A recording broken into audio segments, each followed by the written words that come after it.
In the year 56 of Konoha, during the month of June, within a forest located by the Nanha River, a boy with deep gray hair was engaged in a fierce battle against a doppelganger of himself. Insufficient, utterly insufficient. Such strength is far from adequate. The boy thought to himself in dissatisfaction. This barely matches the level of a Chunin. How can I possibly survive the Night of Annihilation a month from now? His name was Uchiha Yo, and he was 13 years old. 3 months prior, he had transmigrated into this body. However, upon discovering that the point of his transmigration was merely a month before the fateful Night of Annihilation, he could hardly remain composed. With his current abilities, his demise seemed inevitable. Thankfully, on the day following his arrival in this new world, he awakened his unique ability, the Traveling Frog System. As the name suggests, the system dispatched frog offspring to journey through other realms. Upon their return, they would randomly bring back various treasures, extraordinary abilities, formidable weapons, exceptional skills, and so forth. Each journey could last anywhere from a week to 2 years. Utilizing the capabilities of the traveling frog, he had acquired the jutsu of Shadow Clone 2 months prior. But how could a mere Shadow Clone provide me with the power to survive? His current strength barely rivaled that of a Chunin and remained woefully inadequate. I wonder when the frog offspring will return. Stopping to catch his breath, drenched in sweat, Uchiha Yo could not help but sigh. It has been over 2 months since its last departure. Just as he prepared to leave, a peculiar synthesized voice resonated in his mind. Ding! The frog offspring has returned from its travels, carrying treasures awaiting collection. Claim! He exclaimed. As he spoke, the space before him began to distort gradually, revealing a blood-red fruit that materialized. In Uchiha Yo's hand, its spiraled texture resembled liquid magma, exuding an intensely obscure and searing aura. Gazing at the fruit, Uchiha Yo's pupils dilated, and his heart began to race uncontrollably. Thump! Thump! He swallowed hard, overwhelmed with ecstatic uncertainty. This, could it be the Magma Fruit? At that moment, a luminous screen appeared before his eyes. Item: Magma Fruit. Source: Pirate World. Description: the most potent natural fruit in terms of offensive power. When fully developed, it can trigger cataclysmic events. The system has eliminated the fruit's flaws, allowing consumption without fear of seawater. Reading the words displayed, Uchiha, he could not help but clench his fists in delight. Truly remarkable. The system has proven to be invaluable. With this, he finally felt a sense of security. Your frog offspring is about to embark on a new journey. Wishing the host a pleasant life. Upon hearing this, Uchiha Yo inhaled deeply and then took a bite of the fruit's flesh. The taste was indeed indescribable. Yet, power is surging forth continuously. Uchiha Yo felt his meridians expanding, his chakra quantity increasing, and its purity being refined. It felt as though his very flesh was ablaze. His skin flushed a deep crimson, emanating scalding steam. Soon, it bubbled as if liquid, releasing a pungent scent reminiscent of sulfur and gunpowder. This is the Magma Fruit, truly a formidable sensation. He clenched his fists, feeling as though he could vanquish a Jonin with a single blow. Great fireball technique, emulating the stance of Sasori from his memory. He unleashed a concentrated punch of magma.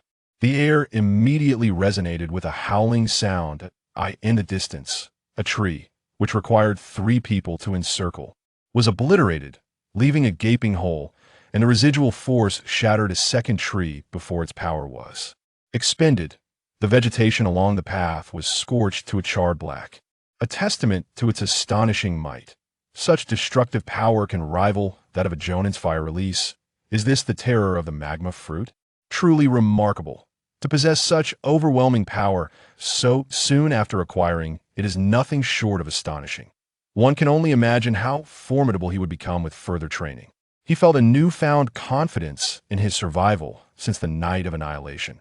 Next, I must enhance my physical strength and chakra reserves. The more chakra he possessed, and the stronger his physique, the greater the power he could harness from the fruit.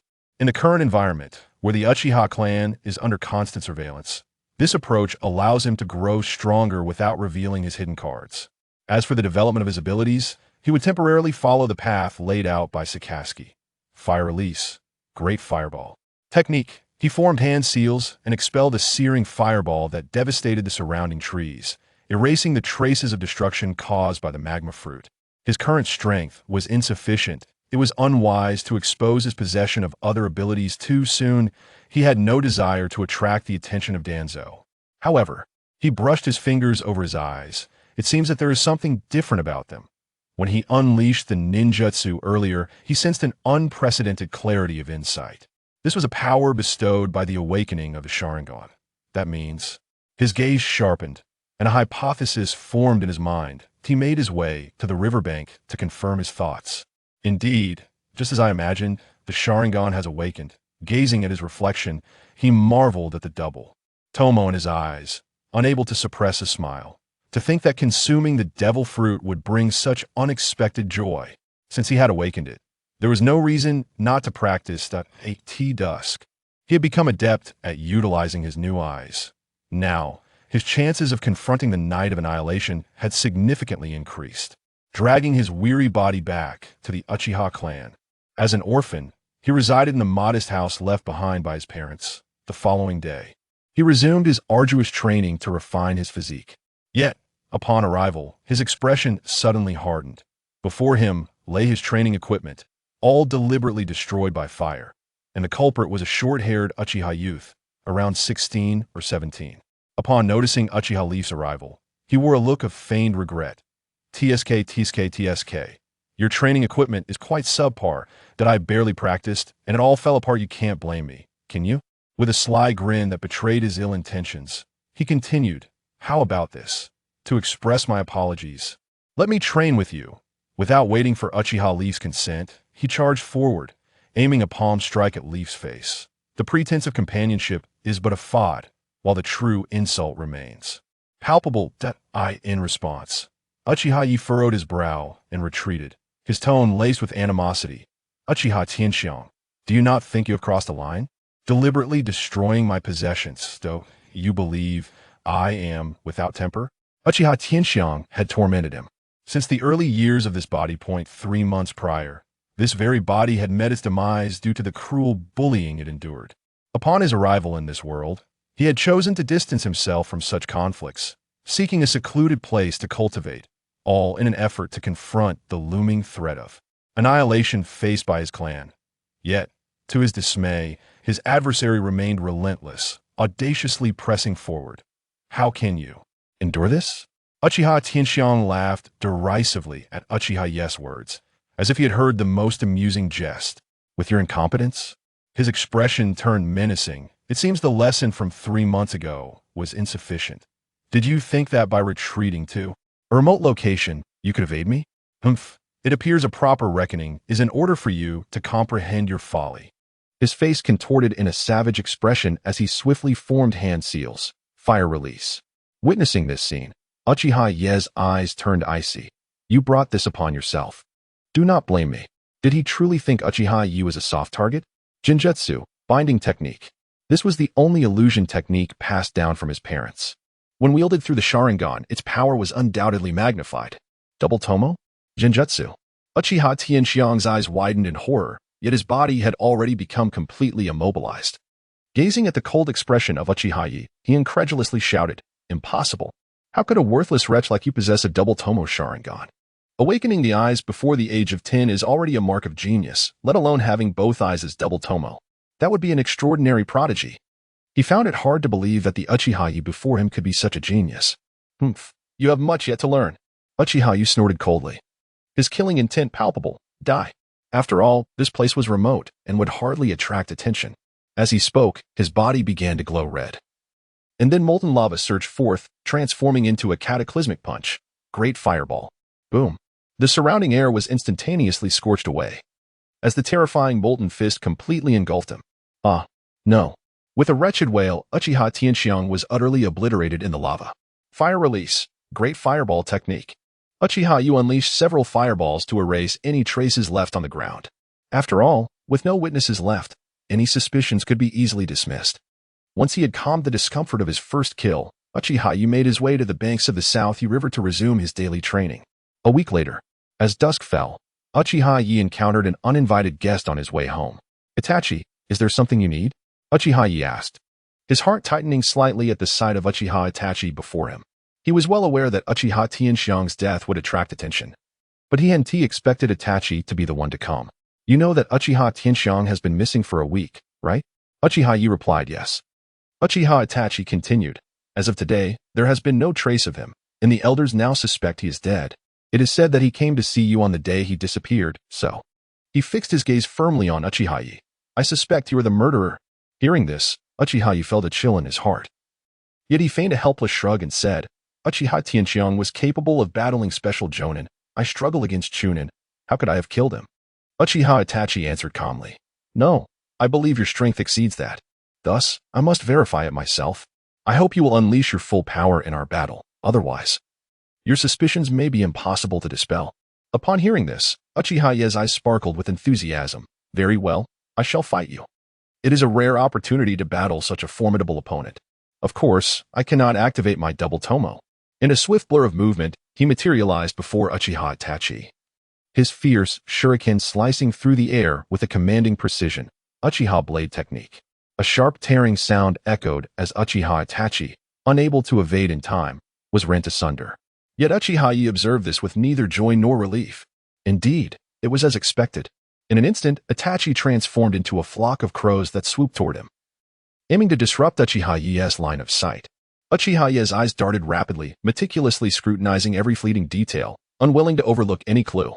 Suddenly, from behind the flock of crows, Itachi emerged, forming a seal and unleashing a terrifying blaze. Fire release, great fireball technique. It descended like a miniature sun. And confronted by such searing, concentrated heat at close range, Uchiha felt as if his body was melting away. Truly, Uchiha Itachi, a prodigious genius. His mastery over even the elemental variations of fire release was astonishing. Amidst his admiration, he was caught unprepared and enveloped by the blazing inferno. The formidable fireball crashed into the forest, tearing through the earth, snapping several mighty trees before finally subsiding. No trace of Uchiha remained at the scene, as if swallowed by the inferno. Such speed, astonishing. Yet, suddenly, Itachi exclaimed in admiration. He leapt forward, punching the air with force. In the next moment, Uchiha reappeared.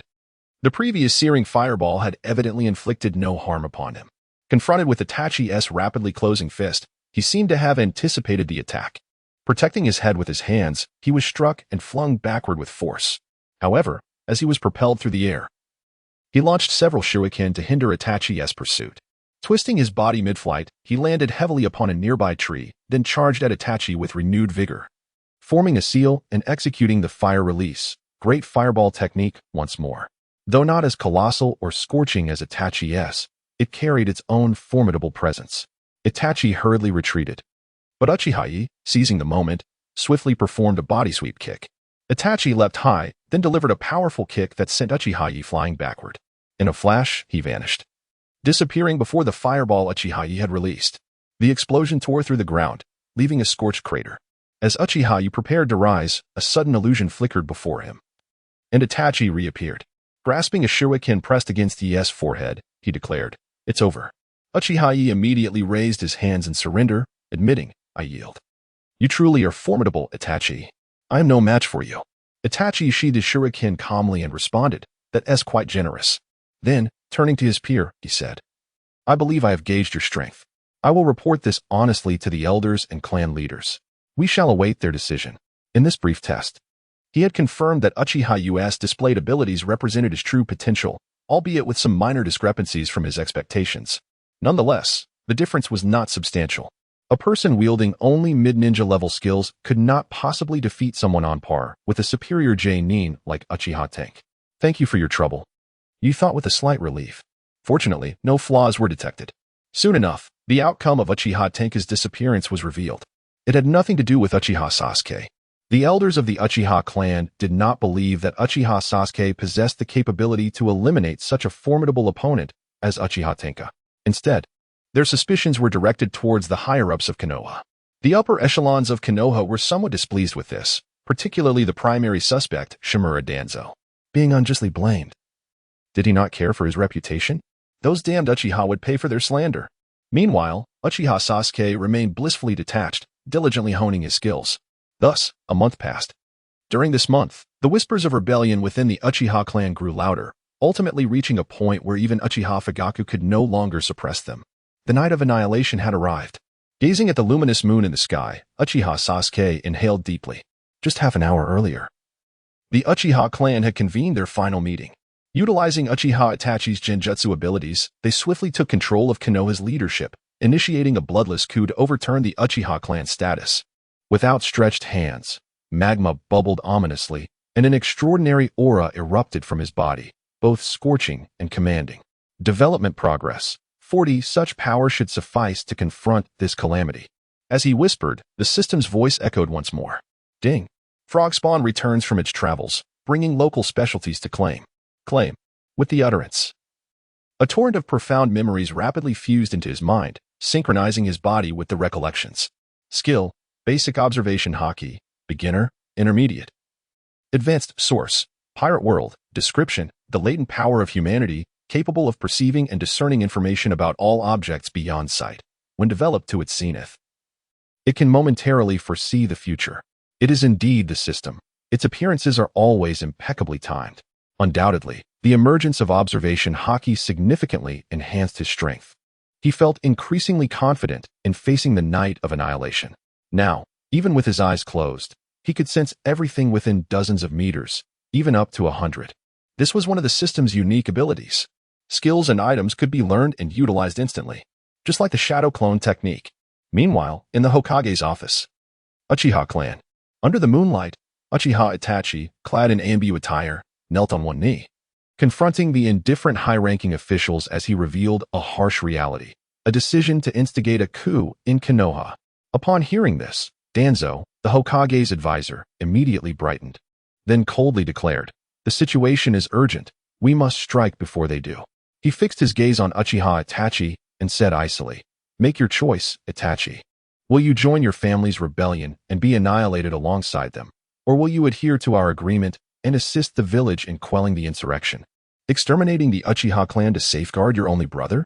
This outcome was something Uchiha Itachi had never anticipated. Yet now, he could no longer afford the luxury of contemplation. For his choice was singular, to forsake the small family for the greater good. The Uchiha clan grounds lay in eerie silence. "Let it commence," intoned Uchiha Itachi, his expression devoid of emotion, addressing the emptiness behind him. "Ah, what a cruel and merciless man he is, to safeguard his younger brother. He gambles the lives of all his kin." In that moment, the air warped, and a man with a patterned mask and dark hair materialized. In response to Itachi's words, he merely donned his umbu mask and said, "Inviting you to collaborate a month ago was merely to spare our clansmen the burden of resistance. However, I am capable of completing this task alone. If you wish to refrain from intervening, I suggest you depart swiftly, lest I inadvertently cause your demise." With that, he surged toward the clan's interior. The masked man chuckled softly, vanishing from sight, clearly unwilling to leave Itachi to carry out the massacre alone. At this very moment, Danzo of the Root organization issued orders to encircle the Uchiha clan. Annihilate anyone attempting to escape the Uchiha clan. Is that understood? The elite operatives assigned to this mission nodded in cold agreement upon hearing Danzo's indifferent command. Meanwhile, Uchiha Leaf set forth on his path of departure. Beneath the tranquil night sky, disturbances began to echo ominously. Had the slaughter already commenced?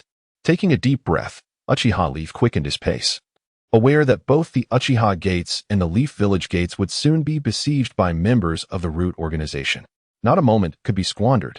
Activating his Kinbunshika Haki, he sensed everything within 100 meters, enabling him to preemptively evade unnecessary peril. Relying on this heightened awareness, he narrowly avoided 2 encounters with Uchiha Itachi. 200 meters, 100 meters, as he approached the Uchiha gates, and with no ambush in sight nearby, Leaf exhaled in relief. "Ah, a little mouse has strayed here." Just as he was about to step beyond the gates, a voice, laced with amusement yet cold as ice, resonated from behind him. A gloved hand emerged from the shadows, reaching for the back of his neck. The eyes revealed beneath the spiral-patterned mask glimmered with a sinister light, emanating an astonishing aura of spatial consumption. "Then allow me to take your life." Uchiha Obito dismissed any notion that this boy possessed the strength to resist him. "Is that so?" Uchiha Leaf's voice dripped with subtle mockery, instantly alerting Obito, who promptly phased his body. Fire release, great fireball technique. In the next instant, a scorching, Massive fireball obscured Obito's vision, casting a crimson glow across a radius of several meters. Seizing this opportunity, Uchiha Leaf performed the necessary hand seals to create a shadow clone. While his true self utilized the properties of magma to meld into the earth, escaping underground, as the shadow clone swiftly erased any traces of his departure. In the blink of an eye, he managed to escape. Quite intriguing, this feat could rival the fire techniques of a special jonin, far beyond what a mere 13-year-old could unleash. Facing the fireball, Uchiha Obito showed no inclination to evade. The fireball passed directly through his form. With a hint of arrogance in his tone, he remarked, "Surely, you do not believe such a trivial fire technique could inflict any harm upon me." In response to Obito's somewhat smug words, Uchiha Sasuke chuckled in jest. "When did I ever claim that? I intended to harm you with such an attack?" As the fireball slowly traversed through Obito's body, a triumphant smile spread across Sasuke's face. "Do not misunderstand. I merely sought to buy myself some time to escape. After all, in your current state, you should be unable to pursue me physically, correct? So farewell, Mr. Akatsuki." With that, he swiftly darted away into the distance. Upon hearing these words, a sharp glint ignited in Obito's eyes. How does this individual know my code name? Furthermore, he seems well acquainted with my abilities. Who could he possibly be? Contemplating this, a sense of caution crept into his heart. Such an adversary cannot be left unchecked. I must capture him and demand answers. Watching Sasuke's departing figure, he couldn't help but scoff internally. Escape from me? How naive. As the inheritor of Uchiha Madara's legacy, allowing a 13-year-old Uchiha brat to slip through my fingers would be nothing short of a farce. Sasuke, on the other hand, was quick to realize Obito's presence in the vicinity. As he dashed forward, he sensed Obito's aura rapidly closing in, causing him to tense up. Very well. Let me buy some time for my true self. 50 meters. 20 meters. 5 meters. Suddenly, the space behind Sasuke twisted, and several elongated black spikes shot forth, nearly grazing his body. With a series of piercing sounds, Sasuke had no opportunity to react as his body was impaled. It seemed, this was it. As Obito materialized once more, preparing to exhale a sigh of relief at having pierced through Sasuke's chest, his gaze abruptly sharpened at the unexpected sight before him. The wound in Sasuke's chest transformed into a gushing flow of lava, melting the spikes and swiftly healing itself. Unharmed, Sasuke continued to surge forward. What kind of bloodline limit is this? Even for someone as seasoned as Obito, this spectacle left him momentarily astonished. The ability to transform one's body into molten rock was something he had never encountered before. It appeared necessary to capture him for further study. This unprecedented bloodline limit piqued his interest. Moreover, the fact that Sasuke had concealed himself within the Uchiha clan for so long, evading his notice, indicated he was no ordinary character. He had no intention of allowing such a person to grow, lest they become a future complication. At the gates of Konoha, a voice rang out. "Who goes there?" As Uchiha Leaf emerged from the underground, encased within an impenetrable barrier, he was immediately detected and surrounded by the root organization dispatched by Danzo. Ah, what a multitude of foes. Danzo certainly is thorough in his endeavors. Gazing at the adversaries encircling him, Uchiha Leaf licked his lips, his eyes ablaze with an unprecedented fervor. It seems I have no choice but to break through with sheer force. After a month of arduous training, the moment of application has finally arrived. How laughable, scoffed a root member adorned with a fox mask upon hearing Leaf's declaration of a powerful breakthrough. You Uchiha scum should not equate us with those useless umbu. We are the true elite of Konoha. As he spoke, a fellow root member wearing a black dog head mask advanced menacingly, coldly remarking, "Do you, a mere remnant of the Uchiha clan, dare to utter Lord Danzo's name? Humph. Descend to hell and repent before him." With that, a chilling blade of light slashed toward Uchiha Leaf's form. "Is that all you've got?" sneered the dog-masked member dismissively. However, just as he prepared to retract his weapon, a startled cry erupted from behind him. "Watch out." A torrent of searing heat surged forth, bathing the surroundings in crimson light, as a massive fist of molten rock barreled through the air. What? The dog-masked member gasped in shock. As the attack drew dangerously close, his body stiffened, an involuntary flicker of fear igniting within him. It was too late to evade. Blazing inferno. It encapsulated Uchiha Leaf's boundless fighting spirit cultivated over the past month. With one punch, the heavens resounded. The scorching strike surged forth, engulfing the dog-masked member entirely. Ah! A single, anguished cry echoed as he was utterly consumed by the molten magma. How is this possible? The surrounding root members were momentarily paralyzed with disbelief. The formidable Tenji had been slain so easily? Curse be the Uchiha clan. How could they possess the power of lava release? They cast wary glances at the youthful Uchiha Leaf, suddenly perceiving him as a formidable threat. Everyone, bellowed a member in a painted mask, charge together. With that, the masked figure surged forward, forming seals to unleash a barrage of shuriken, ninjutsu, shuriken shadow clone. In an instant, a deluge of shuriken rained down upon Uchiha Leaf at an astonishing velocity. Behind him, 2 root members had already descended, severing his path of escape. Thud, thud, thud. Uchiha Leaf, unable to evade in time, was pierced mercilessly, resembling a hedgehog. Witnessing this, the 2 members behind him unleashed their combined ninjutsu, fire release, great fireball technique, and wind release, gale technique. Boom. The wind fanned the flames, igniting a conflagration that illuminated the sky as it ruthlessly consumed Uchiha Leaf. Is he dead? Surely, he must be dead. A group of root members gazed at the inferno, firmly believing that Uchiha Leaf could not possibly escape this calamity. As the flames gradually receded, the scene that unfolded was beyond their comprehension, eliciting gasps of disbelief. How could this be? Uchiha Leaf's body appeared to flow like molten lava, utterly unscathed. Was this the power of lava release? The masked member of Root was filled with doubt, yet he quickly shook his head.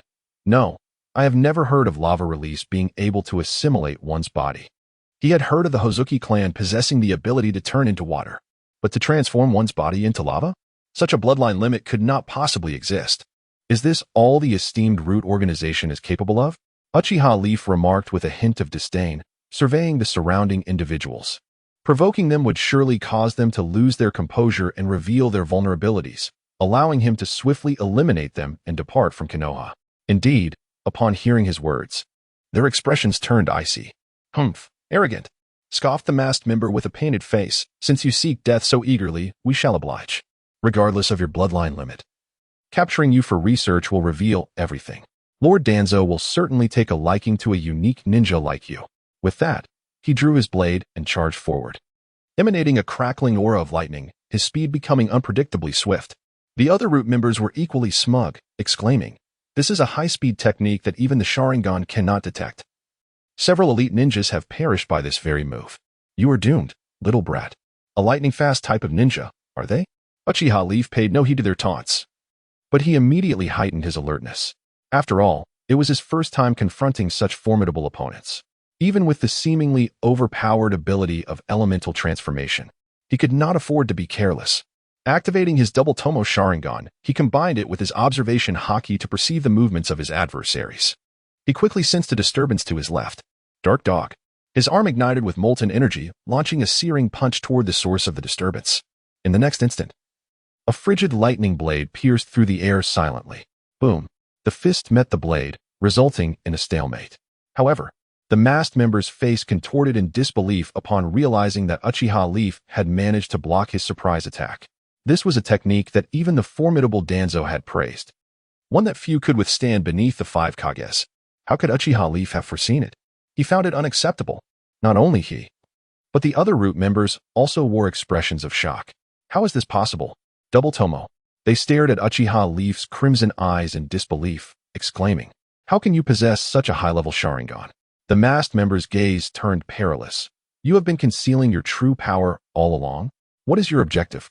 The Root organization was well aware of all the Uchiha clan secrets. Yet, unexpectedly, Uchiha Yo emerged, an unforeseen anomaly whose presence was undoubtedly a fatal flaw. With a sharp gaze, he signaled the other Root members to swiftly converge and launch their assault. Such a perilous individual must be eliminated without delay, lest he interfere with Lord Danzo's meticulous plans. Surprised? Uchiha Yo responded with a sinister smile, his fiery fist suddenly erupting with a terrifying surge of molten lava that rapidly spread and engulfed the nearby Root members. Witnessing this, the members' eyes widened in alarm as they retreated hurriedly, yet one was still caught by the searing flames, suffering grievous injuries to his arm and crying out in pain. "Stop your arrogance, little brat," came a furious shout from behind. In an instant, a jutsu, shuriken shadow clone technique, was unleashed, unleashing a rain of shurikens so intense it left no room for reaction, piercing through Uchiha Yo's body. "Hey, little ghost, do you think you can?" Before the victorious grin could fully form on the face of the masked Root member with a cat-like visage, his expression froze in shock. Uchiha Yo transformed once more into a blazing torrent of magma, disregarding the shuriken's assault. Damn it, he evaded again. The cat-masked root member clenched his teeth in frustration. Pondering silently, does this mean that this move can ignore conventional attacks? No wonder the shuriken's and fire-style jutsu previously failed to harm him. He immediately prepared to retreat, realizing the critical importance of this intelligence to relay to others. From a short distance, the fox-masked root member swiftly stepped forward to provide cover. Fire-style, want to pass on intelligence? Dream on. With the combined perceptive abilities of the Sharingan and Byakugan, he saw through every subtle expression and movement of his opponents. He would not allow the cat-masked root member to succeed.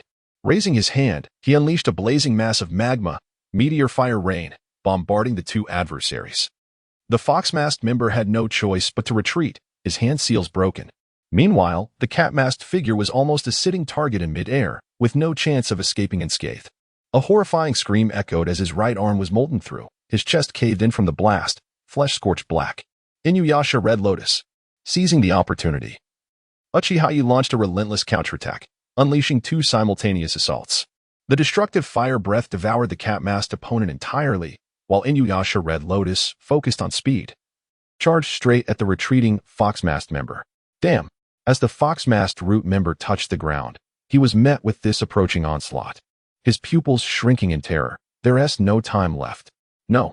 The terrifyingly hot lava dog's maw opened wide, engulfing him whole before incinerating him into nothingness. Damn it! Watching two of their comrades fall in quick succession, the remaining three root members' eyes grew even colder. Is this kid really only 13? Damn it! He's so young, yet his perception is so sharp. He anticipated our moves almost instinctively. The high-speed lightning-style sword techniques of the flower-faced root member, which were notoriously difficult even for the Sharingan to perceive, were effortlessly seen through by Uchiha Yo. Subsequently, the retreat point of the members of the Fox Mask root was anticipated in advance by Uchiha Yo, leaving them no opportunity to react amidst the onslaught, ultimately leading to their despairing demise at his hands. Moreover, his repeated immunities to attacks using that peculiar ability indicate that his reflexes are remarkably extraordinary. Most importantly, he acted with decisive ferocity, seizing the opportunity to eliminate both the Flower Mask and Fox Mask members, thereby alleviating his burden. Such tactical acumen. Is it truly something a mere 13-year-old could possess? Even the elite jonin of the village could not exhibit such ferocity. Child, you were far too careless. At that moment, a chilling voice echoed from behind Uchiha Yo. Suddenly, a member of the Flower Mask root appeared, since other attacks have proven ineffective. How about a water technique that counters fiery assaults? This time, I shall see how you evade with your lava transformation. With a puff of his cheeks, he unleashed a powerful, penetrating wave of water style, water-severing wave. Splendid! The remaining three members of the root exclaimed in delight upon witnessing this. However, in the face of this imminent strike, Uchiha Yo merely smirked, a commendable idea, but alas, futile. His body transformed into lava, creating a vast void that rendered the Flower Mask members' attack wholly ineffective. What? The Flower Mask member's pupils constricted sharply. Is that even possible? Yet, when he attempted to retreat, it was already too late. Hellhound. A searing arm forcefully pierced through his chest, the intense heat instantly incinerating his innards. Ugh. The Flower Mask member coughed up a mouthful of blood, collapsing with eyes filled with unwillingness. How could this be? Witnessing this scene, the remaining three members of the root were left aghast. Is this fellow's predictive ability truly terrifying? The Flower Mask member's water-based assault, designed to counter, had still been foreseen. Could they genuinely contend with such an adversary? Now, it remains only the three of you. Taking a breath, Uchiha Yo grinned. Let us wrap this up swiftly.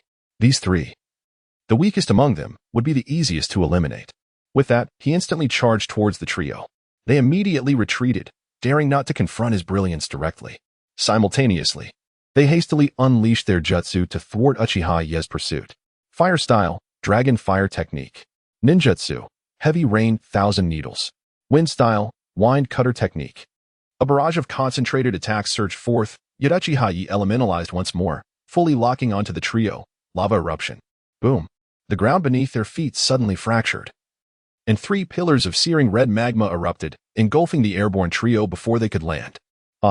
Even though Uchiha Yo had yet to elevate the temperature of his lava to the 1,600 degrees of the Akatsuki Sasori, The scorching heat of 650 degrees was sufficient to incinerate the majority of foes. In but a moment, the three were utterly obliterated. Uchiha Leaf felt a profound satisfaction with his recent performance. After taking a few breaths, his gaze sharpened as he summoned all his strength. Great Fireball. Within the realm of observation, he sensed an Umbu squad hastily approaching in response to the commotion. Boom! An unprecedented colossal fist of molten lava erupted, shattering the sensory barrier of Konoha. Whoosh! Without the slightest hesitation, he dashed through the main gate. Barely 2 seconds after his departure, the Umbu squad arrived at the entrance. Boom! At that moment, an astonishing crimson light suddenly illuminated the heart of Konoha, accompanied by a deafening uproar. Uchiha Leaf immediately received intel from his shadow clone. The noise just now was the result of a fierce clash with Uchiha Obito instigated by his shadow clone. It was truly vexing to begin enmity with a foe of such caliber as Uchiha Obito. The days ahead promised to be arduous. Even though Uchiha Obito had yet to acquire the Rinnegan, his prowess was likely on par with that of the 5 Kage. This time, he had barely managed to contend with Uchiha Obito, relying on the elemental transformation abilities of his shadow clone and the Magma Fruit. However, the next encounter would not be so forgiving. He needed to strengthen himself swiftly. Nevertheless, the immediate priority was to evade the pursuers behind him. Glancing at the familiar mask of the leading Umbu, Uchiha Leaf felt a slight weight in his heart. Kakashi Hitaki, a troublesome adversary indeed. Magma Release, vanishing at high speed. The pursuit team must not let him escape. Kakashi Hitaki's eyes narrowed at the sight, yet he calmly commanded, prompting a member of the Hyuga clan to activate their Byakugan and lead the charge. Meanwhile, as for Uchiha Obito, very well, little brat, I shall remember you. Ripping away the charred remnants of his sleeve, Uchiha Obito's gaze turned icily cold. He, the illustrious Uchiha Obito, the clandestine manipulator of the ninja world, had been outmaneuvered by a mere 13-year-old child using a shadow clone. This humiliation would not go unpunished. Uchiha Leaf's Double Tomoe Sharingan. He would claim it. Simultaneously. Forgive me, father. Mother. Uchiha Itachi trembled as he clutched the bloodied short blade, gazing upon the lifeless forms of his parents sprawled in a pool of blood. His spirit nearly fracturing as he knelt in despair. Do not fret, Itachi, compared to you, our pain is but a fleeting moment. Uchiha Fugaku's voice was faint yet imbued with a sense of relief. Even if we chose differently, I still take pride in you. In his final moments, he smiled as he grasped his wife's hand, addressing Uchiha Itachi. Take good care of Sasuke. With that, he breathed his last with a smile. Indeed, Uchiha Itachi rose, his sorrow transforming into resolve, his tears now dried, though the lines of grief etched deeper upon his face. Half an hour later, in the Hokage's office. What did you say? Upon hearing Kakashi's report, Shimura Danzo exclaimed incredulously, his voice a low growl. The members I dispatched are among the finest elites in the entire ninja world. How could they all perish at the hands of a mere Uchiha brat? Kakashi, are you jesting? Upon hearing this, Kakashi Hitaki calmly responded, Danzo. I understand that this may be difficult for you to accept at first, but it is the truth. If you do not believe me, you may send someone to verify at the village entrance. Danzo's expression darkened further upon hearing this. He snorted and returned to his seat. He felt an overwhelming sense of unease. Prior to this operation, their higher-ups had reached a consensus. Aside from the Uchiha brothers, Itachi and Sasuke, there was no third survivor from the Uchiha clan. Yet now, such a significant matter had been mishandled under his watch. How would the entirety of Konoha perceive him? As an incompetent fool? He could not bear such a thought. Sarutobi, we must dispatch a pursuit team immediately. We cannot allow such a threat to remain. There was still time to act. Since the event had transpired, anger was futile. Swiftly eliminating this traitor was the only rational course to rectify the blunder. He was eager to uncover who could have concealed themselves so adeptly beneath his very nose without arousing his suspicion. However, the third Hokage shook his head in response, based on what Kakashi has just recounted. This individual possesses the strength to eliminate over 5 elite members of Root within mere minutes. It is evident how formidable they are. Furthermore, this person has managed to remain hidden among the Uchiha for so long without revealing their power, accurately anticipating this crisis and departing Konoha at the moment we initiated action. Their methods are anything but ordinary. I do not believe a hasty pursuit will yield any results. Upon hearing this, Shimura Danzo grew agitated and retorted, Sarutobi, how can you know it won't work unless you try? He needed this pursuit to restore his own authority. The third Hokage's refusal was unacceptable to him. After contemplating for a moment, The third Hokage resolutely shook his head again. He then quickly adopted a serious demeanor. Instead, we must prioritize managing the aftermath concerning the Uchiha clan and addressing the reactions of various factions within the ninja world. The internal peace of Konoha is paramount. This statement elicited nods of agreement from his advisors, Mito Gate and Nara Shikamaru. Yet, this was entirely unacceptable to Danzo. With a pale face, he continued to argue, Sarutobi. You. Before he could finish, the third Hokage interjected sternly. Danzo, this is the Hokage's order. Danzo's face flushed with rage, and he fixed a murderous glare at the third Hokage for a full half-minute before rising in frustration, saying, Sarutobi, you will come to regret this decision. He was deeply disappointed in the third Hokage. If that were the case, then Itachi Uchiha must not be allowed to live. He gritted his teeth, a sinister expression crossing his face. The Uchiha clan had already been purged through Itachi's actions, so there was no longer a need to spare him. It would be convenient to cast the blame for the massacre of the Uchiha onto Itachi, absolving the higher-ups of any suspicion and maintaining a favorable image. After all, the dead do not speak. It would also slightly redeem his own image. But just a few hours later, at the Root Division, after listening to the report from his subordinate, his face turned an even deeper shade of anger, his gaze icy enough to kill. Are you telling me that you allowed Uchiha Itachi to escape? Shimura Danzo's voice rumbled like a beast poised to strike. Yes. The member of Root trembled with fear as he spoke. Uchiha Itachi has never lowered his guard against us. He placed Genjutsu on all his previous teammates, which activated automatically when we attempted to attack him. In the end, they all turned against one another, allowing him to leave without a hitch. Upon hearing this response, Danzo ground his teeth in fury, his face a mask of rage as he shouted, So, after all this time training you, I've produced nothing but a bunch of useless fools. He rose in agitation, kicking over the Root member, seething. Allowing an unknown Uchiha brat to eliminate all of you is one thing, but if we had managed to take down Uchiha Itachi, my reputation could have been salvaged. Yet you. His voice dripped with murderous intent as he spat. Is this how you repay my investment in your training? Have you all lived like dogs these past years? You can't even handle one Uchiha Itachi. In the vast expanse of Root, no one dared to respond. Only the sound of Danzo's furious, labored breathing echoed through the silence. Meanwhile, in a certain location within the Land of Fire, Uchiha Yo shook his head, surveying the ravaged earth before him. The Umbu of Konoha are truly relentless. After luring all the pursuers to a secluded area, he had eliminated them all with a single technique, lava eruption. It's time to find a safe haven. After a brief respite, Uchiha Yo set off towards the northwest. Staying in one place too long would inevitably lead to being besieged by Konoha's pursuers, which would spell trouble. During his earlier encounter with the Umbu, he had already mapped out his next steps. First, he intended to join a certain faction to build his strength and then establish his own ninja village. With power, he could then pursue his aspirations in life. The faction he had chosen was the one perpetually shrouded in rain, Akatsuki. Perfectly, this would also facilitate his search for Orochimaru. In his future, he would undoubtedly awaken the Manjiki Sharingan. Given Orochimaru's expertise in the prolonged use of the Manjiki, he would certainly have valuable insights. Moreover, joining the Akatsuki would place Uchiha Obito in a position of caution, preventing him from taking action against Ye, thus granting him ample time to accumulate strength. The following day, two significant pieces of news from Konoha spread rapidly, creating ripples in the tranquil ninja world. S-rank rogue ninja Uchiha Itachi massacred the entire Uchiha clan before fleeing Konoha, with only his younger brother Uchiha Sasuke and member Uchiha Yo surviving. S-rank rogue ninja Uchiha Yo has been hiding in Konoha for years, slaughtering several elite Konoha ninjas before fleeing, showing no mercy. Could it be true? The once mighty Uchiha clan has perished? It is astonishing that from one Uchiha, two S-rank rogue ninjas have emerged. I have heard of the prodigious reputation of Uchiha Itachi, yet where does this suddenly emerged powerhouse Uchiha Yo originate from? At merely 13 years of age, he has already been ranked alongside Itachi as an S-class rogue ninja, igniting considerable excitement among the various factions within the ninja world. To Konoha, he is a traitor, yet to others, he is a rare talent, who is unaware of the formidable prowess of the Sharingan.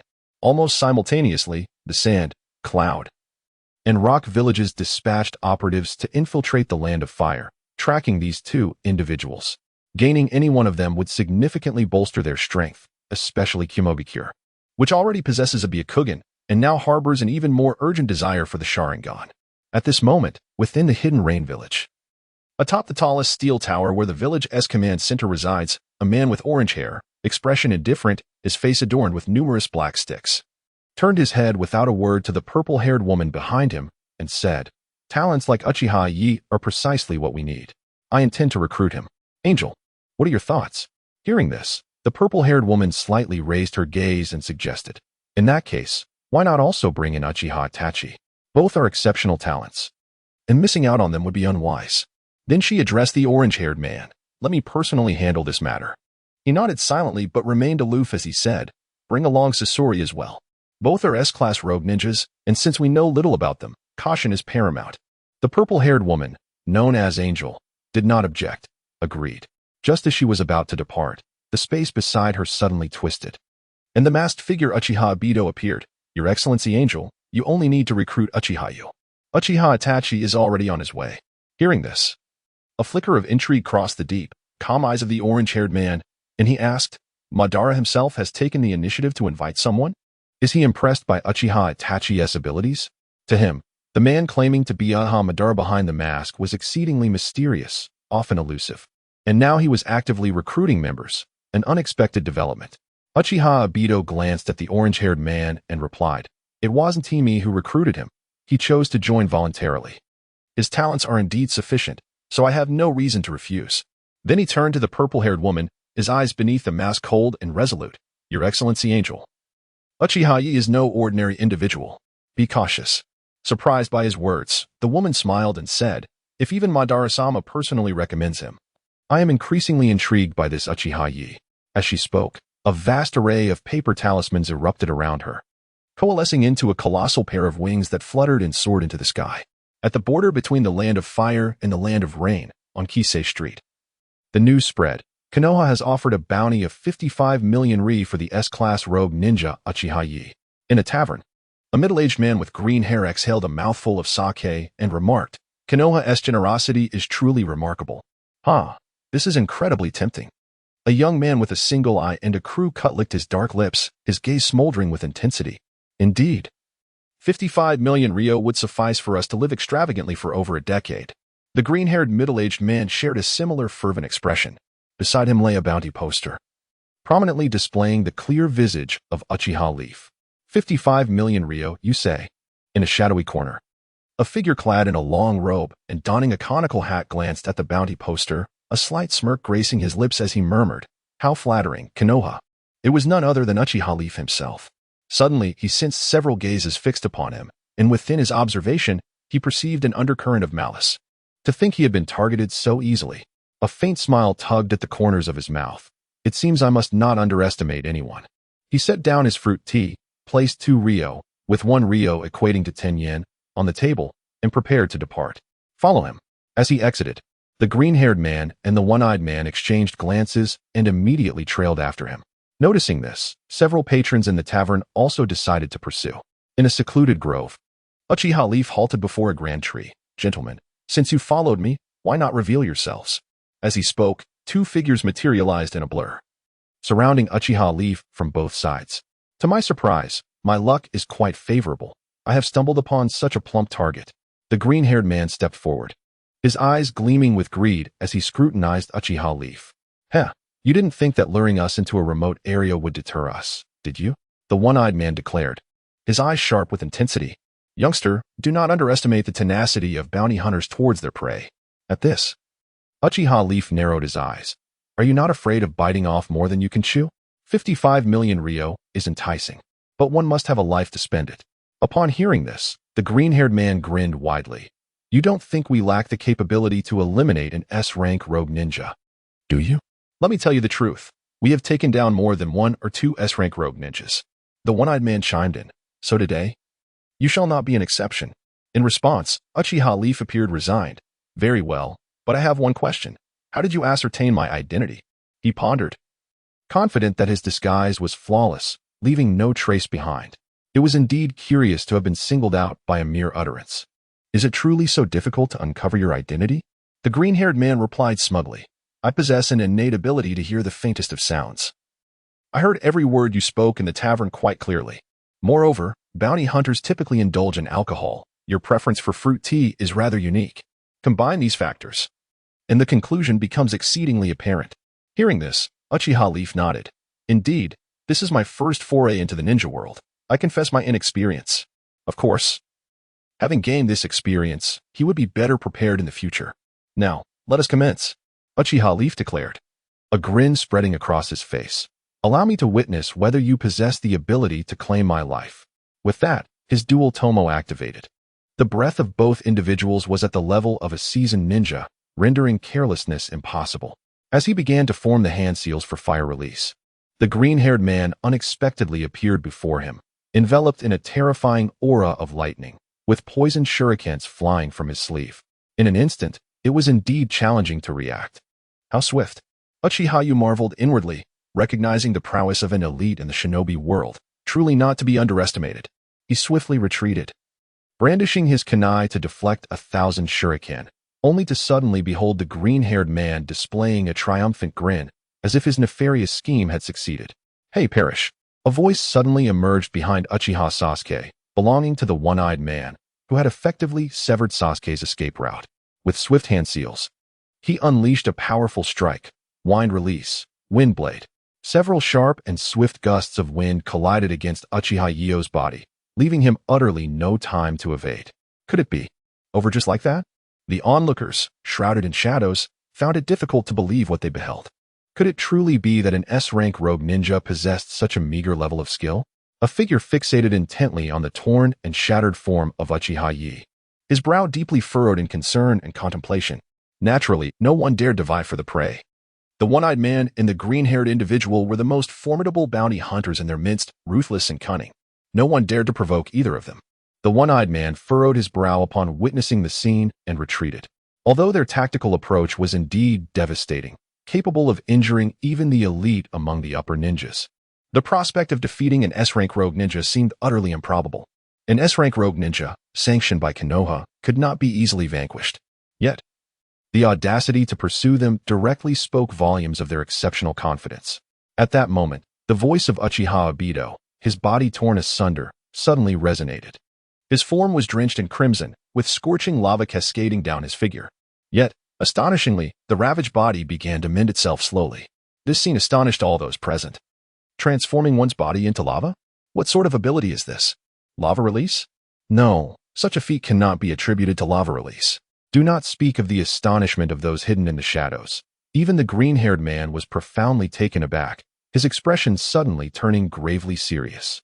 Is this the reason why this individual, despite his youth, has ascended to the status of an S-rank rogue ninja? The green-haired man grew silently vigilant, as the lightning coursing through his body intensified with a brilliant gleam. Let us advance together, he declared, meeting the gaze of the one-eyed man. The green-haired individual instantly transformed into a streak of lightning, reappearing before Uchiha Sasuke. Thunderclap fist. With a single punch unleashed, a tumultuous thunder reverberated, accompanied by a ferocious aura capable of shattering steel. Uchiha Leaf swiftly retreated, yet behind him, the one-eyed man had already closed the distance, effectively severing his escape route. The long blade in his hand, entwined with razor-sharp wind chakra, thrust forward with ferocity, clearly demonstrating mastery over the transformation of nature. It even sliced through the air, causing Uchiha Leaf to feel a piercing pain from a distance. It seemed that Uchiha Leaf was destined to succumb. The onlookers, observing the scene, thought to themselves, even if Uchiha Sasuke were to withstand the strike from the one-eyed man, the green-haired individual would undoubtedly follow with a ferocious momentum, leaving him no opportunity to catch his breath. In that moment, Uchiha Yi had no opportunity to unleash his abilities. His fate was inevitably sealed. And indeed, that was precisely how events unfolded. After narrowly evading the strike from the one-eyed man, Uchiha Yi barely had a moment to catch his breath when the green-haired man appeared behind him. However, before the green-haired man could make a move, Uchiha Yi suddenly erupted in a fiery blaze, molten lava gushing forth, rushing towards him. Hiss! The green-haired man's pupils dilated in shock as he recoiled in alarm, his mind racing. How could this be? He actually anticipated my movements? But how could that be possible? Even the renowned Sharingan ninja Kakashi Hitaki had been severely injured by this tactic. Yet, he had already attained the 3-tomo level. Uchiha Yi before him was merely at the 2-tomo level. How could he possess such terrifying insight? Are you still capable of pondering such thoughts? In that fleeting moment of hesitation, Uchiha Yi's commanding voice rang out. Canine bite Crimson Lotus. His arm transformed entirely into magma, extending suddenly into a canine head that surged through the air, reaching the green-haired man in the blink of an eye. How could it be? So fast. The green-haired man felt his body bristle with fear. The searing force blurred his vision, leaving him no time to evade. Cursed be this underestimation. He unleashed a brilliant flash of lightning. Your assault is indeed formidable, but the lightning armor I learned from the Cloud Ninja is not to be underestimated. Boom. The clash of molten lava against lightning ensued. Yet, the outcome was overwhelmingly one-sided. Countless onlookers, taken aback, witnessed the unbelievable scene. The green-haired man, enveloped in his lightning armor, was consumed by the lava in an instant. A chilling scream echoed, and when the lava receded, all that remained was a charred, lifeless husk. Hiss. Everything transpired in the blink of an eye, yet the result was utterly horrifying. No way that individual S defense could withstand even the mightiest of Jonin. How could he be so easily overwhelmed? Moreover, his reaction speed far surpassed that of a Jonin, yet Uchiha Yi had completely anticipated his movements. Just how formidable was Uchiha Ye's insight? The spectators felt an involuntary chill run down their spines. Some sensed the ominous turn of events and promptly withdrew, fearing for their lives. Now it's your turn. Uchiha Yi did not pause, charging straight towards the stunned one-eyed man, who remained frozen in disbelief. A fiery blast. Like the sun plummeting to the earth, the terrifying lava transformed into a colossal fist, sweeping forward. Whoosh. The one-eyed man, gripped by terror, dared not confront this onslaught and immediately retreated. Yet, he suddenly noticed Uchiha Yu's smirk, and a sense of foreboding washed over him. Just as he was about to land, the ground trembled violently, and a torrent of crimson lava erupted forth.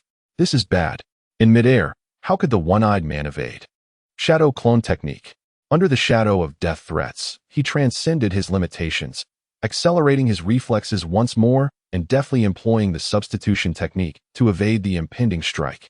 Yet, scarcely had the one-eyed man appeared nearby when his eyes widened in disbelief. A blazing crimson arm rapidly expanded before him, mercilessly piercing through his chest. Gasping, he fixed his gaze upon Uchiha Yi, his face etched with unwillingness, uttering, "How could you anticipate my actions?" This very question lingered in the minds of the covert observers. Uchiha Yi had astonishingly pinpointed the one-eyed man's emergence and unleashed a thunderous assault, causing the man to crash as if into Uchiha Yi's arm itself. The same precision had been employed earlier to predict and disrupt the green-haired man's offensive moves. It was as if he foresaw their every move. Could the dual Mangeki Sharingan truly possess such capabilities? Why would I divulge my powers to you? Uchiha Yi sneered, withdrawing his arm. Am I a fool to reveal my abilities to others? Turning his gaze toward the dense forest, his aura surged once more. Since so many covet my head, let them all come forth. Within his perceptive prowess, not a single presence radiated goodwill. In that case, none were innocent and all deserved annihilation. A colossal, at least 10-meter long, fiery molten fist erupted into the air, scorching the surrounding trees as if plunging the scene into a blazing inferno, evoking a despairing dread. Alas, the onlookers, unaware of Uchiha Yi's ruthless nature, found escape futile as the fiery fist descended with a deafening roar. The dense forest was reduced to a vast wasteland shrouded in billowing smoke. After only a brief chorus of agonized screams, no living soul remained within a 100-meter radius. Yet Uchiha Yi remained, his gaze darkening as it shifted toward the distant forest to the left. Tell me, you two, how long do you intend to watch? Within his perception, two formidable and chilling auras emerged. A low, resonant voice echoed from the woods. Angel alone might not be able to subdue you. A hunched man clad in a black cloak adorned with red clouds stepped forth, a steel-segmented tail trailing behind him. Behind this man floated a woman with pale blue-purple hair styled into buns, adorned with paper flowers, her black cloak similarly patterned with red clouds, and a pair of vast paper wings unfurled behind her. They were none other than the puppeteer of the Scarlet Ryohoku, Akatsuki no Sasori, and the angel, Conan. How intriguing. I never expected to encounter you two here, Uchiha Yo remarked with a highly amused expression. Hearing this, Conan narrowed her eyes sharply. It seems you were not surprised by our arrival? Uchiha Yo smiled and replied, why would I be? Since they sent you, it saves me the trouble of searching. Very well, let us dispense with pleasantries. State your purpose. You surely did not merely happen to pass by. Upon hearing these words, Conan immediately stated, Uchiha Yo, our Akatsuki organization is in dire need of talents like you. Hence, we have come to extend an invitation for you to join us. What do you think? In response, Uchiha Yo promptly replied, certainly, I accept. This left Conan astonished. In her understanding, a ruthless yet young and powerful individual like Uchiha Yo would never easily submit to another. Much like the notorious Sasori of the Red Sand from years past, she had anticipated that considerable effort would be required to persuade him. However, to her surprise, Uchiha Yo consented with such alacrity. Typically, one would expect him to inquire about the origins of the Akatsuki organization, express reluctance to join, and ultimately be persuaded through forceful means.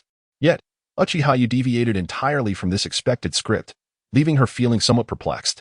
What was this? Another unexpected turn? Observing Conan's expression, Uchiha Yo flashed a mischievous grin and added, "Of course, I have my conditions." At this, Conan furrowed her brow and said, "Go on, but if your demands are excessive, I cannot acquiesce." Uchiha Yo then turned his gaze towards Sasori, brimming with combat spirit, and declared, "I wish to engage him in battle. Surely, that request is not unreasonable."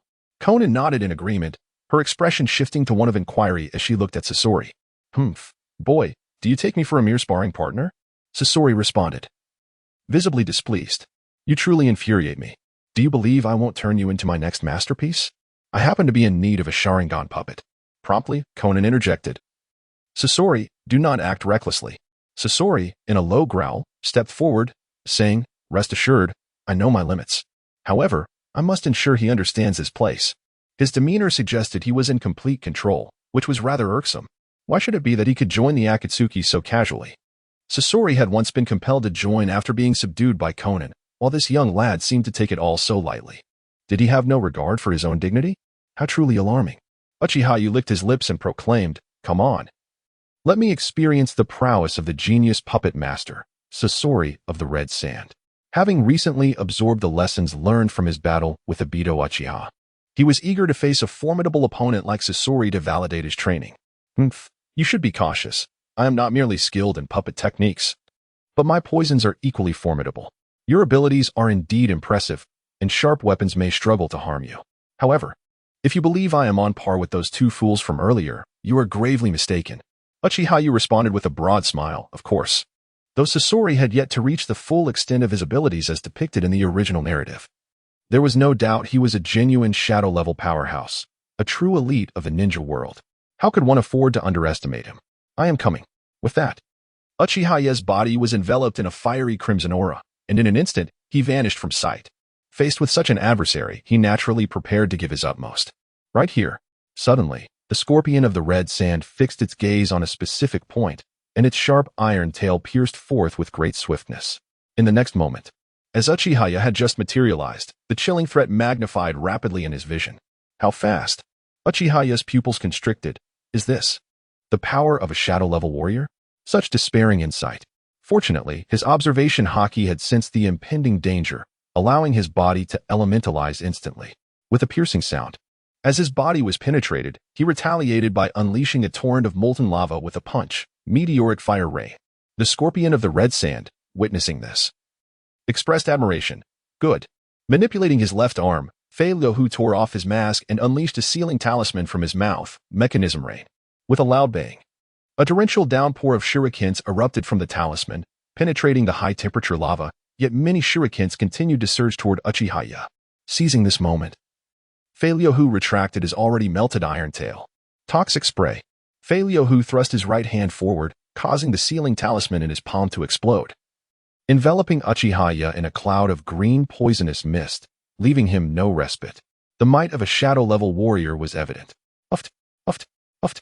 The sounds of penetration echoed within the toxic haze, yet the scorpion of the red sand displayed no signs of slackening. The next moment, underworld dog, Uchiha Yo, like molten rock, surged through the poisonous mist, closing in on Fei-Lyo-Hu and delivering a blazing punch with tremendous speed. However, behind Fei-Lyo-Hu, a shield wrapped in dense chakra had already been raised in preparation. Boom. The earth shattered, and the air screened. Astonishingly, such a searing punch could not breach the shield. Uchiha Yo couldn't help but admire. What swift reflexes. Indeed, a shadow-level warrior. He dared not linger and immediately retreated, simultaneously expelling torrents of lava to thwart the scorpion's pursuit. Through their recent confrontation, he had discerned one of his shortcomings: insufficient strength. With an aggressive and rapid assault, his reactions were exceptionally swift if one strike failed. He would retreat immediately, never delaying. In the air, Conan observed the scene with astonishment. Is he really only 13 years old? How extraordinary. Achieving the level of AJ Nin at 13 is already remarkable, let alone facing the shadow-level scorpion of the red sand with such composure. He is truly a prodigy reincarnated. With this decisive judgment, she resolved to take the situation more seriously. Suddenly, Fei Liuhu's left arm sprang forth a shield to deflect the incoming molten lava, while his right arm erupted, revealing countless sealing talismans, thousand hands manipulation. Instantly, a myriad of arms surged forth, overwhelming Uchiha Yo. Each arm was surrounded by icy blades, delivering a potentially fatal strike. Although elementalization could provide some defense, it would undoubtedly allow the scorpion of the red sand to seize the opportunity for another assault, leaving him with no room for maneuver. Therefore, it was imperative to escape this attack swiftly. Great fire release. The searing crimson giant fist burst forth, instantly incinerating all in its path, and with unrelenting force. It surged towards the scorpion of the red sand. A wise choice. The voice of the scorpion echoed once more, as he adeptly extricated himself from the crimson mist, extending his arms to unleash two jets of high-pressure water, devouring torrent. Water met fire, and in an instant, it transformed into a billowing cloud of searing steam that enveloped the battleground, obscuring the vision of both combatants. The scorpion had originally contemplated launching a surprise attack on Uchiha Yo amidst the obscured vision, only to find that Uchiha Yo had already initiated his assault. Meteoric fire rain. Clusters of molten lava, the size of fists, rained down with ferocity, casting a crimson hue upon the mist, all aimed with uncanny precision at the scorpion of the red sand. What a crafty fellow. The scorpion promptly retracted his crimson mist and evaded the onslaught. The heat of the lava was something he was most reluctant to confront, as scorching heat was the bane of puppetry. Scorpion, it's not over yet. Be careful. Uchiha Yo's voice resonated once again through the mist. The scorpion could immediately sense a looming danger beneath his feet. Lava eruption. The ground trembled violently before a pillar of blazing red-hot lava surged upwards, perfectly poised to envelop the scorpion. Even the scorpion felt his pupils constrict in astonishment, genuinely impressed by the acute perception. To target him with such precision despite the obstructed vision was indeed formidable. Sand clone. At the very moment he was about to be struck, he evaded the blow by utilizing his sand clone. Yet, another shocking occurrence unfolded. Just as his true form emerged from the mist, striving to escape this unfavorable predicament, Uchiha Yo's smiling visage rapidly magnified before his eyes, accompanied by a fist as red as molten iron. Hellhound. Infernal prison. Being a top-tier master, the scorpion reacted swiftly, unleashing two streams of terrifying flames from his palms, scorching yet imbued with immense thrust, effectively countering Uchiha Yo's assault. Indeed, Scorpion, your reflexes are remarkably swift. Observing that his attack had been thwarted, Uchiha Yo immediately retreated. Yet from his sleeves, he released several shuriken to repel the scorpion, preventing him from capitalizing on the moment. However, a sudden change flickered across his expression as his body morphed into molten lava. With a sharp hiss, a merciless steel wire pierced through his chest. It was none other than the steel wire coiled around the scorpion's abdomen, launching a surprise attack from beneath. So it seems my efforts have borne no fruit? The scorpion's gaze sharpened at this scene. Impressive perceptive ability. Few in the ninja world can so effortlessly evade my strike. Uchiha Yo, I acknowledge your skill. With that, the scorpion's expression turned serious as he withdrew a black scroll emblazoned with the character 3 from behind. In light of this, let us engage in a serious battle. Upon hearing this, Uchiha Yo licked his lips, his eyes burning with fervor as he inhaled deeply. It is truly an honor.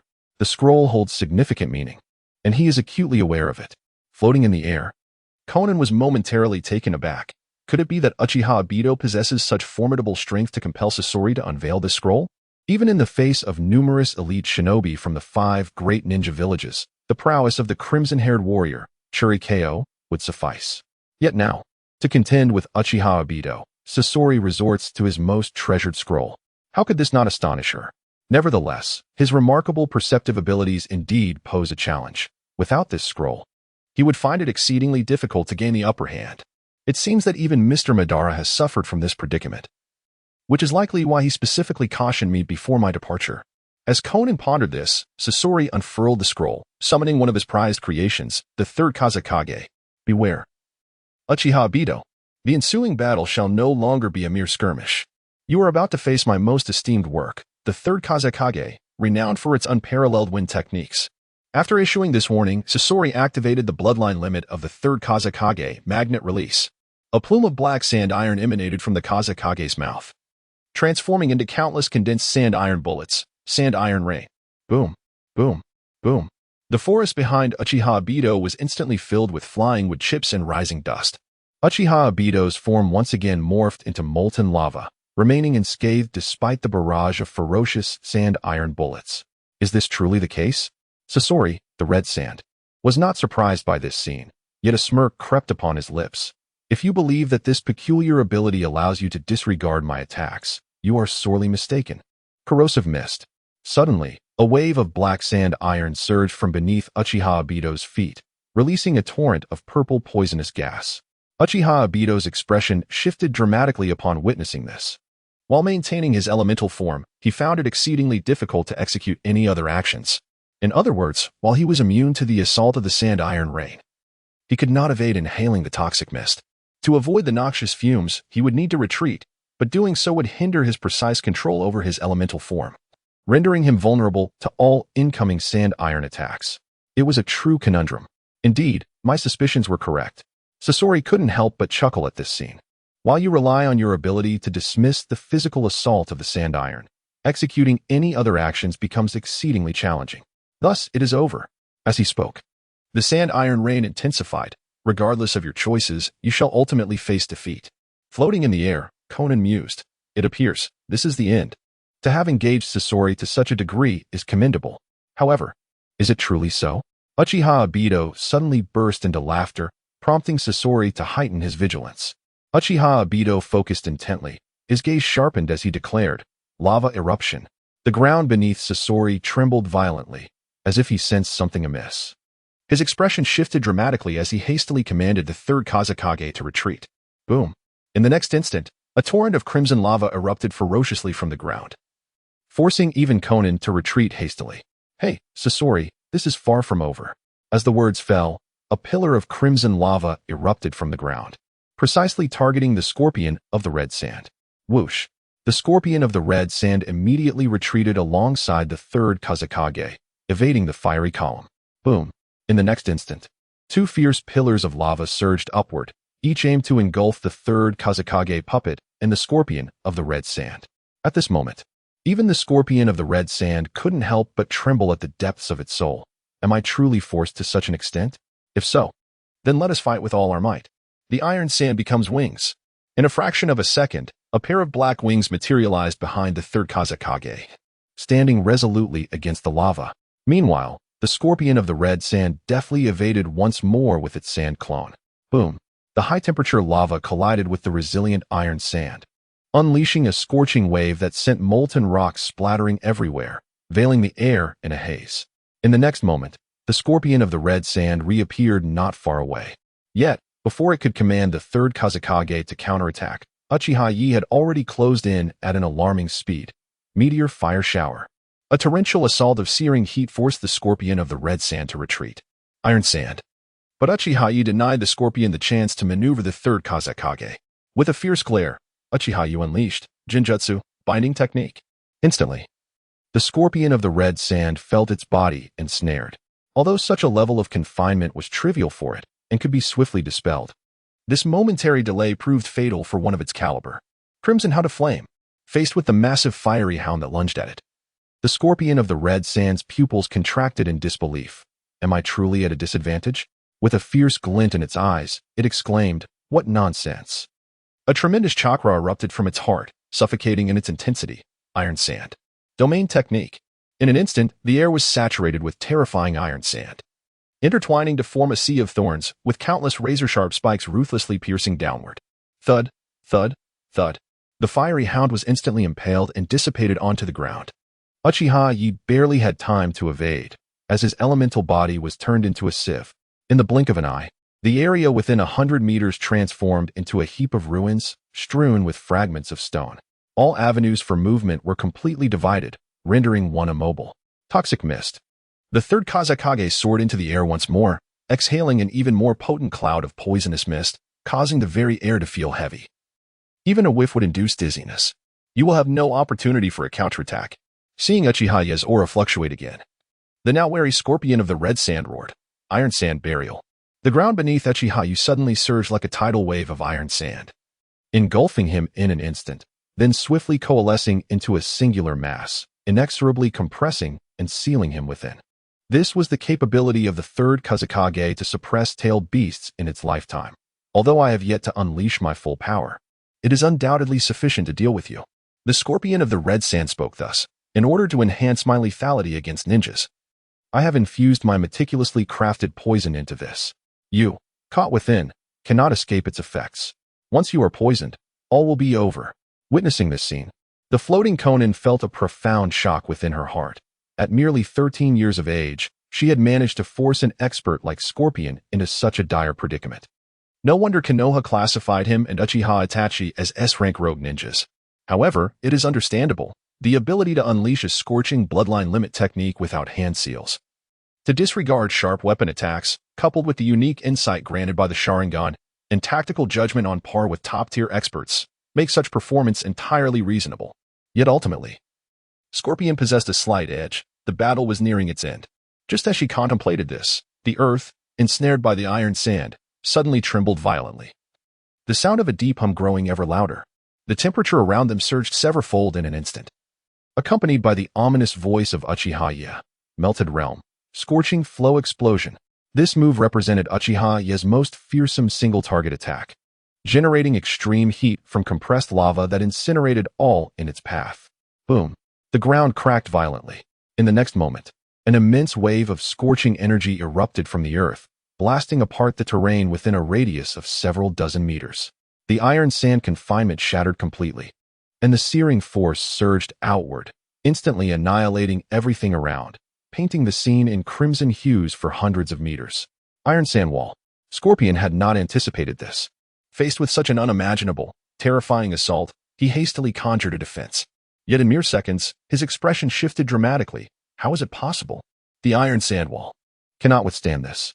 Cracks, as thick as fingers, appeared on the robust wall of iron sand, while the rest rapidly melted away. In shock, Scorpion quickly retreated, conjuring a new arc-shaped barrier before him. Boom! The searing power crashed violently against the barrier, sending shockwaves in all directions. He did not seize the opportunity to launch a surprise attack. Yet, as Scorpion observed the stillness behind him, he could not help but feel bewildered. Such a splendid chance. And Uchiha Yo had not ambushed him from behind? It was illogical. Suddenly, a wave of scorching energy surged from above him. Uchiha Yo, wielding lava, swept his arm forward, unleashing a ferocious fire dog that charged at him. Iron sand rang. The third Kazekage immediately summoned a barrage of iron sand projectiles, dispersing the incoming fire dog and forcing Uchiha Yo to retreat.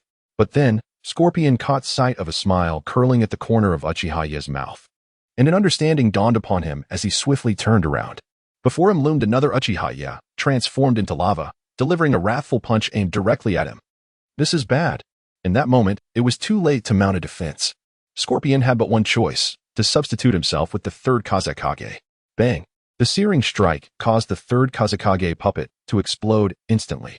This was a result of Scorpion's desperate measures, having enveloped the puppet's surface with a layer of iron sand. Otherwise, at this moment, the puppets would likely have been entirely destroyed. To think, the third Kazekage was obliterated by puppets. Konan gazed at the scene, profoundly astonished. Could Uchiha Yo be so formidable? The relentless tactics had even rendered Scorpion incapable of judgment impressive. She realized that from this moment forth, she ought to regard Uchiha Yo as a peer among the powerful, rather than merely seeing him as a younger subordinate. Bang! The Uchiha Yo, who had evaded in midair, suddenly dissipated into smoke, and the Uchiha Yo, who had vanquished the third Kazekage, began to cough violently, his lips tinged with a purplish hue. As he knelt on the ground, gasping for breath, he had been poisoned. TCH, is this where it ends? Observing the newly landed Scorpion, whose expression was exceedingly grim, Uchiha Yo wiped the sweat from his brow, his vision blurring. Lord Scorpion, I concede. I will provide high-quality materials for the puppets you have lost. Initially wishing to continue the battle and unveil his final, albeit incomplete, trump card, Scorpion huffed in response. No need. I know you are capable of continuing the fight. There is no need to feign defeat. Coincidentally, my final card is not yet fully perfected either. If we truly fought to the end, it would likely result in a stalemate. As he spoke, he tossed a vial of green potion. This is the antidote. We can spar again when time permits. Hearing this, Uchiha Yo grinned. Then I look forward to our future encounters, Lord Scorpion. Konan, having descended as well, expressed her admiration. You are the second ninja. Aside from Zero Burial, capable of destroying the third Kazekage puppet, it's no wonder Scorpion holds you in such high regard and even invites you to spar. However, gazing at Uchiha Yo, Konan inquired, aren't you even a little curious about the origins of our Akatsuki organization? Don't you wish to understand our purpose and the members involved? Aren't you concerned that we might recruit you only to turn against you? Uchiha Yo smiled in response. If I were to perish at the hands of such a beautiful woman, I would consider it worth it. Upon hearing this, Konan raised her eyebrows, her face flushed with indignation. You haven't even fully matured, yet you're so brazen. She then composed herself. Before I set out, a masked man in our organization advised me to be cautious of you, Uchiha Yo, as you are not to be underestimated. His tone suggested that you had fought and did not fare well against him. At this, a glimmer of insight flickered in Uchiha Yo's eyes. So that masked man is also part of your organization. I merely escaped from him by chance. That hardly counts as him being bested. He pondered, now that I am joining, I hope that masked senior won't create difficulties for me. Yet, a sense of wariness began to creep into his mind.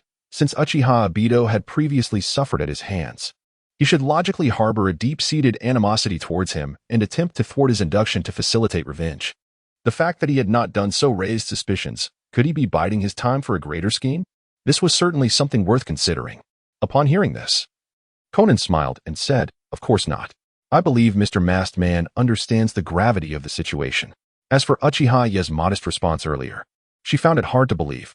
If Uchiha Yo had not caused Madara any trouble, would Madara truly be so concerned about him?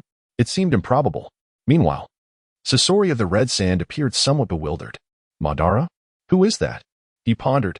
Were there still mysterious members within the organization that he did not recognize? Without addressing Sasori's inquiry, Konan led Uchiha Yo to Rain Village to meet their leader, Zero Grave. At that moment, a message appeared before Uchiha Yo. Frog Tadpole returns from travel, bringing back rare minerals from the Craftsman Village, high-grade chakra metal. Claim. He was aware of Craftsman Village, a small village renowned for its exquisite ninja tools. There once was a master blacksmith named Qingming who forged several weapons that rivaled the legendary 7 ninja swords. Before him, a fist-sized chunk of oil-green metal materialized. Konan and Sasori gazed at this metal in astonishment, unable to restrain their exclamations. How do you possess such high-purity chakra metal?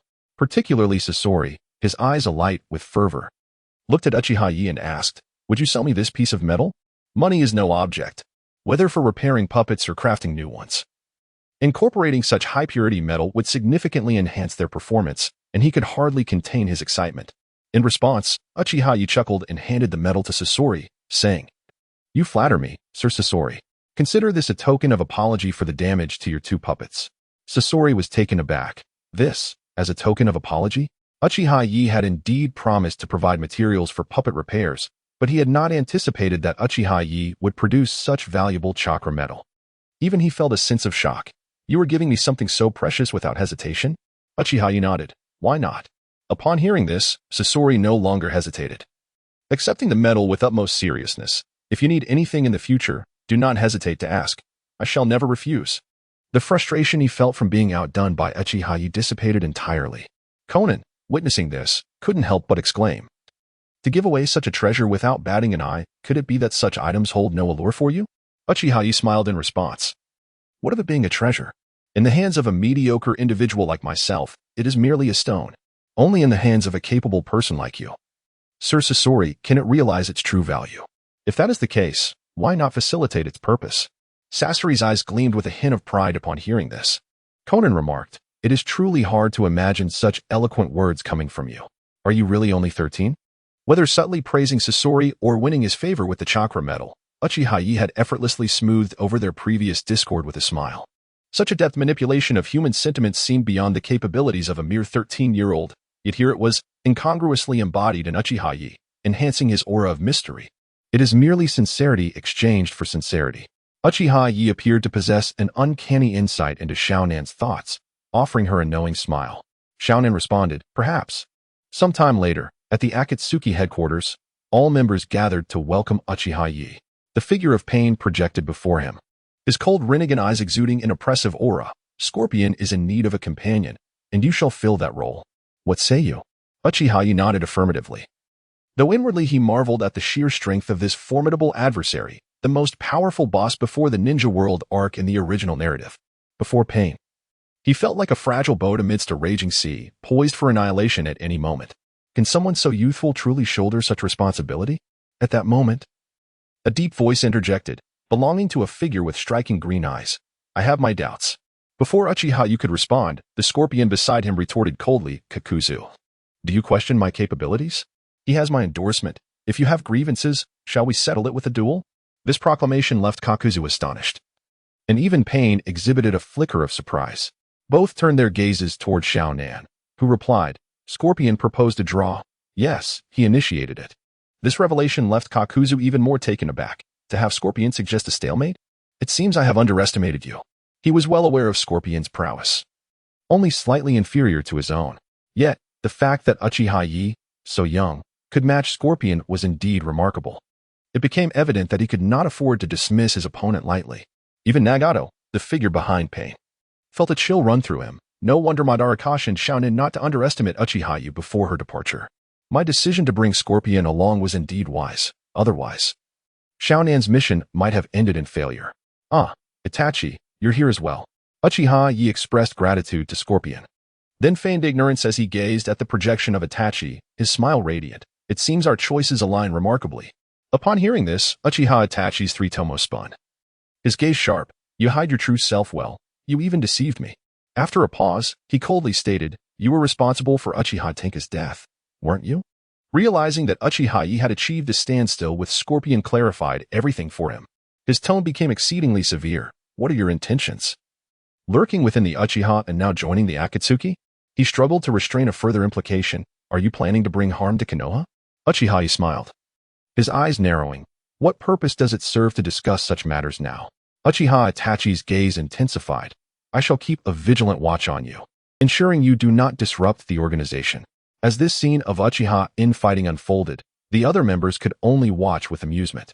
As the Scorpion observed the scene, he exchanged a glance with Uchiha Leaf, both conveying the unspoken thought of whether to eliminate Uchiha Itachi. Uchiha Leaf, upon noticing, shook his head, contemplating that the pretense of fearing for the Akatsuki was false, while genuine concern for Konoha was true. He then responded to Uchiha Itachi, stating, I shall await your decision. He was also tasked with monitoring Uchiha Obito to prevent this enigmatic figure from bringing harm to Konoha. Presently, he found himself burdened with the need to remain vigilant, which certainly demanded considerable energy. No wonder Uchiha Itachi met an untimely demise in the original narrative. Perhaps the excessive strain on his vitality was one reason.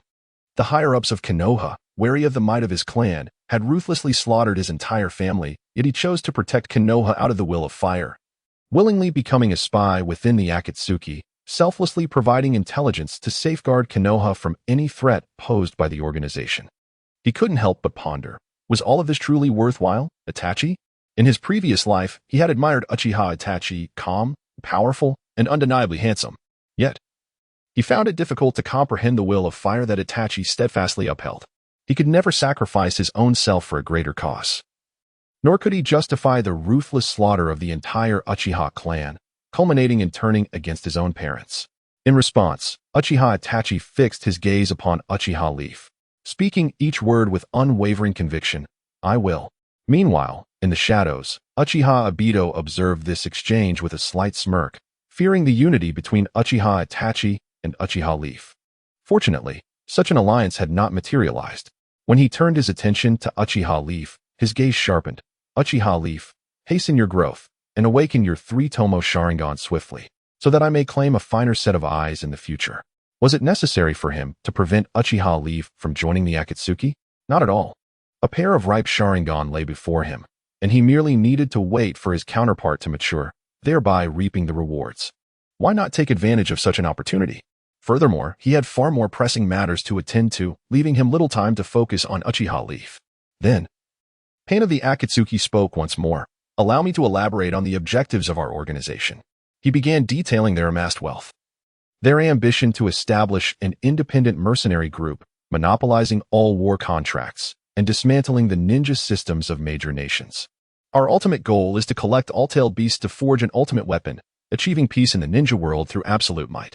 Upon hearing this, Uchiha Itachi's expression hardened, instinctively clenching his fists. So even the tailed beasts are among their targets? The Akatsuki is indeed a perilous organization. It seems my decision to infiltrate was indeed wise. They will undoubtedly pose a threat to Konoha in the future. As for Uchiha Leaf, he feigned astonishment, exclaiming, "What an extraordinary objective, leader." At that moment, Kakuzu snickered, mocking, "Kid, even if you're scared now, it's too late to withdraw your application." Upon hearing this, Uchiha Obito immediately declared, "It seems I am left with no choice but to tread my path resolutely. I hope the might of the tailed beast will not disappoint me." Tendo Pain nodded at this, then cast his gaze over the assembly, stating, "However, the most pressing matter before us is to strengthen our team. Does anyone have recommendations?" This inquiry elicited a collective shake of heads.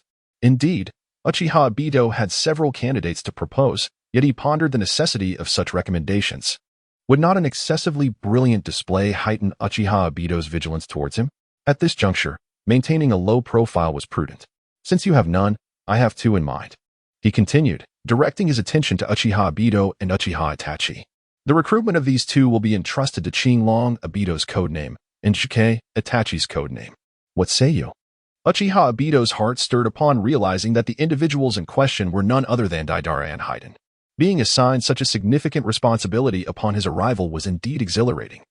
He turned to his companion, Scorpion, and inquired, "What do you think, Brother Scorpion?" Scorpion of the Red Sand replied, "It is acceptable." Uchiha Itachi, too, offered no dissent. "Here are their dossiers." With that, two scrolls materialized, revealing their contents before the quartet. Hidan, a devotee of the evil god, was regarded as the foremost villain by the usually peaceful townsfolk of Takigakure, having committed numerous atrocities. The Akatsuki had been commissioned to eliminate this heretic to ensure the village's tranquility. As Scorpion perused the information, he furrowed his brow, remarking, "He does not appear to be a conventional ninja." On Uchiha Itachi's side, the dossier pertained to Deidara, the genius explosive ninja of Awagakure. As expected, Uchiha Obito mused internally upon reviewing the documents. Indeed, these two are the ones. The countdown to Orochimaru's departure from the Akatsuki can now commence. He glanced at Orochimaru, whose gaze was fixed upon Uchiha Itachi, eyes gleaming with avarice and fervor, calculating the situation in his mind. "Thus, let us conclude this meeting," Tendo Pain proclaimed, instructing Konan to pass the identical scrolls to Uchiha Obito and Uchiha Itachi, who then vanished from sight. Upon opening the scroll, Uchiha Obito's brows lifted in surprise. The scroll contained none other than the three exclusive jutsu of the Akatsuki: the body flicker technique, the sealing technique, Phantom Dragon 9 sealing, and the transformation technique. "Give me a few days to repair the puppets," Scorpion announced, shutting the mission scroll. Uchiha Obito replied, "Very well. I too require time to familiarize myself with these techniques." Had it not been for the Akatsuki stipulation of duo involvement for missions, he would have preferred to undertake the task alone. As he exited the Akatsuki base, having just parted ways with Scorpion, Uchiha Obito halted abruptly at the staircase. Before him stood Orochimaru, gazing at him with insatiable greed, licking his lips and saying, "The body with the Sharingan is simply exquisite. Since I cannot obtain Uchiha Itachi, acquiring you would suffice." This statement caused Uchiha Obito to tense involuntarily. Orochimaru, much like the currently unrefined Sasori of the Red Sand, may not possess the overwhelming strength of the eight-headed serpent form as depicted in the original narrative. Nevertheless, his prowess is commendable even when viewed through the lens of the Kaga-level figures. He represents a formidable adversary that demands his utmost effort to confront. This is the outcome of his battles against Uchiha Obito and Sasori, resulting in a 50 enhancement in his developmental progress. "How fortunate I am," Uchiha grinned, proclaiming that only at the precipice of death can one truly grasp the essence of power. "Perhaps after our duel, my own strength shall see significant advancement. As his abilities burgeon, so too must his mastery of observation Haki, which necessitates combat with the strong." Ah, the audacity of youth. Orochimaru observed Uchiha Ye's unflinching demeanor, a shadow of seriousness enveloping his gaze. "Let me witness the extent of your capabilities." With that, he elongated his neck toward Uchiha Ye, his foul maw snapping viciously. His speed surpassed even that of Sasori. Truly, he bore the weight of the legendary Sannin. In the face of this serpentine head, Uchiha Ye felt a jolt of trepidation. his body transforming into an ethereal form to evade the attack, while simultaneously reaching out with a searing grasp toward Orochimaru's neck. Sizzle! His burning palm seared the flesh. Yet no trace of elation graced Uchiha's countenance. As anticipated, in the next moment, Orochimaru metamorphosed into a puddle of mud. A mud clone. Orochimaru re-emerged from a distance. But before he could strike again, a deep voice resonated from behind him. Orochimaru, are you feeling particularly restless today? It was none other than the returning Sasori of the Red Sand. The arrival of Sasori caused Orochimaru to halt his movements. Alone, Uchiha Yo posed little threat to Orochimaru. But with the addition of the cunning Sasori, the circumstances had shifted dramatically. He could no longer pursue Uchiha Yo. You're quite fortunate, Yikuin. Orochimaru chuckled with a hint of reluctance, dissolving once more into a puddle of mud, disappearing entirely. Uchiha Yo, having concealed his presence, expressed his gratitude to Sasori. I sensed something amiss with Orochimaru's gaze during our earlier gathering. Indeed, my intuition proved correct. He intended to harm you. Sasori, manipulating his crimson sand, acknowledged the gravity of the situation. Orochimaru is indeed formidable. I find it challenging to intimidate him alone. Fortunately, your exceptional strength compelled him to retreat. Uchiha Yo smiled. It is thanks to you, Sasori. Otherwise, I might have faced a grueling battle today. Sasori humbly stated that it was merely a trivial matter. For days later, in the land of hot water. Ah, young man, I perceive a remarkable potential within you. Would you be interested in joining our cult of the evil deity? On a shaded avenue. Uchiha Yo and Sasori were intercepted by a man clad in a stylish oversized hat, wielding a long scythe and sporting a gray pompadour. The cult of the evil deity?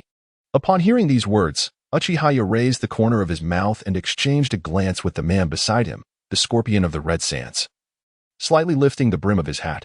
What kind of cult is that? The man with the slick back hair immediately responded with an audacious tone.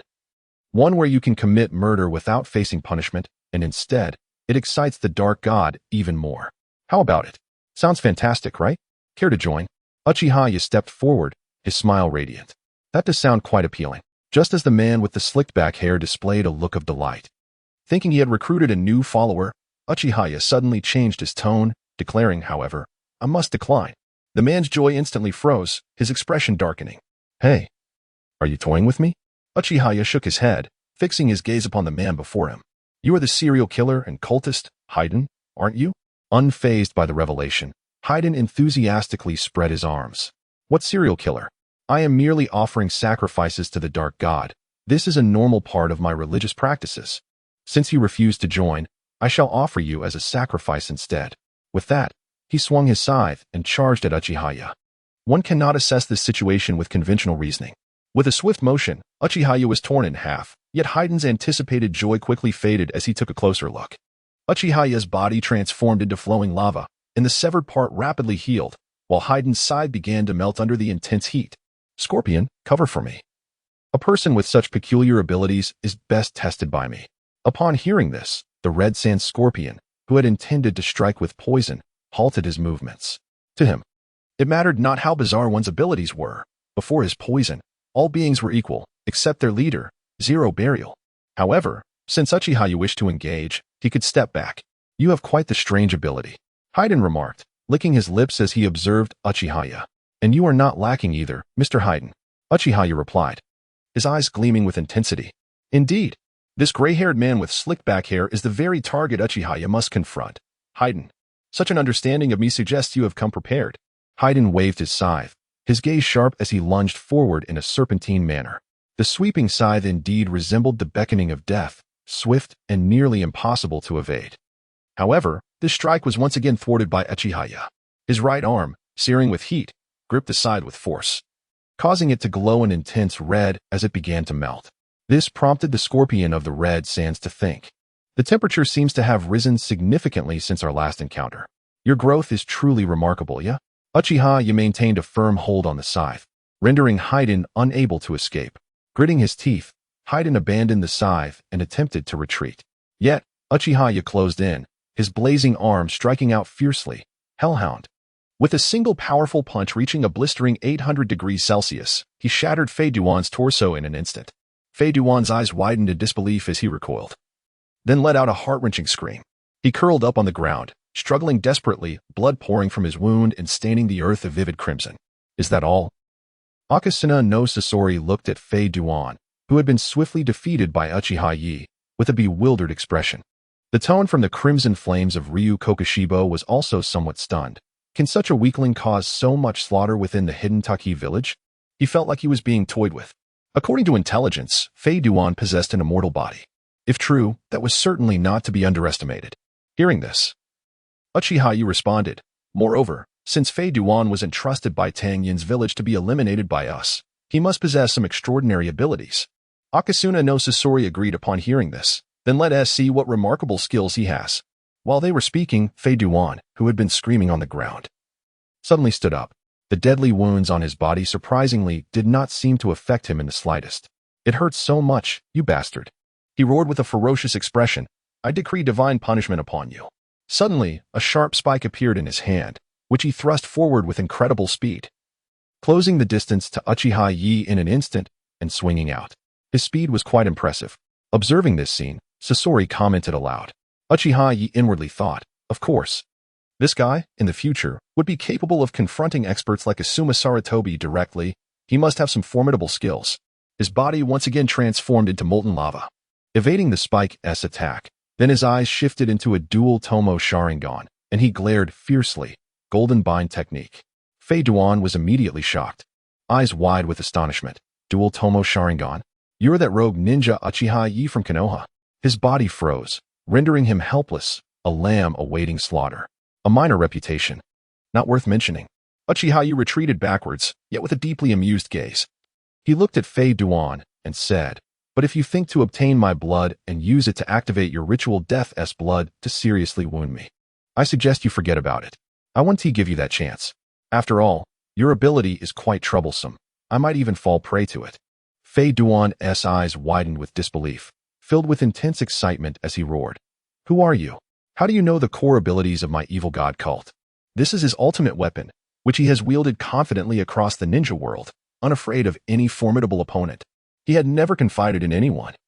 Yet now it was being casually revealed. How is this possible? For someone who knew his abilities so intimately, how could he not feel a sense of dread? Akasuna no Sasori also looked at Uchiha Yi with some surprise, curious as to how he could know the hidden powers of a stranger he had never met.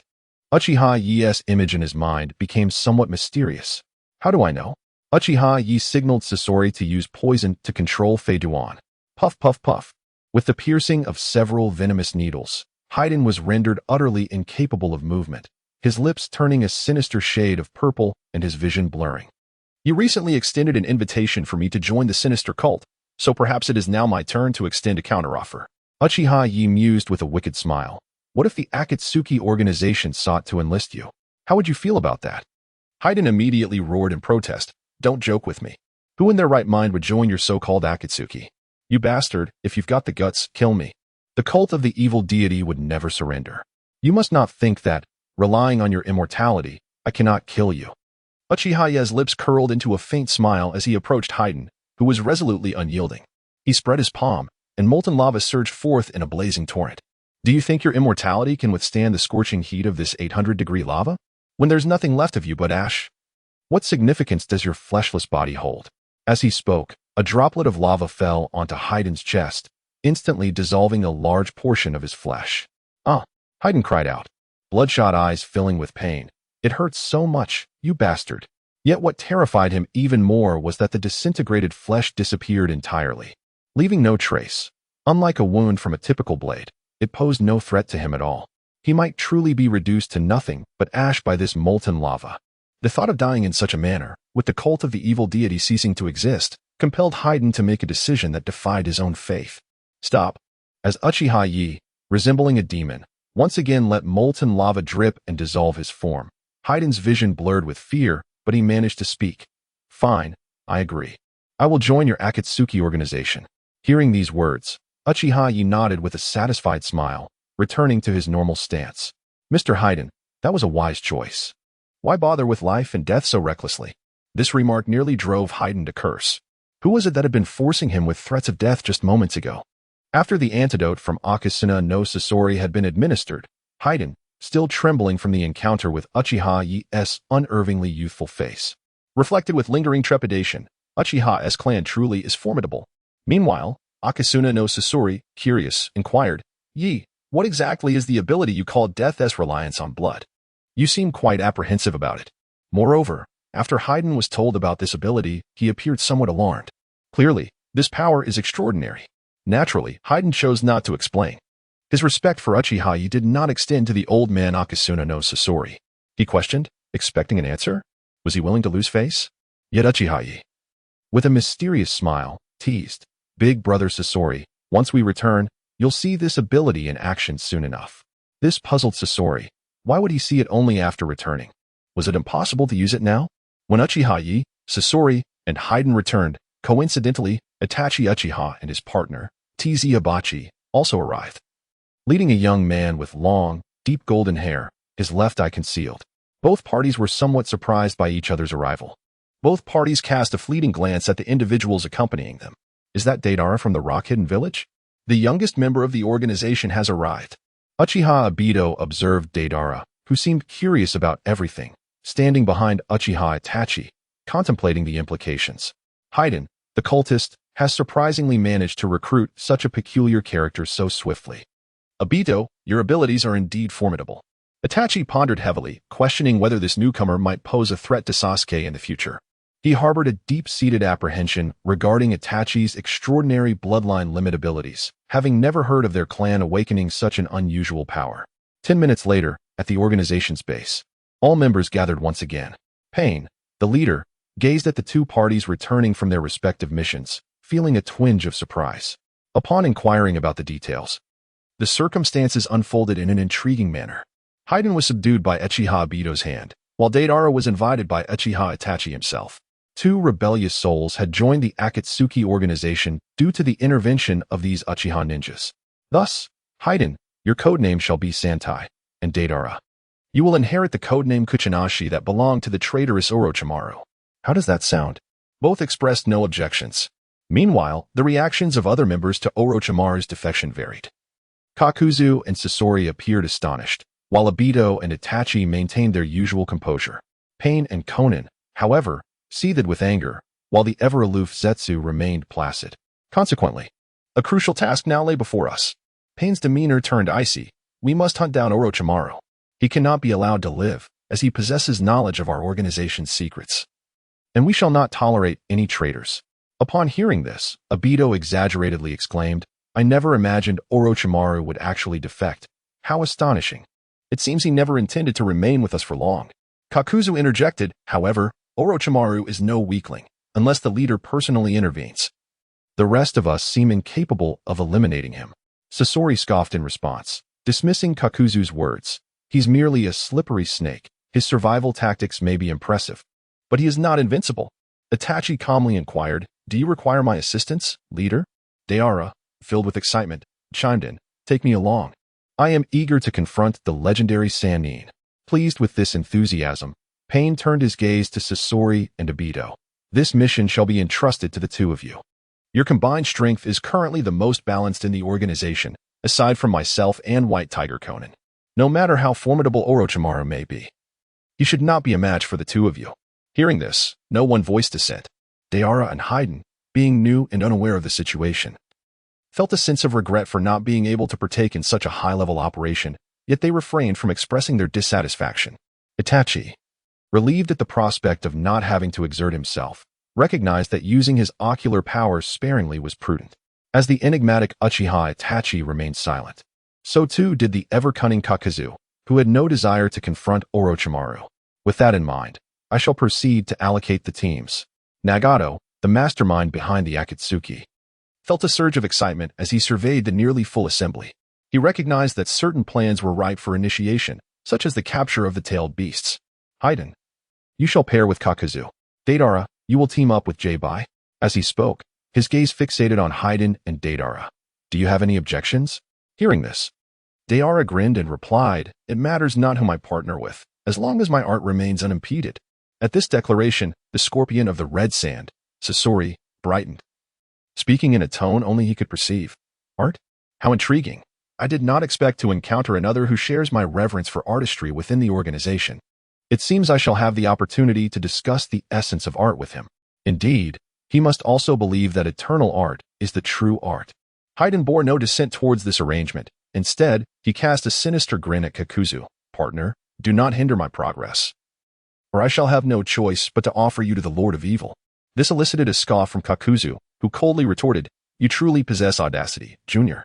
His gaze sharpened. Allow me to witness the source of your unfounded confidence. Young one, are you prepared for battle? Previously, he had lacked the chance to assert dominance over Uchiha Obito. Now, surely, Hidan would not prove to be an exception. Moreover, based on Sasori's earlier account, it was evident that Hidan, who had fallen to Uchiha Obito in mere moments, was hardly a formidable foe. At this, Hidan eagerly licked his lips. Ha ha ha. That is precisely what I desire. Do not perish too swiftly, esteemed elder. This proclamation left the gathered assembly in a state of astonishment. Even Itachi could not conceal his surprise. Kakuzu's strength was no trifling matter. Even now, he would not dare claim he could vanquish Kakuzu. He was curious to discern what audacity Hidan possessed to utter such bold words. With nothing else to occupy his time, he thought it might be entertaining to observe. You could not even best Uchiha Obito, and given that Uchiha Obito and Kakuzu's strengths are only marginally divergent, I am intrigued as to where you derive the confidence to claim you can defeat Mr. Kakuzu. In his heart, Hoshigaki Kisame regarded Hidan's arrogance with a tinge of disdain. The world is never short of those who fail to see their own limitations, and in his eyes, Hidan was one such individual. Meanwhile, Uchiha Obito leaned closer to Sasori, whispering, Brother Scorpion, the ability you wish to witness will soon make its appearance. Sasori responded eagerly, I am most curious. In the hidden depths of the Rain Village, within a clandestine chamber, the scene unfolded. Come forth, Junior. After they took their positions, Kakuzu approached Hidan with an indifferent gaze. Demonstrate your prowess, and let us see if it can substantiate your earlier bravado. Hidan merely tightened his grip on his scythe, his eyes locking onto Kakuzu with the intensity of a hawk. As the distance between the two narrowed to merely 2 or 3 meters, Fade Wan's scythe suddenly sliced through the air like a crescent moon. A maneuver that would challenge even the most skilled jonin to react in time. Yet, Kakuzu remained calm and gracefully leaped backward. Observing this, Fade Wan's imposing presence did not wane as he pressed forward, wielding his great scythe like a silver moon, aimed at Kakuzu's numerous vital points. Whoosh, whoosh. In the face of Fade Wan's relentless pursuit, Kakuzu evaded with remarkable composure. No matter how ingeniously angled Fade Wan's attacks were, he could not graze even a fraction of Kakuzu's sleeve. Decades of combat experience were vividly demonstrated in this moment, as Kakuzu executed the simplest of movements to deliver the most fitting responses, akin to a captivating dance. Uchiha Itachi and Uchiha Shursui simultaneously activated their Sharingan, quietly observing and imprinting Kakuzu's movements, preparing to digest and assimilate them into their own understanding. Ha ha ha, what is the matter? Is evasion all you can do? Fade Wan taunted, witnessing Kakuzu's continuous dodging. Don't think you can escape again. With a sudden leap, he grasped his scythe and brought it crashing down. Kakuzu, upon hearing this, halted his steps, his gaze sharpened as he launched his right arm like a missile, propelled by black tendrils, mercilessly piercing through Fade Wan's chest. Ugh! Fade Wan's eyes widened as he fell helplessly to the ground. Is this it? The onlookers were momentarily bewildered. Was this really it? Just moments ago, he boasted about defeating Kakuzu, only to be swiftly dispatched. Conversely, Scorpion, who had witnessed Fade Wan's immortality once before, felt a flicker of anticipation. It seems he's about to demonstrate the ability Leaf mentioned, death through blood. I wonder what kind of skill that could be. One that even Leaf, with his ability to disregard sharp attacks and swift reflexes, fears. Kakuzu, observing Fade Wan lying motionless, expressed disdain. What? Is this all? He turned to Uchiha Leaf, regret lacing his voice. I'm truly sorry for the trouble. He assumed Fade Wan was deceased. But, damn it, you bastard. It hurts. Fade Wan suddenly rose from the pool of blood, shouting in displeasure, I invoke the divine punishment upon you. As he yelled, he used his foot to draw a circular pattern with an inner triangle in the blood-stained ground, the battle. Before he could finish, Kakuzu's immensely penetrating fist once again pierced through his chest. Fade Wan, now further irked by this heavy blow, gritted his teeth, grasping the black tendrils to extract them from his wound, simultaneously seizing some of Kakuzu's blood. Prepare for a splendid demise, you bastard. This is my show now. Everything shall be under my control. A smirk spread across his face, revealing his satisfaction. The ritual begins. With that, he licked and swallowed Kakuzu's blood. his body instantly transforming into a shadowy form, white stripes outlining his bones, resembling a deathly specter. In this scene, aside from Uchiha Yo, whose expression remained composed, the others could not help but reveal looks of astonishment. Suddenly, a sharp spike sprang from Hidan's hand, and amidst the crowd's incredulous gaze, he drove it directly into his own lower abdomen. Though it was Hidan who impaled himself, blood simultaneously welled forth from the identical spot on Kakuzu's body, causing the latter to double over in agony, emitting a pained cry. Ha ha ha, now you understand the gravity of this, don't you? Hidan's eyes gleamed with delight as he observed Kakuzu's disbelief, and the stunned onlookers continued to savor the torment. One after another, Hidan pierced his own limbs, hands and feet, seemingly impervious to pain. In stark contrast, Kakuzu groaned continuously as the corresponding areas on his body suffered relentless damage. Eventually, he collapsed to the ground, unable to stand, his breaths ragged and labored. Be grateful to me, senior. Had I pierced my heart with that first strike, you would already be dead. With Kakuzu sprawled in a pool of blood, Hidan, brimming with satisfaction, ceased the ritual. So this is the power of the cultists of the evil god, the death ritual fueled by blood? Truly madness incarnate. Scorpion's heart was also shaken. To instantly slay an enemy with just their blood, what a terrifying ability. No wonder Yo feared it so. For ninja who possess but a single life, such a power is nothing short of horrifying. Does the activation of the ritual require the enemy's blood as well as the inscribing of that cursed formation? Suppressing his shock, Uchiha Itachi analyzed calmly. If Hidan is not within the confines of the curse array, might this ability be rendered ineffective? If there is a chance, it warrants an experiment. Witnessing this, Conan sighed. It is an absolute weapon against the Jinchuriki. Immortality combined with a one-strike killing power. How else could one best the Jinchuriki? No matter how powerful, they have but one life. Her gaze shifted to Uchiha Yo, tinged with suspicion. How did he know Hidan's ability during their first encounter? Could he possess precognitive powers? The Akatsuki members would recount their missions upon return. Thus Conan knew that Uchiha Yo seemed to possess prophetic insight into Hidan's abilities.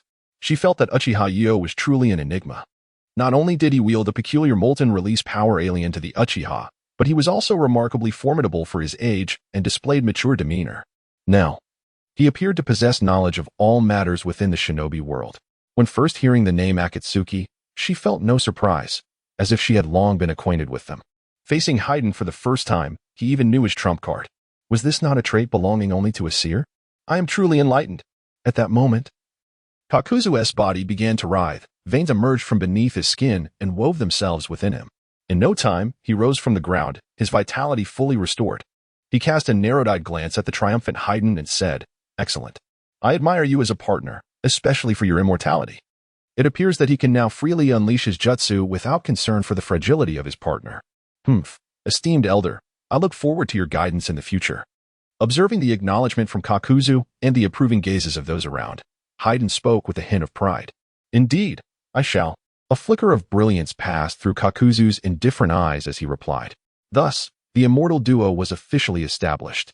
Watching the mutual recognition between Kakuzu and Hidan, Uchiha Yo pondered with a touch of wicked amusement. Now, all that remains is to await news from Orochimaru. Although Orochimaru has defected, no specific information regarding his whereabouts has surfaced, making it unwise to pursue him recklessly. We must wait for the intelligence expert, Zetsu, to provide us with updates. In the meantime, it would be prudent to enhance one's own strength. The Rain Village is an ideal location for his training, abundant with rivers, lakes, and seas. This environment is conducive to developing his fruit abilities and honing his physical prowess. At this moment, in a certain location within the land of rice, Orochimaru licked his lips, pondering who Akatsuki would send to hunt him down.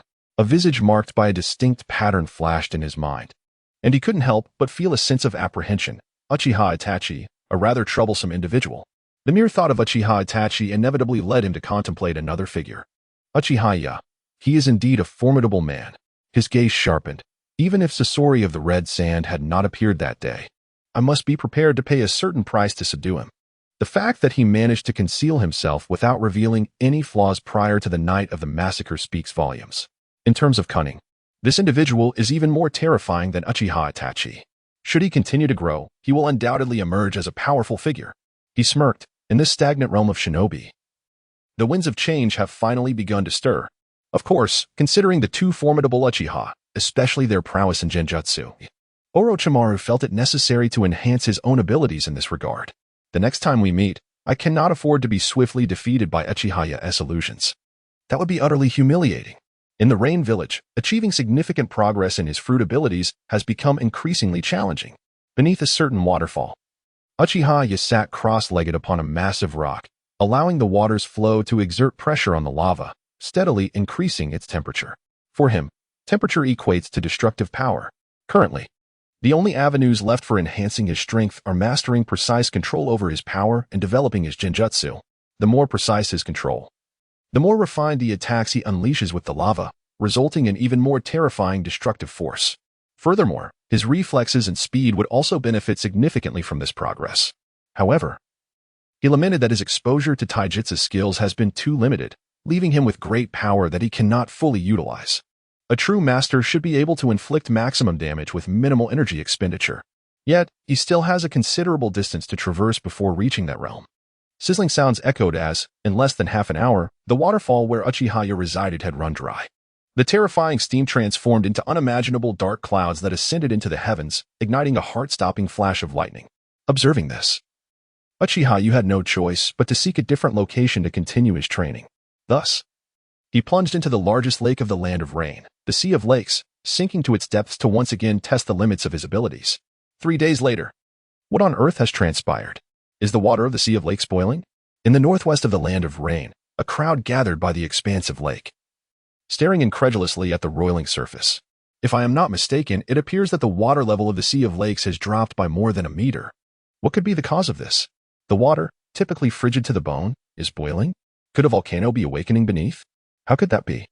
Where would we find a volcano in the Land of Rain? Countless onlookers were entranced by this astonishing spectacle, rendered momentarily speechless. Look, at that moment, a keen-eyed individual pointed towards the center of the lake. Is there something fiery red over there? Indeed, it seemed to be growing larger. Do you not sense that the temperature around us is rising? The bewildered crowd suddenly felt parched, as if they were ensconced in a desert, so hot that they wished to shed their garments. Yet, how could such a phenomenon occur in the perpetually damp and chilly Land of Rain? Buzz. The surface of the lake began to tremble violently, the boiling state escalating to a terrifying degree. A pungent scent of sulfur wafted up, mingled with an oppressive atmosphere that sent shivers down spines. What could it be? The people swallowed nervously, caught between fear and anticipation. Boom. At last, the fiery red glow erupted from the lake's depths, revealing itself before the astonished crowd. A person?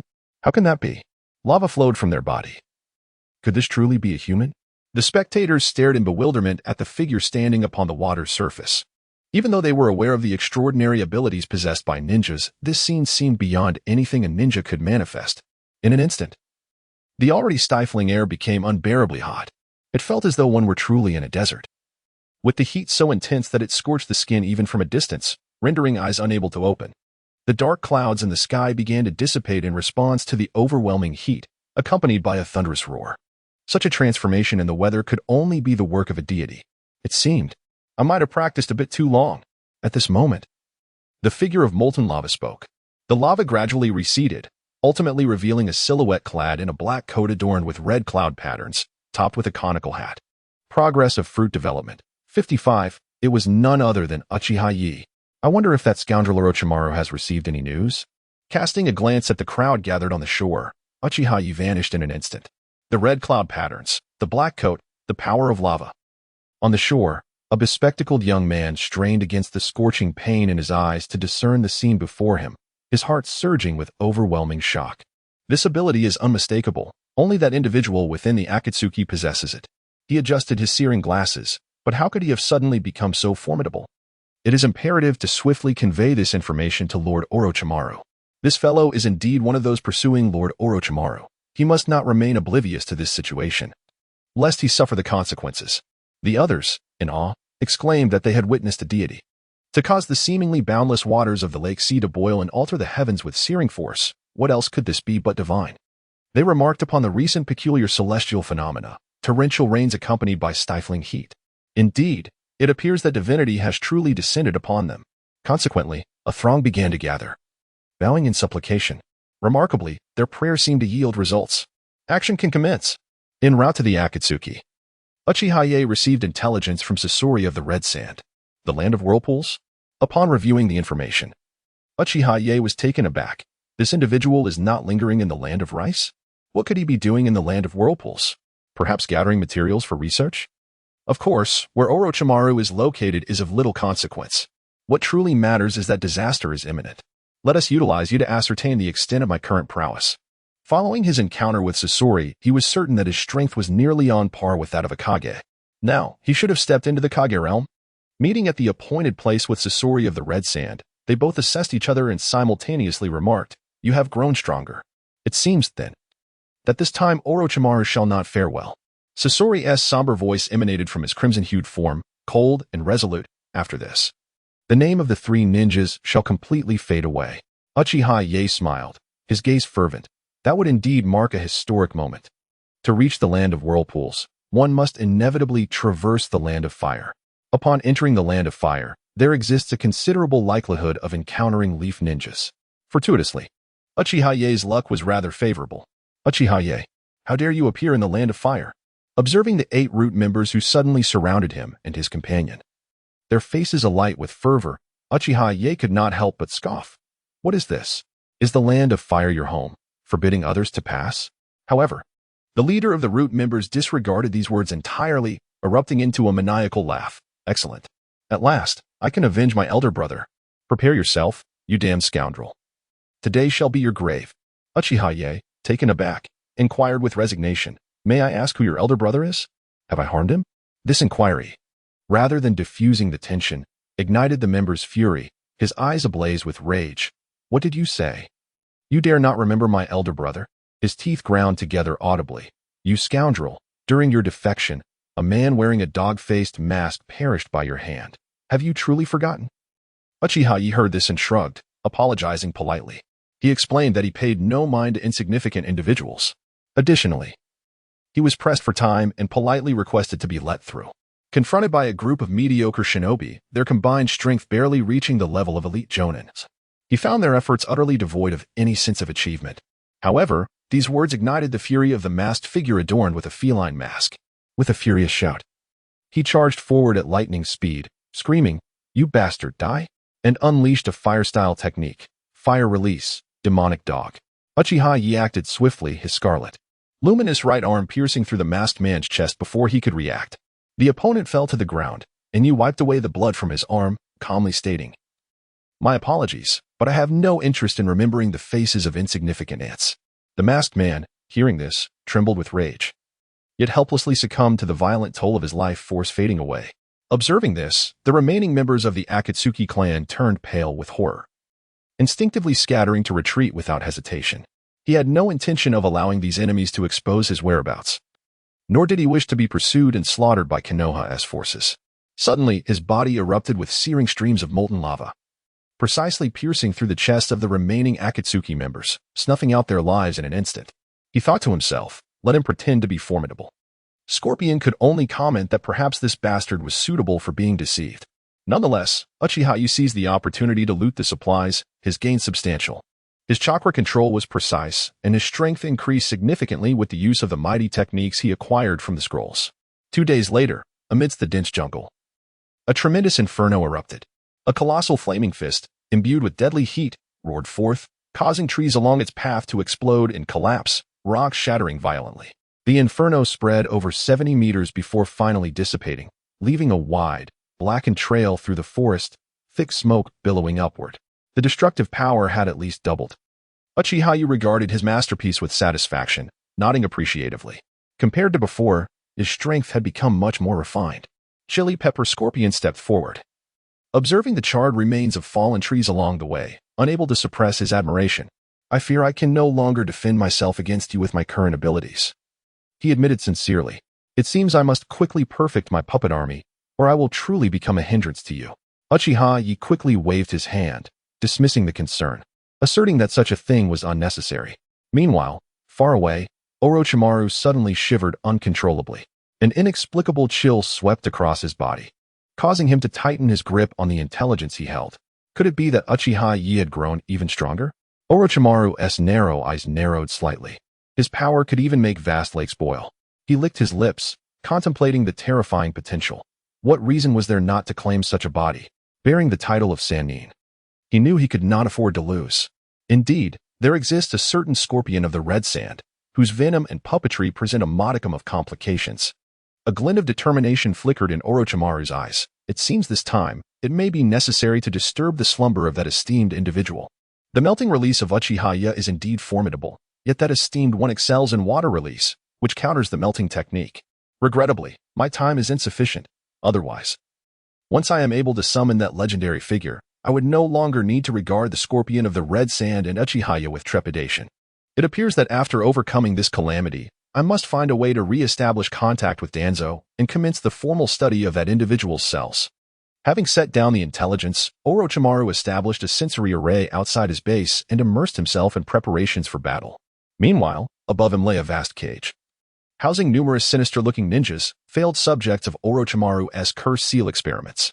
Sensing the impending conflict, these individuals began to stir with violent agitation. Is this the place?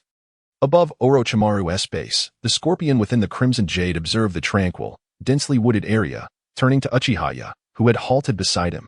This is indeed the location. Uchiha Yo, closing his eyes to sense the surroundings, declared, the land of whirlpools is not extensive, and there are few locations suitable for Orochimaru's base. Following my investigation, I shall soon discover it. How could I possibly misinterpret the chilling aura that uniquely belongs to Orochimaru? What a masterful concealment, the scorpion remarked, just as he was about to make a move, when suddenly, a sound of slicing air echoed above them, and two resilient steel nets descended upon them. Furthermore, sharp arrows and shuriken, akin to phantoms, pierced through the air with such velocity that they produced sonic booms. Thud, thud, thud. Uchiha Yo was caught off guard and impaled, becoming a veritable hedgehog, subsequently ensnared by the steel nets. What is this? Is this the extent of the Akatsuki member's prowess? I expected something far more impressive. A voice filled with disdain emerged from the woods, its source elusive. Yet, the tail of the scorpion swiftly swept aside all arrows before tearing through the steel nets. You possess a modicum of skill, commendable indeed. Let us see how long you can endure. The voice from the woods boasted arrogantly. However, before they could launch their next wave of assault, the scorpion's voice resonated. I say, ignorance must have its limits, you ants. With that proclamation, the scorpion's body erupted, unleashing two cross-shaped projectiles that subsequently detonated, showering the area with a flurry of needles. This is bad. A cacophony of alarm reverberated through the woods as the sounds of evasion intensified. Yet, in an instant, the surrounding foliage was riddled with countless holes. And ninjas clutching their necks, expressions of terror etched upon their faces, tumbled from the trees. In a matter of moments, they succumbed to their injuries. All were mid-level ninjas.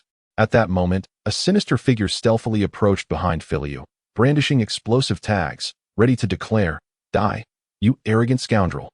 However, just as this individual believed victory was within grasp, the languid voice of Uchiha Yo resonated, accompanied by an infernal magma hound lunging forward. What? This person could hardly fathom that Uchiha Yo, seemingly gravely injured, could unleash such a ferocious assault. There was no time for any reaction. He was engulfed by the molten fury, leaving behind nothing but a chilling scream before being utterly annihilated. Is this how you welcome us, Orochimaru? The arrows embedded within Uchiha Yo's body disintegrated and fell away, as did the steel netting. Is it befitting of the legendary Sannin to indulge in such trivial tricks? The lifeless bodies strewn across the forest floor wore forehead protectors inscribed with musical notes. Undoubtedly, these were members of the Sound Ninja Village, founded by Orochimaru. Hehe. In the next instant, a low and eerie voice echoed, a chill permeating the air as Orochimaru materialized before the two, his expression brimming with excitement. It has been a while, my friends. Behind him, a throng of gaunt figures clad in hospital garments surged forth like zombies, emitting guttural howls from their throats. Upon casting their gaze towards Uchiha Yo and Sasori, their eyes gleamed with fervor. Orochimaru, do you truly believe these wretches can impede our progress? Sasori could not suppress his derision. I never claimed as much. Orochimaru replied with a low chuckle. They simply wished to witness the prowess of the legendary genius puppeteer. No sooner had he uttered these words than the throng erupted like a stampede, howling as they charged forward. Allow me. Sasori interjected, halting Uchiha Yo, his voice tinged with excitement. Among these, there are a few promising materials suitable for crafting my puppets. You keep an eye on Orochimaru. I sense something amiss with him. Upon hearing Sasori's words, Uchiha Yo found no cause for dissent. Ye, I never imagined you could coexist so harmoniously with Sasori. Truly a testament to your charisma. As Uchiha Yi advanced towards him, Orochimaru's demeanor shifted to one of gravity. The aura emanating from Uchiha Yi had grown significantly stronger since their last encounter. But how long had it been? Not even half a month. A sense of dread filled his heart, the terrifying gift of the Uchiha. To survive the night of their clan's massacre was no trivial feat. Win style. Great breakthrough. As the disciple of the third Hokage, known as the ninjutsu professor, Orochimaru may not frequently employ all 5 elemental jutsu, yet he was undoubtedly proficient. In an instant, it was as if a tempest had descended, a howling gale breaking through all constraints and bearing down upon Uchiha Yi, rendering him breathless, his body weighed down and immobile. This is the terror of a shadow-level being, beyond the realm of ordinary imagination, a true embodiment of superhuman prowess. A fiery eruption. Faced with Orochimaru, Uchiha Leaf was fully alert. His Double Tomoe Sharingan activated, heightened perception and willpower engaged. He missed not a single detail. Orochimaru's battle experience eclipsed even that of Sasori, rendering him a far greater threat. To underestimate him would spell doom. Boom. Fire against wind. In an instant, crimson clouds blanketed the entire jungle, while the earth trembled and sank beneath the ferocity. The searing gusts forced even Sasori to retreat. The surface defense of the crimson armor could not withstand the terrifying heat exceeding 500 degrees. Many in medical attire were caught off guard, their bodies instantly scorched and charred. This scene struck terror into the hearts of the others clad in medical garb, who hastily distanced themselves from Uchiha Leaf, gazing at him in horror. If the residual force was this terrifying, how fearsome must the heart of battle be? Breaking through. Through his arduous training in the Lake Sea, he reached the pinnacle of his fruit's potential. Although future advancements in power would be arduous, the effort was undeniably worthwhile. Even the heavy winds unleashed by Orochimaru could not impede the advance of his fist. Remarkable. As the lava giant fist breached the tempest, Orochimaru could not help but marvel. Has he truly grown to such an extent? He was even more fearsome than Itachi. However, Orochimaru grinned. Do not underestimate me. Earth style, Yellow Spring Swamp. Suddenly, the ground beneath Uchiha Leaf turned muddy and soft, swallowing half of his calf, leaving him unable to gain footing. Is this the tactical judgment of a shadow-level being? So simple yet lethally direct. Witnessing himself restrained in mere exchanges, Uchiha Leaf could not stifle his astonishment. It felt reminiscent of his initial skirmish with Sasori, swiftly subdued. Water style, Clean Wave. Orochimaru denied Uchiha Leaf any opportunity to elementalize and escape the surrounding earth, weaving seals to unleash a torrential wave that made Uchiha Leaf cry out in alarm. The purpose of Orochimaru's water technique was straightforward: restrict his elemental assimilation. Yet, concurrently, the water style served another crucial function. Lightning style, Earth Walk.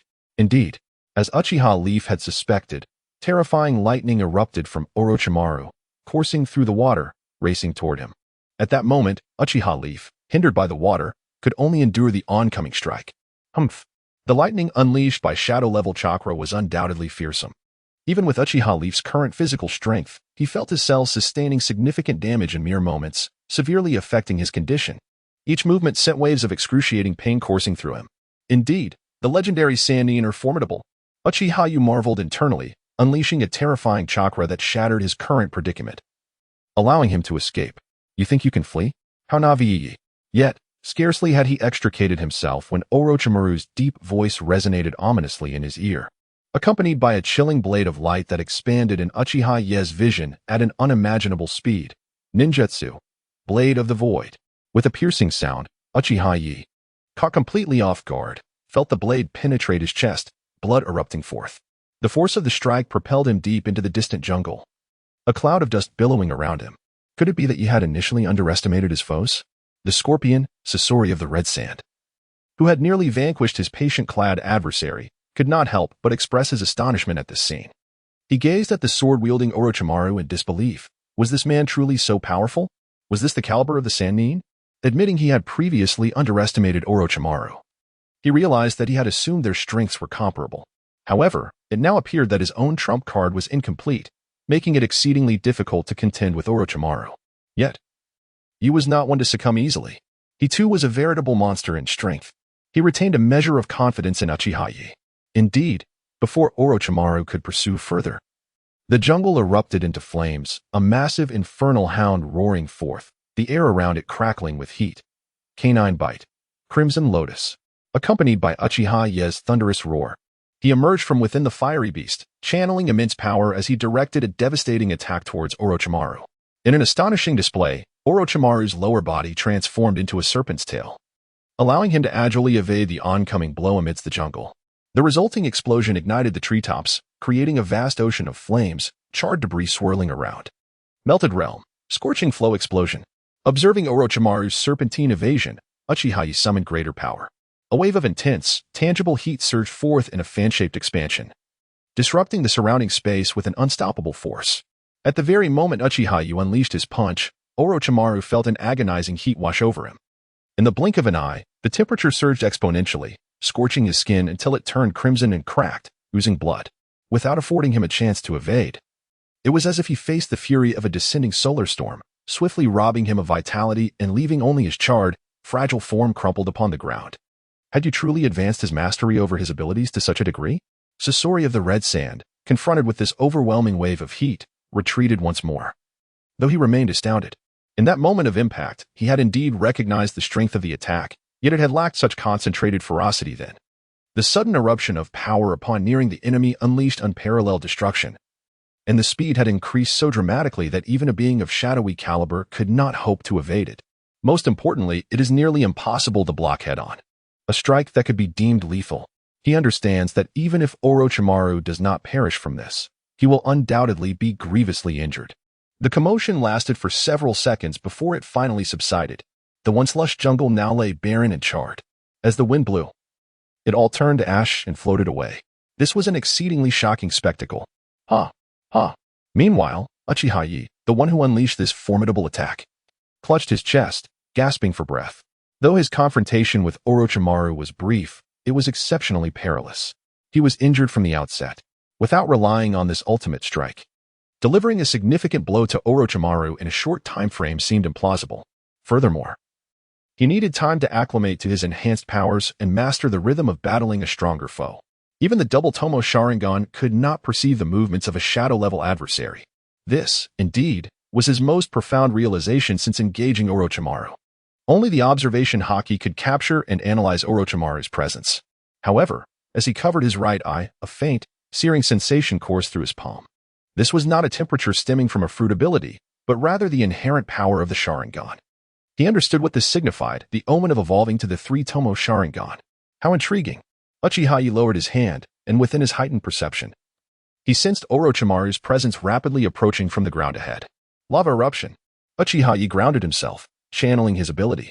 Boom. The earth trembled violently before erupting, a torrent of molten lava surging forth.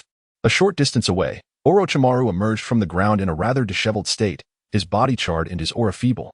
Yet, he promptly opened his mouth wide, a slimy arm extending forth, widening his jaws, as a new, filth-ridden incarnation of Orochimaru materialized before Uchiha Yo. This was Orochimaru's most cunning ability, the Great Snake Substitution Technique.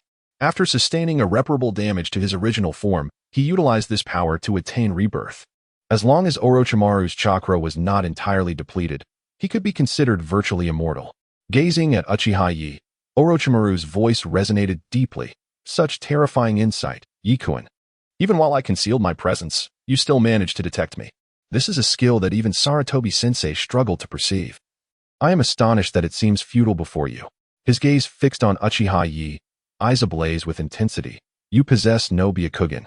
Yet your perceptive abilities surpass even that of the Byakugan. My interest in your Sharingan is only growing. What has transpired within you, Uchiha Yo, to grant you such an extraordinary lava-release Kekkei Genkai? Moreover, your insight is seemingly more formidable than that of the Hyuga clan. He increasingly felt that Uchiha Yo captivated him even more than Uchiha Itachi. Hehe, once you defeat me, you shall discover the truth. Listening to Orochimaru's words, Uchiha Yo chuckled, his gaze so fervent that it made even Orochimaru feel a twinge of unease. It seemed as if, in Uchiha Yo's eyes, Orochimaru was merely a prey. Yet, he could not fathom what made him a target for Uchiha Yo. Unfortunately for Orochimaru, it appeared that he would not have the opportunity to discover this. At that moment, the voice of Sasori of the Red Sand resonated as he maneuvered his puppet, Rin, whose gaze was chillingly cold as it fixated on Orochimaru. Ye alone is already sufficient to contend with you, and with my assistance, You stand no chance of survival today. He scrutinized Orochimaru from head to toe, a sinister sound emanating from Rin. A formidable opponent like you, if turned into a puppet, would surely rival my third Kazekage in power. Upon hearing this, Orochimaru couldn't help but let out a low, mocking laugh, his shoulders shaking. Yet his expression turned exceedingly stern. Sasori, you certainly have audacity. You think you can make me into a puppet? Humph, the outcome is still uncertain. Come, prove your capability. With that, he swiftly bit his finger and began to form hand seals. Sasori assumed that Orochimaru was summoning a summoning beast and did not pay it much heed. What difference would another summoning beast make? Could it possibly match him and Uchiha? A futile dream. However, Uchiha, observing Orochimaru's hand seals, immediately shook his head, his expression grave. No, brother Sasori, this fellow is not summoning a beast.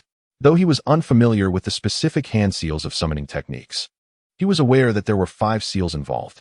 Yet, after the 4th seal, Orochimaru slammed his hand onto the ground to activate his ninjutsu. How could this possibly be a summoning?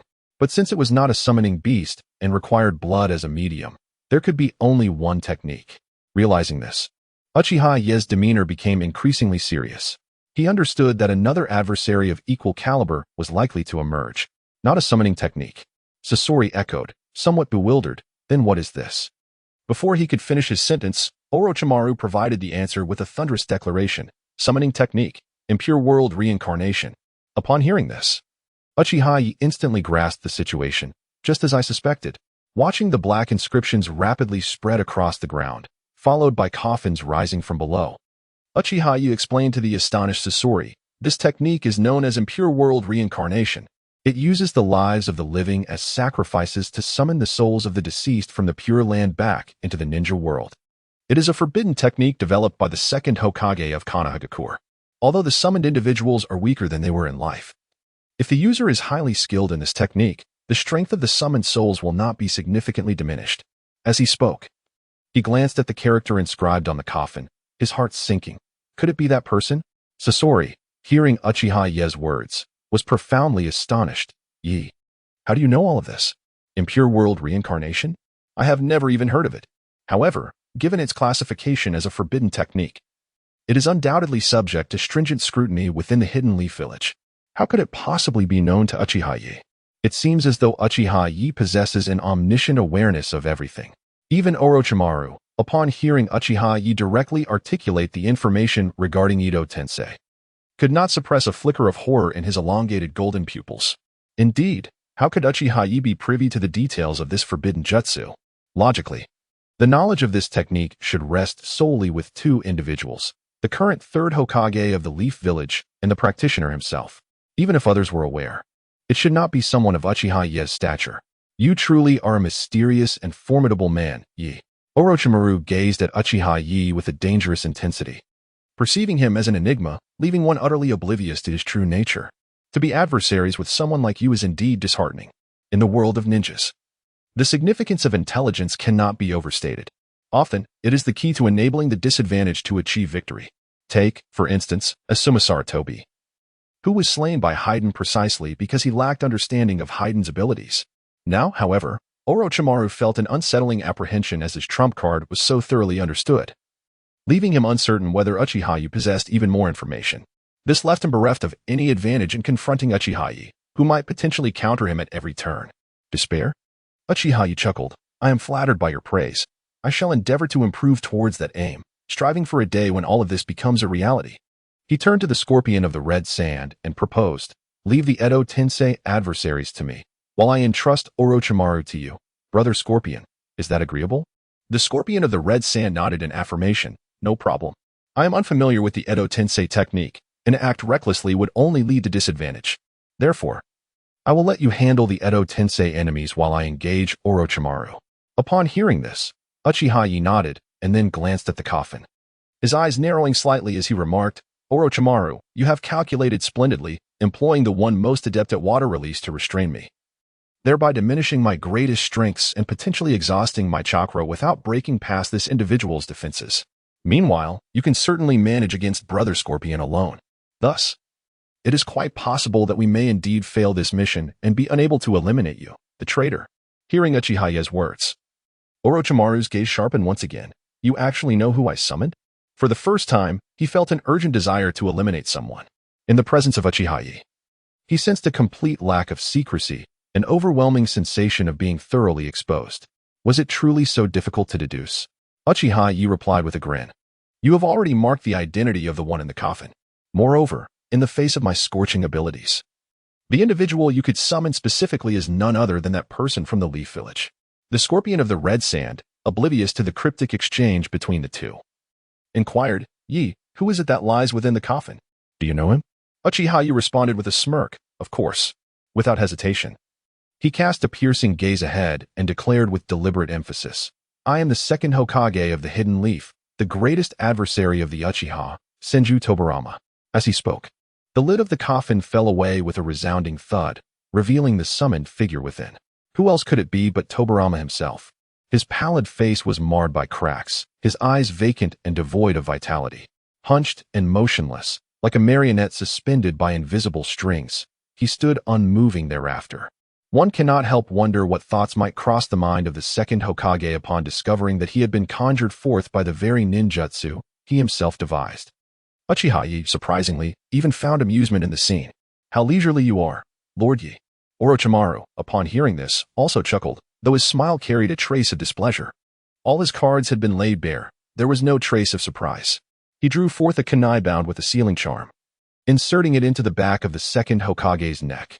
Instantly, the once pallid visage of Tobarama flushed with color. The Senju Tobarama had truly awakened. Though still far from the vitality of a living person, his gaze sharpened with a fierce intensity. Tobarama was taken aback by his own sudden resurgence. He clenched his fist, frowning as he murmured, impure world reincarnation? His eyes turned icy. How dare someone manipulate this technique at will? He turned sharply to Orochimaru, glaring fiercely. Is it you, you scoundrel? Who are you to summon me through this forbidden jutsu? Orochimaru responded with a low, measured smile. Who I am is not important. What matters is that Lord Tobarama has his own mission. I summoned you not to question me. Hearing this, Tobarama's gaze grew even colder. Are you threatening me? A formidable aura erupted from his body, reaching a level akin to that of an elite shadow. Orochimaru immediately activated a control jutsu, rendering Tobarama immobile, his chakra dissipating uncontrollably. The sight left him utterly astounded and deeply vexed. To think that he, Tobarama Senju, would one day be reduced to a puppet in another's grasp, powerless to resist. Controlled by his own invention, such shame was unforgivable. How disgraceful! Lord Tobarama, you have crossed a line. Orochimaru licked his lips and then said, Have you seen that Uchiha brat? Your opponent today is him. Tobarama's eyes immediately sharpened, radiating lethal intent. Evil Uchiha brat, with your attire. It's clear you are no longer a ninja of the leaf. I knew it. You cannot be trusted. You will betray Konoha. Upon hearing this, you couldn't help but sneer. Second Hokage, your animosity towards the Uchiha remains as intense as ever. But then again, is only I the one who is evil among us Uchiha? He chuckled mockingly, gesturing towards the figure of Orochimaru beside him, and declared, This individual is none other than your beloved disciple, Sarutobi Hiruzen's prized pupil, the former candidate for Hokage, a man known as Orochimaru. Compared to him, who ruthlessly tramples upon life in pursuit of immortality, conducting experiments with the blood of the deceased, and even manipulating their souls at will, our Uchiha's malevolence pales in comparison. As he observed the suddenly grim visage of Senju Tobarama, he taunted, How does it feel to be controlled by your own grand disciple? Orochimaru merely smiled and replied, To command the second Hokage in battle is indeed an honor. Now, let us dispense with idle chatter. Upon initiating the jutsu, Senju Tobarama instantly lost all autonomy. This, at least, spared him from the indignity of spitting blood and anger. In a flash, Senju Tobarama lunged forward, kunai in hand, aiming for Uchiha Yo's neck. The speed was astonishing, leaving no room for reaction. Incredible! Red Sand Scorpion marveled at the scene. His core shaken. Is this truly the second Hokage? The legendary speed of the ninja world is indeed no mere myth. With barely a moment's warning, Uchiha Yo's neck was brutally severed, crimson liquid splattering everywhere. Yet, Senju Tobarama abruptly retreated, for the kunai in his grasp had inexplicably melted away. Moreover, the liquid that splattered forth was not blood, but rather seething magma. Such an occurrence could not possibly arise from merely wounding an enemy. Such a quick reaction. Uchiha Yo mused as he noted the rapid healing of his neck wound, seemingly much stronger than a typical reincarnated body. As he witnessed Senju Tobarama land and prepare for another assault, Uchiha Yo launched his counterattack, Lava Eruption. The sudden onslaught caught Senju Tobarama off guard, forcing him to evade with a water clone. However, Orochimaru had already developed an enhanced version of a single reincarnated body. Uchiha Yo was certain that the strength of the Senju Tobarama before him far surpassed that during the original Konoha collapse plan. The chakra emanating from him was of a caliber not achieved in the original narrative. Furthermore, the Flying Thunder God technique posed a significant challenge. Even if he were to be restrained by the second Hokage's water techniques, he felt somewhat reassured. His extensive training underwater had granted him a degree of water resistance. However, if combined with the Flying Thunder God, which would exploit the water technique's weaknesses, he started to feel uncertain. He questioned whether his current physical resilience could match his reaction speed. Should he falter, the Flying Thunder God could easily claim his life multiple times. Yet, this also provided a thrilling challenge. As his observation Haki detected the reappearance of the second Hokage, Uchiha Yo transformed into molten lava, surging forward with fervor. Canine bite of the Crimson Lotus. A roar erupted as Senju Tobarama sensed the terrifying crisis the moment he materialized. Confronted with the blazing maw of the fiery beast, he swiftly unleashed a series of explosive tags while simultaneously forming seals with remarkable speed. Mutual explosion tags. This technique allows a single explosive tag to be affixed to a vital point of the enemy, summoning an unending barrage of explosions as long as the target remains intact. Boom, boom, boom. The fiery beast was instantly reduced to fragments, the terrifying cacophony echoing in all directions, while the ground was littered with jagged debris. Amidst the rising smoke, a flurry of shurikens suddenly erupted. Shuriken Shadow Clone Technique. 1 became 2, 2 became 4. In an instant, the area was inundated with ninja tools. A keen observer would discern that among the shurikens were several distinct kunai. Those were the Flying Thunder God kunai. Truly, a testament to the extraordinary combat experience of one forged through the fires of war. Before the old techniques could conclude, new strategies emerged. Leveraging the advantages of the former to create opportunities for the latter, while embedding deeper layers of crisis within the new techniques left little room for reaction. Under normal circumstances, evading this dense assault of shurikens would demand utmost concentration. Uchiha Yo transformed his body into an elemental form, skillfully dodging the onslaught. Yet, if Flying Thunder God kunai were interspersed among them, he raised his gaze, and in that moment, Senju Tobarama, who had just been at a distance, utilized a kunai that had barely grazed Uchiha Yo's face as a coordinate to teleport directly in front of him. It was utterly inescapable. Senju Tobarama seized the kunai and swiftly aimed it at Uchiha Yo's neck. With a piercing sound, magma splattered. In a mere half-minute of engagement, Uchiha Yo had already sustained 2 fatal wounds. Yet, with a smile lingering at the corner of his mouth, he turned away, casting a glance at the astonished Senju Tobarama, and unleashed a searing punch aimed at his heart. Hellhound. Such a reversal was beyond Senju Tobarama's expectations. Consequently, despite his timely evasion, the debris that fell through the air indicated that this strike had inflicted considerable damage. Indeed, when Senju Tobarama reappeared, a shocking dent marred his chest, nearly puncturing through it entirely. Although the characteristics of the Edo Tensei allowed the wound to begin healing almost immediately, it also granted Senju Tobarama a stark awareness of Uchiha Yo's lethality. The malevolent Uchiha. Senju Tobarama's expression darkened as the esteemed second Hokage. He found himself in such a disheveled state at the hands of a junior, particularly one from the Uchiha clan whom he despised. Unforgivable. Thereafter, I shall not be so careless. In response to Senju Tobarama's sentiments, Uchiha Yo could not contain his excitement. What a delightful challenge. Meanwhile, not far away, the battle between us was poised to commence. Orochimaru once more bit his finger, formed seals, and forcefully struck the ground. Summoning technique. Bang. Amidst a vast cloud of smoke, a colossal, serpentine creature with a long, thick, violet horn materialized before the scorpion of the red sand. It was none other than Orochimaru's summoned beast, Manda. Orochimaru, have you prepared the sacrifices I require for summoning me? Manda inquired, exuding an air of superiority, akin to a revered ancestor, devoid of any respect for Orochimaru, the summoner. Fear not, I comprehend. Orochimaru replied nonchalantly, gazing at the scorpion of the red sand. Now, come forth, scorpion. Let us see if you can eliminate me today. The scorpion, upon witnessing this, could not suppress a disdainful scoff. Do you truly believe that merely summoning an additional serpent grants you the upper hand? he retorted with a cold smile. Suddenly, the back of the scorpion's body opened, revealing his true form as he extracted the scroll of the third Kazekage puppet. Perfect. I shall utilize you to test the prowess of my enhanced puppet. A chilling smile flickered across the scorpion's elegant visage. Sand iron. Shiyu. A barrage of colossal sand iron projectiles surged forth, more refined and formidable than those previously unleashed against Uchiha Obito. Manda, taken aback by the onslaught, was caught off guard, and crimson mist erupted from its massive body. Roar. Manda bellowed in agony, its fearsome tail striking out, the air around it crackling with explosive force. Sand iron needles. The scorpion scoffed disdainfully as Manda charged at him. Dealing with such a gigantic creature was, for him, an effortless endeavor. With a piercing sound, the sand iron that had penetrated Manda's body rapidly disseminated to its nerve connections, severing the transmission of information within, rendering the serpent motionless. Sand iron burial. The third Kazekage puppet surged forth, and the ground beneath Manda erupted with a torrent of sand iron, engulfing the serpent like a quagmire. Despite Manda's desperate attempts to break free with its serpentine agility, it was inexorably buried deeper, succumbing to the pressure until it vanished entirely. Orochimaru, you wretched scoundrel. Hurry and save me.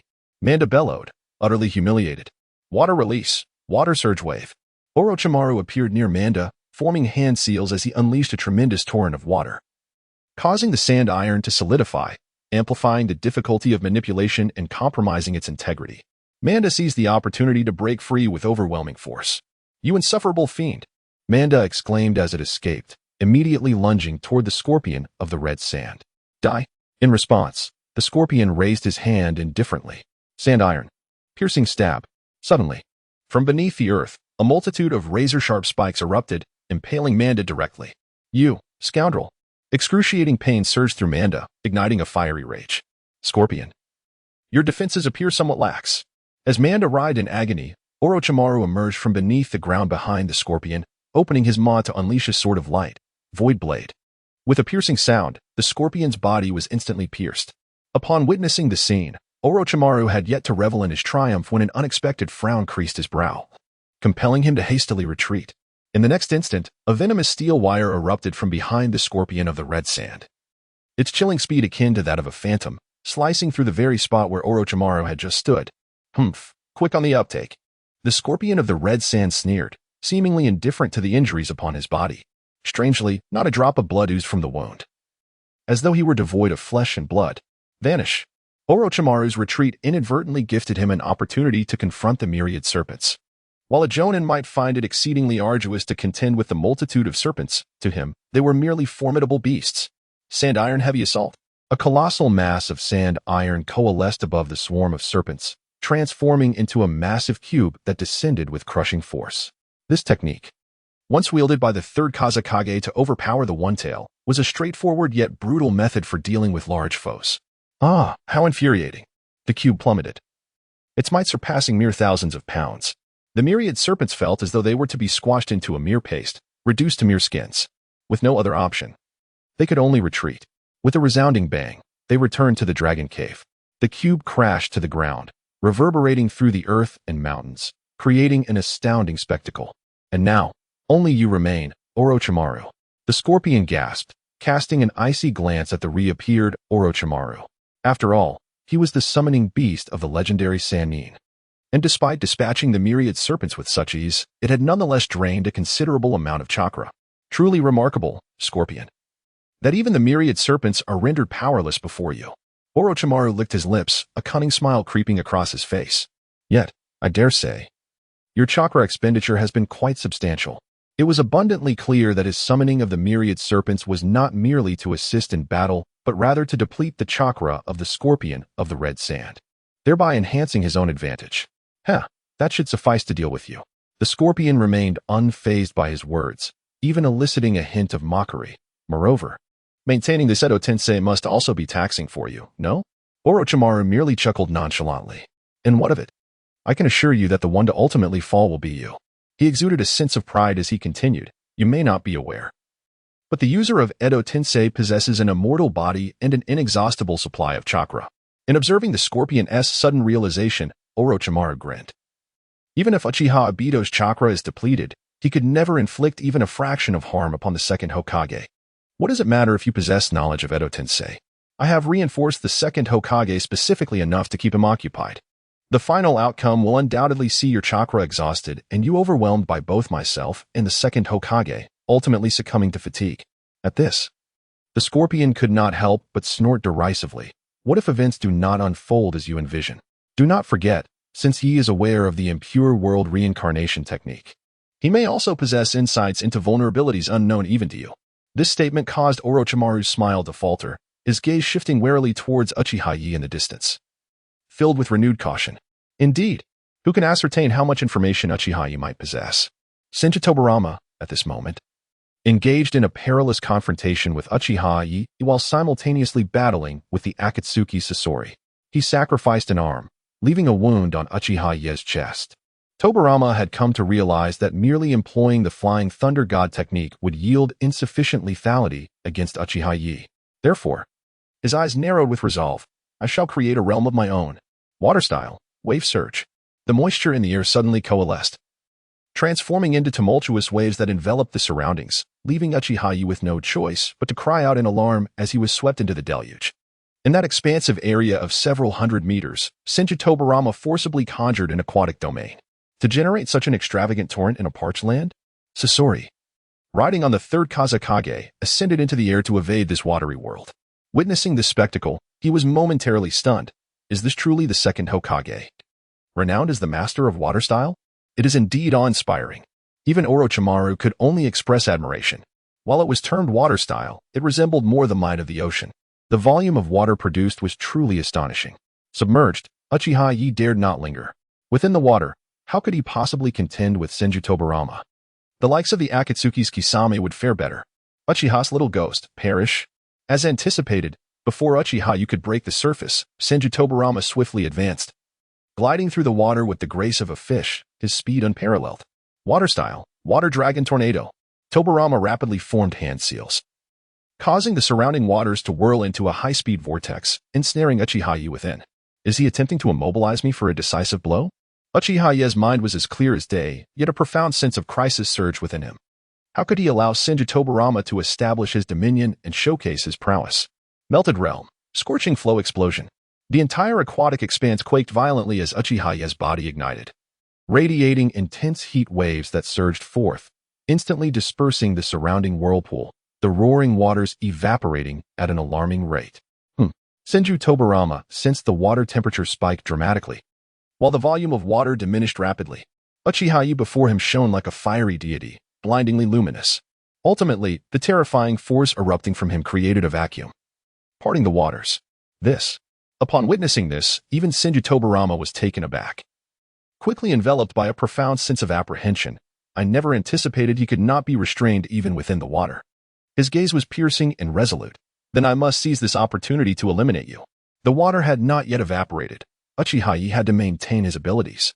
Therefore, his power to transform his body into molten lava remained unusable. In his tangible form, he was an impeccable target. Water release. Once more, the waves around him converged, unleashing an aura so sharp it seemed to pierce the skin. Ultimately, it manifested as a white, flash-like strike, the water-severing wave. The water spheres were torn asunder, and several high-pressure water jets burst forth, surging toward Uchiha Yo. Within the instant, his pupils contracted to their utmost limit. These jets pierced his body mercilessly, like divine blades. This technique, known in the original tale to effortlessly rend the earthen fortress erected by the third Hokage, was also capable of slicing through the thick branches of the divine tree. Its might was undeniably formidable, rivaling Orochimaru's sky cutter. Uchiha Yo's body instantly bled profusely, and he involuntarily spat a mouthful of blood. This outcome was anticipated, yet he had not foreseen such ferocity. After all, a master of water release fighting within water granted him no advantage whatsoever. His power intensified further. The scorching heat finally evaporated all surrounding water. Swish! Just as the water dried and the air shimmered with rising heat, a more terrifying water column surged forth in a straight line. Naturally, Uchiha Yo evaded this blow through elemental transformation. Then, his arm blazed crimson as he swiftly spun around, unleashing a rending strike behind him. The dark dog. In the next instant, Senju Tobarama appeared, brandishing kunai. Impossible. Had his movements truly been anticipated? Staring at the scorching fist that struck before him, Tobirama was overwhelmed with astonishment. How had this adversary managed such foresight? Originally, he intended to use the fog and water-severing wave to disrupt Uchiha Yo's defenses, catching him unprepared for the rear assault. Failing that, he planned to mark Uchiha Yo with the Flying Thunder God seal, securing a swift victory. Yet unexpectedly, after evading the water-severing wave, Uchiha Yo launched an offensive before him, seizing the initiative. Swish! Just as Uchiha Yo's fist neared Tobirama, the latter vanished in a flash. The Flying Thunder God technique. Uchiha Yo's eyes sharpened. What a convenient ability. With his sensory perception maximized to a 100-meter radius, he detected all Flying Thunder God kunai coordinates nearby. There.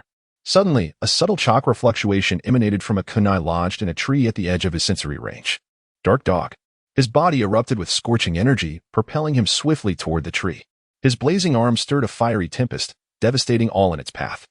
In the very next moment, Senju Tobirama materialized before his fist. Hiss. Gazing upon the fist that loomed so near, even Senju Tobirama couldn't help but feel a shiver run down his spine. This individual had once again anticipated his movements. The trepidation he felt towards Uchiha Yo intensified manifold, prompting him to puff out his cheeks and summon Water Release. Heavenly Cry? This technique, akin to the water disruption wave, further condenses water columns into water shuriken, capable of effortlessly piercing through any defense and striking at vital points. In response to this assault, Uchiha Yo immediately transformed into elemental form to evade. However, before he could counterattack, Senju Tobirama vanished once more using the Flying Thunder God technique. In the next instant, Senju Tobirama reappeared behind Uchiha Yo, emerging from behind a colossal tree, drawing forth a kunai inscribed with the Flying Thunder God seal and launching it towards Uchiha Yo. Simultaneously, he hastily began to form hand seals, Water Release. Yet before he could complete the seals, a searing wave of lava erupted from Uchiha Yo's body. Canine Bite. Crimson Lotus. This attack not only consumed the kunai tethered to the Flying Thunder God technique, but also surged powerfully towards Senju Tobirama, compelling him to abandon his seals and retreat. What a perceptive adversary. Senju Tobirama felt a heavy weight in his heart. Uchiha Yo had instantly discerned his position and executed a precise counterattack. Such acute perceptive ability was enough to leave even him astounded, for he himself was a being of extraordinary perception. Yet, even in this realm of equal strength, his perceptive skills paled in comparison to those of Uchiha Yo. Before he could touch the ground, Uchiha Yo pressed forward once more. Great Fireball. Water Release and body replacement techniques were already too late to employ. Senju Tobirama had no choice but to use the Flying Thunder God technique to escape yet again. Has he evaded using the Flying Thunder God once more? Observing this, Uchiha Yo swiftly locked onto him with his observation Haki. It seemed imperative to obliterate all those bothersome kunai inscribed with the Flying Thunder God seal. In the next moment, a distinctive spatial fluctuation from the Flying Thunder God resonated behind him. Canine Bite. Crimson Lotus. A blazing strike, hot enough to cast a crimson hue upon the surroundings, surged towards its intended target. Hiss. Senju Tobirama sensed an acute sense of crisis as he suddenly became aware of a rapidly enlarging crimson flame hound before him. TCH. Despite his best efforts to conceal his presence, he had not anticipated being detected. Undoubtedly, even Senju Tobirama could not entirely evade this fierce assault. He was forced to retreat, losing an arm in the process. Such formidable insight, could it be attributed to the Sharingan? As he gazed upon Uchiha Yo's excessively youthful visage, Senju Tobirama clenched his fist in resolve. It was clear that he must devise a means to restrain this individual as Sharingan, and then eliminate him. Apart from Uchiha Kagami, he harbored no fondness towards the Uchiha clan. A rogue ninja like Uchiha Yo, brimming with prodigious talent, was an exceedingly perilous threat. He was resolute in his belief that if he did not eradicate Uchiha Yo, this individual would inevitably become a harbinger of chaos for Konoha, and indeed, the entire shinobi world, just as Uchiha Madara had once done. How intriguing, Lord Senju Tobirama. Uchiha Yo glanced at the visage of Senju Tobirama, which was gradually suffused with a palpable aura of murderous intent, and smirked. You seem rather eager to end my life. What a coincidence, I share the same sentiment. His gaze became suddenly fierce, and a terrifying surge of searing power erupted from within him. In an instant, he charged towards Senju Tobirama, exclaiming, Canine Bite of the Crimson Lotus. With a thunderous roar, a colossal infernal hound surged forth, igniting the air with explosive force. Water Style, Water Barrier. Senju Tobirama's eyes narrowed, and with a series of hand seals, he thrust his hands forward. Instantly, moisture coalesced in the air, forming a swirling curtain of water that enveloped him in protection. Yet, this was merely the prelude. Water style, water dragon bullet. Senju Tobarama took the offensive, maintaining the water barrier while a fierce water dragon roared into existence, charging towards Uchiha Yo with overwhelming ferocity. At such proximity, evasion seemed nearly impossible. Trying to flee? Noticing Uchiha Yo retreating from the water dragon, Senju Tobarama scoffed. Jinjutsu. Technique of dark movement. This technique, conceived by his elder brother, proved equally effective in his hands. Uchiha Yo suddenly found himself engulfed in impenetrable darkness, his vision completely obscured. Your Sharingan's perceptive prowess is undeniably formidable, I must concede. Alas, it is all for naught. Senju Tobarama's voice echoed, laced with lethal intent. Your sight is now entirely sealed off, and before my flying thunder god, you face certain demise. He believed that Uchiha Yo's repeated foresight of his movements was solely due to the Sharingan's capabilities. Thus, he had effectively deprived Uchiha Yo of his vision. As anticipated, the subsequent events unfolded precisely as he had foreseen. Uchiha Yo's attempts to evade the water dragon became chaotic. Clearly, his assumption proved correct. Uchiha Yo's remarkable precognitive ability stemmed from the Sharingan. Then it is over. With a triumphant smile, Senju Tobarama surged forward, drawing his long blade to unleash his most celebrated technique, the Flying Thunder God Slash. Utilizing the kunai previously placed nearby, he vanished and reappeared at Uchiha Yo's blind spot. In an instant, he lunged forward, the chilling blade ruthlessly tearing into Uchiha Yo's neck. Splurt. Crimson liquid gushed forth. The scorpion of the red sand observed this scene with a tinge of concern, but soon his furrowed brow relaxed in relief. However, the once triumphant Senju Tobarama suddenly altered in countenance. How is this possible? Both the blade radiating intense heat and the unwavering presence of Uchiha Yo told him unequivocally that he had failed to land a strike. Yet, the technique of dark movement had not been broken. How could Uchiha Yo still accurately sense the imminent danger and evade his lethal blow? But there was no time for contemplation. Realizing the dire situation, Senju Tobarama prepared to retreat. Retreat? How long can you sustain this? The scar on his neck healed. Uchiha Yo declared resolutely. Yet, you are indeed correct. This must come to an end. With a firm stomp, he infused his power into the ground. Lava eruption. Whoosh.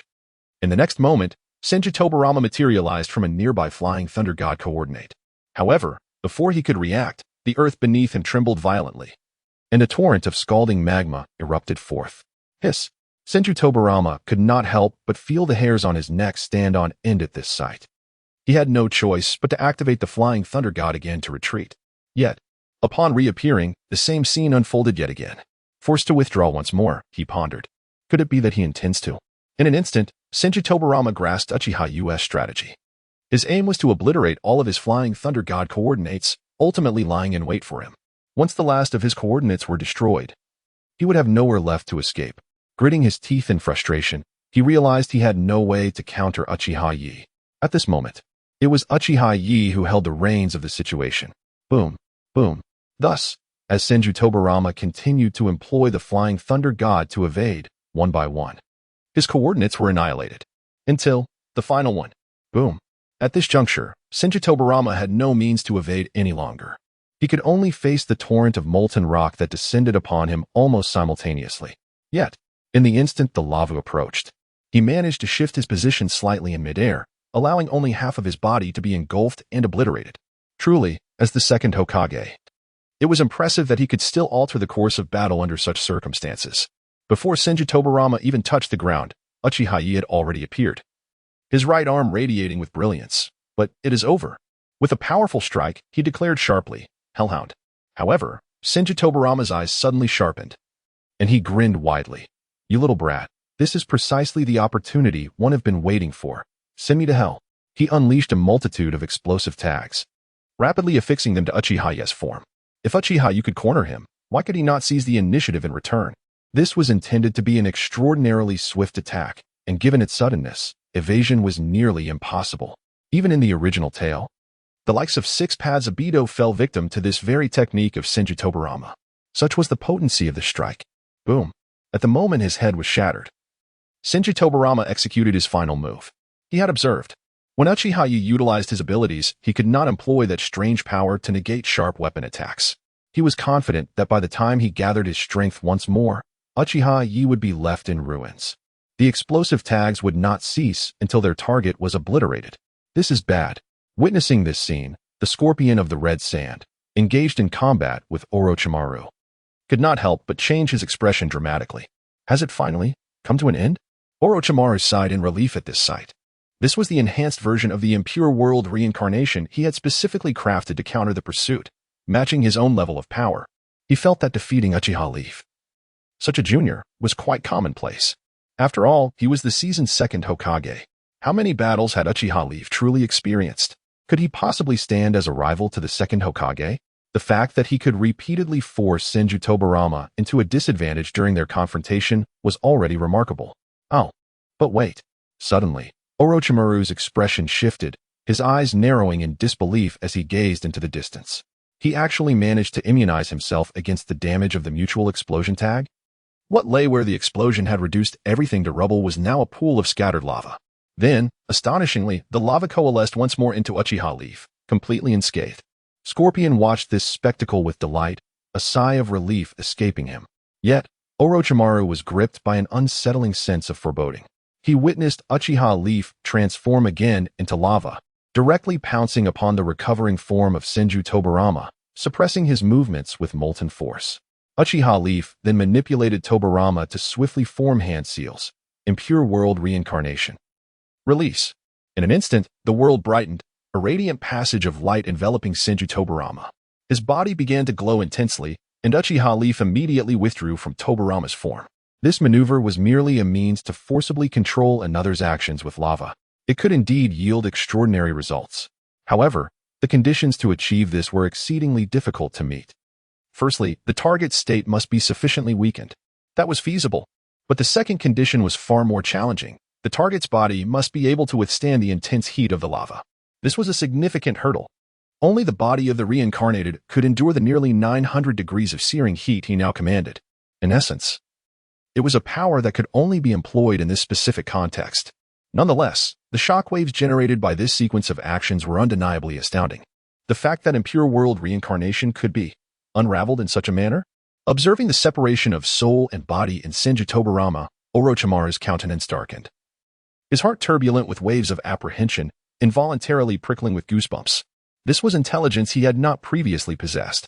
Based on his current research, he had believed that only the user could actively release it, or that the body could be sealed by a sealing technique to halt the impure body. Yet now, Uchiha Leaf had evidently presented him with a third method. Ha ha ha, Orochimaru, your surprised expression suggests this turn of events was not anticipated.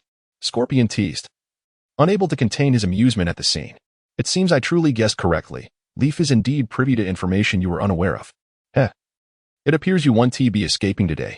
This undoubtedly deepened Orochimaru's sense of impending doom. As for Senju Tobirama, even though his soul had separated, he was unwilling to depart, attempting to forcibly reconnect with his body. How could he permit himself to leave behind a potential threat to Konoha?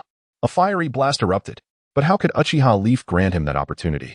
Before he could reunite with his body, a fist struck out, obliterating the form entirely. Senju Tobirama, rest assured and return to the Pure Land. Uchiha Yo grinned and declared, those who have departed this world should not be overly concerned with the affairs of the living. This incited Senju Tobirama to roar in frustration, damn it. Yet, faced with the pull of the Pure Land's light, he found himself powerless to resist. Who on earth are you? Senju Tobirama demanded. How do you know even the forbidden techniques I left unrecorded in Konoha? Much like Orochimaru's sentiments towards Uchiha Yo, there was an air of mystery and danger surrounding him. It was utterly negligent to allow such a perilous being to exist in this realm. Do you think I would disclose that information? Uchiha Yo scoffed. Am I a fool? I would never reveal my intelligence to an adversary, even if he is but a corpse.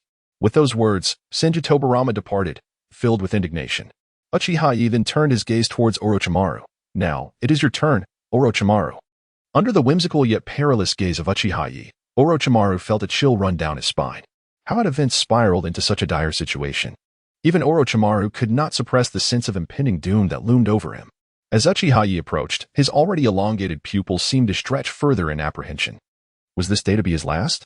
He had presumed that with the assistance of a reanimated body, he would never find himself cornered. The reanimation technique was, after all, a near-invincible ability. As long as its user remained alive, victory was nearly assured. Moreover, he had summoned Shinji. Under such circumstances, how could he possibly fail? Yet, reality can be exceedingly cruel. Uchiha Yo, a figure wholly unexpected, shattered all his assumptions. Orochimaru, it seems your fortunate days are numbered. The sight before the red sand scorpion prompted a grin. It appears the day when you become my puppet is drawing near. This only intensified the coldness in Orochimaru's eyes, leaving him feeling increasingly cornered. Canine Bite, Crimson Lotus. Just as Orochimaru narrowly evaded the onslaught from the third Kazekage, Uchiha Yo's attack descended upon him like a relentless plague. He could certainly employ water release to counter the impending infernal canines, but the red sand scorpion was clearly unwilling to grant him the opportunity. The third Kazekage's sand iron began to coalesce, preparing for a new strike. If Orochimaru were to withstand Uchiha Yo's assault, he would have no chance to evade the sand iron attack that followed. The toxins contained within that sand iron were something even he dared not confront lightly. But to retreat? In light of Uchiha Yo's formidable predictive abilities, he doubted he would find himself in a favorable position. Perhaps, before he could even regain his footing after retreating, Uchiha Yo would already be waiting at his landing spot, ready to unleash a fatal blow. Yet, in his current predicament, he had to make a choice. Water release, water surge. Orochimaru swiftly formed hand signs, unleashing a torrent of waves to block the advancing infernal canines. Then suddenly bit his finger and hastily formed new seals, summoning technique. As the ground trembled, a thunderous voice proclaimed, the threefold Rashomon. With a resounding roar, 3 iron gates, adorned with grotesque masks of vicious demons, surged forth from the earth. In the next instant, the torrential assault commanded by the scorpion of the red sand, utilizing the third Kazekage's might, descended upon them. Iron sand rain. Countless enormous iron sand bullets crashed mercilessly against the Rashomon, echoing through the air. The first and second gates were swiftly breached, leaving only the third gate still standing resolutely. A clash of water and lava ensued, thick mist enveloping Uchiha Yo, Scorpion, and Orochimaru, rendering visibility to mere inches. This was the very opportunity Orochimaru sought. In terms of strength, he knew he could not contend with the united front of Uchiha Yo and the Scorpion of the Red Sand. Prolonging the battle would surely spell his demise. Seizing this chance, he transformed his lower body into a serpent's tail and hastily retreated. But Orochimaru, did you truly believe I would grant you this opportunity? Uchiha Yo's voice suddenly resonated from behind him, sending a chill down Orochimaru's spine. He had anticipated that with Uchiha Yo's formidable perceptive abilities he would pursue him. Yet he never expected it to be so swift. It was as if the mist posed no hindrance whatsoever. Uchiha Yo's right arm transformed into molten lava, coalescing into a colossal lava fist that instantly dispelled the fog, suffusing the air with an overwhelming and terrifying pressure. Great fireball. The sheer force of this strike was nothing short of terrifying. Even the air crackled with explosive resonance, warping and distorting under the searing heat of the blow. Swoosh. True to his reputation, Orochimaru melted away, his body contorting into a graceful arc to evade the onslaught. Truly, he exemplified the prowess of one of the legendary Sannin. Witnessing this, Uchiha Yo couldn't help but marvel, yet his gaze sharpened. But I am no longer the same. His battle with Shinji had significantly enhanced his Sharingan's perceptive capabilities. Now, within the Double Tomoe, Orochimaru's movements appeared sluggish. Moreover, his current posture revealed several vulnerabilities. The most critical flaw lay in the fact that should he attempt another strike, it would be exceedingly difficult for Orochimaru to evade. After all, even Orochimaru's reflexes had their limits. Falling Star Fire Rain. The Mist Lava Fist, under Uchiha Yo's command, transformed into a torrent of fiery projectiles that surged toward Orochimaru, as though possessing the innate ability to trace his form. Hiss. In this moment, even Orochimaru felt a prickling dread. Uchiha Yo was providing him with no opportunity to evade whatsoever. He found himself devoid of any options. With a gasp, he elongated his neck and conjured another self, immediately continuing his serpentine escape without a moment's hesitation. Boom. The blistering lava obliterated the husk he had shed, while the reborn Orochimaru pressed on in his flight. Huh? Escape? The Scorpion of the Red Sand's voice echoed once more, tinged with mockery. Have you sought my counsel, Orochimaru? Iron Sand World Technique. In an instant. With the mobile Orochimaru as its epicenter, the surrounding area of 100 meters was entirely enveloped in sand and iron. Subsequently, countless sharp spikes of sand and iron interconnected, extending downward and piercing into the earth. This is bad. Orochimaru's pupils constricted sharply, confronted with this indiscriminate and dense onslaught. He could almost perceive the Grim Reaper beckoning him. Even though he transformed into a serpent, deftly evading in the confined space, his body still bore several grievous lacerations.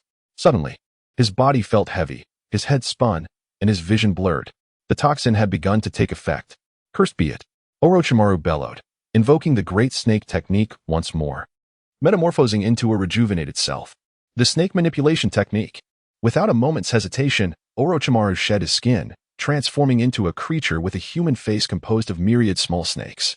Then, like an explosion, he erupted into countless small snakes surging in all directions. This was his ultimate means of survival. As long as one small snake remained, he could endure. But, do you think it is possible? The voice of Uchiha Yo sounded, devoid of any emotion. Tranquil and indifferent as if he were a deity. Suddenly, his body radiated with blinding brilliance, resembling a fallen sun, unleashing waves of searing heat, lava release, scorching flow explosion. Buzz. The annihilating heat wave surged forth, capable of obliterating everything. Observing this, the experienced scorpion of the red sand had already been lifted into the air by the third Kazekage, evading this world-ending strike. Hiss. Like a solar storm passing through, nothing remained. Even the earth seemed to be scraped clean, directly melting from the intense heat. Within 100 meters, it felt as though one was ensconced in a furnace of the universe, where all the small snakes did not even have time to shriek before being utterly annihilated in the distorting heat wave. Half a minute later, the earth remained scorching, the tumult having subsided. Within a radius of 500 meters, no signs of life could be discerned. Centered around Uchiha Yo, the landscape transformed like a gradient, shifting from lava to crystalline scorched earth, then to charred soil, and finally to ruins. Witnessing this scene, the floating scorpion of the red sand could not help but marvel. It resembled an apocalypse, a truly terrifying destructive force. Yo has grown rapidly, truly establishing himself at the pinnacle of the shinobi world. Cough, cough. Standing amidst the scene, Uchiha Yo suddenly knelt, coughing, his complexion somewhat pallid, beads of sweat forming on his forehead. Observing this, the scorpion of the red sand landed, retracting the third Kazekage puppet, inquiring, "Are you all right?" Uchiha Yo rose at the inquiry, shutting off his observation Haki, shaking his head. "It's just a bit of exhaustion, and the wound on my chest has been aggravated." Scorpion nodded, offering Uchiha Yo a soldier pill to restore his stamina. Uchiha Yo expressed his gratitude, consuming the pill, then exhaled. With this, the mission is accomplished. The legendary Sannin Orochimaru is officially eliminated from the shinobi world. The scorpion of the red sand remarked, reflecting on the ease with which life can fade away. Indeed, eternity is the true art. As he spoke, he couldn't help but gaze upwards, his expression tinged with surprise. The sky appeared as if it had been ignited, a vivid crimson stretching to the horizon. Gradually, it darkened. Clouds gathered ominously, eventually transforming into a gentle drizzle, soothing the scarred earth and tempering the searing heat of the ground. Was even the heavens mourning the departure of Orochimaru? Seeing this, Deidara could not suppress a scoff, retreating into his crimson shell to avoid the rain, lest it rust the joints of his puppets and hinder his own usage. Meanwhile, Uchiha Leaf, contemplating the somber sky and the falling raindrops, inhaled deeply before making his way directly into Orochimaru's research facility. Even a formidable powerhouse like Orochimaru could meet with downfall. The significance of strength is self-evident. As for claiming to have personally vanquished Orochimaru, how could he thereafter collaborate with him to resolve issues concerning the eternal Mangeki Sharingan's ocular prowess and its prolonged usage? Who could guarantee with certainty that Orochimaru was truly dead? Uchiha Leaf glanced at the small mass of flesh in his hand, placing it into a specialized solution before resuming his search. Ostensibly, he was seeking information to broaden his horizons. In reality, he was in search of a technique that could prove useful in times of need. A technique capable of resurrecting Orochimaru when necessary. The peculiar phenomena in the land of whirlpools had undoubtedly drawn considerable attention. The news of the skirmish here swiftly spread. What was this? Oppressive feeling, tinged with a hint of sorrow? In the Hokage office of Konoha, the third Hokage suddenly felt a tightness in his chest, furrowing his brow in discomfort. He felt inexplicably unwell. In the land of fire, somewhere. Why did his heart feel suddenly constricted, yet at the same time empty? A striking blonde beauty with cascading waves pressed her hand to her chest, frowning slightly, unknowingly captivating the attention of many nearby men, who were utterly entranced. In the land of grass, crack, A long-haired man adorned with an oil forehead protector stared at the pin that had abruptly snapped in his hand. Frowning, what could this ominous sign signify? Am I about to encounter some danger? Nevertheless, he tucked away the scroll resting on his lap. His eyes narrowing as he remarked, "It has come to my attention that a mysterious organization has recently emerged in the Land of Rain, supplanting Hanzo the Salamander in leading the Rain Shinobi Village, and has strictly forbidden outsiders from entering. This is a cause for caution. Could a mysterious organization bring forth new crises to the ninja world, dragging it once again into the quagmire of war? This must be watched closely." In a certain cave within the Land of Whirlpools, utilizing the body flicker technique, Uchiha Leaf and Deidara reported on their mission. Orochimaru had been successfully eliminated, and his research facility had been dismantled. As for the matter of the impure world reincarnation, Uchiha Leaf had requested Deidara to keep it concealed, thus it remained undisclosed. Excellent. Regarding the remarkable achievements of these two individuals, none of those present were taken aback. After all, they were Uchiha Obito and Akatsuki no Sasori, two formidable forces. Even Orochimaru, despite being one of the legendary Sannin, found himself outmatched, for it is indeed a challenge to contend with 4 hands using only 2. His demise was, therefore, not unexpected. The following day, a sensational announcement reverberated throughout the ninja world, inciting a tremendous uproar. Orochimaru, one of the legendary Sannin, confirmed dead in the Land of Whirlpools. The report failed to specify the identity of his slayer, yet even this ambiguity was sufficient to leave many in a state of shock and horror. Who was Orochimaru? A Sannin, a pinnacle of strength within the ninja realm. His mere reputation was enough to compel smaller clans to pledge their allegiance to him, offering their very lives in servitude. No one had ever contemplated that such a powerhouse could fall. To vanquish such a formidable figure, one must possess extraordinary prowess. Who, then, could wield such capability? Consequently, this incident garnered immense attention within the ninja community, with fervent discussions erupting regarding the identity of the shadowy figure responsible for Orochimaru's demise. Some speculated it to be one of the 5 Kage, for Orochimaru had infringed upon their interests. Others suggested that Hanzo, the former demigod of the Hidden Rain Village, had not perished but rather concealed himself in the Land of Whirlpools to meditate, only to slay Orochimaru for disturbing his tranquility. There were even whispers of a clandestine organization within the ninja world, of which Orochimaru had once been a member before his withdrawal. His knowledge of their secrets led to his pursuit and ultimate downfall. Regardless of the nature of the perpetrator, be it an individual or an organization, Orochimaru's death instilled an undeniable sense of fear within this seemingly tranquil yet enigmatic ninja world. Whoever was capable of eliminating Orochimaru was undoubtedly a force to be reckoned with, meriting the vigilance of all, including the 5 great shinobi villages. Little did I know that my unease on that fateful day stemmed from this very occurrence. If there were one soul mourning Orochimaru as passing most profoundly, it would undoubtedly be the 3rd Hokage. He had been his most illustrious disciple, though he had strayed from the righteous path. Their bond as teacher and student rendered the sorrow palpable. How could one not grieve? Might this incident be linked to the Akatsuki organization? In his sorrow, the 3rd Hokage recalled the intelligence relayed by Uchiha Itachi not long ago regarding an organization known as Akatsuki operating in the Hidden Rain Village, of which Orochimaru had once been a part. Shortly after Orochimaru's departure from the organization, news of his death had surfaced. Could this connection be mere coincidence? The truth would reveal itself when Uchiha Itachi next reported in. The 3rd Hokage's gaze hardened. Filled with intensity, it was surprising to learn that Uchiha Obito had also allied himself with the Akatsuki. What could his intentions be?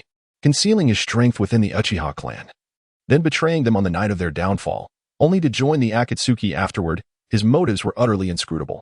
Such unpredictable variables were enough to incite caution. And so, Orochimaru met his end. Just like that? When the other 2 of the 3 ninjas learned of this matter, they were utterly incredulous. They were all too aware of Orochimaru's prowess and self-preservation, truly monstrous. How could he have been slain? Even the 5 Kage would not possess such strength, unless it was a life for a life. Yet, astonishingly, that is precisely what transpired. This left them intensely curious about the identity of the one who had vanquished Orochimaru. Who possesses such formidable capability? Art is the ephemeral beauty of the moment. The transient splendor is the essence of true artistry. Absurd. Art is the enduring charm. The eternal grace is the quintessence of genuine artistry. In a certain location in the Land of Rain, Uchiha Obito found himself at a loss as he observed the incessant bickering between Deidara and Sasori, neither willing to concede to the other. "Gentlemen, you have been arguing for 2 hours. Might you consider taking a break?" he implored, attempting to quell their fervor. The origin of the dispute was Sasori's fervent desire to engage Deidara in a discussion about art after completing a mission. Uchiha Obito had anticipated the outcome and had previously attempted to dissuade Sasori. However, Sasori remained undeterred, adamant about conversing with Deidara regarding their artistic philosophies. Thus, it had devolved into this impasse. Both individuals held divergent views on art and were reluctant to acknowledge each other's perspectives, each striving to sway the other. Consequently, the result was a stalemate, with neither managing to convince the other, leading to their ongoing argument. "Obito, tell me, who among us is more reasonable?" Sasori demanded, casting an exasperated glance at Uchiha Obito, seeking his judgment. Deidara, too, turned his attention to Obito, eager to hear his opinion. In response, Uchiha Obito raised his hands in surrender. "Spare me, Sasori, I am no expert in art, and thus I cannot offer a valid opinion. It would be folly to take sides, as I would undoubtedly incur the ire of the other." He preferred to remain a mere spectator rather than entangle himself in their debate. "Ha, Obito, you are rather cunning," Sasori retorted, displaying some dissatisfaction but seemingly having anticipated this response. He then pivoted back to Deidara, earnestly stating, "I shall prove to you that eternity is the essence of true art." Deidara scoffed in reply, "Sasori, you will not persuade me. The beauty of the moment is the true art." With that, he departed. Sasori then turned back to Uchiha Obito. "You prevented me from meeting Deidara to discuss art. Did you already foresee this outcome?" Uchiha Obito shrugged. "What other conclusion could there be?" Sasori. Intrigued, Sasori inquired, "How did you know we would not find common ground? Did you already perceive that Deidara's artistic views differ from mine?" Uchiha Obito nodded affirmatively. "Indeed. That is precisely the case." This prompted Sasori to remark, "Why does it seem as though you know everything, Obito? Do you possess some foresight? Just as you did against Orochimaru. You are familiar with the reanimation jutsu, a technique I had never even heard of. Even more familiar than Orochimaru, the user himself. Such an ability for gathering intelligence is undeniably terrifying." Precognition? Uchiha Yo shook his head with a smile. "How could that be possible? With such a power, wouldn't one be invincible? I merely possess a bit more knowledge, which gives the impression that I know everything." Should he tell Sasori, "Yes, I am a time traveler with a script"? I doubt Sasori would believe him. Moreover, Uchiha Obito, you truly have a penchant for surveillance. Uchiha Yo's gaze inadvertently flicked to a certain spot behind him, realizing that Zetsu was eavesdropping. "So that's the case." Sasori nodded in understanding. Yet, it was apparent that he did not believe Uchiha Yo's claim of omniscience. However, as a partner, he respected Uchiha Yo's right to privacy. After all, who doesn't have their own cards to play and secrets to keep? Uchiha Yo and Sasori departed, but not far away, Zetsu, who had been listening, was taken aback by Uchiha Yo's casual glance. "Did they discover our presence? How could one not be astonished? Their concealment technique was such that even the most skilled sensory ninjas could not detect it. Until now, their stealth had never been uncovered. Yet, Uchiha Yo's fleeting glance unequivocally indicated to them that they had been exposed. This fellow's sensory ability, is it truly that formidable?" The white Zetsu's eyes widened in shock. It seems that monitoring him in the future will not be as simple as it appears. The black Zetsu chimed in, "Indeed. We must promptly report this to Obito. His judgment is astute. Uchiha Yo is undoubtedly a variable worth noting." An hour later. "What? Your stealth technique was actually discovered?" When Uchiha Obito learned of this from Zetsu, he could not help but be astonished. He was well aware of the prowess of Zetsu's concealment abilities. To put it bluntly, there was no location in the entire ninja world that they could not infiltrate. Just imagine how formidable their infiltration skills are. Yet now, merely eavesdropping on Uchiha Yo, and they were detected? This guy seems far more troublesome than I anticipated. Uchiha Obito's eyes narrowed, his resolve to eliminate Uchiha Yo strengthening. This uncertain variable must be removed, or it will undoubtedly impact his plans. Unlike Uchiha Itachi, this individual is shrouded in mystery, and his current strength surpasses that of Uchiha Itachi, posing an even greater threat. Over the past few days, he had stealthily infiltrated Konoha, attempting to uncover Uchiha Yo's background. However, all he discovered was that he belonged to the Uchiha clan, orphaned at a young age, with mediocre talent. This clearly contradicts Uchiha Yo's remarkable performance now. This means that Uchiha Yo is deeply hidden, to the extent that even he could not uncover any flaws. This is undeniably frightening. After all, if he so wished, there was no information he could not obtain. Yet, against Uchiha Yo, this tactic had failed. How could he ensure that he remains unaware? Furthermore, he is utterly unable to grasp the intentions of Uchiha Obito, whether regarding his motives for joining the Akatsuki or his future aspirations. Faced with such an enigmatic adversary, he feels there is no necessity to allow him to remain. Uchiha Itachi's abilities and tactics are indeed formidable, yet they remain within his control. He is aware of Itachi's objectives and knows his vulnerabilities. However, Uchiha Obito is an entirely different matter, unencumbered and free. Aside from the direct annihilation of his physical form, he can scarcely conceive of a method to contend with Uchiha Obito. Yet it is evident that, considering his ability to collaborate with Sasori to eliminate Orochimaru, Uchiha Obito's task of vanquishing his opponent is far from straightforward. Furthermore, as a valuable asset within the Akatsuki, it would be unwise to eliminate Uchiha Obito at this juncture. After all, whether to exploit Uchiha Obito's strength to assist in capturing tailed beasts, thereby accelerating the Moon Eye plan, or to bide his time until Obito has matured sufficiently to seize his Magma Sharingan for his own use, he ought to exercise patience and allow Obito to grow. Although such actions carry the risk of self-destruction, he is confident that as long as he maintains control over Obito's growth, he can extinguish him just before he surpasses his grasp, thus avoiding any peril.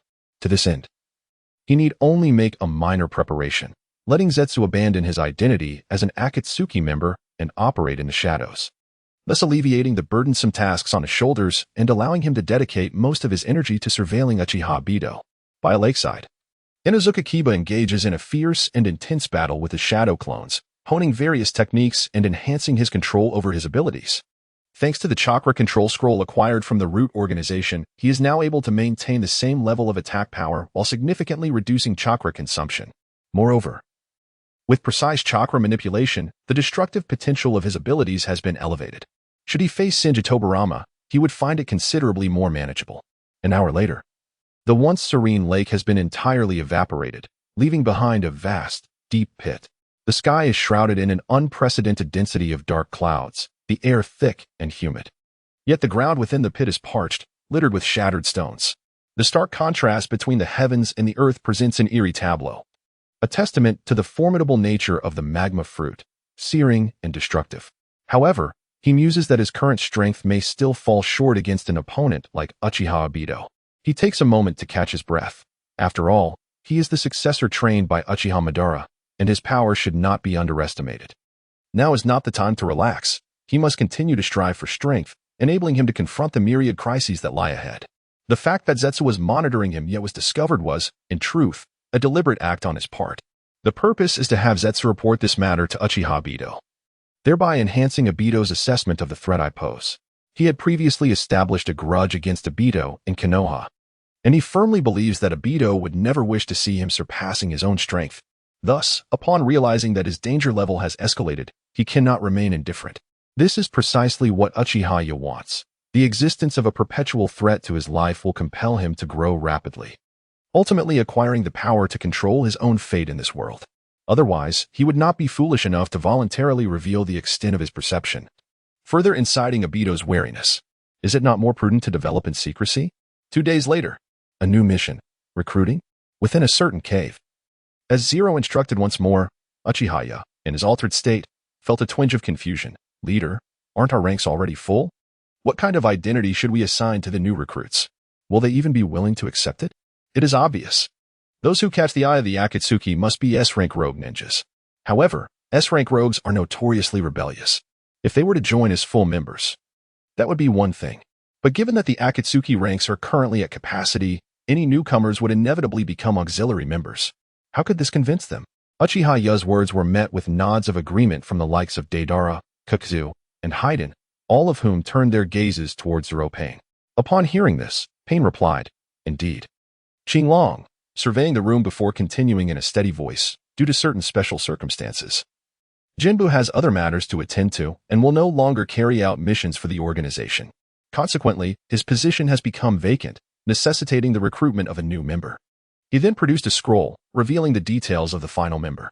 S-rank rogue ninja from the Mist Village, Demon Zabuza Momochi. Observing this scene, Uchiha Yo was taken aback. Zabuza? He felt a wave of confusion. What is happening? Why is he the one being invited to join the Akatsuki? This completely deviates from the original plot. If anyone were to be recruited, it should have been Kisame. Is this what they call the effect of a time traveler? Uchiha Yo furrowed his brow, contemplating, has my presence caused the original storyline to veer off course? He had mentally prepared for such occurrences, yet this development came rather swiftly. However, with Zetsu leaving at this moment, he couldn't help but realize, has my deliberate act of revealing Zetsu's surveillance of me already begun to yield results? Truly, Uchiha Obito, you are remarkably swift in your actions. This instilled within him a sense of urgency.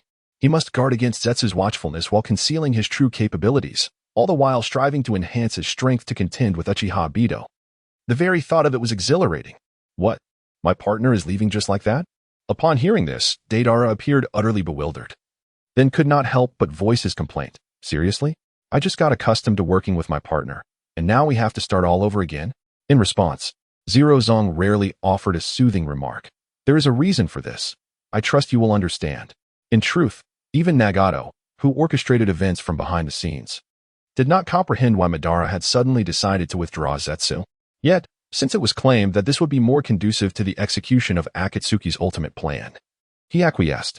Deidara, left with no choice, reluctantly accepted the situation. The task of recruiting new members would fall to Qinglong, Uchiha Sasuke, and Yuno, Sasori. Zero Zong continued. Uchiha, Itachi, and Nandu Kisame, as well as Beidou Kakuzu and Santai, Hidan, your two teams will have separate assignments. Listening to this, the others nodded in agreement. However, without the intelligence from Jinbu, how could they ascertain the whereabouts of the elusive Daidai and Zabuza? Uchiha Sasuke inquired. Of course, his question was driven by personal motives, as he sought to determine Zetsu's exact status based on Zero Zang's forthcoming response, whether he had completely severed ties with the organization or merely retreated into the shadows. This distinction held significant implications, allowing Uchiha Sasuke to devise appropriate countermeasures based on the circumstances. His inquiry echoed the sentiments of the others. Lacking information on Zetsu would considerably complicate their mission. This matter warranted a suitable resolution. In response to Uchiha Sasuke's query, Zero Zong assured, there is no need for concern. Although Jinbu is no longer executing tasks for the organization, he will continue to provide timely intelligence. Upon hearing this, Uchiha Sasuke nodded. I see, that is reassuring. He felt enlightened, understanding the measures he should take. Subsequently, the meeting adjourned. Let us put this fellow to the test and see how my modified H-Rin performs.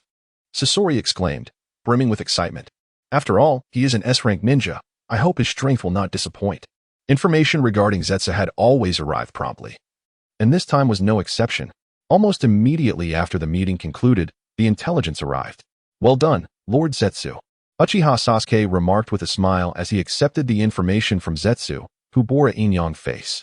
Juggling two roles must be quite taxing for you. Please take care of your health. Otherwise, we might end up as blind men. Hearing Uchiha Sasuke's veiled words, Zetsu grinned. Indeed, I shall be mindful. He responded with a radiant smile. Qinglong, you too. Life is so beautiful. Remember to appreciate the wonders around you. You never know when a formidable enemy might appear and strike. Having previously experienced being discovered, he would exercise greater caution during his surveillance this time, keeping a more considerable distance from Uchiha Sasuke. Uchiha Sasuke laughed heartily. Thank you for the reminder. As for Sasori, he found himself perplexed by the enigmatic exchange between the two but chose not to inquire further. They continued on their journey. Allow me to test the prowess of this ghost Kakuzu, declared the red sand scorpion. Uchiha Leaf, upon hearing this, loosened his straw hat and replied with a smile. Of course, this was a promise made long ago by you, Brother Scorpion. I too am eager to witness the extent of the enhancements made to the H-Rin. Since our battle and my subsequent induction into the Akatsuki, I have not had the opportunity to gauge your true strength. Observing this time shall suffice, and I am certain it will not disappoint. Confidently, the red sand scorpion responded. The chakra metal you provided is indeed an exceptional piece, significantly enhancing the performance of the H-Rin. I only hope our target will not let us down this time. Uchiha Leaf's lips curled into a smirk. After all, he is an S-rank shinobi. He should not disappoint us. Even without the decapitating sword, Kakuzu's strength is formidable. Meanwhile, within the Konoha Roots organization, Shimura Danzo leaned on his cane, his expression darkening. So, the group led by B was eliminated by an unknown assailant? Has the identity of the murderer been uncovered? How dare they act so brazenly within the land of fire? In response, a kneeling member of the Roots organization spoke.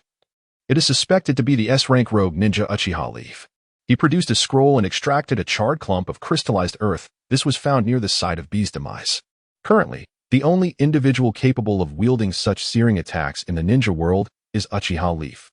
The Awakens ninja known for utilizing lava release has shown no signs of activity recently, so he can be ruled out. Danzo's gaze turned icy. So, this fellow has recently ventured into the land of fire? As he recalled the demise of Orochimaru in the neighboring land of whirlpools and the whispers circulating within the ninja world, a conjecture flickered across his mind. Could it be that Orochimaru was slain by this individual? The notion felt absurd, yet it seemed to fit all too well. I understand. You may leave now. Danzo decided to set aside this speculation for the moment. Once the third Hokage received word from Itachi Uchiha, he would be able to confirm his suspicions. Uchiha Leaf, you better hope that Orochimaru was not your doing. Otherwise, I assure you, I shall not let you escape my wrath. The death of Orochimaru had inflicted severe losses upon him, rendering the Sharingan he had painstakingly collected during the massacre night utterly useless. Only Orochimaru could be trusted to assist him in the transplant of the Senju cells and the Sharingan, which were crucial for his future survival. Now, with Orochimaru's demise, that hope lay in ruins. How could he not harbor animosity? And somewhere in the distance, another harbored similar hatred, an individual known as Kabuto Yakushi. Once dispatched by Orochimaru to infiltrate the Red Sand Scorpion's ranks, he had been tasked with gathering intelligence on the Akatsuki. A few days prior, he had learned from the Scorpion of the Red Sand about the impending pursuit of Orochimaru and promptly relayed this intelligence to him. However, to his dismay, he was unable to avert Orochimaru's demise. With Orochimaru's death, he found himself adrift once more, consumed by an intense hatred for both Uchiha Obito and the Scorpion of the Red Sand. Thus, he vowed vengeance. Once I inherit all of Orochimaru's research, your end is nigh. You two should prepare yourselves. To avoid losing his sense of direction in life and succumbing to confusion, he resolved to establish a new purpose, avenging Orochimaru. Yet, unbeknownst to Yakushi Kabuto, all of his ambitions were merely the result of someone else's subtle manipulation. In the land of waves, a destitute nation amidst the vast ocean, Uchiha Obito walked along a misty path, contemplating. So what surprises will you present to me, Yakushi Kabuto? Given his familiarity with the narrative, he knew that should he eliminate Orochimaru, he would undoubtedly not overlook the spy Yakushi Kabuto, lurking beside the Scorpion of the Red Sand. The reason he spared this individual was simple, to cast a long line in hopes of catching a great fish. Just as he allowed Uchiha Obito to develop, he intended to do the same with Yakushi Kabuto, deliberately granting him opportunities for growth. Once Kabuto matured, he would be ensnared to serve as a member of the medical and scientific departments in the village he would establish. This would save considerable effort. At that point, resurrecting Orochimaru using forbidden techniques would be nothing short of perfection. Of course, this unconventional path came with significant risks, as he needed to surpass Yakushi Kabuto's growth rate. Otherwise, he would find himself playing with fire. This was precisely why he intentionally sought out Ketsu, to apply pressure upon himself, for he could not afford any lapse in diligence. Another reason for his audacity stemmed from his knowledge that Yakushi Kabuto currently lacked the bloodline limits afforded by Kagaya Kimimaro and the likes of Suigetsu, ensuring his strength would not escalate as rapidly as in the original narrative. He could ascertain that Yakushi Kabuto would not exceed his grasp. Before a certain manner, Scorpion of the Red Sand halted and scanned the vicinity, seeking confirmation from Uchiha Obito. The House of Ghosts, he noted, aligning with the intelligence they had received. Uchiha Obito nodded in agreement but refrained from advancing further, as the two guards stationed before the manor had already taken notice of their presence. Who dares to intrude upon the territory of the ghostly clan? Seeking death, are we? You have 3 seconds to vacate. Upon hearing this, the Scorpion of the Red Sand spoke in a low voice. I seek to speak with the ghostly Nozomi. Bring him forth. At this, the two guards erupted into laughter, their disdain palpable. What is your status to dare utter our leader's name? They scoffed, charging forward with kunai in hand, their chakra surging ominously. Let us teach you a lesson on behalf of our boss. Wearing a conical hat and donning a grand robe, what mystery is one attempting to portray? Upon witnessing this, Uchiha Obito could not help but shake his head, pondering the futility of courting death. 2 lower-ranking ninjas dare to boast in front of the Scorpion of the Red Sand? The Scorpion is certainly not one to be trifled with. In an instant, the crimson-haired warrior unveiled her mask, unleashing a barrage of lethal projectiles with deadly precision. The air was pierced by sharp, piercing sounds as the deadly arrows soared forth.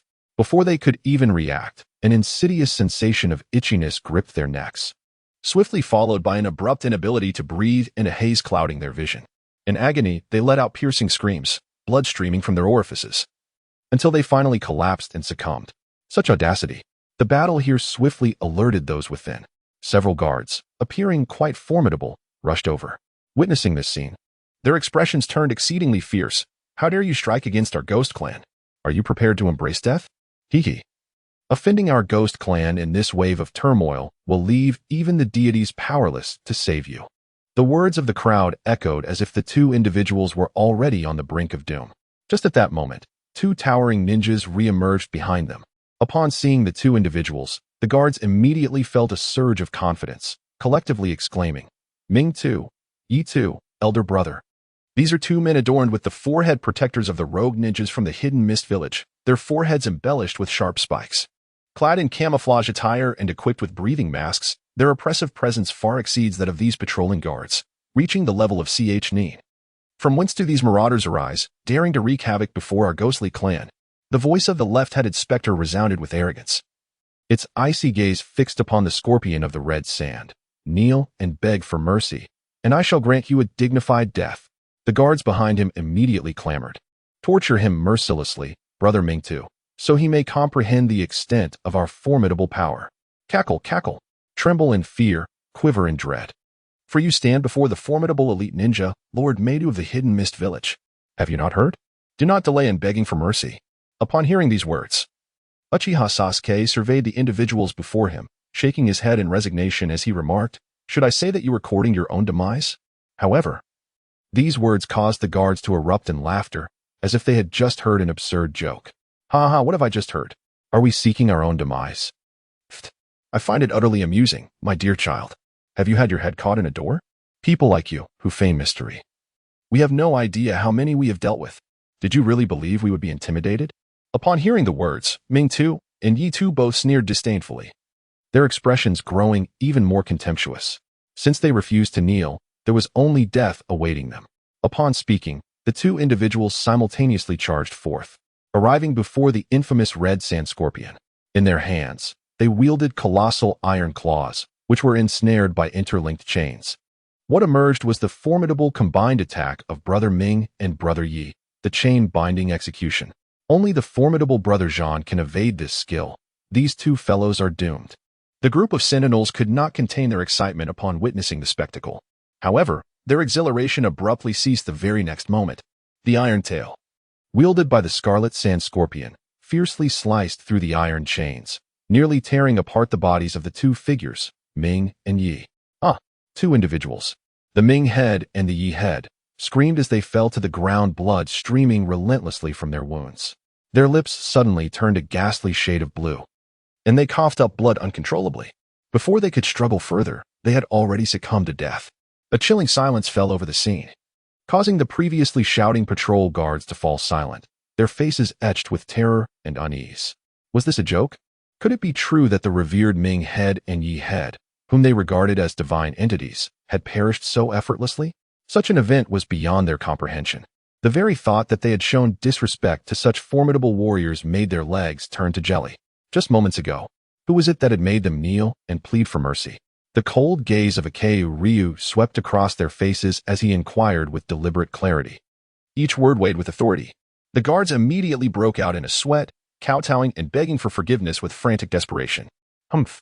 At that moment, a heavy oppressive aura descended, accompanied by a chilling voice. How bold of you to move against my people. Do you think I am easy to bully? This statement seemed to bolster the guards' spirits, as if they had found their backbone, and they exclaimed excitedly, Lord Zabuza, a man with short black hair, bandages wrapped around the lower half of his face and neck, and a long sword strapped to his back approached. It was none other than Zabuza Momochi, the target of Uchiha Yi and his companions on this journey, the S-rank rogue ninja from Kirigakure, known as Haku. The guards, previously begging for mercy, now stood with hands on their hips, shouting, Haha, you're finished. Lord Zabuza is a jonin from Kirigakure, a formidable opponent you cannot hope to defeat. Did you really think we were easy targets? The humiliation we suffered earlier will be avenged swiftly. Witnessing this spectacle, Uchiha Yo couldn't help but marvel. People change faces faster than flipping pages. Akatsuki Sasori, turning to face the newcomers, also let out a few hums of acknowledgement. The main figure has finally arrived. He straightforwardly declared, Momochi Zabuza, on behalf of the organization Akatsuki. I invite you to join us. Hearing this, Zabuza let out a cold snort. You say join so easily? Moreover, killing my subordinates without an explanation, are you not going to account for that? Behind him, a young female ninja with a strikingly beautiful appearance approached, emanating a powerful aura, displaying skills comparable to a high-level jonin. However, Uchiha Yo suddenly exclaimed in surprise, Sasori, noticing his reaction, asked, What's wrong? Ye. Uchiha Yo's usual composed demeanor was momentarily broken as he displayed rare astonishment. Could there be an unexpectedly formidable opponent involved in this mission? It's nothing. Yi replied casually, just saw someone who shouldn't be here. Yet, he dismissed it lightly. His gaze shifted to the man emerging from the mist behind Zabuza, and a subtle smile played on his lips. Interesting. I didn't expect to encounter such a legendary powerhouse here. The figure had long green hair, a ring of dark eyeshadow encircling his eyes, wide crimson lips, and a tall, broad face. His upper body was wrapped in bandages, and he carried a multi-hooked sword on his back, intermittently shimmering with faint lightning. It was none other than one of the 7 ninja swordsmen of the mist, the Thunderblade, known as Kurigomo Raiga, wielding the Thunder Sword, perhaps the effect of the time-traveling visitor brought by Uchiha Yo. Both Peachland Zaibujan and Black Holeya have betrayed in advance. This leaves Zaibujan merely a formidable jonin at this moment, devoid of his notorious execution blade. To encounter such a formidable foe upon my arrival is indeed intriguing. Black Holeya approached Zaibujan, his expression rife with amusement. So, Zaibujan, do you require my assistance? Zaibujan nodded in response. If that is the case, I extend my gratitude. Why refuse help when the adversary is equally formidable? However, his appearance compelled Akasuna no Sasori to cast a glance at Uchiha Yo. A target has emerged beyond the mission parameters. Yi, what is your perspective on this? It is not that he cannot cope. With a few more members of the 7 ninja swordsmen, Akasuna no Sasori could certainly suppress them. Yet, he had promised to confront Zaibujan alone. Yet now, Black Holeya is an extraneous entity. Leave him to me. I find his lightning blade rather appealing. Uchiha Yo remarked, gazing at Black Holeya, licking his lips. This statement instantly narrowed Black Holeya's eyes, his demeanor turning perilous. You little brat. Do you comprehend the gravity of your words? Do you wish to perish? How could a distinguished member of the 7 ninja swordsmen be provoked by a mere child of no more than 15? Is there anything amiss in this? Lord Black Holeya. Uchiha Yo beamed brightly. My prowess surpasses yours. I have set my sights on your lightning blade and intend to seize it, which aligns perfectly with the rules of the ninja world. Is it not merely a contest of whose fist is mightier? His audacious demeanor incited Black Holeya's fury. He, filled with rage, retorted with a mocking grin. Very well, audacious child, let me witness whether you possess such capability. You shall learn the severe repercussions of provoking a member of the 7 ninja swordsmen. With that, he vanished in a flash, appearing before Uchiha Yo, unleashing a ferocious burst of lightning. Lightning release. Lightning ball. A colossal sphere of lightning, akin to a Rasengan, rapidly condensed before Uchiha Yo, emanating an immense repulsive force. Boom. Uchiha Yo barely had time to react before being struck by the lightning sphere, instantly engulfed in a tempest of raging thunder. Witnessing this scene, Black Holeya could not help but retreat in smug laughter, deriding. I expected you to be formidable. Such grandiose claims, yet this is your outcome? You couldn't even withstand a single strike from me. In that case, perish. His expression turned grim as he plunged his twin blades into the earth. Lightning burial. Feast of lightning. Boom. Instantly, several tendril-like bolts of thunder, sharp as swords, viciously pierced and tore through Uchiha Yo's body. Undoubtedly, from Black Holeya's perspective, this battle had reached its conclusion. Even Zaibujan shared this belief. Confronted by the ominous crimson-haired figure, he couldn't help but smile cruelly. It seems your companions are rather inadequate. Now, you are left with but one option. With no chance of survival remaining, you have 2 choices. Either perish or submit to me and serve my will. Upon hearing these words, Scorpion could not help but scoff. What nonsense are you spouting, claiming that the ghost man will not make a move? He chose to disregard the woman behind him and spoke in a deep voice. Do you think you know who I am? And do you truly believe you know who my partner is? Iron Tail forcefully pushed forward, and the man known as Zabuza felt an irresistible force compelling him to retreat. Zabuza, as he was forced back, the woman behind Scorpion quickly steadied him and gravely remarked, with such mastery over puppetry on display, there can be only one identity for this man. Zabuza inquired who. With a furrowed brow, he mused, It can't possibly be that genius puppeteer, can it? However, the woman's expression turned exceedingly grave as she replied, "Regrettably, Lord Zabuza. The adversary before you is indeed that genius puppeteer, the S-rank rogue ninja from Sunagakure, Sands of Red Scorpion." This revelation caused Zabuza's pupils to constrict, his demeanor shifting to one of considerable seriousness. A name carries weight, just as a tree casts a shadow. Though both were S-rank rogue ninjas, the other had successfully assassinated the mightiest Kazekage. Their strengths were not to be compared. Zabuza was acutely aware of this fact. "You, girl, possess quite the keen insight," Scorpion remarked with a snort, more perceptive than the ghost man. To this, Zabuza coldly huffed, "So what of it? Even if I am not your match alone. With the addition of Haku and Lord Raiga, I believe even you, Scorpion, would find it challenging." Indeed, the woman beside him was none other than the ice-release Kekei Genkai user, Haku. Raiga, upon hearing this, could not suppress his fervent battle spirit. "Heh, who would have thought I would encounter a formidable foe like you, Scorpion? It would be a shame to let this opportunity slip by. If I could personally bring about your demise, it would be immensely gratifying." However, his words prompted Scorpion's puppet to shake its head vehemently. "I already told you. Do you truly believe my partner is dead?" Just as his words fell, a languid voice drifted from the distance. "Indeed, they are the 7 ninja swordsmen. Their abilities are certainly impressive."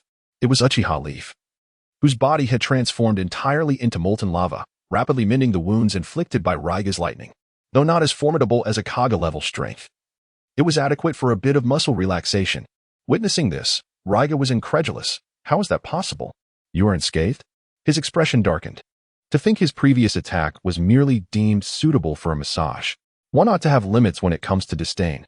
Zabuza, too, wore a grave expression, transforming one's body into lava? What kind of Kekei Genkai is that? Haku, gazing at Uchiha Leaf's visage, gasped in astonishment. "It is the S-rank rogue ninja from Konoha, Uchiha Leaf." Upon hearing this, both Zabuza and Raiga exchanged glances, their expressions shifting in unison. Another S-rank rogue ninja? Both being S-class rogue ninjas, they understood the caliber of their opponent without a shadow of doubt. Undeniably, this adversary possessed a minimum strength equal to their own.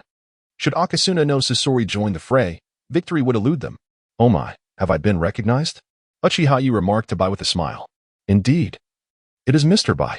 Then, turning towards Kuroji Raiga, his grin widened brilliantly. "Now then, let us proceed, Mr. Raiga. Your thunder blade shall be mine." With that proclamation, his entire being transformed into molten lava as he charged forth with a roar. His arrogant words and readiness to continue the battle instantly provoked Kuroji Raiga. "Impudent brat. Such arrogance. If you wish to fight, then allow me to demonstrate the true might of the 7 swordsmen of the mist." His form immediately became enveloped in terrifying bolts of lightning. Thunderblade, Thunder Dragon Whirlwind. Roaring thunderclaps descended from all directions, instantly transforming the battlefield into a sea of electricity, prompting Zabuza Momochi and Akatsuki no Sasori to hastily retreat. All were S-class rogue ninjas. Where did he find the audacity and confidence to believe he could seize my blade? Did he fancy himself as formidable as Akatsuki no Sasori? The celestial thunder gathered upon him, coalescing into a colossal thunder dragon stretching from earth to sky, stirring a cataclysmic thunderstorm that surged forth to engulf the charging Uchiha Yo. Before this thunder dragon, Uchiha Yo appeared as insignificant as an ant. Even Akatsuki no Sasori could not help but marvel at the strike. Indeed, the 7 swordsmen of the mist are truly formidable. Even I would need to summon the 3rd Kazekage to withstand such an assault. Excellent, truly spirited. Facing the roaring thunder dragon storm that nearly locked the surrounding space, Uchiha Yo shouted praise aloud. Then, a searing crimson aura burst forth from his body, causing the temperature around them to soar dramatically. His form swelled rapidly, transforming into a gigantic arm that swung forth. Great fireball. Boom. Fire against thunder. In an instant, the storm howled ferociously as the earth trembled. Crimson flames and white lightning clashed in equal measure. The terrifying, scorching power combined with the ripping thunder devastated the land. But was that all? Kuroji Raiga. Uchiha Yo's fierce cry suddenly rang out. The massive molten fist abruptly surged forward, breaking through the thunder dragon storm with overwhelming force. The sheer might was so terrifying that Kuroji Raiga, standing at the heart of the thunder dragon storm, spat a mouthful of blood in disbelief. How is this possible? How can your power be so dreadful as to suppress this thunder dragon forged from celestial lightning?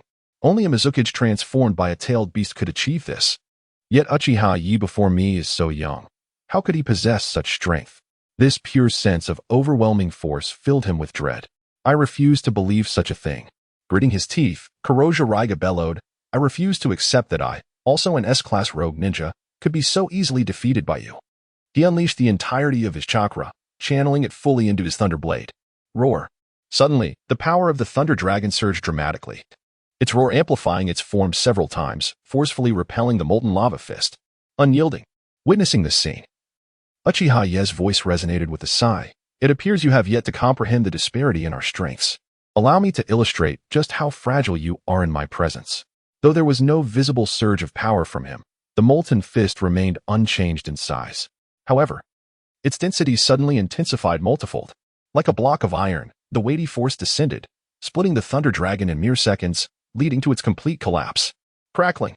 The shattered thunder raged uncontrollably, obliterating everything destructible in its vicinity. Meanwhile, Black Ho Thunderfang spat blood once more. Not having the time to retreat before a menacing shadow flickered before him, overwhelming him with a sensation of suffocation and weightlessness. Uchiha Yo's hand, like an iron claw, grasped his throat, lifting him effortlessly. Surrender the Thunderblade, or perish. Uchiha Yo tilted his head to regard Black Ho Thunderfang with a smile that was both enigmatic and menacing. The choice is yours. Black Ho Thunderfang dared not hesitate. I will hand over the Thunderblade. Although the Thunderblade was of great significance, it paled in comparison to his life. Uchiha Yo was tempted to eliminate him. A wise choice. After taking the Thunderblade from Black Ho Thunderfang and casting it into the system space, he released him. Naturally, Black Ho Thunderfang did not linger, hastily making his departure. You wretched brat, you shall pay for this. His words, laced with venom, were abruptly cut short by a sudden, searing pain emanating from his lower abdomen. Ugh! Black Ho Thunderfang coughed blood, his insides charred, and turned in disbelief. You. There stood Uchiha Yo, pulling back his arm, glowing a fierce crimson, his gaze sharp as a blade. Had you not harbored vengeful thoughts, I might have spared your life. But since you have chosen to nurture animosity, and I have sensed it so fortuitously, I'm afraid it is too late for mercy. As Black Ho Thunderfang collapsed, Uchiha Yo spoke calmly. Thus, I must eradicate this latent threat, even if your capabilities would pose no danger to me in the future. Leaving such a risk is a grave irresponsibility. The shinobi world ultimately reveres power above all. Being labeled as treacherous, fickle, or ruthless matters not. Uchiha Yo's singular desire is to survive and fulfill his future aspirations. Yet, the demise of Black Ho Thunderfang instantaneously imposed unimaginable pressure on Zabuza. What a jest! Even the likes of the Red Sand Scorpion were already a formidable challenge for him.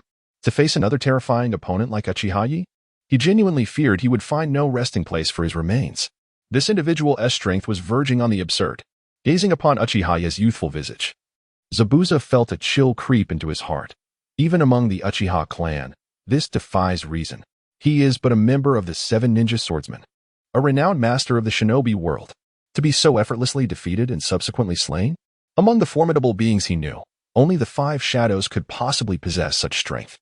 Thus, could it be that this individual, at such a tender age, has already attained the level of a 5 shadows powerhouse? The notion struck Zaibujan as utterly absurd. In that fleeting moment of bewilderment, Bai had already positioned himself before Uchiha Sasuke, his expression grave as he declared, I will not allow you to harm Lord Zaibujan. Witnessing this scene, Uchiha Sasuke simply found a spot to sit down, remarking, This is a battle between Brother Scorpion and Zaibujan. I shall not intervene. You need not regard me with such wariness. After all, your vigilance holds no significance in my eyes. This was the unvarnished truth, although difficult to accept. It epitomized the harsh reality. Zaibujan, you have just presented me with 2 choices. In turn, I shall offer you 2 choices now from Brother Scorpion. His voice carried a hint of amusement. I shall engage you using only this puppet, Hyori KO, without resorting to any other means. Should you manage to defeat Hyori KO, I will allow you to leave. Should you lose, then you must join the Akatsuki. What say you? Upon hearing this, Zaibujan could not help but grit his teeth. His gaze fierce as he responded, Very well, I hope you will honor your promise. Though situated far within the hidden mist village, he had gleaned some information regarding puppet masters since his defection. Strength was often gauged by the number of puppets one could manipulate. If he could not defeat 8 or 10, could he not overcome a single one? Surely not. Zaibujan could not possibly be so weak. After all, he had been nominated as the successor to the decapitating blade. Then let the battle commence. With that, Hyori KO's tail spike shot forth. Its velocity so great that it stirred a deafening gale. Hiss. Faced with the tail spike, which resembled a blade and caused a piercing pain even before making contact. Zaibujan involuntarily narrowed his eyes in horror. How can it be this fast? Punctured through, Zaibujan found no joy in his defeat, as Brother Scorpion merely praised. Quite impressive. In the next instant, Zaibujan transformed into a water clone, dissipating into vapor. Yet alas, the tail spike arced back, hurtling toward a specific point to his left. Compared to my first encounter with Sasuke, this is far too lacking. During their initial meeting, Uchiha Sasuke had countered Zaibujan's attack, disrupting his rhythm, leaving Zaibujan with no option but to evade. The disparity was evident. From a distance, Uchiha Sasuke observed the unfolding events and discerned a hint of technique. Has Brother Scorpion infused his tail spike with chakra metal? It rotates in the air and shoots forth again. Based on my previous battle with Brother Scorpion, the tail spike could not have been this agile. The transmission speed of chakra is not that rapid. Whoosh. As Zaibujan re-emerged, he was immediately alerted by Bai's loud exclamation, "Lord Zaibujan, move aside." He beheld the frigid tail spike rapidly enlarging in his field of vision, leaving him with no chance to retreat. My movements have been anticipated? Zaibujan's heart raced in terror. This fellow must be exceedingly formidable. Gritting his teeth, he raised his blade to block. Clash. As the harsh clang of metal reverberated through the air, Zabuza's expression abruptly shifted. The force emanating from the tail spike proved almost insurmountable. How could it be so formidable? Gritting his teeth and striving to stand his ground, he found himself forced to retreat, his heart gripped by sheer astonishment. After all, he was a seasoned jonin of the Hidden Mist village. To be subdued by a mere puppet? Were all puppet masters this powerful? Having been pushed back, Zabuza hesitated not a moment, hastily forming hand seals. He could not afford to be drawn into his opponent's rhythm. He needed to dictate the pace himself. He was confident that his deadly techniques could match the prowess of the Scorpion's puppet. Impressive. In this encounter, the Scorpion, known as Sasori, offered a rare compliment. Even the famed Uchiha Obito had only exhibited this level of response. However, the opportunity to form hand seals was one that I shall grant you. Before Zabuza could complete his seals while retreating, the Scorpion suddenly unveiled his mask, unleashing a torrent of poisonous Senbon, poison needle barrage. The speed of this attack matched that of the earlier tail spike, and the piercing force sent chills through Zabuza once more. Damn it. He had no intention of allowing me to form my seals. Faced with the onslaught of poison needles, Zabuza was compelled to forego his hand seals for the sake of evasion. Not everyone could evade like Jiraiya while flawlessly executing ninjutsu. The process of forming seals, channeling chakra, and releasing ninjutsu was one that even the most battle-hardened jonin could not afford to interrupt. If disrupted, the release of ninjutsu became exceedingly difficult. Even if he resumed the hand seals to allocate and channel his chakra, the potency of the technique would be severely diminished. Mr. Zabuza, has he truly fallen to such a disadvantage? Watching from the sidelines, Haku felt a wave of shock wash over him. Though he was aware of the Scorpion's strength, this seemed excessively powerful. To think that merely utilizing a puppet could suppress a warrior of Zabuza's caliber to such an extent. Whoosh. In the distance, Zabuza barely evaded the onslaught of poison needles when the ominous tail spike lunged at him once more. Clang. Zabuza could only raise his blade to defend. Yet the strain was evident on his face. Even the long sword in his grip emitted a sound of splintering under the pressure. This, undoubtedly, filled Zabuza with greater dread. How could he be so utterly overwhelmed? It was somewhat difficult to accept. Could the infusion of chakra metal, benefiting from the enhanced speed and strength of chakra delivery, be the source of this terrifying power? Observing the Scorpion who had so thoroughly subdued him, Uchiha Obito pondered within. Moreover, compared to before, the puppet's agility and speed had evidently improved. The sharpness of the tail spike had also seen a significant enhancement. Though Zabuza's long sword did not rival the quality of the Kusanagi, it was still a rare and formidable weapon in its own right. Under the oppressive sting of the Scorpion, cracks have begun to appear, which speaks volumes about the situation. The prowess of Fei Liuhu has indeed reached heights never before attained in the original work. As he contemplated this, Fei Liuhu's mask opened once more, and a cloud of toxic mist erupted from his mouth, enveloping Zaibujan. This was dire. Already struggling to cope, he found himself unable to withstand the sudden onslaught of the poisonous haze. Even inhaling a mere whiff caused him to feel dizzy. He promptly propelled himself away, desperate to avoid being trapped within the noxious fumes, lest matters become even more troublesome. However, as soon as he landed, he was met with no opportunity for further action. The lethal tail stinger was upon him again. This was bad. Zaibujan hastily summoned a water clone to evade the attack. He needed to create distance quickly and employ the mist concealment technique to have even the slightest chance of a counterattack. Yet, even as he prepared for the imminent danger, the poison he had just inhaled caused a momentary paralysis in his movements. And this would determine the outcome. The tail stinger, like a beam of light, ensnared Zaibujan, leaving him utterly powerless to resist. It was over. The low, rumbling voice of the scorpion resonated from within Fei Liuhu. Observing Zaibujan held aloft by Fei Liuhu, the scorpion inquired, "What is your decision? Do you concede? Or shall you perish?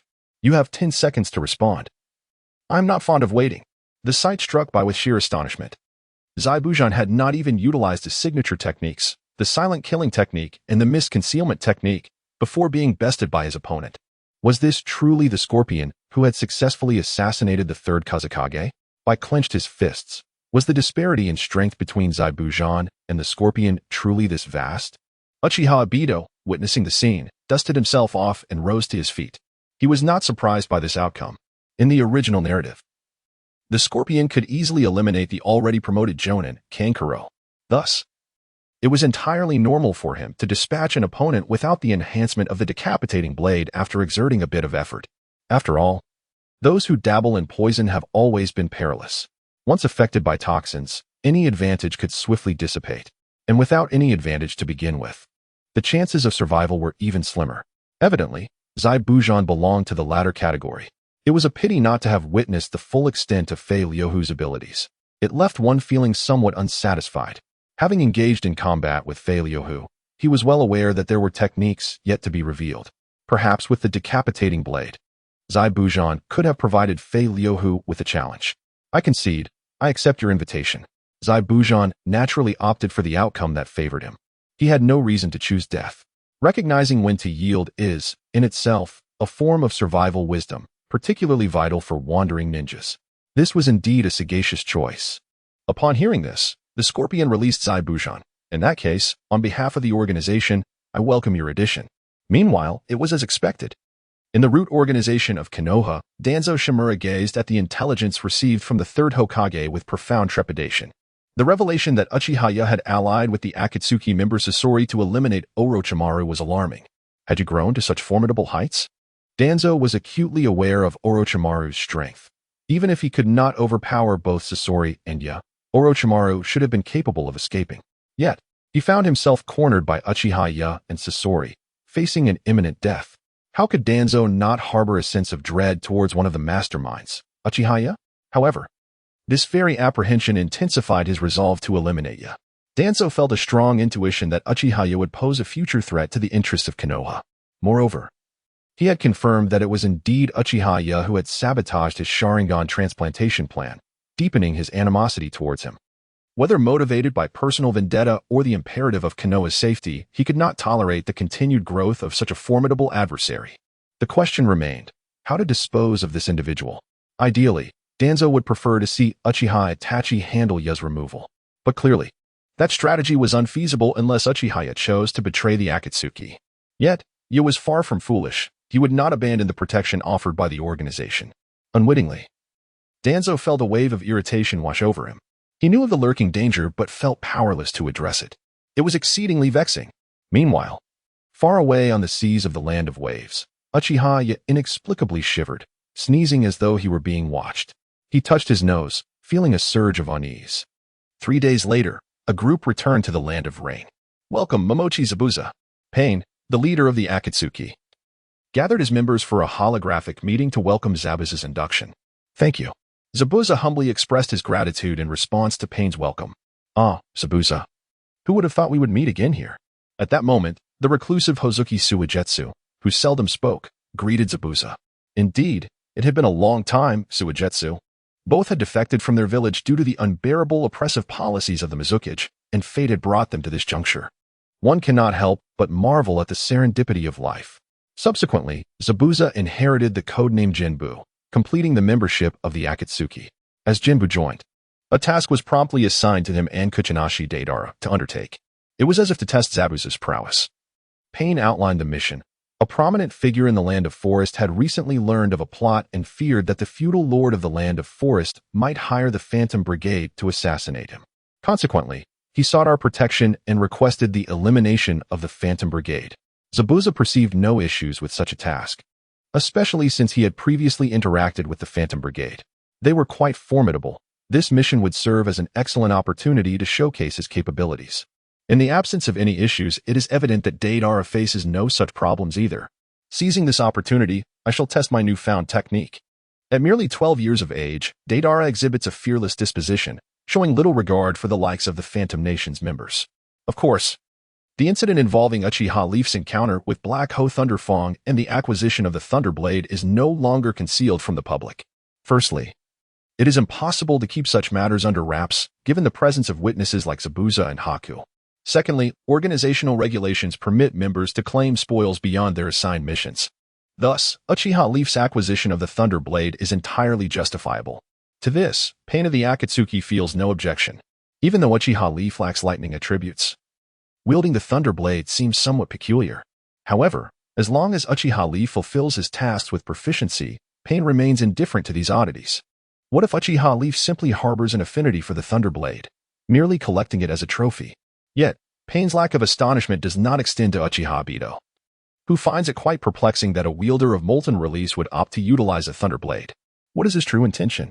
Is it solely to enhance his prowess? Devoid of ulterior motives? This notion strikes him as utterly incomprehensible, leading him to suspect hidden agendas. Uchiha Leaf has always appeared enigmatic in his eyes, and such inexplicable actions only serve to heighten his vigilance.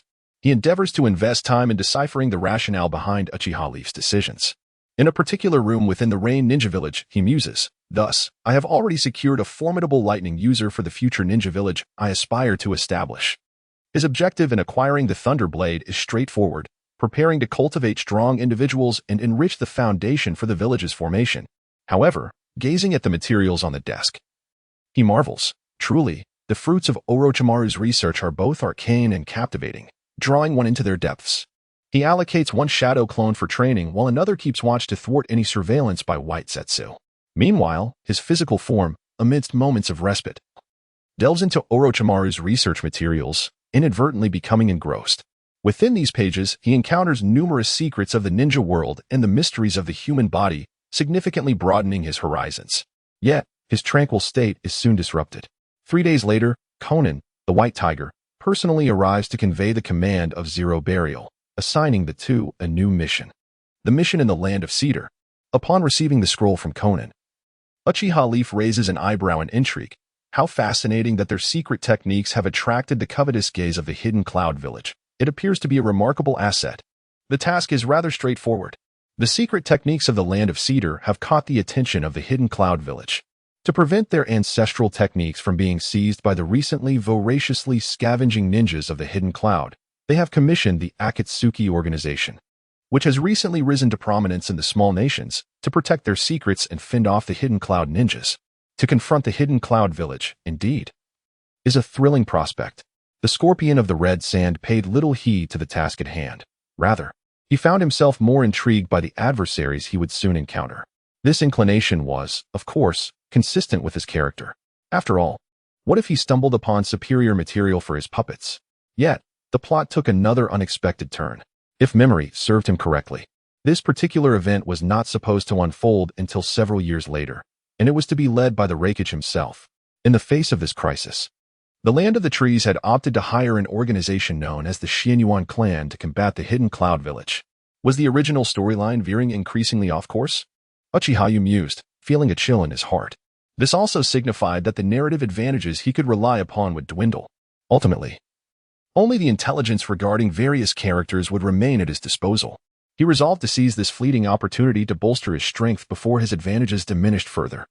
In the Land of Trees, on a certain island southeast of the Land of Lightning, the mission description indicated that the two of them were to intercept the ninjas from the Hidden Cloud Village in the forest outside the residence of the local lord. Who might they be? Perched upon a tree, Uchiha Yo closed his eyes to meditate, hoping for a more entertaining encounter. Below the tree, the Scorpion of the Red Sand was engaged in the maintenance of his puppets, seemingly unperturbed by the prospect of an ambush. "I hope they are not all worthless," Perhaps I can select a few to enhance my puppet army. He muttered to himself before vanishing into the forest, awaiting the arrival of the enemy. They did not have to wait long. Nearly 2 hours later, sounds began to echo through the forest. I heard that the Land of Trees has hired a group of strong warriors to deal with us. Might this task prove challenging? This was the voice of a somewhat timid man, likely not very old. Humph. Oroi, you are too timid. What if the Land of Trees has hired others? Can they truly rival us from the hidden cloud? This was the voice of a slightly older woman. Indeed, Oroi, you are being overly cautious. What formidable characters could the mere Land of Trees possibly recruit? We are accompanied by the Jinchuriki of the Woodman, after all. It would be quite commendable if those individuals could withstand the three of us, but they could never contend with the Woodman. Another voice, deeper and more resonant, joined in, growing clearer as they approached. The two-tailed Jinchuriki of the Woodman?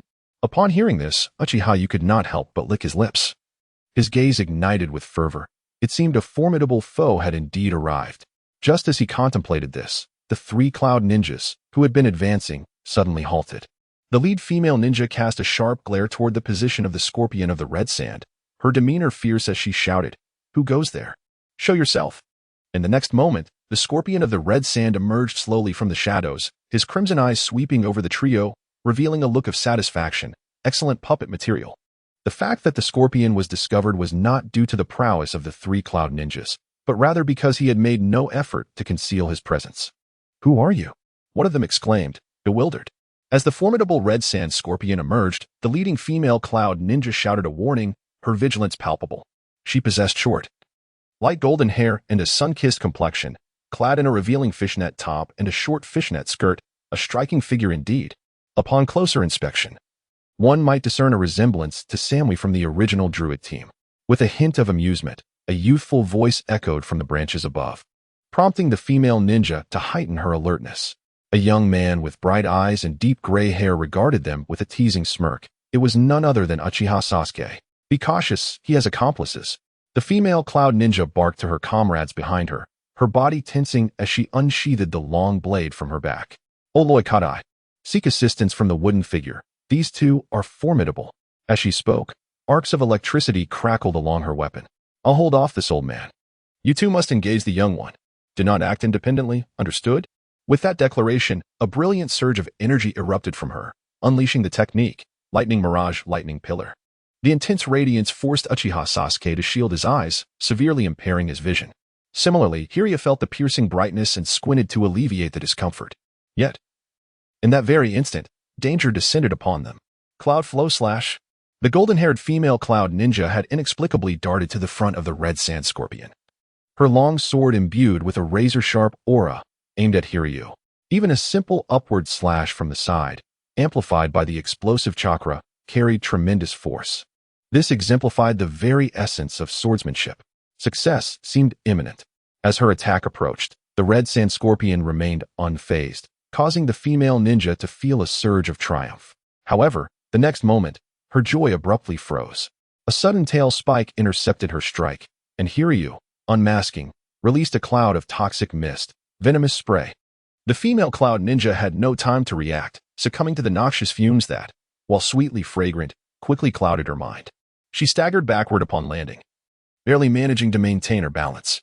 Kemuai. The sight left the remaining two cloud ninjas, Oloi, a dark-skinned male, and Kadai, a tall, fair-skinned male, stunned. Their leader, Kemuai, had fallen in mere moments. Had it truly only been 20 seconds? The speed of their downfall was staggering, igniting a sense of panic within them.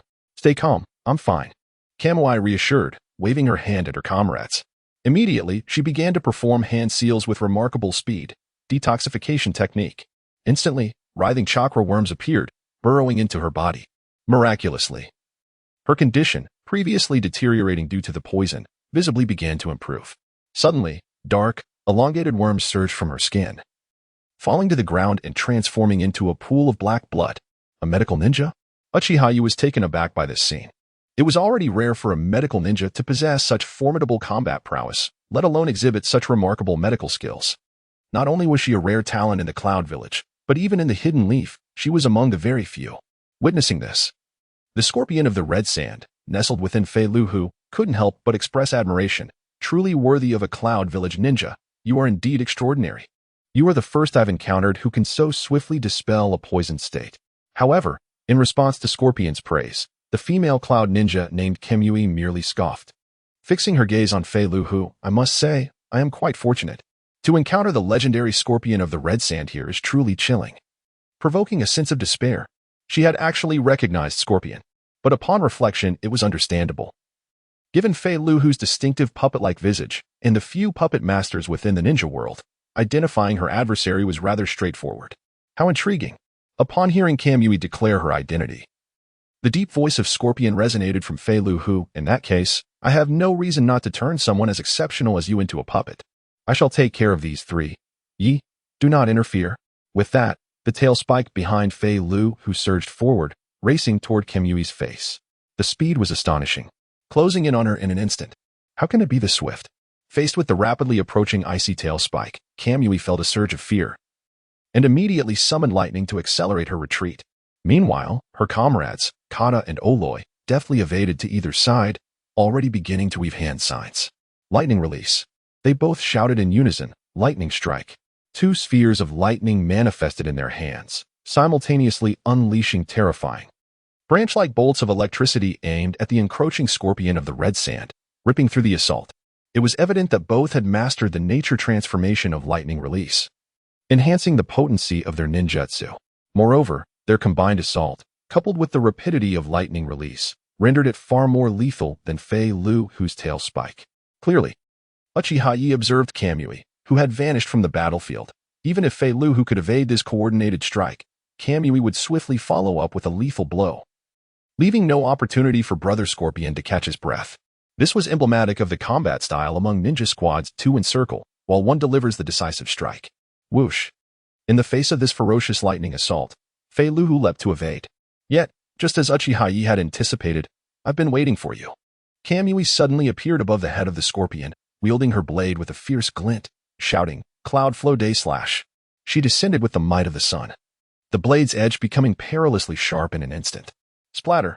Suspended in midair, no means could avert the impending doom. Fei Luhu was cleaved in two. Had he succeeded? Or not? Kamui, a man of evident composure, observed that the legendary genius puppeteer had been vanquished by his own hand, yet remained vigilant, refusing to lower his guard. Indeed, the bisected Fei Luhu swiftly transformed into grains of sand, dispersing into the ether. A sand clone. Understanding dawned upon him. He had not eliminated his foe. He immediately shouted to the unsuspecting Oloi and Kadai below, who had let their guard down after believing they had triumphed. Beware, he is unharmed. Surround him at once. Upon receiving Kamui's warning, Kadai promptly began hand seals to heighten his sensory perception. He was, astonishingly, a sensory ninja.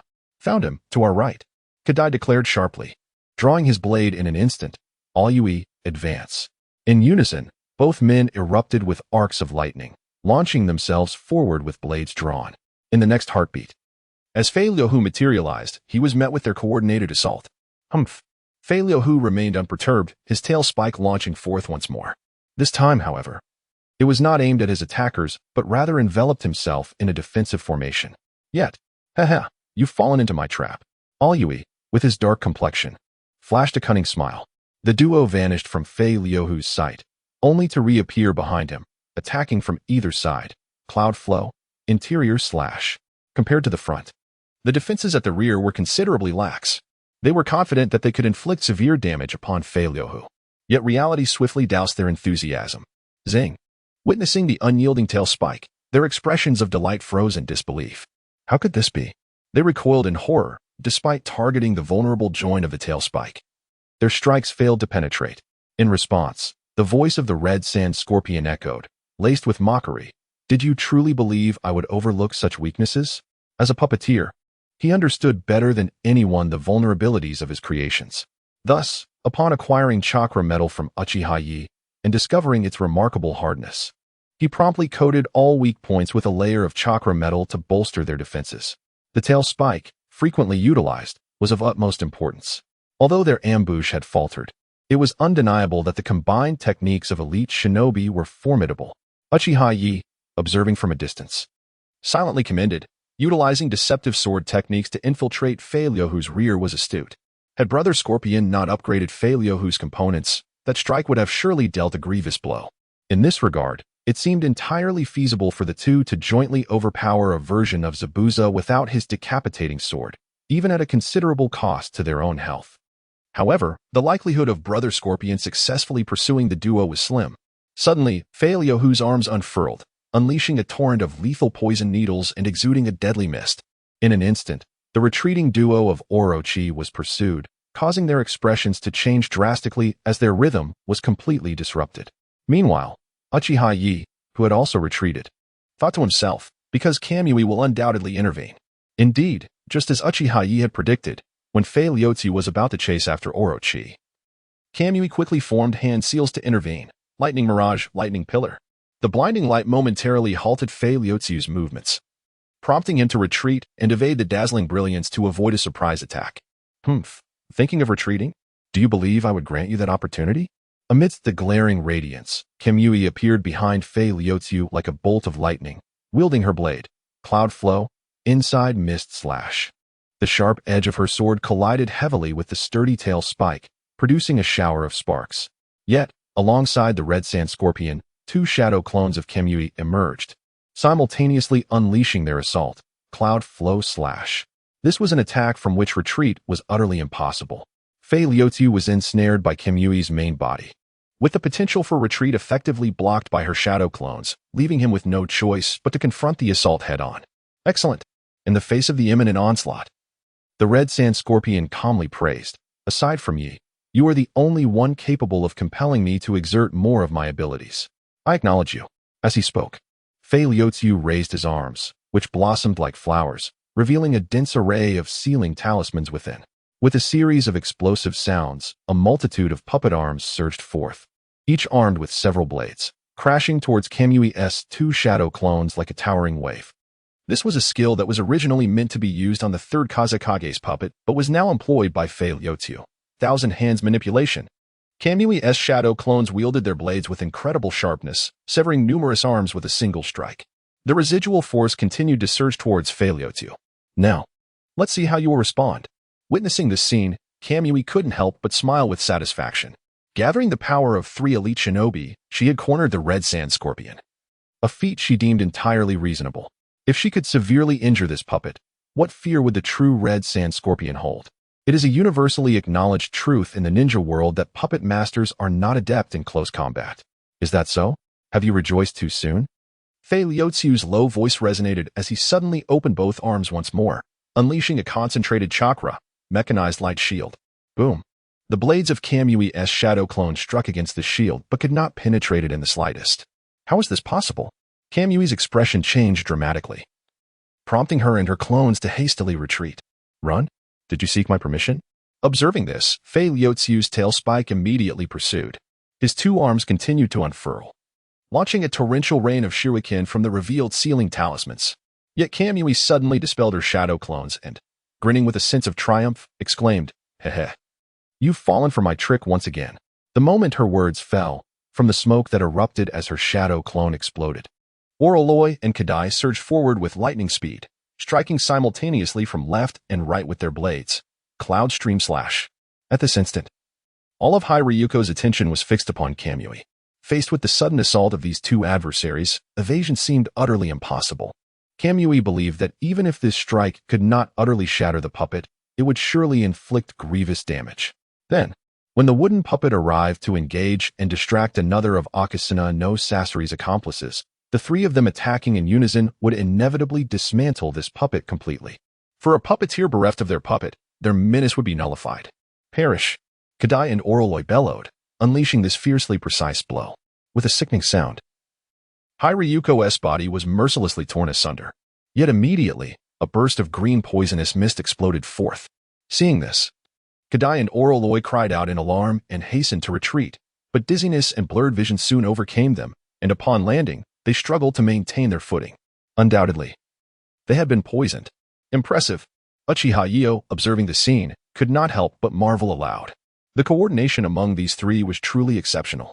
Especially Kamui, rightfully the captain, who guided his comrades to deliver their decisive strike at precisely the right moment. Even the formidable Sasori was caught off guard. Together, they managed to incapacitate Ryuko, A commendable feat. High Ryuko herself possessed the caliber of an elite genin, and with the added potency of poison, she posed a tangible threat even to shadow-level warriors. Despite Sasori's utmost vigilance, the trio's seamless teamwork achieved this accomplishment, which indeed spoke volumes of their prowess. Naturally, such synergy was to be expected. As three genin, their strength was formidable, and their coordination remarkably harmonious. However, gazing upon the now ruined and obviously unusable High Ryuko, and Sasori, who had already detached himself from it, Yo mused, the battle was drawing to a close. High Ryuko was but the weakest of Sasori's instruments, typically deployed for reconnaissance. Whether damaged or destroyed, it was merely a prelude, inconsequential in the grand scheme. Though it appeared that Kamui had engineered Sasori's defeat by dismantling High Ryuko, in truth, Kamui had merely propelled himself into the fire prematurely. Neither the 100 Machines maneuver nor the third Kazekage's human puppets were within their capacity to confront, especially with two already poisoned. Enough of your incessant prattle, brat. Amidst Yo's praise for Kamui and his comrades, a female ninja with freshly descended light brown hair, tied into a waist-length braid, spoke in a chilling tone. Her aura was overwhelmingly terrifying, surpassing that of any of the three. Truly fearsome. I surrender. How could one not when faced with such formidable strength? Feigning terror, Uchiha Yo curled his lip and raised both hands in mock surrender. Do you believe I would trust you? The T-haired female ninja let out a cold snort and immediately launched an attack on Uchiha Yo, declaring, I will not allow you to obstruct the mission to seize the secret technique. Uchiha Yo swiftly evaded, landing before the Scorpion of the Red Sand. Brother Scorpion, it seems I must trouble you to wait for a while. Uchiha Yo looked helplessly at the T-haired female ninja who had just landed. After all, she is not an ordinary ninja. Defeating her will certainly pose a challenge for me. Upon hearing this, the Scorpion of the Red Sand turned to glance at the T-haired female ninja, his gaze sharpening. Such an aura. Is she a Jinchuriki? Indeed. The T-haired female ninja is the Jinchuriki of the two tails from the village hidden in the clouds. Waiki no Kaze. I understand now. The Scorpion of the Red Sand replied calmly. I will wait here for you. Just enough time to repair my scarlet moth and handle these three excellent puppet materials. He indeed disliked waiting for others, but if it were someone he acknowledged, a brief wait would not be a burden. Thank you. Uchiha Yo grinned upon hearing this, then turned to Waiki no Kaze, setting aside his previous nonchalance, and said earnestly, This is my first encounter with a Jinchuriki. Allow me to personally experience your strength. The power of Jinchuriki, regarded as strategic weapons by the 5 great ninja villages and believed to possess the ability to alter the course of battle, is undoubtedly formidable. How could one not feel an eager anticipation? Kamui, hold on. Waiki no Kaze instructed Kamui. Once I deal with this individual, I will return to support you.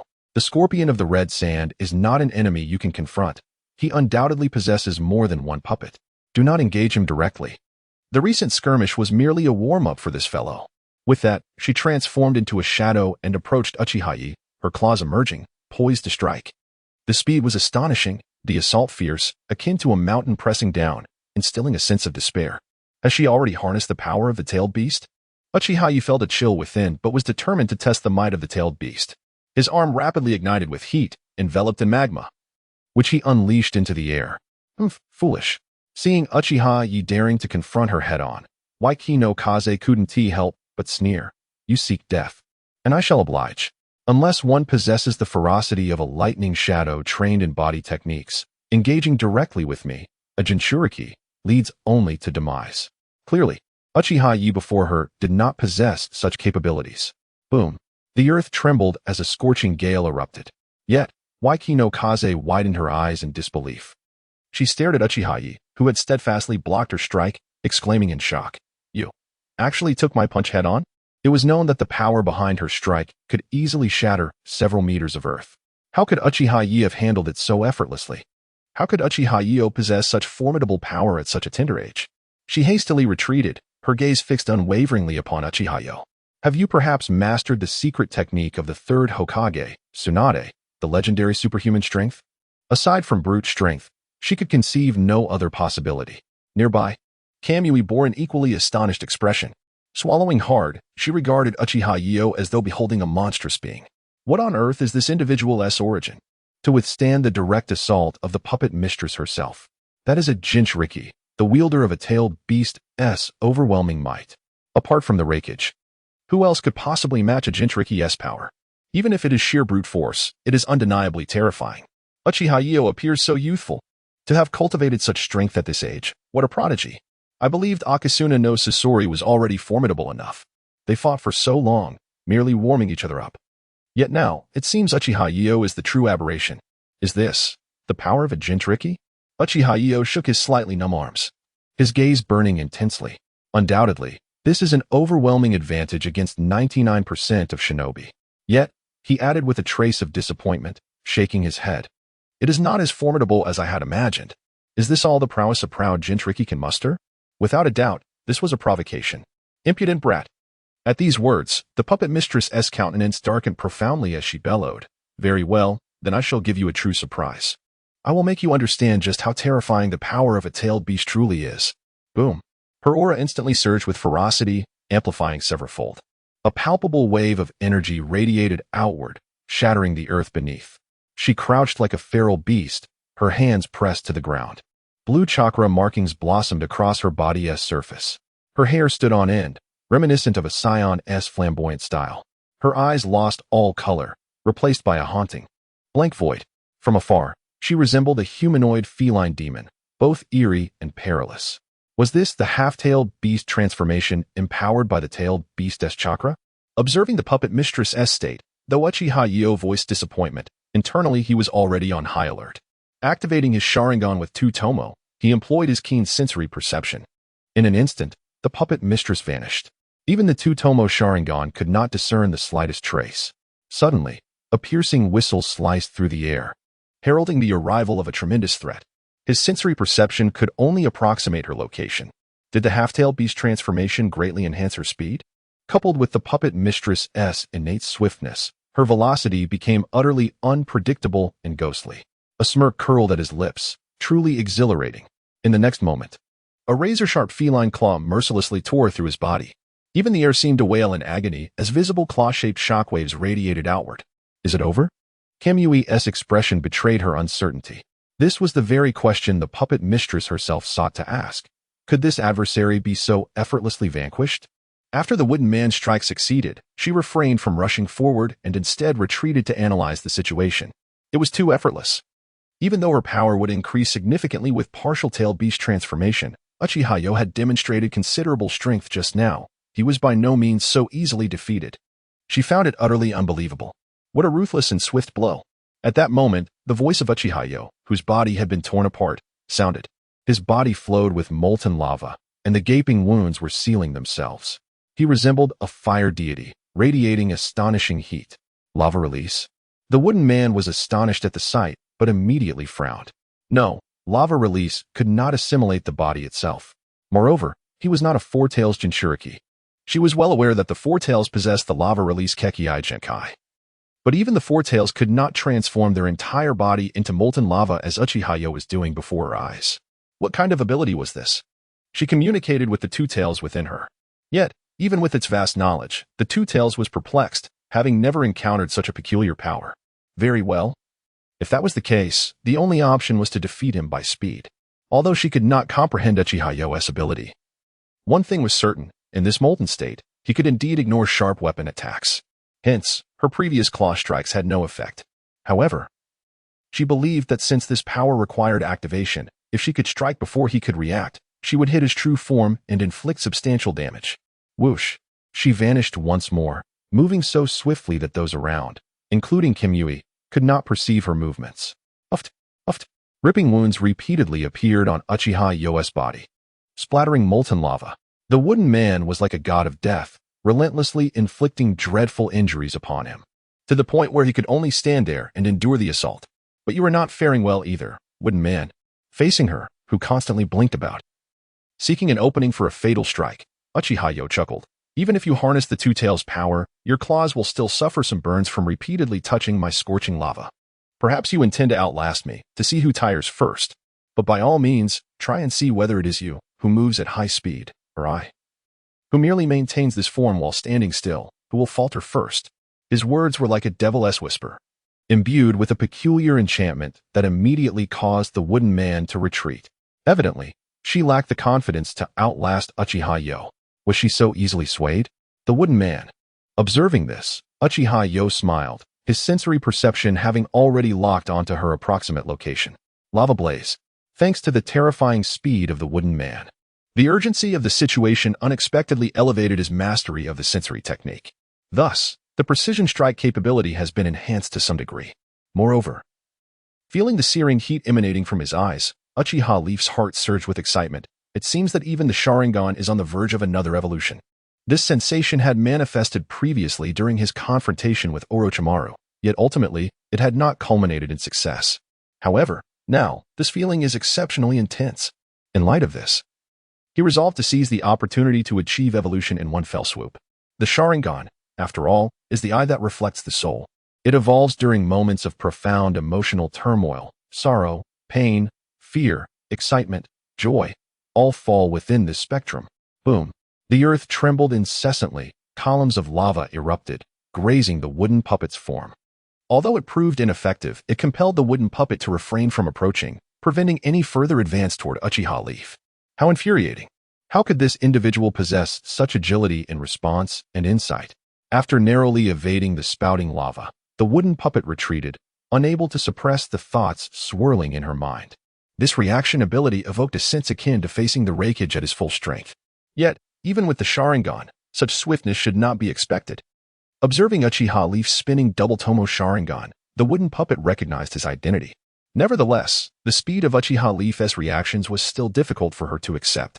Such formidable power ought not to reside within a mere child. Regardless, she must resolve this matter swiftly. There is still Kame awaiting his rescue. There is no time to linger with Uchiha Leaf. Moreover, through the recent battle, she grasped an important truth. Simple speed alone would not suffice against Uchiha Leaf. A combination of ninjutsu would be necessary to have any hope of defeating him. Whoosh. She dashed forward once more, seemingly to evade Uchiha Leaf's lava attack. Her movements were erratic, making it utterly impossible to pinpoint her exact location. Is she attempting to evade my attacks in such a manner? Uchiha Leaf felt a jolt of realization as he was enveloped in lava. Indeed, it is quite effective. Just as he was contemplating this, the wooden puppet suddenly appeared behind him, her sharp claws causing him to tense instinctively. In an instant, a torrent of molten lava erupted from his body. Yet the wooden puppet was truly formidable. She vanished once more from behind him, reappearing directly in front of him. Clearly, the strike from behind was merely a distraction, designed to prevent Uchiha Leaf from responding to the imminent threat. Fire Mouse Ball. She unleashed a blue fireball shaped like a mouse, surging toward Uchiha Leaf, its temperature rivaling that of his lava. If memory serves, this ninjutsu can disperse in crucial moments and automatically track its target. Faced with this attack, Uchiha Leaf chose not to elementalize and evade. Instead, he retreated. Since he aimed to complete the evolution of his Sharingan, he naturally needed to make some sacrifices. To avoid falling into a dire predicament, how could one expect the Sharingan to evolve? Excellent. The tactic of diverting attention has proven effective. Observing Uchiha Leaf's retreat, Yuki's heart leaped with joy. She believed that Uchiha Leaf's withdrawal was due to a lack of time to react. Otherwise, based on her estimations of Uchiha Leaf's abilities, at this moment, he should have transformed his body into lava to evade this strike.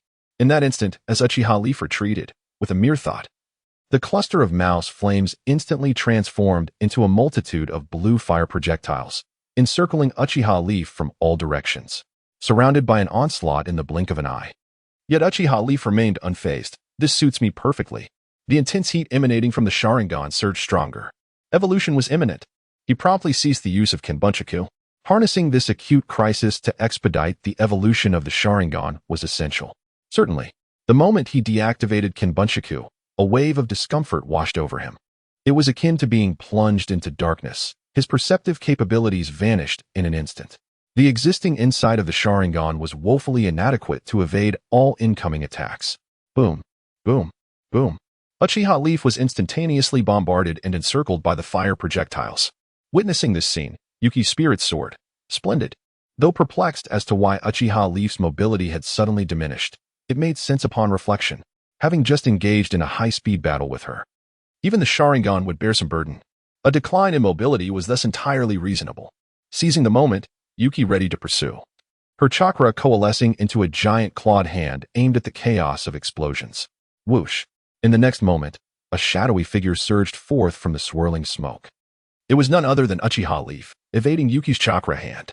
Yuki's gaze sharpened, unleashing a terrifying fire projectile, Mouse Tail Ball.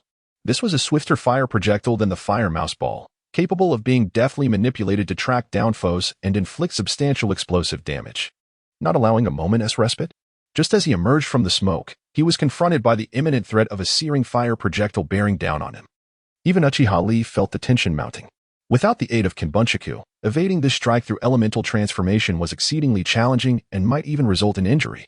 Thus, he had no choice but to retreat once more, continuously breaking through existing limitations to enhance the insight of his Sharingan, desperately avoiding being cornered again.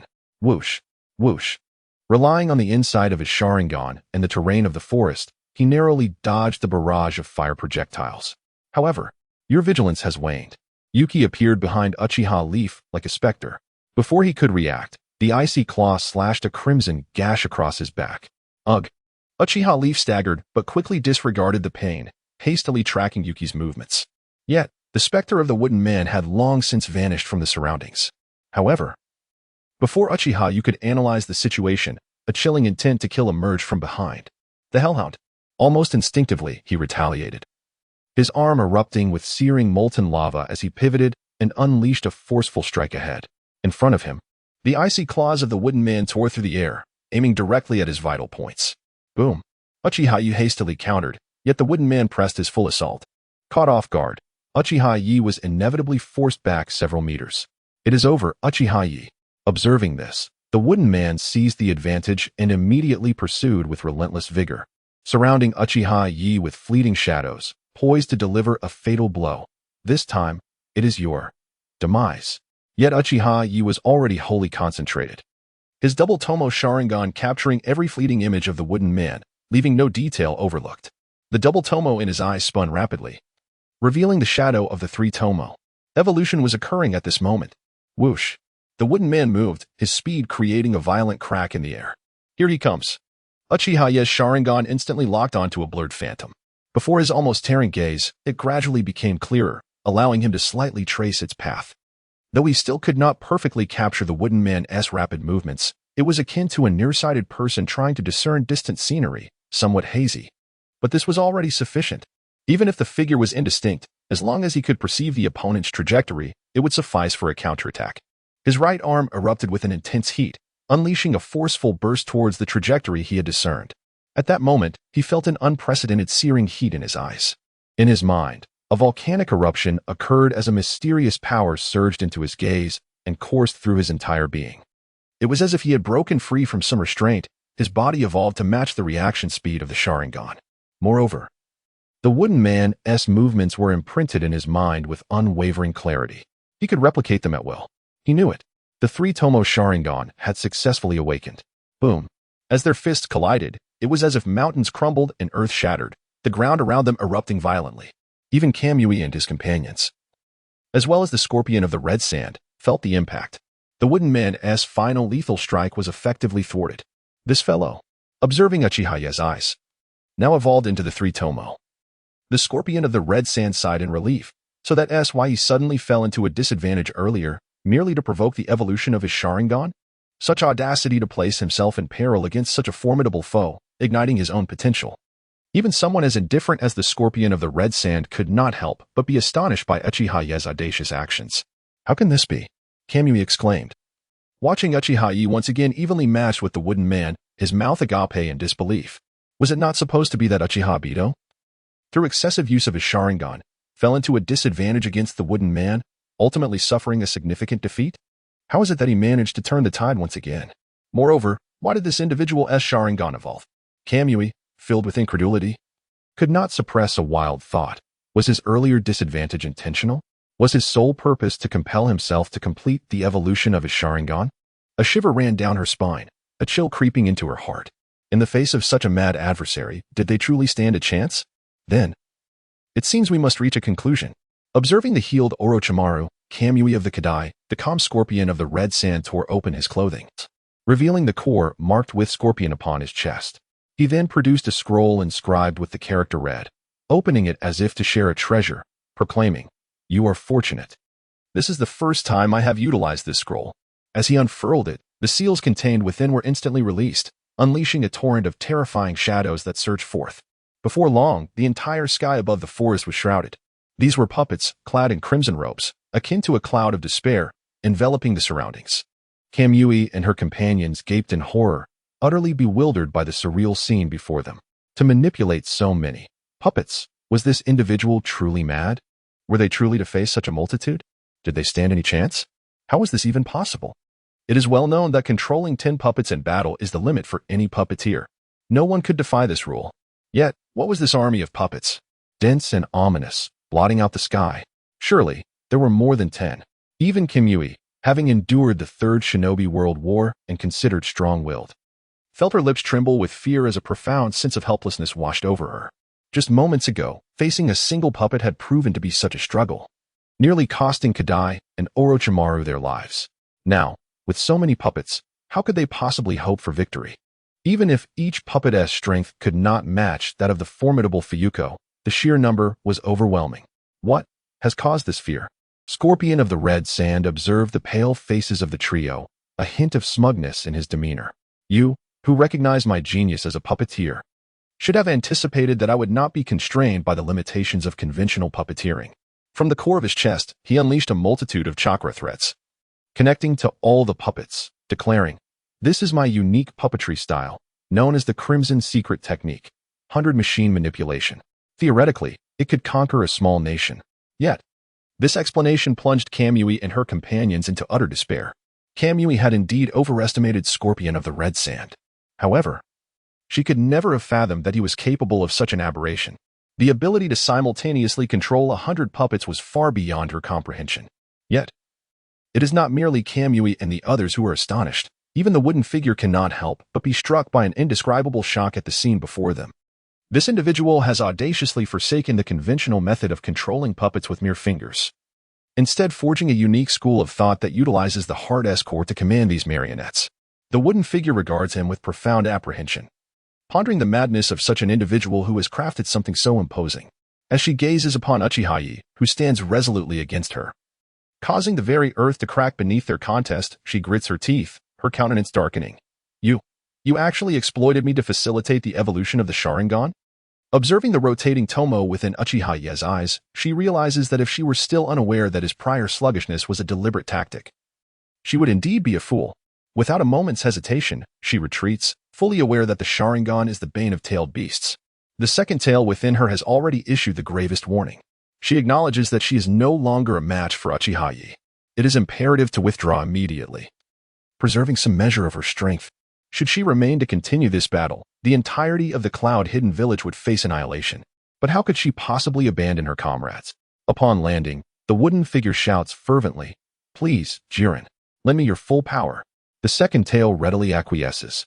Instantly, it is as though the ocean has been overturned and mountains have crumbled. An unimaginable weight of pressure erupts from the wooden figure, enveloped by a ferocious and unsettling chakra. The ground beneath her shatters as she transforms into a colossal, blue-black patterned cat demon. With a resounding boom, the earth fractures uncontrollably, trees splinter, and violent winds rage. It is as if the very atmosphere cannot bear the terror emanating from this feline apparition. Fully transformed into the tailed beast, the true form of the second tail? Witnessing this gigantic beast, towering at least 30 to 40 meters high, Uchiha Yo cannot help but lick his lips, everything around him appearing crystal clear. He perceives the immense chakra within the second tail, its flowing state, its expressions, and movements all falling under the scrutiny and analysis of his 3 Tomoe Sharingan. The insight granted by the 3 Tomoe Sharingan is indeed more fluid. Gazing at his own eyes, he muses, "Though I possess no aptitude for illusions and shall seldom employ them, such perceptive ability makes my trials worthwhile." Activating his observation Haki, he expands his sensory domain. His aura surges instantly as he looks provocatively at the second tail. Smirking, "Come forth, second tail." Roaring in fury, the second tail, alongside the wrath of the wooden figure, bellows forth. In the midst of the thunderous roar, the second tail swiftly approaches, its form elusive and its speed rivaling that of the half-tailed beast transformation of the wooden figure. Yet, with a mighty breath of fire. Unlike before, when his observation Haki could only discern a vague location, now, bolstered by the insight and analytical prowess of the 3 Tomoe Sharingan, he locks onto the precise position of the second tail. A scorching, concentrated fist hurtles through the air with ferocious intensity. Amidst the scorching, distorted air, a thunderous collision occurred with the swiftly charging Two Tails. Bang! Like a sudden thunderclap, debris soared through the sky and the earth cracked open. The advance of the Two Tails was abruptly halted. Sensing danger, the Two Tails attempted to retreat and bide its time. But why such haste to flee? Uchiha Yo grinned, stamping the ground and shouting, "Lava blaze!" With a deafening roar, a torrent of violently crimson molten lava erupted from the earth, piercing through the Two Tails' chakra body before it could react. The Two Tails howled in pain and fury, slashing with its claws at an unmatched speed, tearing through Uchiha Yo's body. Yet, undoubtedly, Uchiha Yo, empowered by elemental transformation, disregarded all damage.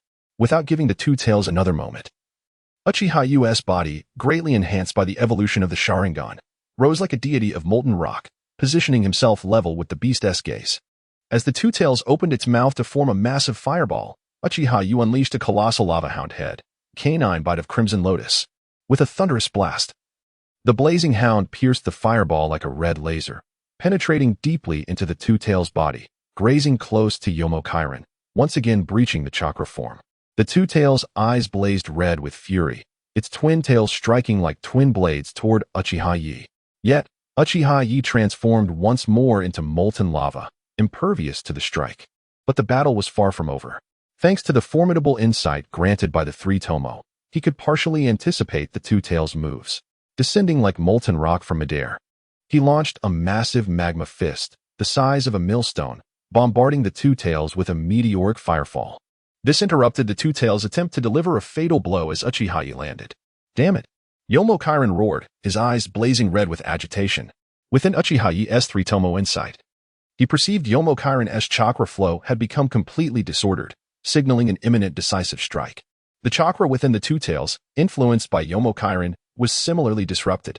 Yet, two opposing forces, one bright, one dark, converged unevenly toward the beast's mouth, unmistakably indicating the use of the tailed beast ball.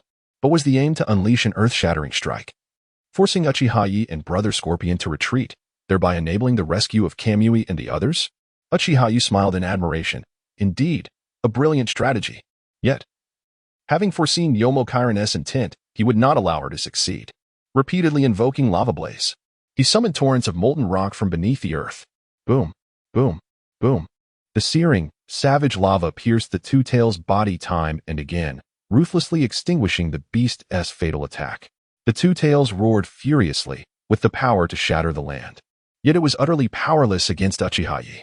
Instead, due to the successive injuries, the immense burden upon Yagumo, the Jinchuriki, caused him to instantly spew a mouthful of blood.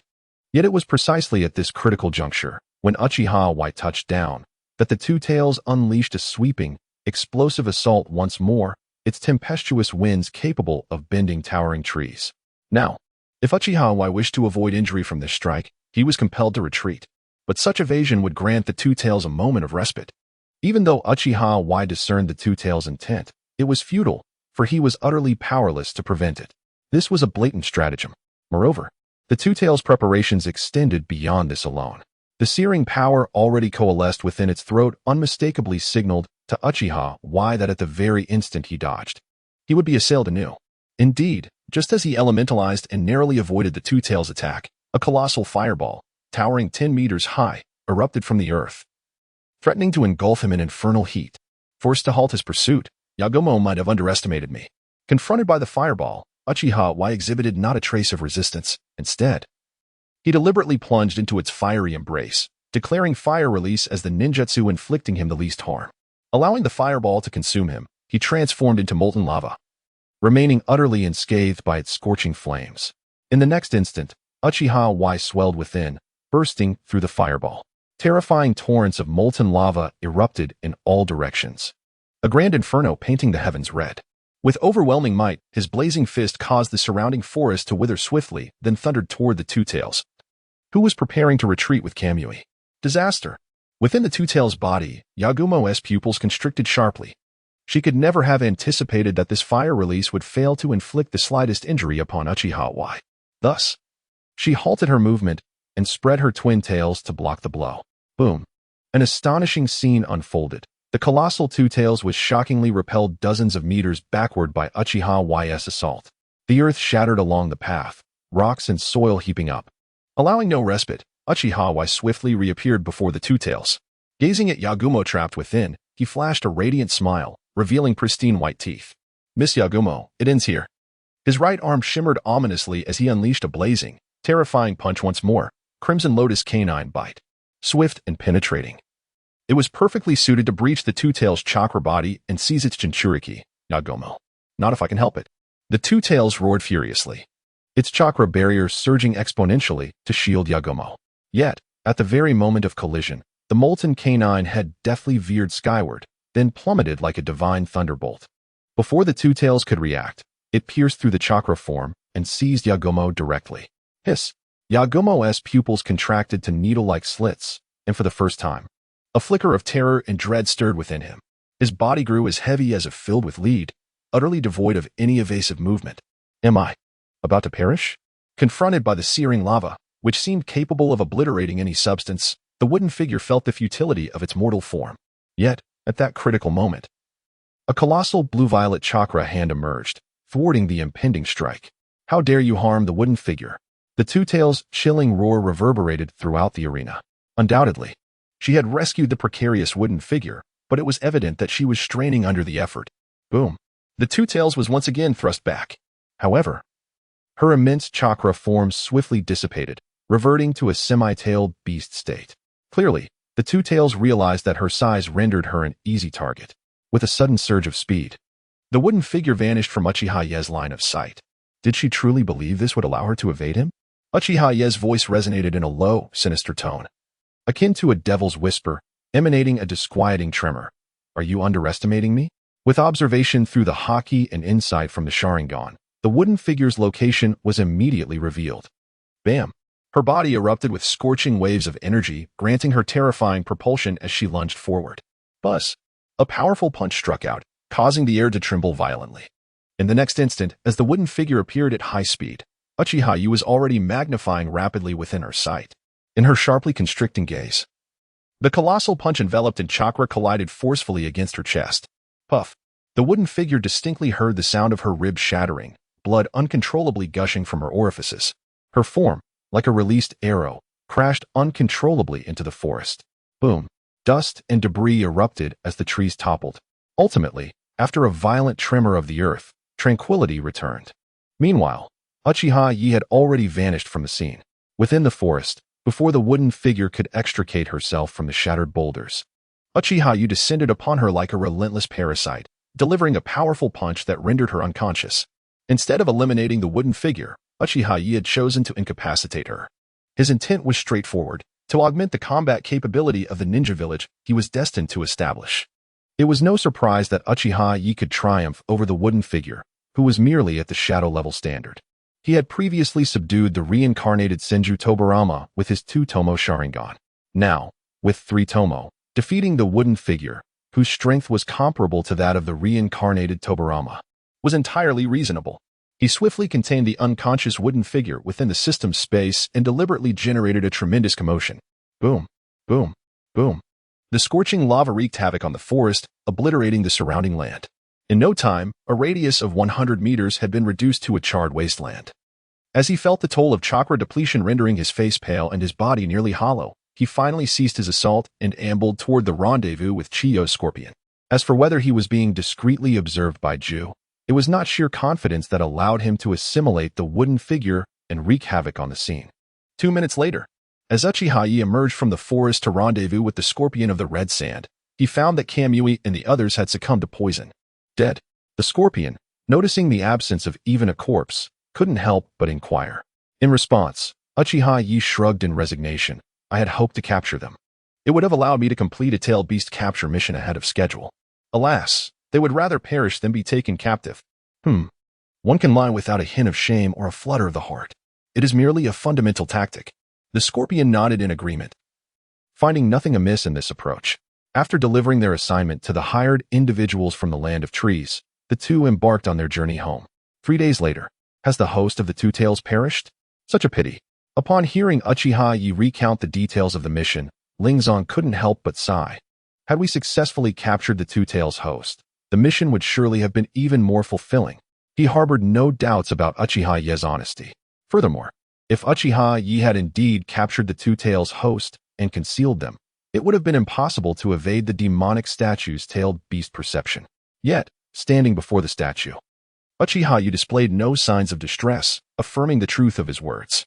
However, would the death of the Two Tails host draw the attention of the Reikage, resulting in repercussions against us and jeopardizing our organization's covert development and power accumulation plans? Uchiha Ye inquired with a fa-ade of sincerity. In response, Pain of the Six Paths replied calmly, "No matter." He surveyed the crowd and revealed significant news. In truth, even without the matter of the Two Tails host, I had already intended to initiate the tailed beast capture plan. Upon this declaration, astonishment swept over the assembled individuals. Well, where shall we begin? Uchiha Ye feigned an exaggerated expression as he asked, though he already possessed an answer in his mind. Nevertheless, having experienced the effects of crossing over multiple times, he hesitated to rely entirely on his narrative advantage. Hello, everyone. The Jinchuriki of the Three Tails from the Hidden Mist Village responded to Uchiha Ye's question. This revelation left the Mist Village's Kit Ami Shizuku and Zabuza momentarily aghast, exchanging glances that conveyed disbelief at Pain's words. The others present understood their shock. Capture the fourth Mizukage? Leader, are you serious? Even the usually composed Kakuzu's pupils constricted in surprise as he spoke. At this moment, even Hidan, known for his rebellious nature, wore a serious expression as he turned to Ling Zong, saying, "Leader, are you certain? This is tantamount to declaring war on the Hidden Mist Village." Uchiha Itachi, rarely displaying gravity, added, "To execute a task of this magnitude, we would need at least 2 teams. However, such a course of action would likely expose our movements." Uchiha Ye nodded in acknowledgement, tempering his exaggerated demeanor. Though he understood, Pain's words confirmed that his suspicions were indeed correct. The objective was precisely the Three Tails sealed within the body of the 4th-generation Water Shadow. Yet, upon hearing this revelation from Tendo Pain's lips, an inexplicable wave of astonishment washed over me. After all, the target of our current mission was none other than the shadow of a single village and the Hidden Mist Village behind it. The names of the 5 great shinobi countries are not mere words of boast. Even the formidable Third Reikage, capable of engaging in melee combat with the Eight Tails, was ultimately exhausted by an army of 10,000 IWA shinobi. Compared to them, we are but a distant shadow of the Third Reikage's might. If we were to find ourselves besieged, it would spell disaster. Only Deidara, with his youthful bravado, chuckled and said, "Hiki, this is truly intriguing. Such a mission is quite fascinating. Leader, perhaps I should undertake it." Only Akatsuki's Sasori remained serene, as if he had perceived something profound, and inquired, "So, this mission falls once again upon myself and Hinata?"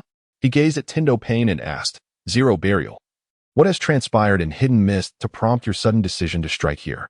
This question echoed the doubts in the minds of the other members. Even Uchiha Hinata shared this uncertainty. Indeed, choosing the secluded land of Hidden Mist as the target was quite strategic. It allowed us to acquire a tailed beast without attracting significant attention, thus preventing the organization from falling into a passive state. Thinking further ahead, we had already made enemies of Kumogakure. If we could seize a tailed beast before they even reacted, it would be advantageous. Otherwise, once Kumogakure paid enough attention to us and coordinated with the other 4 great shinobi countries to form a united front in opposition to Akatsuki, capturing a tailed beast would become exponentially more difficult. Even with Hidden Mist's isolation, the sheer size of the 5 great shinobi countries loomed large. Without a suitable opportunity, an outright invasion would be nothing short of suicidal. He wondered what transpired in Hidden Mist to cause Nagato, behind Tendo Pain, to suddenly decide to strike there rather than in the comparatively weaker and tailed beast-rich land of whirlpools. The reason was singular. Tendo Pain's voice was cold and detached. According to reliable intelligence from Juo, a rebellion erupted within Hidden Mist yesterday. The Kagaya clan's insurrection caused a major upheaval, and although it was forcefully suppressed by the 4th Water Shadow, it marked the beginning of a crackdown on bloodline limit shinobi within the village. Now, the atmosphere in Hidden Mist was one of chaos and unease. Besides the Water Shadow's forces, another faction had emerged, vying for power. It could be said that the situation in Hidden Mist had never been so tumultuous or unstable. Such an opportune moment must not be wasted. Tendo Pain's response caused the members present to reveal a hint of surprise, even Hinata. The Kagaya clan's rebellion, which in the original timeline would not erupt for several more months, had now been advanced prematurely. Without a doubt, The event had already unfolded ahead of schedule.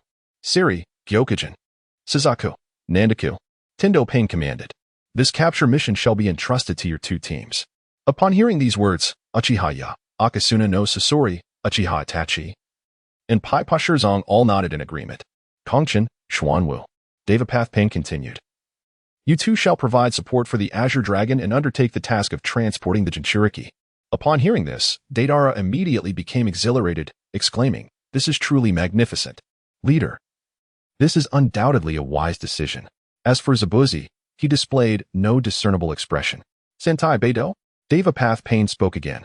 You two shall continue your pursuit of bounty hunters, endeavoring to amass as much wealth as possible. Kakaza nodded, understood. Meanwhile, Hidan excitedly shouted, "It seems I can once again spread the doctrine of the evil god and offer sacrifices to our Lord." It could be said that apart from Devapath Pain and Conan, the entirety of the Akatsuki organization was mobilized. This was a rare occurrence, as there would typically be 2 to 3 teams resting. The narrative had become increasingly chaotic. After the meeting, Uchiha Yo returned to his residence, feeling a chill in his heart. Very well, then I must hasten to augment my strength. Taking a deep breath, a system interface materialized before him. Ding. Frog Tadpole has returned from its journey, carrying specialties ready for claim. Claim. As he uttered these words, familiar memories flooded his mind. They soon integrated and coordinated with his body. However, this time, there were 2 occurrences. Specialty 1. Navy 6 Styles. Life Return Source. Pirate World. Description. Infuses consciousness into the body, allowing for free manipulation of any part. This ability may not be applicable elsewhere, but utilizing this skill, Uchiha Yo could effectively enhance his recovery capabilities. Its effect should be quite similar to Healing Destruction. Specialty 2. Intermediate Armament Haki. Beginner. Intermediate. Advanced. Source. Pirate World. Description. A latent ability within the human body that augments both defensive and offensive power, as well as enhances combat prowess when enveloping weapons. Has the Armament Haki finally arrived? He was not particularly surprised by its arrival, having already attained Observation Haki. It was only a matter of time before Armament Haki followed suit. Armament. Hardening. Stretching out his hand, he willed it, and a sensation of dense binding enveloped him. A layer of pitch-black substance encased his palm. Without utilizing chakra, he unleashed pure strength, striking heavily upon the blade nearby. With a resounding clang, dazzling sparks erupted, and a white mark appeared on his fist, while the blade suffered a significant gash. This is Intermediate Armament Haki? Dispelling the Armament Haki. Uchiha Yo nodded in satisfaction. This blade is certainly not renowned, yet it was forged from the broken sword of Zabuza, making it inherently harder and sharper than ordinary weapons. Despite this, even such a blade could not withstand the impact of his hardened fist, which had created a breach, and he felt no pain whatsoever. The might of Intermediate Armament Haki is clearly evident. Moreover, as the thought crossed his mind, he observed his fingers enveloped in the Armament Haki. This energy swiftly flowed to his palm, then to his elbow and arm. With his heart guiding his intent, he precisely controlled the amount of Haki utilized. He could cover any specific area without the need to envelop an entire surface due to the inability to cover a singular point, thus avoiding unnecessary waste. Indeed, it was as concentrated as ink and as unyielding as iron, with his heart directing every move. A satisfied smile crept upon his lips with this. Combined with the fruit's capabilities, my combat prowess will certainly be significantly enhanced. The Armament Haki inherently refines strength, thereby augmenting both close quarters and ranged combat abilities. Furthermore, with the return of life, I can exercise even more precise control over my body, unlocking its hidden potential, broadening my meridians, and enhancing both the quality and quantity of my chakra. The higher the quality of chakra, his Armament Haki, along with the fruit's powers, would naturally become stronger. This forms a rational positive cycle. At this moment, in a certain underground space, are you saying that Uchiha Obito's Sharingan has evolved? Uchiha Obito's eyes, concealed beneath his wooden spiral mask, gleamed with intensity as he regarded Zetsu, who had conveyed this information. Are you certain? In response, the white Zetsu, with a sunny demeanor, affirmed, absolutely. That sensation of perceiving everything, coupled with a hint of autonomous hypnosis, cannot deceive me. The black Zetsu added, indeed, Uchiha Obito has concealed himself well. However, it's a pity that he cannot hide from us. The aura surrounding him is identical to that of the 3 Tomoe Uchiha Itachi back then. I am confident of this. Upon hearing the affirmative responses from both Zetsus, Uchiha Obito's gaze solidified with determination. Very well. I understand. His tone was cold. Yet his eyes were exceptionally calm as he remarked, I did not anticipate that his rate of growth would surpass my expectations. My decision to have you monitor him in secret was indeed prudent. Let us act once he completes this mission in the Hidden Mist Village. His abilities are undoubtedly peculiar. I must prepare some means to counter his capacity to disregard sharp weapon attacks. Uchiha Obito had previously faced setbacks against Uchiha Leaf when he was just beginning to emerge. He could not afford to underestimate him and needed to proceed with caution. By the way, Obito, the White Zetsu, curious, inquired, why do you harbor such animosity towards Uchiha Leaf? Clearly, Uchiha Itachi is more meticulous in thought and poses a greater threat to us. Moreover, if you intend to seize the Sharingan for future use, wouldn't Itachi's Mangeki be more advantageous? In response to White Zetsu's statement, Uchiha Obito replied, indeed, in comparison. The Uchiha Itachi, who slaughtered his entire clan and infiltrated the Akatsuki, is evidently more astute and poses a greater danger to us. However, he shifted his tone. This is merely a superficial observation. No matter how meticulous Uchiha Itachi may be, I ultimately know his background and his vulnerabilities. Even if I allowed Uchiha Itachi to flourish, I am aware of the limits of his potential. Uchiha Itachi is indeed a different matter. At this moment, Uchiha Obito, the mastermind manipulating the dynamics of the ninja world, revealed a palpable sense of trepidation in his gaze. Though his thoughts may not be as meticulous as those of Itachi, his origins are shrouded in profound mystery, leaving me utterly in the dark. The unknown breeds threats, signifying a lack of control. He clenched his fists, aware that a prior enmity exists between us. Hence it is imperative to ensure I maintain dominion over him. Should I lose that control, as is the case now, where he has nearly surpassed our grasp, it becomes essential to eliminate him swiftly to avoid being ensnared by his retaliation. The need for his eyes as a contingency is merely a secondary concern. For him, the unknown is the most formidable adversary. Upon hearing this, White Zetsu nodded in agreement. Indeed, this individual is shrouded in enigma, as they brace for confrontation with one of the 5 great shinobi countries. Even the haughty like Sasori of the Red Sand and Pakin are actively preparing their contingencies and refining their strategies. Meanwhile, Uchiha Obito diligently hones the 2 new abilities he has acquired, harmonizing them with the powers of the fruit. The one who is most eager to embark on this journey is undoubtedly Deidara, while each prepares in their own way in the land of lightning. The thunderous roar of the raikage reverberates throughout the village. What did you say? The entire team of Wood Ninja and Kamui has been annihilated? Are you jesting? Who possesses the audacity to strike against us, the Cloud Ninjas? The raikage's office lay in ruins, shattered by his explosive fury. He resembled a furious human dragon, on the brink of complete detonation at the slightest provocation. A mysterious organization known as Akatsuki has emerged. The raikage secretary, Mabui, calmly articulated, in our mission to seize secret techniques from the land of the pines, it has come to our attention that they have hired this organization to thwart our incursion and safeguard their secrets from harm. The raikage's teeth ground in agitation. Akatsuki? What sort of rogue organization is this? Mabui shook her head in response. Currently, we understand them to be a mercenary group, specializing in contracts between small nations. Their rates are low, yet their efficiency is remarkably high. They are on the verge of monopolizing such tasks. Rumors suggest their base lies within the neutral land of Rain, and they may have close ties with the Rain Ninja Village.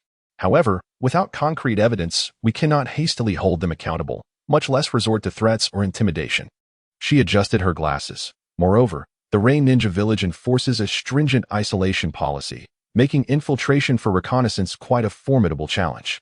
Upon hearing this, the raikage, in frustration, pounded the wall and exclaimed, damn it, are we to simply stand by and watch? We have lost 3 Jonin and 1 Jinchuriki. This is far from a trivial matter. The esteemed Cloud Ninja Village has never before endured such indignity. At present, accountability can only be pursued upon the acquisition of crucial evidence, or when it is established that the individual known as Yamato has been either abducted or slain by them, before any action can be taken against them. However, as previously mentioned, infiltrating their ranks to conduct an investigation proves to be exceedingly challenging, let alone obtaining pivotal evidence. Maba responded calmly. Though this answer undoubtedly intensified the discomfort of raikage, it is painfully evident that the adversary is up to no good. Yet they from the Cloud Village are restrained from taking action. Such a predicament is intolerable. Yet he understands. Given the current state of affairs within the ninja world, adherence to the established protocols is imperative. Otherwise, they would inevitably face the united condemnation of all the small nations. The ensuing pressure from public opinion is a burden that the Cloud Village cannot bear. Curse that Akatsuki organization. He clenched his fists and coldly remarked, "Let it not come to my attention that Yamado's fate is intertwined with you." Meanwhile, within the ninja world, despite the fourth Mizukige's attempts at concealment, the rebellion of the Kagaya clan in the Hidden Mist village has spread like wildfire throughout the realm.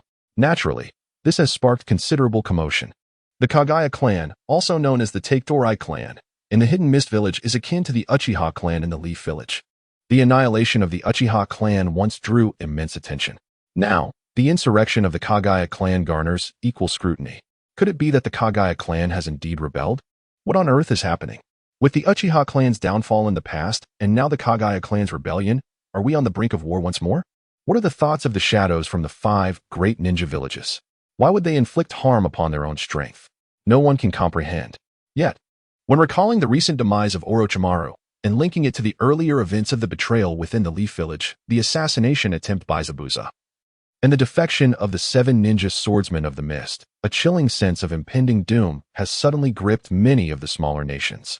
Is it possible that war is truly upon us once again? This has sent the previously tranquil ninja world into a state of disarray. Certain already tumultuous regions have descended further into chaos, evoking a sense of foreboding. This tempest of unrest inevitably reached the Rain village a few days later. The windmill of the ninja world is stirred by the wind of the prevailing situation, creating waves in the stagnant pool of public opinion. Emerging from the searing lake and gazing at the sky, which had momentarily cleared yet was now shrouded in clouds due to his training, Uchiha Leaf could not help but sigh. The wheels of reality are increasingly straying from the tracks of the narrative, racing forward with reckless abandon. This tumult should have been instigated by the now-deceased Orochimaru, who was meant to set in motion the Konoha collapse plan 5 years hence in the year 61 of the Leaf village. Yet, it has arrived prematurely at the end of the 56th year. It is only logical, considering that the Konoha collapse plan is no longer feasible, and such a deviation from the narrative is entirely reasonable. Adorning himself, he tied back his unruly hair into small braids and embarked on his journey to the land of water. Undoubtedly, in comparison to the route through the land of rain, the land of rivers, across the sea to the land of fire, then to the land of whirlpools, across the sea again to several isles, and finally arriving at the land of water, the path through the land of rain, directly to the land of fire, and then across to the land of water is decidedly swifter, conserving both time and effort. Of course, the sole drawback may be the potential encounter with the Leaf Village ninjas in the land of fire. Yet, it is evident that Uchiha Yi and the 6 others are not to be hindered by a mere handful of Leaf ninjas. Consequently, the 6 unhesitatingly opted for the more expedient route. Must we traverse the land of fire once more? In the subterranean chambers of the Leaf village, Shimura Danzo's eyes glimmered with intrigue. If that is the case, let me assess your strength, Uchiha Yi, which will facilitate my future endeavors to eliminate you, enabling me to gather sufficient intelligence beforehand. Uchiha Yi, possessing such enigmatic abilities yet having endured the despair and trauma of the night of his clan's demise, would undoubtedly harbor resentment towards the Leaf village. To preempt any future retaliation that might inflict irreparable damage upon the Leaf, he resolved to eliminate this threat with utmost urgency. As for why that masked man divulged such information to him, he was well aware. It was merely a means to leverage him to uncover Uchiha Ye's true nature. Yet, he was untroubled. He had forged an agreement with the masked man. Whoever eliminated Uchiha Ye must provide certain benefits to the other. He had no concerns about the masked man daring to claim everything for himself. In fact, he hoped the masked man would act first, allowing him to reap the rewards effortlessly. As they departed the land of rain and arrived in the land of fire, the oppressive, damp atmosphere that had accompanied them began to dissipate. To avoid drawing unnecessary attention, the 6 members of Uchiha Ye's group separated into pairs, embarking on 3 distinct routes, ultimately converging at the Hekahan port in the land of water. However, as they approached a particular forest, Uchiha Ye suddenly halted. Having been engaged in casual conversation with Sasori of the Red Sand moments prior. "What is the matter?"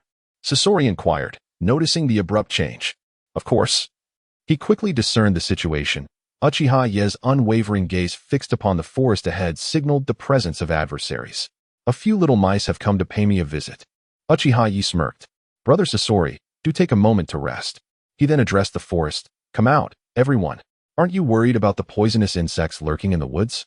As soon as his words fell, 8 figures surged forth, encircling Uchiha Yo. Their distinctive painted masks and the attire of the Leaf's umbu revealed their identities unmistakably. The Root. What are these individuals doing here again? Sasori could not help but scoff. Have they truly set themselves against you? Yet, despite his jest, Sasori swiftly grasped the gravity of the situation. Their movements had been compromised. Otherwise, how could the members of the Leaf's Root have ambushed them with such precision? This realization vexed him, as it implied the presence of a traitor within their ranks. Onward. The members of this group, devoid of any superfluous chatter, launched a direct assault. Each of the 8 possessed the caliber of elite shinobi, and it was evident they were well prepared. Had they grasped some secret capable of inflicting significant harm upon me? To be fair, it was not that he looked down upon these individuals. As long as he maintained his elemental state, they would be utterly incapable of challenging him. He trusted that their deployment here indicated a prior knowledge of his abilities. Nevertheless, their calmness in mounting an offensive suggested they had some form of assurance. Water release, water surge wave. 2 members, one tall and one short, unleashed a tumultuous wave of water, forcing Uchiha Yo to retreat or counter.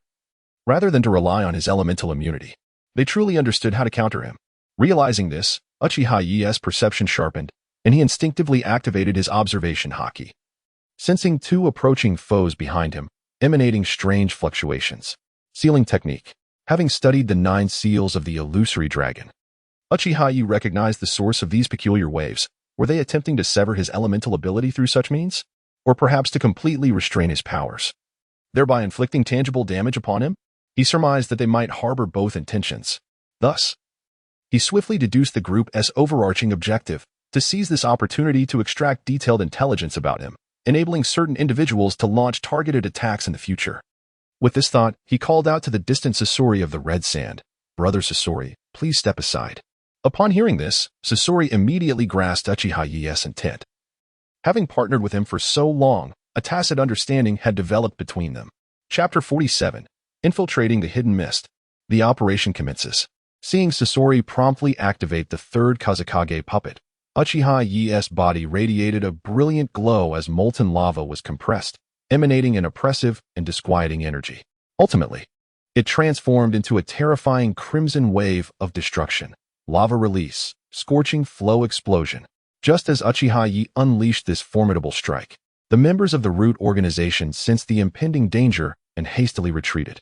However, in comparison to the rampant, tsunami-like wave of destructive heat that surged forth, their speed was woefully inadequate. It felt as though one were engulfed in a searing hell, flesh evaporating rapidly, chakra draining away. Even bones contracted under the scorching heat before vanishing entirely. They could only emit a desperate scream before being erased from existence. Even at a height of 100 meters. Shielded by the 3rd Kazekage, Sasori felt an excruciating pain as if his chakra core were being incinerated. The devastation below was even more severe. The once lush forest had been reduced to a charred wasteland, transformed into scorching sand. Only the relentless waves of heat lingered in the air. Yes, strength has indeed grown. Sasori could sense this change acutely.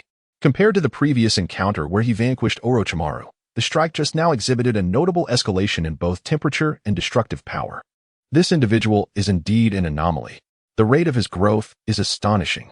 He was aware of Uchiha's exceptional talent, yet he had not anticipated such formidable strength. The speed of his advancement left him genuinely astonished. "Let us proceed," Uchiha calmly stated as the scorpion of the Red Sand descended. However, upon closer inspection, one could discern the hidden chill within his eyes. If the scorpion of the Red Sand could perceive certain truths, there was no reason for Uchiha not to be equally aware. The Root members' precise ambush was undoubtedly facilitated by an informant within the Akatsuki who had betrayed his whereabouts. And this traitor could only be one person. "Uchiha Obito, are you so eager to eliminate me?" The only one who could know his route to the hidden mist village and simultaneously connect with the Root members was indeed him. "Very well. Since you can no longer contain your impatience, it is time to settle this grudge." He was no longer the passive boy who had just joined, facing Uchiha Obito. Now, he possessed the strength to confront him head-on. With Obito so impatient, he felt no fear. He would face the challenge head-on. However, you may be disappointed. Your intention to glean my information through the Root members is futile. Uchiha scoffed, casting a glance at a certain spot on the ground behind him, his lips curling into a clear expression of mockery. 200 meters behind him, a presence emerged. Thanks to his mastery of life return, his scope of observation had significantly expanded, enhancing both the precision and the volume of his perception. Once limited to 100 meters, his range had now increased to 200. This individual has discovered us yet again. After Uchiha departed, the entity disguised as Zetsu emerged from the ground. Observing Uchiha's retreating figure, he couldn't help but feel apprehensive. His sensory range had expanded so dramatically. It appears our sole piece of intelligence is now rendered useless. Previously, they were certain that Uchiha's sensory range was 100 meters, but that was evidently no longer the case. Moreover, this person had immediately sensed their intentions and resolved the conflict in an instant, leaving them no opportunity to gather intelligence on him. This is troublesome. Now Obito could only slowly deduce this individual's capabilities amidst battle. They suddenly understood why Uchiha Obito was so keen to eliminate Uchiha. He possessed intellect rivaling that of Uchiha Itachi, yet with an unparalleled mystery and insight. If I were in his shoes, I too would prioritize removing this threat. The shadowy figure of Black Zetsu asserted with piercing eyes, a sentiment strongly echoed by White Zetsu. For days later, the two arrived as scheduled at the Hangbin port in the Land of Water. Before their arrival, Uchiha Itachi and Biwa JZ had already been waiting there. After a prolonged wait, Deidara and Zabuza finally arrived. Consequently, the group began to deliberate on a concrete action plan. The primary capture mission was entrusted to me and my elder brother, Scorpion. Itachi and JZ. You two will be responsible for obstructing the Mizuki's guards and any potential adversaries that may emerge. Deidara and Zabuza, you will remain airborne, tasked with monitoring the surroundings, providing us with external support at all times. What does everyone think?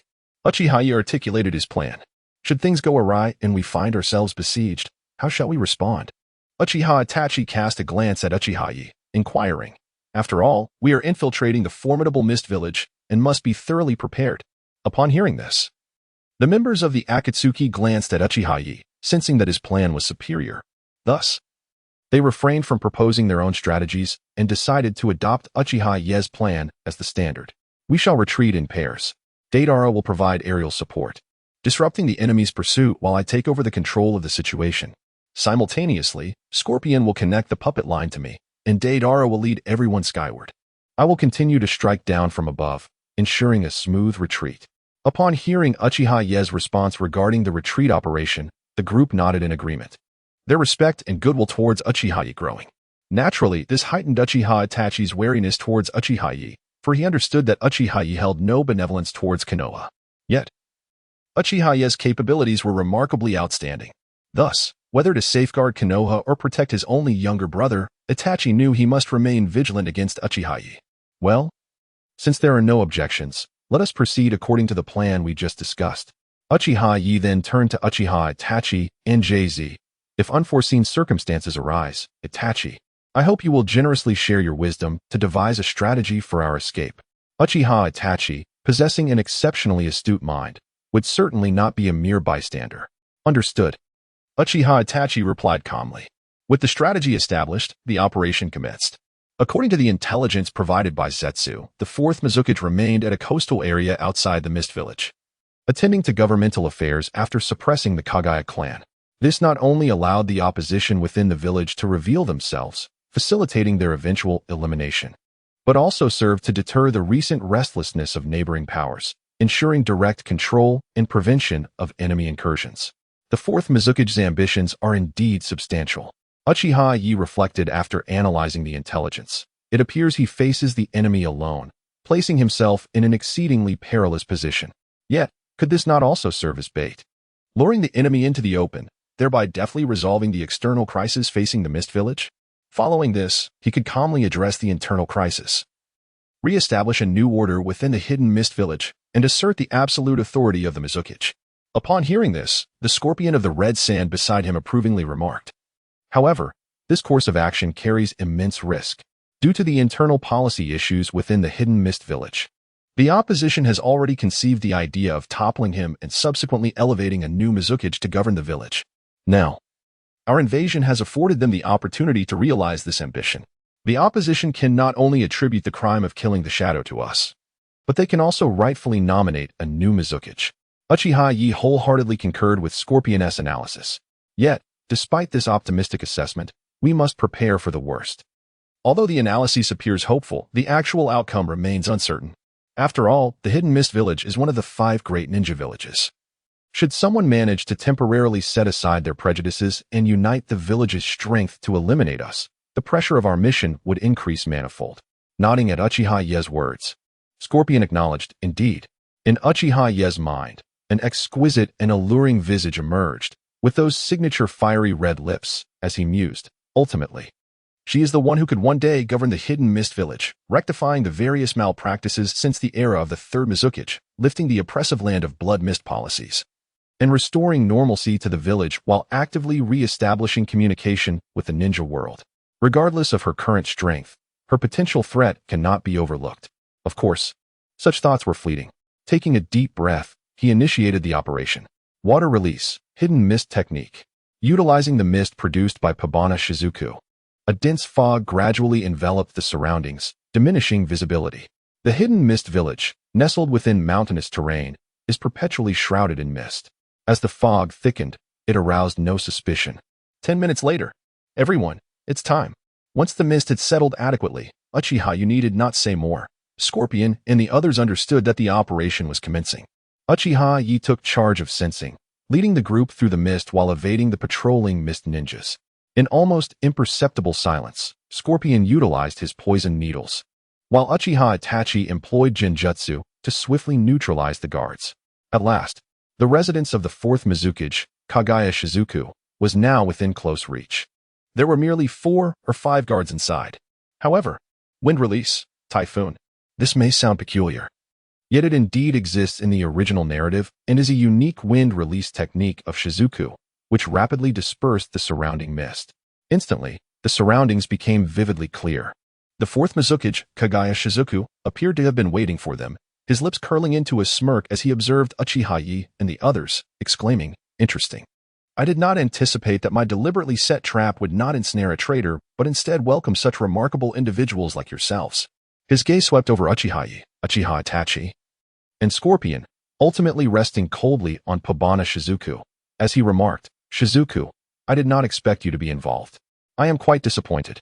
Before the 4th Mizukage could utter a word, the 4th Raikage hastily interjected, declaring, "I have an ocean of words to share with you. Yet I must seize the beheading blade from your grasp." With that, a flare shot skyward from his stronghold behind him.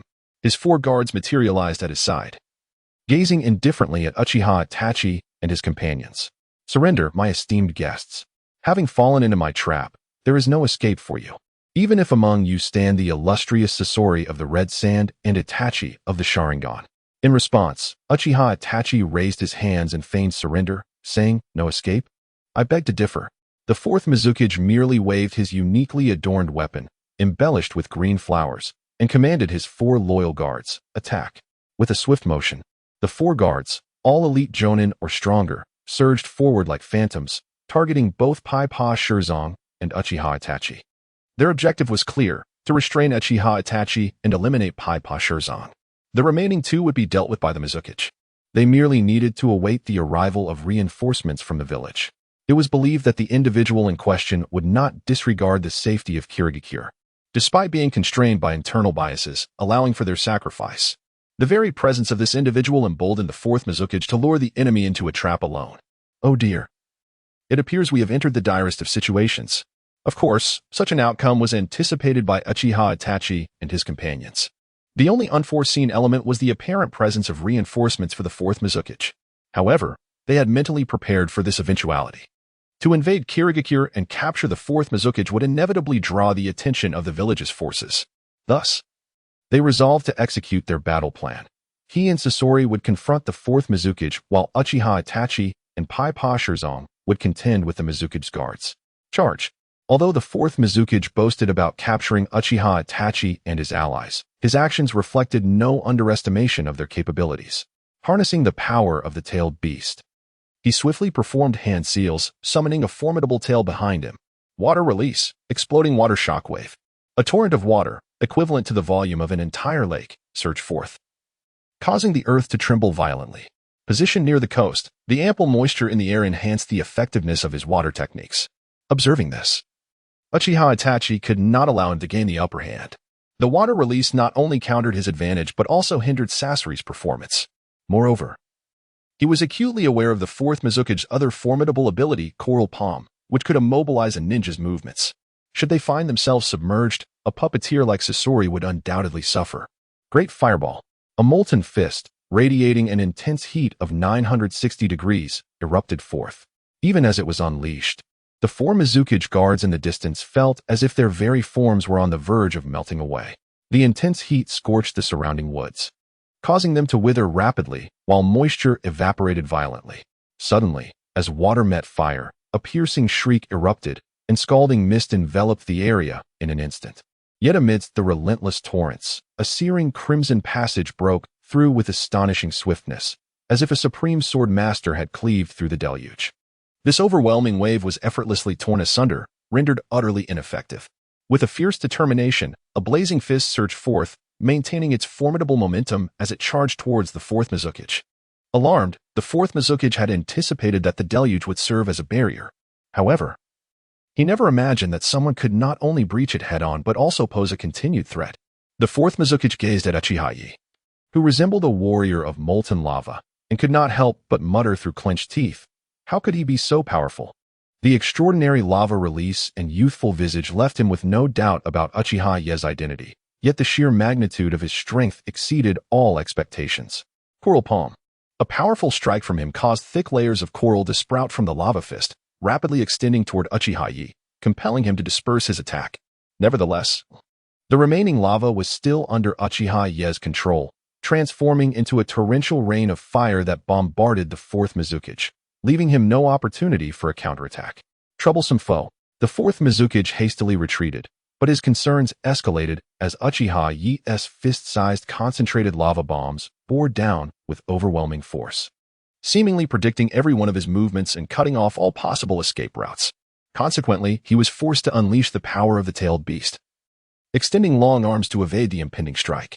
Just as he leapt into the air, a series of crackling sounds drew near, accompanied by a similarly heavy aura, iron sand rain. A torrential barrage of iron sand projectiles surged towards him, causing the fourth Mizuki to pale, his body covered in a chill as he sensed the imminent danger. Water clone. The water clones were instantly shattered, leaving the fourth Mizuki's bodyguards in shock, exclaiming, "How is this possible? Lord Mizuki is actually at a disadvantage?" Even the likes of Pippa Shizuku and Uchiha Itachi were taken aback. After all, this was the fourth Mizuki, a perfect Jinchuriki. How could he be forced into such a predicament? This was beyond the capabilities of an S-rank rogue ninja. Had he truly grown to such heights? Uchiha Itachi felt an intensified wariness towards Uchiha Yo. Wind release, air wall. Yet, the fourth Mizuki was indeed a shadow-level powerhouse, endowed with the enhanced crisis perception granted by the tailed beast. Thus, upon manifesting, he quickly established a defense to avert ambush, especially considering Uchiha Yo's recent ability to discern all his escape routes. The fourth Mizuki firmly believed that his reappearance would be perceived by Uchiha Yo, thus rendering him susceptible to a sudden ambush. His predictions proved accurate. From the transparent barrier formed by the winds, a scorching fist and a chilling black iron spike simultaneously surged forth. "Get away from me!" Even though he had been manipulated in the past, causing calamity for the hidden mist village. Now that he had liberated himself from such control, he was resolute in his duty to revive the village. This endeavor would commence with the defeat of the foe before him. He aimed to assert his authority and stance through this invasion, hoping to regain the trust of his comrades. Water release, vortex break. Centered around himself, a torrent imbued with tearing force expanded outward, slicing through the air like blades and repelling all objects in its vicinity. In the face of this unyielding current, both Uchiha Yo and the third Kazekage retreated simultaneously.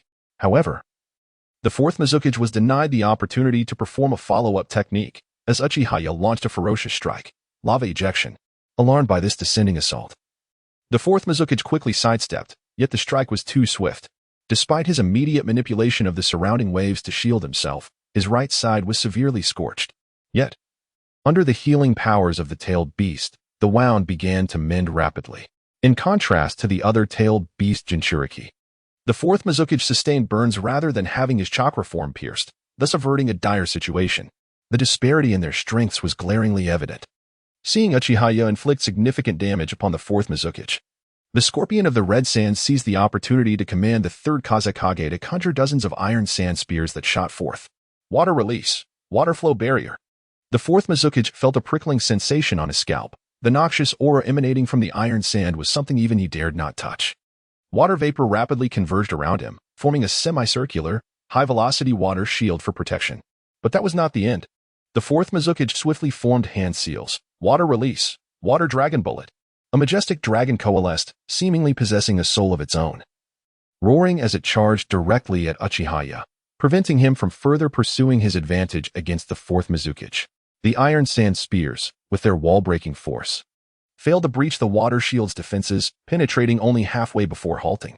Witnessing this, the scorpion of the Red Sands immediately commanded the third Kazekage to assume a defensive posture. However, the half-tailed beast transformed fourth Mizukage was quicker than anticipated. Tailed Beast Bomb. The fourth Mizukage unleashed a cataclysmic blast, its speed astonishing even the scorpion. The third Kazekage hastily conjured a pair of sturdy wings to shield himself. Yet, in the face of such a searing assault, the iron sand wings were perforated within mere seconds. Although the scorpion promptly ordered the third Kazekage to evade using sand clones, upon reappearing, his entire right arm lay in ruins. Is your reaction time so swift? Seeing that his attacks had utterly failed to meet expectations, the fourth Mizukage felt a twinge of dissatisfaction. Yet, almost immediately, he seized a new opportunity. With a mighty roar, he descended upon the earth, crashing through the watery barrier like a meteor.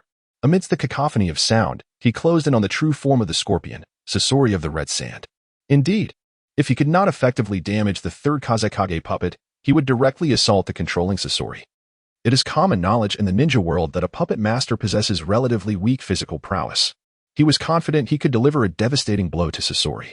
Alas, Sasori, upon realizing the danger, could not help but exclaim in alarm. However, having just manipulated the third Kazekage to evade a fatal strike, much of his attention was diverted. Thus, when the fourth Mizukage launched his sudden attack, he was left with little time to defend himself. He could only resort to using a sand clone to avert the crisis. But lo, armament, hardening, hellhound.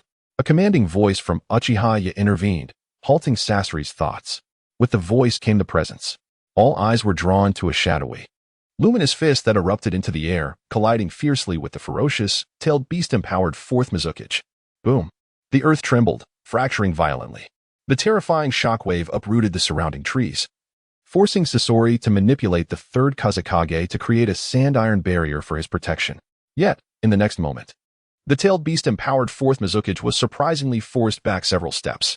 Those who had witnessed the coordinated efforts of Uchiha Itachi, who had used genjutsu to take down the four elite guards, were left in awe. No way, that's the power of a tailed beast, capable of leveling mountains and forests. Pai-Pa Shirzong gazed incredulously at Uchiha Yo, who continued to press the fourth Mizukage backward. His strength is utterly terrifying. Can it truly eclipse even that of a tailed beast?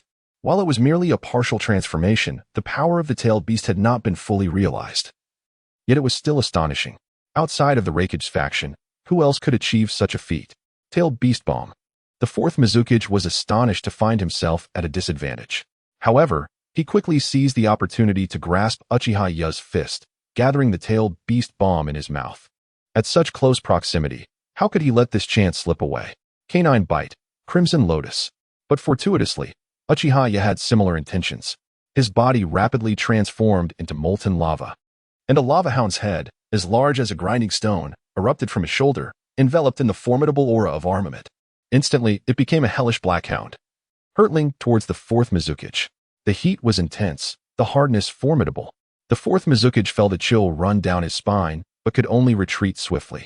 Simultaneously, he unleashed the incomplete tailed beast bomb from his mouth. Bang!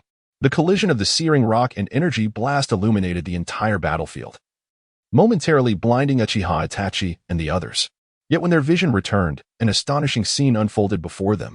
Uchiha Yo's fists burned with intense heat, yet were engulfed in darkness. Like a war god, he charged directly at the fourth Mizukage, initiating a high-speed taijutsu battle. Boom. Bang. Boom. On the battlefield, only two phantoms, one red and one black, could be seen relentlessly clashing, causing the earth to tremble, yet it was difficult to discern who would emerge victorious. Uchiha Itachi immediately activated his Manjiki Sharingan, finally grasping the situation, and could not help but marvel. He was actually holding his own against the Jinchuriki. Had he grown to such a terrifying extent? Even formidable figures of the 5 Kage caliber could not impose their will upon him. He pondered that unless he expended a tremendous amount of ocular power to unleash Amaterasu, he could not swiftly defeat the fourth Mizukichi. Otherwise, in a conventional battle, such an achievement was beyond his reach. Suddenly, both combatants retreated, and the fourth Mizukichi erupted with a terrifying wave of fury, dark blue and red particles coalescing at an alarming speed.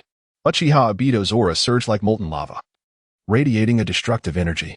Observing this scene, the scorpion of the Red Sands seemed to realize something, urgently shouting, "Everyone disperse." Simultaneously, he shot two puppet threads to ensnare Uchiha Itachi and Pakura Shiz, using the damaged third Kazekage puppet to lift all three into the sky. In the next moment, the realm of molten lava erupted with a scorching flow. The tailed beast bomb.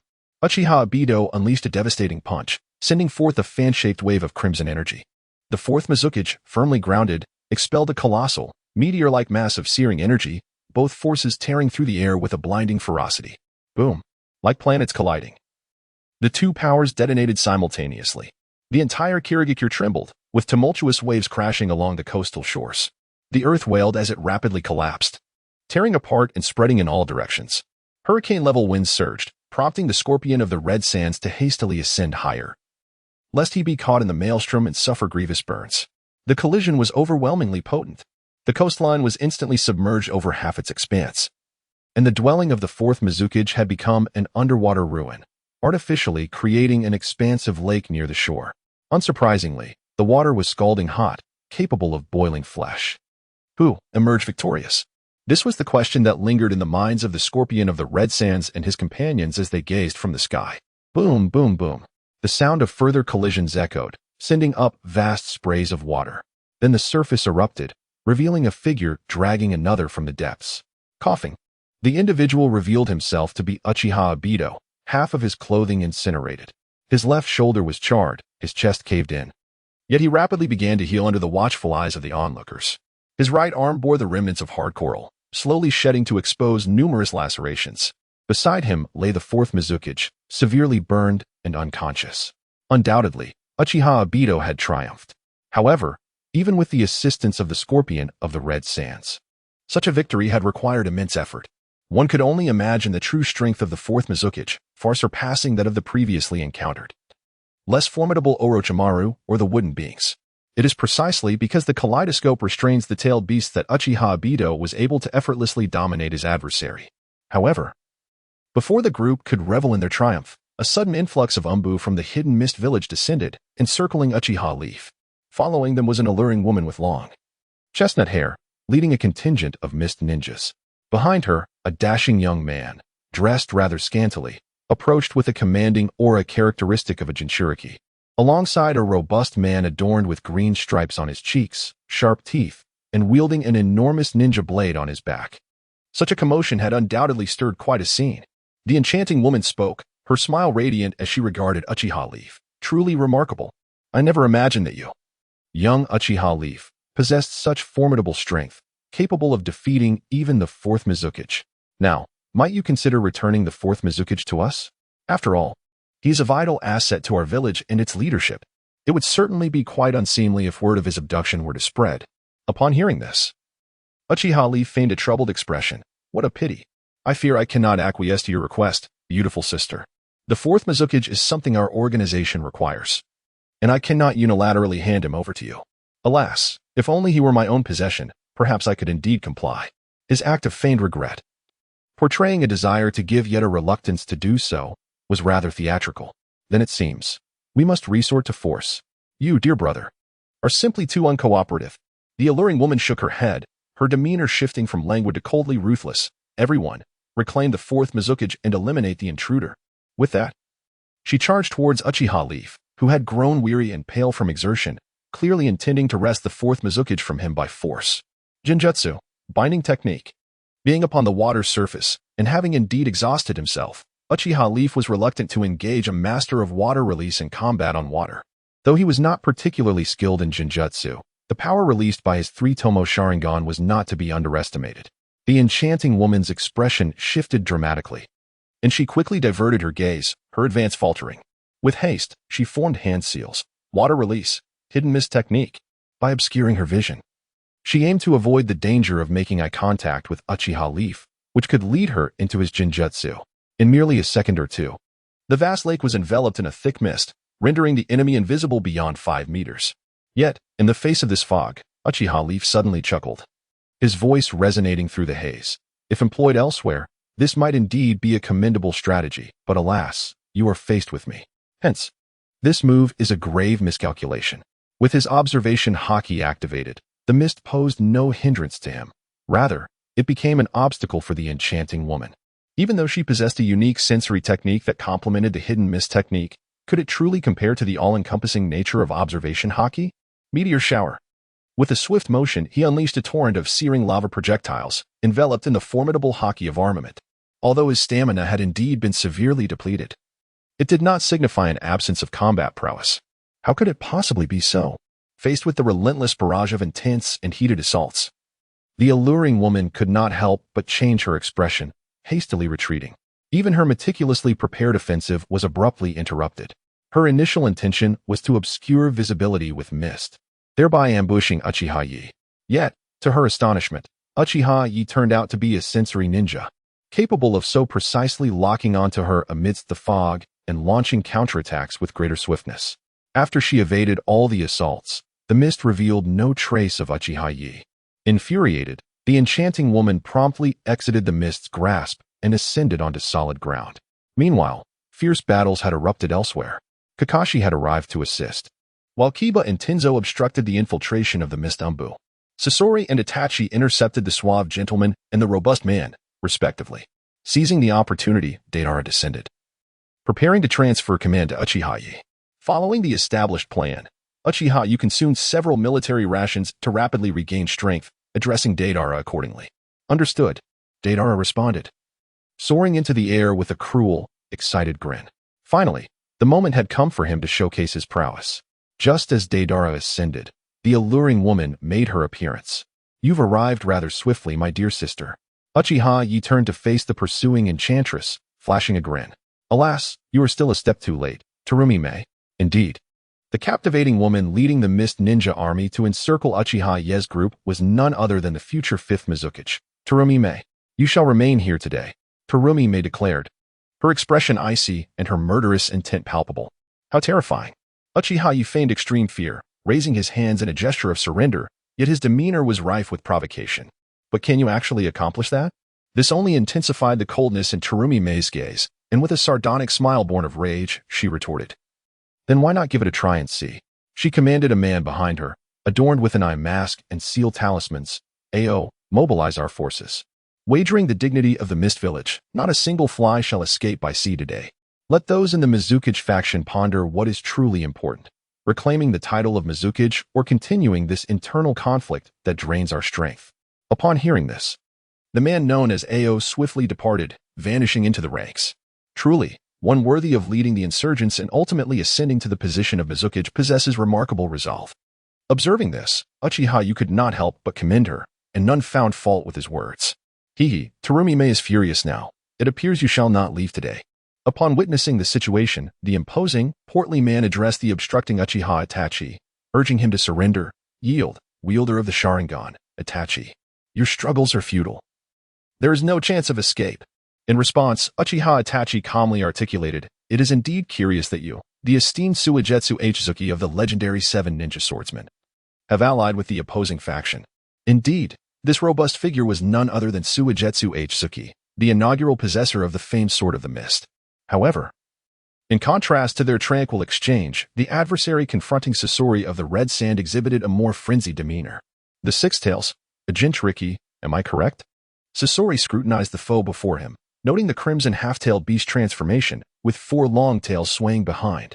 Though this demonstrated that the adversary had yet to fully master the beast's power, the aura emanating from him was formidable, rivaling that of the 4th Mizukichi, warranting Sasori's utmost caution. Coupled with his recent encounter with the 4th Mizukichi, Sasori's prudence was further amplified. Indeed, the dashing figure was none other than another Jinchuriki from the Hidden Mist Village, the Six Tails host, Utakata. In the original narrative, it required Pain's direct involvement to confront him, and he had dismantled several of Pain's constructs. His strength was surpassed only by the 9 Tails and 8 Tails hosts. Even though he was not as potent as depicted in the original storyline, he was not to be underestimated. As the battle intensified, the defenses within the Hidden Mist village became alarmingly lax, as a significant portion of the forces had been mobilized to the coastal area. This presented a prime opportunity for a certain individual to exploit the chaos. Kagaya Kimimaro, Deidara. Heh, here I come. The shadow clone of Uchiha Obito grinned widely with delight. With his mastery of observation haki, he skillfully navigated through the crowd to avoid detection while swiftly locating Deidara's whereabouts. This clone had naturally materialized amidst the fog, infiltrating the village in the midst of the turmoil. Having arrived at the Hidden Mist village, he had no intention of leaving without causing some upheaval. Loyal and steadfast Deidara, along with the exceptionally talented Kagaya Kimimaro, represented the powerful allies he had longed for since establishing his ninja village. Soon enough, the innocent Deidara was located by Uchiha Obito. In the most secluded corner of the Hidden Mist village's Umbu, seemingly forgotten, yet under the watchful eyes of two elite Umbu members, he swiftly and decisively eliminated the two observers before advancing towards Deidara. Who goes there? Deidara, ever vigilant, sensed the disturbance and drew his long blade, confronting the unknown presence with a sharp command. Ah, no need for alarm, Deidara. Uchiha Obito emerged from the shadows, regarding the steadfast Deidara, who remained stationed within the Umbu of the Hidden Mist village, with an enigmatic smile. Have you ever considered relocating to a different place to thrive? Upon hearing this, Deidara inquired, relocate? To survive? What do you mean? Uchiha Sasuke's smile radiated even brighter. Yet his voice carried a peculiar charm. Having executed countless sordid missions for the village and the nation, and having betrayed countless times to fulfill those tasks, you should be most acutely aware that everything you face is merely an illusion. How ironic it is to be a mist ninja yet compelled to slay your comrades. Upon hearing these words, Kisame Hashigaki couldn't help but chuckle, his gaze sharpening as he replied, whether it is ironic or not is of little consequence. From the very beginning, I understood that in this illusory world, I would inevitably have to kill my own. Now, I only question myself. What manner of person am I? What is my stance? My purpose? Where am I headed? Where can I attain genuine tranquility? He gazed at his own hands, which conveyed a sense of confusion yet clarity. Over the years, the only tangible experience I have encountered is my own facade, and nothing else can be truly felt. Observing Kisame's gradually bewildered expression, Uchiha Sasuke's smile grew ever more radiant, resembling a mischievous figure luring in a child, as he enticingly proclaimed, if that is the case, allow me to liberate you from the torment of this facade. I shall bestow upon you the most authentic perception. Come to the sanctuary I shall construct for you, a place I shall name Light and Shadow Village. All this time, you have fought for the village, even to the point of killing your comrades. But from now on, fight for yourself, as my companion. Experience the true world and safeguard the genuine beauty. Upon hearing this, Kisame narrowed his eyes. Light and Shadow Village? I have never heard of such a force. Uchiha Sasuke replied with a smile. Of course, this is a hidden village I am about to establish, and naturally, you have not heard of it. This prompted Kisame to laugh once more. To establish a hidden village, is it? What a grand ambition. Whether you will succeed is a matter for another time. However, you seem to know me well and trust me greatly. Yet I currently do not even know who you are. Inviting me to join you seems rather insincere. Hearing Kisame's words, Uchiha Sasuke chuckled as well. I am Uchiha Sasuke. Kisame Hashigaki, do you wish to become my companion? The revelation clearly astonished Kisame. He grinned widely, sheathing his long blade. So it is you? It seems I shall witness a monumental transformation in the ninja world. I am honored to become your companion, Mr. Sasuke. Implicit in his words was a profound belief in Uchiha Sasuke's potential to successfully establish a hidden village and reclaim his true self. Uchiha Sasuke, naturally, felt elated. After calming his emotions, he declared, I must also recruit another companion. Now is an opportune moment to depart from Mist Village amidst the current chaos. I will trouble you to wait in the land of rice. Once I have settled my affairs here, I will join you and bring you a suitable weapon. With that, a lightning blade materialized in his hand, which he offered to Kisame, stating, use this lightning blade for now. It should enhance your strength to some degree. It is rumored that this thunder blade has gone missing, and the village has been investigating for quite some time without any leads. Who would have thought it would end up in your possession, Mr. Yi? Dried persimmon Kisame accepted it without hesitation, as if guided by fate, and remarked, it seems our encounter, Mr. Yi, is indeed a predestined arrangement. Hearing this, Uchiha Yo smiled and replied, naturally, it is destiny that has brought us together in this place. With that, he vanished completely into the darkness. He had a recollection of Kagaya Kimimaro's whereabouts, a certain prison within the village. It was only natural to entice, recruit a 10-year-old child who had lost his way in life is certainly much easier than persuading dry persimmon kisame. Living in itself can often seem devoid of meaning. Gently stroking Kagaya Kimamaro's head, Uchiha Yo spoke like a caring older brother. But do you know? As long as you are alive, you can uncover fascinating things. Just like you discovering this resilient flower before you, and I discovering the resilient you. Under the orchestration of fate, beauty arrives as promised. After this heartfelt exchange, Kagaya Kimamaro came to regard Uchiha Yo as the son of his life, vowing to live for him henceforth. Having arranged a safe passage for Kagaya Kimamaro, Uchiha Yo's shadow clone had fulfilled its mission. At the seaside, he unleashed the jutsu of dissolution, dissolving monster technique. Dark yellow acidic liquid coalesced into surging waves, crashing toward Uchiha Yo. Great fire. Uchiha Yo's body transformed into molten lava, swelling and expanding, then morphing into a colossal, searing fist that struck out. Amidst the piercing howl, it collided with the formidable wave. Sizzle. As water, it naturally reacted violently with this intense attack. Yet, the seething, boiling mist compelled Uchiha Yo to retreat swiftly. There was no other choice, for this acidic mist possessed formidable corrosive power. Dissolving monster technique. Seeing Uchiha Yo retreat, Akatsuki offered him no respite, hurling more acidic liquid in a relentless assault. After having battled the fourth Hokage, how much combat strength remains within you? Akatsuki smirked. Though she too was panting, her hands never ceasing their work. Boiling release, skillful mist technique. She feigned indifference toward Uchiha Yo, yet her actions spoke of utmost caution. It can only be said that the attitude of the hidden mist village ninjas toward combat is indeed a legacy. Akatsuki swiftly dashed behind Uchiha Yo, who had just evaded the acidic attack and unleashed a torrent of even more terrifying corrosive hot mist. Armed, Uchiha Yo felt a prickling unease. Immediately enveloped in the Haki of armament, he retreated rapidly while forming seals, fire release, great fireball technique. While its power was not overwhelming, it sufficed to obstruct Akatsuki's pursuit. Yet, Uchiha Yo was astonished. Even such a formidable level of armament Haki felt a hint of scorching pain against this mist. His intermediate level of armament Haki had indeed been corroded. Truly, this bloodline limit, capable of melting Susanoo as depicted in the original work, possesses remarkable prowess. After retreating to a sufficient distance, the chakra feedback from the shadow clone finally arrived. His previously weakened state was instantly dispelled. Lava surged forth, activating his observation Haki. He locked onto the newly landed Terumi Mei, and the searing lava erupted immediately. Hiss. Terumi Mei felt her entire body tense up. Faced with the lava capable of obliterating her in an instant, she hastily utilized her water clone technique in response. Even upon reappearing, she swiftly retreated. This was due to her prior experience with Uchiha Yo's formidable predictive abilities during their previous skirmish. What is happening? How could this guy's aura suddenly amplify so significantly? Terumi Mei gazed at the imposing Uchiha Yo, her heart sinking with foreboding. The previously feeble Uchiha Yo had already proven to be quite a challenge. One of her greatest trump cards, the mist concealment technique, was something even the Sharingan struggled to see through. Yet, before Uchiha Yo, it seemed utterly ineffective.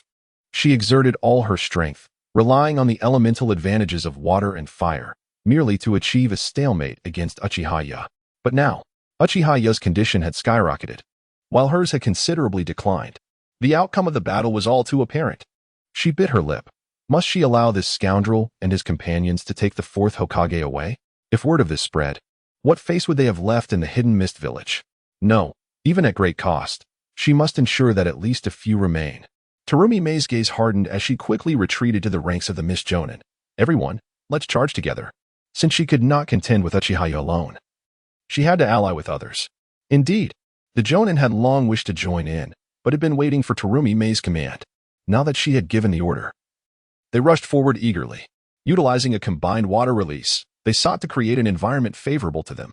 Terumi Mei commanded, directing the Jonin to take action. During the earlier battle, she had conducted some analysis on Uchiha Yo's abilities, thus formulating a counter-strategy. However, everyone, it is time to retreat. With the shadow clone having returned chakra, Uchiha Yo naturally had no reason or desire to linger. How could he truly engage in a drawn-out struggle against the forces of the mist, in the face of overwhelming numbers? Even if they managed to cope with so many adversaries, they would ultimately exhaust themselves. There was no need for such folly. He immediately unleashed a scorching strike toward the sky, signaling the airborne support of Deidara to retreat. Then, With a tremendous outburst of power, he unleashed several terrifying torrents of lava, forcing Terumi Mei and her allies to hastily evade.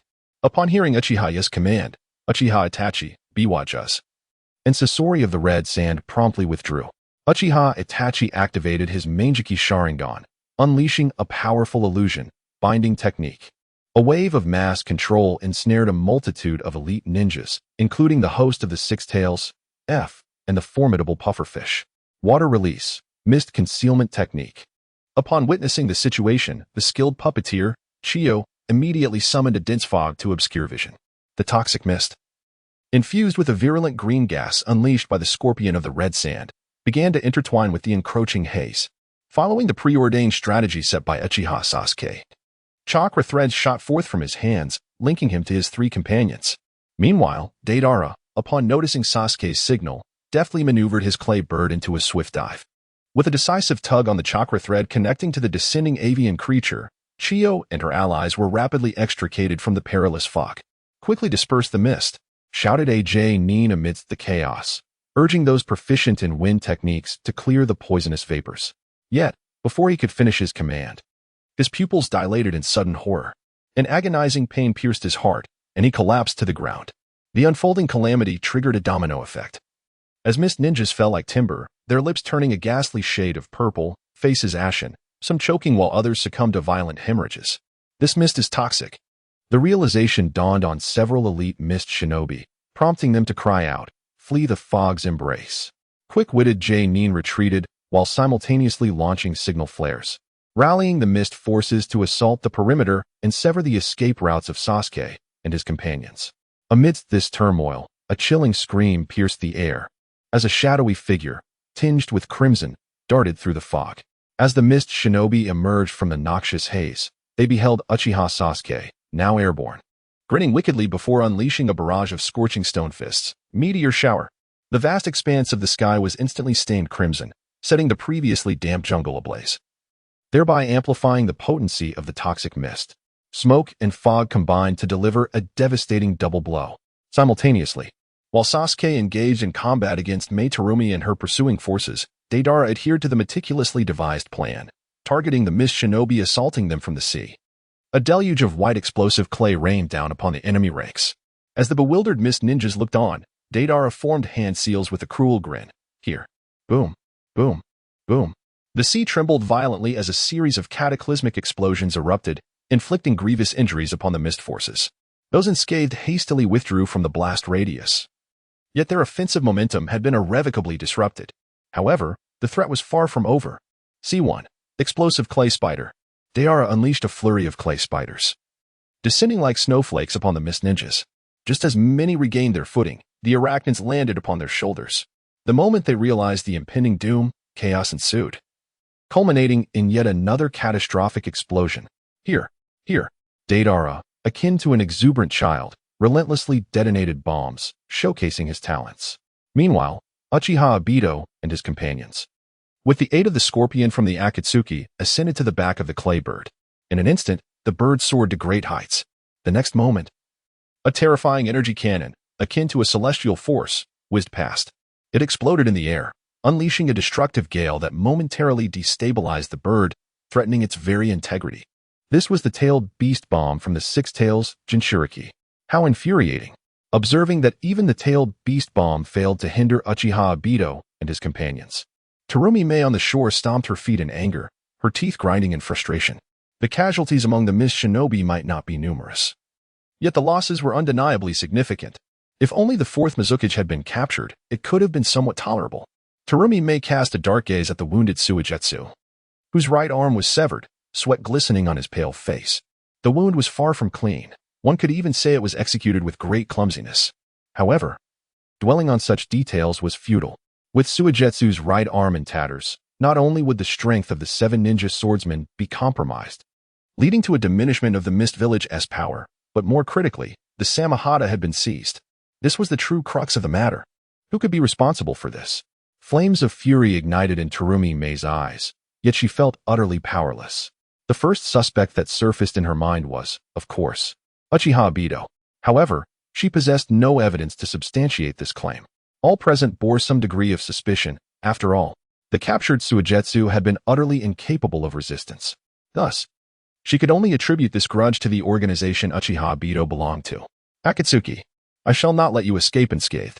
Terumi Mei vowed, determined to make Akatsuki pay. Regroup. Despite the overwhelming feelings of frustration and anger, Terumi Mei had to prioritize addressing the internal affairs of the Mist Village. The tumult and ramifications stemming from the fourth Mizukage's abduction required proper management and explanation. The Mist Village needed to swiftly establish a new leader, otherwise, chaos would ensue. Meanwhile, far away, Zetsu suddenly emerged from underground. White Zetsu remarked, Uchiha Obito's abilities are indeed formidable. Not only did he infiltrate the Mist Village with remarkable ease, but he also orchestrated Scorpion and the others to flawlessly execute the capture of the Three Tails. Black Zetsu concurred, stating, indeed, after succeeding, he demonstrated no inclination to linger in battle, showing a remarkable sense of strategy throughout the entire process. How could one not be intimidated by such prowess? However, this time, they had gleaned substantial information about him. Hopefully, this will aid Obito. White Zetsu agreed. Black Zetsu continued, yet, judging by his display of strength during the fierce battle with the fourth Mizukage, it won't be an easy task for Obito to subdue him. The fourth Mizukage, as the mightiest in the Mist Village, is undoubtedly formidable. Although the Jinchuriki was restrained by the power of the Manjikyu Sharingan, resulting in a prolonged control by Uchiha Obito.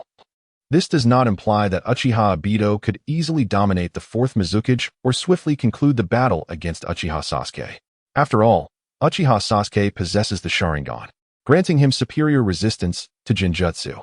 Moreover, disregarding the illusionary prowess of the Sharingan, Uchiha Obito's strength does not significantly surpass that of Uchiha Sasuke. Even if he were to ultimately triumph over Sasuke, it would undoubtedly require considerable effort. White Zetsu nodded in agreement, yet lamented. It is a pity that Uchiha Sasuke cannot escape the inevitable grasp of death. Black Zetsu concurred, affirming, indeed. They both recognized the formidable strength of Uchiha Sasuke, but alas, Uchiha Obito is even stronger. With his Manjikyu Genjutsu, phasing abilities, and other formidable powers of the Sharingan, coupled with the intelligence they gathered concerning Uchiha Sasuke, it is inconceivable how Uchiha Obito could possibly be defeated under such advantageous circumstances. Impossible. Zetsu then melded into the ground, delivering the gathered information to Uchiha Obito. Meanwhile, Uchiha Obito was sneering. Ah, Uchiha Sasuke, you have come to undermine me. Very well, relish in your fleeting triumph, for the Akatsuki member, Kisame Hashigaki, will eventually be mine. What does it matter if you take him away for now? During the chaos in the hidden Mist Village, Uchiha Obito had similarly infiltrated the village with a simple objective in mind. Much like Uchiha Sasuke, he sought Kisame Hashigaki. He needed to ensure that the Akatsuki members were at full capacity. He could not allow the elimination of Uchiha Sasuke to impede his subsequent plans for capturing the tailed beasts. Kisame Hashigaki was a target he had long since marked. However, he did not anticipate that Uchiha Sasuke would beat him to it. Nonetheless, it was not entirely without gain. The corners of Uchiha Obito's mouth curled beneath his mask, the hidden Mist Village. Humph. You dare to establish a new ninja village? What a perilous individual you are. My decision to eliminate your ambitions beforehand was indeed prudent. He, like Kisame Hashigaki, held unwavering faith in Uchiha Sasuke's potential for success. The journey to their destination took Uchiha Sasuke and his companions 5 days, yet their return was accomplished in merely 3. This acceleration was not only due to the absence of caution but also a response to the pursuit by the hidden mist-chasing forces necessitating a swifter pace. This was anticipated by all involved. Though Terumi Mei was preoccupied with the myriad of chaotic matters in the village, striving to restore order, this did not deter her from dispatching pursuit teams. The abduction of the fourth Mizukage was a matter of such gravity that it could not simply be brushed aside. Of course, they would not allow the pursuit teams to succeed. But the incident of the fourth Mizukage being captured did begin to spread throughout the ninja world as the hidden mist forces mobilized, creating a considerable uproar. After all, this was no less than the fourth Mizukage of the esteemed hidden mist village, a figure of the 5 Kage caliber. Is it truly possible for someone to infiltrate the hidden mist village and capture individuals so brazenly? How astonishing. Today, one may be the fourth Mizukage, yet tomorrow. Why could it not be the third Hokage or even the fourth Reikage? The capture of the fourth Mizukage alone suffices as evidence. The organization known as Akatsuki has already demonstrated the capability to threaten the very shadows of a village. Such a formidable force cannot be tolerated by the 5 great shinobi countries. The ninja world does not require the existence of a sixth great ninja village. The delicate balance of the ninja realm must not be disrupted. Kimogakure. Once again, it is the Akatsuki. The fourth Raikage, upon hearing of the events in the Hidden Mist village, was exceedingly agitated. He promptly resolved to convene a summit of the five Kage to deliberate on their stance towards Akatsuki. Additionally, he intended to seize this opportunity to hold Akatsuki accountable for the whereabouts of their two-tails Jinchuriki. Lord Raikage, it seems such matters cannot be addressed at present. Upon hearing this, his secretary, Mabui, doused him with a cold reality. The new Mizukage had yet to be appointed, rendering them incapable of participating in the five Kage summit. Without the representation of the Hidden Mist village, the efficacy of the summit would be insufficient to gain acknowledgement from the ninja world.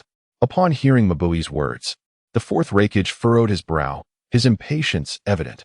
Are we to simply allow this Akatsuki to continue their rampage? In recent days, he had dispatched numerous teams in search of the would-release users, yet all had returned empty-handed. Not a single individual had brought forth any useful intelligence. The fate of the would-release users remained shrouded in mystery. Mabui adjusted her glasses. Lord Raikage, my intention is not to permit Akatsuki to run rampant. What we ought to focus on now is closely monitoring the situation in the Hidden Mist village and facilitating the swift appointment of their Mizukage. Given that both our great villages have suffered at the hands of Akatsuki, an alliance between us would provide sufficient justification to hold the Land of Rain accountable, thereby extending our influence over Akatsuki. Furthermore, a glimmer of cold determination flickered in her eyes. The primary culprits behind the capture of the fourth Mizukage are the rogue ninjas Uchiha Obito and Uchiha Itachi from Konoha. Should we forge an alliance with the Hidden Mist village, we could directly demand an explanation from the Leaf village, compelling them to exert their influence over Akatsuki. The pressure from our three allied villages would surely be insurmountable for Akatsuki. In due time, we would be able to send individuals to the Land of Rain to ascertain the fate of the would-release users and implement corresponding measures based on our findings.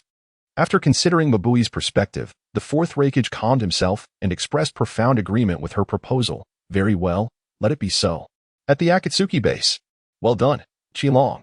Upon acquiring the fourth Mizukage, even Pain could not help but commend him.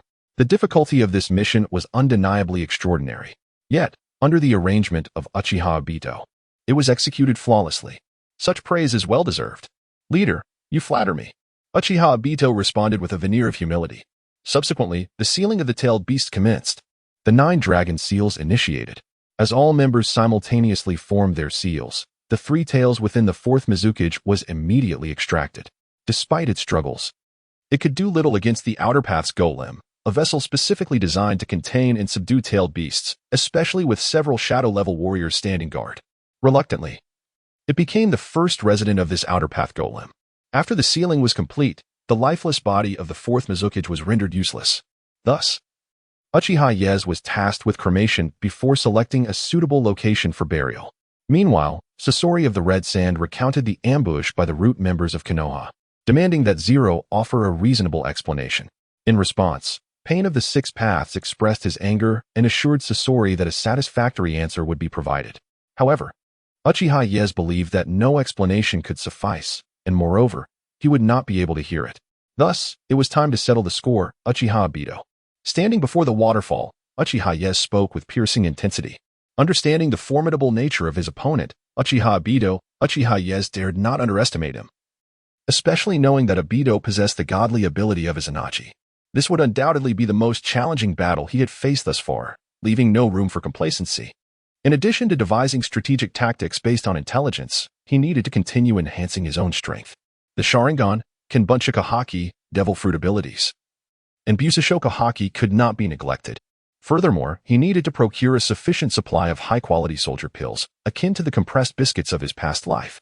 Though their taste left much to be desired, they effectively restored stamina. With the aid of life recovery, he could swiftly regain his strength for battle. By significantly enhancing his endurance, he would not be so passive when facing Uchiha Obito's Izanachi. 3 days later, after placing the final explosive tag into the Kamui space, Uchiha Obito vanished into the spatial vortex, declaring, "Let us end everything, Uchiha Yes." With the detailed intelligence acquired from Absolute some time ago, he was confident in his ability to completely control Uchiha Yes. No matter how mysterious Yes' abilities might be, he could not escape his own demise. Notably, Uchiha Obito had donned the tiger stripe mask he wore during his invasion of Konoha, exuding an even greater aura of menace. At the waterfall on the shores of lakes and seas in the Rain Village, Uchiha Yo, who was diligently honing his physique, suddenly sensed something amiss. In a swift motion, he opened his eyes and rose from beneath the waterfall. The very next moment, the space before him began to distort. Uchiha Obito, clad in the same attire he wore during the Konoha invasion, appeared before Uchiha Yo. Observing Yo's calm demeanor, Obito was taken aback. "You seem surprisingly unperturbed by my arrival." In response, Uchiha Yo chuckled lightly. "Is it surprising to see the one who wishes to take your life standing before you?" Hearing this, Uchiha Obito narrowed his eyes. "How do you know I intend to kill you? I cannot recall any such vulnerability revealing my murderous intent toward you." Upon hearing these words, Uchiha Yo could not help but sneer. "If I were so obtuse, I would have perished long ago within the confines of Konoha. From the very beginning, I bore a grudge against you in Konoha. After I joined Akatsuki, even the surveillance by Zetsu was something I discerned. Subsequently, during a series of missions, you observed that my growth rate was alarmingly rapid, surpassing your control, thus inciting your fear that I might pose a threat." At this point, he fixed a piercing gaze upon Uchiha Obito. "What do you believe to be the best course of action for someone you cannot control?" Without hesitation, Obito responded, "Eliminate him." Seeing this, he chuckled outright and spread his hands. "So, I am not at all surprised by your arrival." Hearing this, Obito's eyes narrowed sharply. "So it is." His tone became icy and filled with lethal intent. "I had thought I overestimated you, but it turns out I underestimated you. You managed to deduce my inner thoughts entirely. Truly, killing you is an utterly righteous decision." He then suddenly laughed, flamboyantly exclaiming, "Rest assured, I will make good use of your Sharingan. Therefore, you can peacefully meet your end." Yi's smile grew even brighter, amusing. Yet it swiftly hardened into a fierce expression. "Let us see who will be the predator and who the prey." At this moment, only the end of the 56th year in Konoha had passed. It would still be over 7 years until the 54th year, when Uchiha Obito's power was fully realized in Konoha. Though formidable, he had not yet reached a strength level that Yi could not contend with. Moreover, just half a day ago, Frogling had brought him a rare treasure from the pirate world, the power of Fruit Awakening. Although it was a fragmented version, it elevated his fruit mastery from 61 to 68. Upon awakening, the fruit enhanced not only basic attributes like power and reflexes, but also provided greater mastery over its abilities, meaning an even more refined destructive force. Additionally, once awakened, the fruit could directly influence the surrounding environment, creating terrain advantages. If Yu's strength in the battle against the Wood Dummy was considered formidable at the shadow level, then upon activating the 3 Tomoe Sharingan and acquiring the intermediate armament Haki to execute the Three Tails capture mission, his strength had already approached the level of the 5 Kage. Now, with further progress in Fruit Awakening and Mastery, his power was approaching the peak of the 3rd Hokage's strength. He could easily subdue the 4th Mizukage single-handedly. If Uchiha Obito wished to kill him, he would need to be prepared for a desperate fight. Fire Style, Gale Wind Dance. Obito moved first, unleashing a fire-style technique combined with Kamui. Blazing flames spiraled through the distortion of space-time, twisting into a whip-like form, sweeping toward him at astonishing speed. As the flames erupted forth, they descended upon me with ferocity, leaving no opportunity for counteraction. Truly formidable, Uchiha Obito. Observing this, Uchiha Kakashi transformed his body into an ethereal form and charged directly into the inferno. Canine Bite, Crimson Lotus. With a resounding crack, he manifested as a molten lava hound, bursting forth from the spiral's core, violently tearing through the flames and arriving before Uchiha Obito.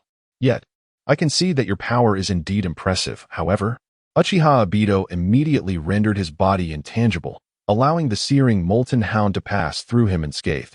"It holds no effect on me." As the hound fully traversed his form, he swiftly pivoted and executed a series of hand seals. Sealing technique, Spirit Binding Seal. A terrifying array of dark incantations erupted from the ground, exuding an oppressive aura. It then rose like a colossal net, aiming to ensnare Uchiha Kakashi within its grasp. Hiss. Confronted with the stifling aura of this binding net, Uchiha Kakashi instinctively felt the urge to resist. Lava eruption. The earth beneath him suddenly erupted with a grand surge of molten rock, propelling him skyward just before the incantation could ensnare him, evading this bizarre strike. TSK, such swift reflexes. Witnessing this scene, Uchiha Obito gritted his teeth. It's no wonder he could defeat the 4th Mizukage. This sealing technique was specifically chosen to counter Uchiha Kakashi. If ensnared, his chakra would be entirely sealed, and his stamina would gradually be siphoned away. Most crucially, the means to it had been lost to time. Regardless of how peculiar Uchiha Obito's abilities may be, they ultimately rely on chakra for activation. Therefore, sealing Uchiha Kakashi's chakra would suffice. Meteor shower. Just as he narrowly escaped the incantation's grasp, Uchiha Kakashi unleashed a torrent of fire, striking precisely at various points on Uchiha Obito's body. A laughable notion. Faced with the barrage of attacks aimed at him from all angles, Uchiha Obito scoffed dismissively. Was Uchiha Kakashi questioning his mastery over the intangibility? He swiftly assessed the incoming projectiles with his Sharingan, executing evasive maneuvers with utmost precision. Every attack was deftly avoided, leaving him unscathed. Is that so? In midair, Uchiha Kakashi grinned, and an even more terrifying barrage of fire descended upon him once more. A futile probe. Uchiha Obito regarded this with disdain, continuing his intangibility. All attacks remained ineffective, but at that moment, a mass of lava behind him suddenly transformed with a resounding boom into Uchiha Kakashi. It was a shadow clone. The shadow clone of Uchiha Kakashi maintained its molten form, and the lava that Uchiha Obito had evaded posed no threat to it. With a powerful fist, it struck towards the portions of Uchiha Obito's body yet to become intangible. Not good. Witnessing this, Uchiha Obito's expression shifted in alarm, hastily rendering the corresponding area intangible. Uchiha Kakashi's shadow clone's attack missed, passing straight through Uchiha Obito's form. But, just as Uchiha Sasuke's shadow clone had not yet fully traversed Obito Uchiha's form, the real Uchiha Sasuke surged forward, unleashing a searing blow. Great fireball. It was a strike potent enough to completely engulf Obito Uchiha. In that moment, Obito's pupils constricted. For this attack was perfectly timed to inflict harm upon him. When he utilized his intangibility to evade others' assaults, he was rendered immobile. Faced with this devastating punch, his only recourse to avert injury was to become fully intangible, otherwise, he would meet his demise. Damn it, has this guy discerned the essence of my ability? Obito gritted his teeth, struggling to accept this reality. The choices before him were stark. Either fully phase into the Kamui dimension, thereby vanishing from the ninja world and avoiding the imminent assault, or remain corporeal and risk being struck. However, intangibility could only be sustained for 5 minutes and demanded a significant expenditure of chakra. Once time elapsed, he would be forcibly materialized. In that fleeting moment of reemergence, Sasuke's formidable perception would surely seize the opportunity to deliver a crushing blow. Yet, should he linger in the Kamui dimension, he would have to willingly materialize, leading to the same predicament. Alternatively, he could open the Kamui dimension at the moment the shadow clone's form intersected with his own, consuming the approaching molten punch. Yet, this would necessitate remaining corporeal, still exposing him to potential harm. Weighing the pros and cons, Obito opted for the latter. If he feared an attack, he would devour both the shadow clone and his own body into the Kamui dimension. Gritting his teeth, he summoned the full extent of his absorption prowess. A vast spatial vortex erupted, drawing in the entity that had unleashed the searing punch, as well as the shadow clone that was on the verge of penetrating his body. However, a fiery mass of molten rock behind Obito erupted into Uchiha Sasuke. You didn't truly believe that was my real body, did you? He grinned, his scheme bearing fruit. I've been waiting for this moment. In an instant, he closed the gap to the now corporeal Obito, who could only watch in horror as his pupils constricted to pinpricks, while Sasuke's arm blazed with intensity, delivering the strike. Hellhound. The impact was utterly unexpected for Obito, leaving him in disbelief. The searing pain coursed through his body instantaneously, swiftly replaced by the how is it that you cannot believe your abilities were so easily perceived at a mere glance? Surely, you must realize that no power is invincible in this world. Since I dare to confront you, do you truly think I would be unprepared? You cannot possibly believe that you are the sole possessor of information regarding me, while I remain in ignorance of you. Uchiha Yi gazed into the distance at Uchiha Obito, a teasing expression gracing his features. I wonder if, at this moment, you recall the terror once instilled in you by the fourth Hokage? In response to Uchiha Ye's mocking words, Uchiha Obito struggled to maintain his composure, gritting his teeth as he retorted, "What do you think you are? How dare you compare yourself to the fourth Hokage?" Blood flowed incessantly from beneath his mask, yet Uchiha Obito's agitation was palpable. Do not presume that, having narrowly analyzed my abilities after our battle in Konoha, you possess the same strength and intellect as the fourth Hokage. Though his breath grew weaker, his tone remained fierce. Do not think you have already secured victory. I have many abilities yet to reveal. You insolent brat. His agitation stemmed merely from an unwillingness to accept the reality before him. He could concede defeat to a formidable figure like the fourth Hokage. But to a mere child like Uchiha Yo? Absolutely not. Moreover, he prided himself on having thoroughly seen through Uchiha Yo. How could he possibly find himself at a disadvantage? He could not bear the humiliation of such a blow to his pride. And how did Uchiha Yo come to know of his defeat by the fourth Hokage? That was knowledge shared only between him and the fourth Hokage. Uchiha Obito's body collapsed to the ground, slowly fading from view. Uchiha Yo hastily consumed 2 soldier pills to restore his energy. Despite the ease with which he claimed Uchiha Obito's life, it had come at the cost of 2 shadow clones, resulting in significant depletion of his own strength. But the next moment, the space behind Uchiha Yo twisted violently, as a gloved hand shot forth, unleashing a barrage of enormous shuriken. Each shuriken was entwined with an oppressive curse, binding technique. I underestimated you earlier, but this time. Uchiha Obito's voice was razor-sharp. I shall regard you with utmost vigilance. Prepare to meet your demise. Remarkably, Uchiha Obito, believed to be vanquished by Uchiha Yo, reappeared. As Uchiha Yo swiftly evaded the shuriken, the kaleidoscope beneath the mask began to whirl. Jinjutsu, body manipulation. This technique allowed him to control the fourth Mizukage. One of his signature moves. A mere moment of eye contact would suffice to ensnare his opponent. Yet Uchiha Yo seemed to anticipate this, promptly closing his eyes. Foolish. Uchiha Obito scoffed at the sight. While closing your eyes may indeed shield you from the Jinjutsu, it simultaneously robs you of the insight granted by your Sharingan. Even if you possess formidable sensory abilities, what does it matter? In an instant, he lunged toward Uchiha Yo. Could he possibly outpace the dynamic vision of the Sharingan? A powerful fist struck Uchiha Tobi's face, sending him hurtling away. Indeed, there was a hint of vengeance in this action. Fire style, Phoenix fire technique. Without delay, he formed seals and unleashed a barrage of fireballs, attacking Uchiha Obito from all directions, leaving him no respite. Moreover, under Uchiha Tobi's manipulation, the flames danced with remarkable agility. Even as Uchiha Obito halted his retreat and swiftly dodged, he was still struck during his evasive maneuver, propelled away once more. Do you realize how erroneous it is to close your eyes, little brat? Before Uchiha Obito could stabilize himself upon landing, a new threat loomed behind him. Inner. Uchiha Tobi glared with his right eye, opening the Kamui space. A colossal vortex of spatial energy left no room for Uchiha Obito to resist, engulfing him entirely. From a distance, it appeared as if Uchiha Obito had willingly plunged into the swirling void. As soon as he entered the Kamui space, Uchiha Obito sensed an imminent danger. A multitude of explosive tags, seemingly with tracking capabilities, rushed towards him, clinging densely to his form. Boom. Uchiha Tobi formed seals to detonate all the explosive tags. The entire space erupted with deafening explosions, flames soaring into the sky, the thunderous sounds echoing relentlessly. Yet, Uchiha Obito immediately elementalized to evade the damage. Although he was engulfed in the explosions and molten rock splattered around him, he emerged unscathed. Humph, did you think I would allow you to remain in this state indefinitely?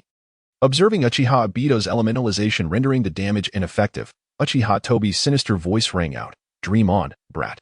Sealing technique. Binding spirit seal. Uchiha Tobi swiftly formed seals and struck the ground, vast arrays of script rapidly spreading out. They enveloped the entire explosion area before swiftly contracting into an impenetrable net aimed at ensnaring Uchiha Obito. However, in the next instant, just as the net of incantations was about to close, Uchiha Obito transformed into a slender stream of lava, charging forth. Humph, you fell for it, little brat. Upon witnessing this, Uchiha Tobi couldn't help but grin, a mix of pride and malice on his face, positioning himself directly in the path of Uchiha Obito's escape. With a piercing sound, Uchiha Tobi's chest was directly penetrated, torrents of molten rock cascading behind him. Yet, he remained unfazed by his grievous injury. Reaching for the searing lava, triumphant laughter escaping his lips. I've got you. His gaze turned icy cold, binding spirit seal. In an instant, large black inscriptions erupted from Uchiha Tobi's body, wrapping around Uchiha Obito entirely. Suddenly, Uchiha Obito was forcibly extracted from his elemental state. His physical form laid bare before Uchiha Tobi. Humph, it's over. From within his sleeve, Uchiha Tobi immediately shot forth a long spike, piercing through Uchiha Obito's chest. Before Uchiha Obito could revel in his triumph, Uchiha Itachi, pierced through the body, instantly transformed into a plume of smoke with a resounding pop. Shadow clone? Uchiha Obito was taken aback, incredulous. How is this possible? When did this happen? At that moment, the molten lava that had just fallen morphed into Uchiha Itachi, the Infernal Hound. The powerful piercing strike compelled Uchiha Obito to unleash a heart-wrenching scream once more. Strangely, after this attack, Uchiha Itachi did not press the advantage. Instead, he retreated abruptly. To Obito's astonishment, the pierced Uchiha Itachi vanished yet again, only to reappear before him, with a countenance dark as a storm cloud. Uchiha Obito gazed at Uchiha Itachi. It seems you are aware that I cannot die? Observing Itachi's still-closed eyes, Obito could not suppress his gritted teeth. One of his most formidable trump cards, the Genjutsu, had proven ineffective. Moreover, this current tactic seemed to harbor secrets that Uchiha Itachi was also privy to. This revelation instilled a newfound uncertainty in Obito, who had been gradually regaining confidence. In response, Uchiha Itachi smirked mockingly. "Oh dear, I cannot comprehend your words. Nevertheless, I must express my gratitude for providing such an excellent battleground." His body erupted with molten lava, transforming into a slender canine head that lunged towards Uchiha Obito. "Here. You must be unable to phase out of existence, correct? This means that the damage I inflict upon you is entirely corporeal." Upon hearing this, Uchiha Obito's expression shifted dramatically, and he demanded in a sharp tone, "Where did you obtain this intelligence?" The fact that his Kamui ability had been analyzed was deepening his sense of peril. Faced with the oncoming molten canine head, he hurriedly sought to evade. However, Uchiha Obito was once again astounded. The canine head, under Itachi's control, exhibited remarkable agility, rivaling the sensitivity of the Sharingan's perception. It orchestrated a series of perilous encounters, often predicting his landing spots, driving him into a corner. "This is impossible," Uchiha Obito exclaimed. "Without the insight of the Sharingan, how could your perception be so precisely attuned to lock onto your target? No sensory ninja could accomplish such a feat." His eyes brimmed with trepidation. This Uchiha Itachi was an enigma, shrouded in mystery, utterly unfathomable. Mr. Masked Man, you jest." Uchiha Itachi chuckled. "Have I ever claimed to be a sensory ninja?" Before Uchiha Obito could respond, Itachi interjected, "It seems I have not. It has always been you who perceived me as a sensory ninja." This revelation sent a shiver through Uchiha Obito's heart. Then, as if a light bulb had flickered in his mind, he clenched his fists and gritted his teeth. "So, you intentionally allowed yourself to be blasted away by me earlier. And you feigned extreme distress to evade my attacks, ultimately allowing yourself to be drawn into this space? In order to step into this realm, must I forego the illusion of my physical form to evade attacks?" Upon hearing this, Uchiha Obito raised an eyebrow, letting out a soft scoff. "Oh dear, you've guessed it. You are truly astute." Yet, this only ignited a fiery wrath in Uchiha Obito's eyes. "You scoundrel, how dare you toy with me?" His fury was palpable, for he prided himself on being the puppeteer behind the scenes of the ninja world, manipulating it at will. But to be outwitted by a mere 13-year-old? It was akin to a hawk being pecked by a lesser bird. What a farce. In response, Uchiha Obito remained nonchalant. "Oh, come now. There's no need to be so angry. It's detrimental to your health, you know?" Suddenly, he adopted a serious demeanor. "But do stop pretending, Mr. Masked Man. You could easily evade my lethal attacks, yet you choose to feign difficulty. Isn't that exhausting? Because from my perspective, it certainly appears to be." Faced with Uchiha Obito's words, Uchiha Obito's eyes narrowed once more, and despite a storm brewing within, he forced his tone to remain calm. "What do you mean? I don't understand what you're saying." To this, Uchiha Obito responded with a mocking smile. "Izanagi, a forbidden technique of the Uchiha clan, capable of transforming unfavorable events into mere dreams, allowing only beneficial outcomes to become reality. The cost is the blindness of one eye. Yet it grants a second chance at life. The duration varies with the user." He then flashed a radiant smile at the still-dodging Uchiha Obito. "I would wager your duration is 10 minutes. This means, for those 10 minutes, you are invincible." Upon hearing this, Uchiha Obito's pupils constricted sharply, his form momentarily stilled, only to be engulfed by the molten canine, vanishing in an instant. Yet, he soon reappeared not far from Uchiha Obito, his gaze dark and piercing as he fixed his stare upon him. "How could you possibly know this?" There was a distinct hint of unease in his tone. After all, the knowledge of Izanagi should be his secret alone. How could Uchiha Obito be aware? Could it be he possesses foresight? Uchiha Obito's voice trembled with agitation. "Who are you, really?" His heart was in disarray. "I am who I am. A different kind of firework." Uchiha Obito answered with a sense of vanity, then continued with a more teasing demeanor. "So, Mr. Masked Man, Or rather, Uchiha Obito. Are you truly willing to squander these precious 10 minutes of invincibility on such futile banter? Let us see, since you activated it. He theatrically produced a timer, glancing at it before promptly closing his eyes. It has been 7 minutes and 32 seconds. Only a little over 2 minutes remain. Are you certain you wish to continue wasting this time? However, the mention of Obito struck Uchiha Obito like a bolt of lightning, igniting his agitation further. Be quiet. What is Uchiha Obito? I am unfamiliar with him. He immediately charged towards Uchiha Sasuke, declaring, since you have seen through my ruse, I shall no longer pretend. Prepare yourself. In the ensuing 2 minutes, he would unleash an unprecedented onslaught. Faced with the ferocious advance of Uchiha Obito, a smirk crept across Uchiha Sasuke's lips. How fortuitous. He then erupted like a blazing demon, his form swelling dramatically as a terrifying aura emanated from him. Melted realm. Scorching flow explosion. Boom. Instantly, akin to a solar tempest. Everything around Uchiha Sasuke was obliterated in an instant. Uchiha Obito had no chance to utter a sound before he was reduced to ashes. Next time here, Uchiha Sasuke opened his eyes wide, the 3 Tomoe Sharingan spinning rapidly, his observation Haki swiftly locking onto Uchiha Obito's location. Lava scorching beam. Just as Uchiha Obito materialized, the searing lava enveloped him entirely. With a sizzling sound, once more, Uchiha Obito was obliterated. Canine bite. Crimson lotus. Great fireball. Lava scorching beam. Melted realm. Scorching flow explosion. Each time Uchiha Obito reappeared, Uchiha Sasuke's attacks lay in wait. His seemingly invincible and immortal body was gradually worn down by Uchiha Sasuke. The suicidal attacks he envisioned failed to manifest their intended effect. According to his assumptions, within the effective time frame of his Izanagi, it should be Uchiha Sasuke who was left powerless and severely wounded. Yet now, why was it he who found himself in such a humiliating predicament? Damn it. Uchiha Obito gritted his teeth and bellowed. How can I remain trapped within your rhythm? With only 30 seconds of effective time remaining, he had to devise a strategy to break free from this plight. In the next instant, he vanished once more within the searing lava. Was it time to fight with all his might? Uchiha Sasuke keenly sensed the emotional turmoil of Uchiha Obito before his annihilation. Thus, he too needed to make immediate preparations. He consumed a soldier pill, conjuring shadow clones to replace himself. Utilizing the brief moment before Uchiha Obito reappeared, he concealed his true form underground. Here, Uchiha Sasuke's shadow clone swiftly detected Uchiha Obito's presence. Great fireball. Boom. The soaring flames instantly erased the emerging Uchiha Obito. However, he promptly vanished with a loud bang. Not good. The shadow clone. Uchiha Sasuke's shadow clone had anticipated this but feigned a startled expression, preparing to retreat. Humph. Do you think I would grant you such an opportunity?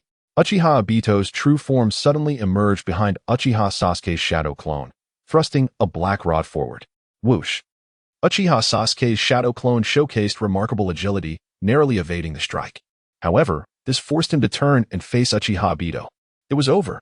Uchiha Obito grinned maliciously and said, to lower your guard and open your eyes here will be the most regrettable decision you have ever made. Genjutsu, body manipulation. With a glare from his Manjiki Sharingan, an immense surge of ocular power erupted, causing Uchiha Yo's shadow clone to stiffen instantly. Witnessing this, Uchiha Obito's heart swelled with triumph as he swiftly formed hand seals and struck the ground, commanding, sealing technique, soul binding seal. Swish. Vast arrays of cursed inscriptions erupted from the earth once more. This time, without any doubt, they ensnared Uchiha Yo's shadow clone firmly. The black runes morphed into eerie patterns, and the chakra aura surrounding Uchiha Yo rapidly dissipated. Perish. Without hesitation, Uchiha Obito pierced the chest of Uchiha Yo's shadow clone. Was it successful? Having seemingly slain Uchiha Yo, Uchiha Obito exhaled deeply, yet an unsettling sense of unreality suddenly crept upon him. Could such a formidable and mysterious opponent, who had cornered him so relentlessly, truly perish so effortlessly? Izanagi, only 15 seconds remain. Thunder rumbled ominously. As these thoughts crossed his mind, the ground beneath his feet trembled violently, and a scorching aura erupted. Instinctively, Uchiha Obito retreated swiftly. Boom. In the next instant, a pillar of molten lava burst forth from the earth where he had just stood, scorching the surrounding air into distortion. Attempting to ambush me, thinking you could succeed. Uchiha Obito thought, with a smug satisfaction, while retreating. He always knew Uchiha Yo wouldn't be so easily defeated. Yet, the sudden, searing pain piercing his chest froze the pride in his eyes instantly. Impossible. Gazing at the canine-shaped object penetrating his chest, Uchiha Obito roared in bitter fury, "Uchiha Yo! You've deceived me again!" Behind him, the original Uchiha Yo landed gracefully as the shadow clone pierced by Uchiha Obito vanished with a loud pop. The shadow clone had served its purpose as a decoy successfully. In the next moment, Uchiha Obito reappeared at a considerable distance from Uchiha Yo, fully adopting a defensive stance to avoid being caught off guard by a sudden attack. Yet, nothing transpired this time. Amused by the scene, Uchiha Yo teased, "Surprised? Astonished? This time you prepared your defenses, but I didn't even launch an attack." Facing Uchiha Yo's mocking expression, as if he were watching a monkey's antics, Uchiha Obito's teeth clenched so tightly he might shatter them. "You've teased me repeatedly, you fiend. Enough is enough," he growled. But was it? Uchiha Yo smiled slyly and slammed his foot onto the ground, chanting, "Molten lava barrage." Boom. A towering pillar of crimson lava erupted instantly, engulfing Uchiha Obito, who was caught off guard, his eyes narrowing sharply yet unable to evade. Whether he admitted it or not, Uchiha Yo had undeniably toyed with him like a mere plaything. Accompanied by another agonized scream, Izanagi's time expired. However, nevertheless, Uchiha Sasuke dared not let his guard down. What if Uchiha Obito could sustain his power for a while longer? Whoosh. In the next moment, Uchiha Obito launched another attack from behind Uchiha Sasuke.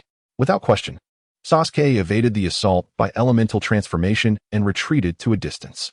Within the depths of his observation, Sasuke suddenly sensed the peculiar fluctuation dissipating. The power of his Izanagi faded. And that Sharingan, had it finally succumbed to blindness? Upon landing, Uchiha Sasuke pondered this in his heart. Uchiha Sasuke.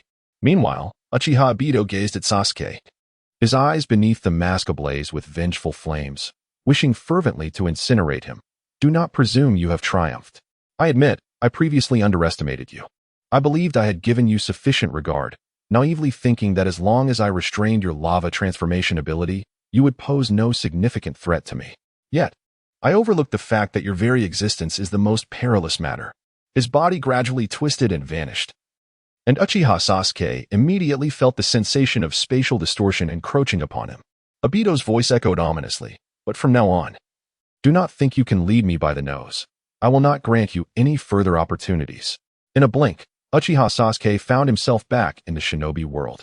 Naturally, Uchiha Obito dared not confine Sasuke within the Kamui dimension. Should he engage other adversaries later, his corporeal form might be assailed by the Sasuke trapped inside. That would indeed be disastrous. Meteor shower.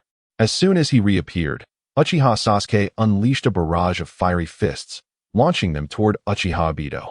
"Give up. Do you truly believe the same tactics will work against me again?" Obito immediately created shadow clones and phantasmalized his form, allowing the meteor shower to pass harmlessly through him. "This time, I shall not be caught off guard as before." The Sharingan whirled rapidly. No matter how dense the meteor shower, it could not inflict the slightest injury upon him. The back-to-back shadow clones ensured that Sasuke's previous stratagems could not be replicated, preventing any sneak attacks from behind. "Do you see, Uchiha Sasuke? All your assaults are utterly futile against me. Abandon these fruitless attacks." Uchiha Obito spoke half in triumph, half in mockery. "As long as I maintain my composure and confront you with a calm demeanor, you shall possess no advantages." He conceded that Sasuke's earlier performance had been remarkably impressive, to the point where he had been led astray. However, he vowed never to repeat his past mistakes. Sasuke would have no further chances. He sought to perceive a look of gravity or tension on Sasuke's face, hoping to regain a semblance of dignity and find solace within himself. Yet, was it so? Uchiha Sasuke chuckled at his words. "Are you certain you will not err again?" This statement caused a flicker of panic within Uchiha Obito, nearly leading him to phantasmalize in the wrong direction and sustain injury. No. This fellow is deliberately unsettling my composure to exploit my vulnerabilities."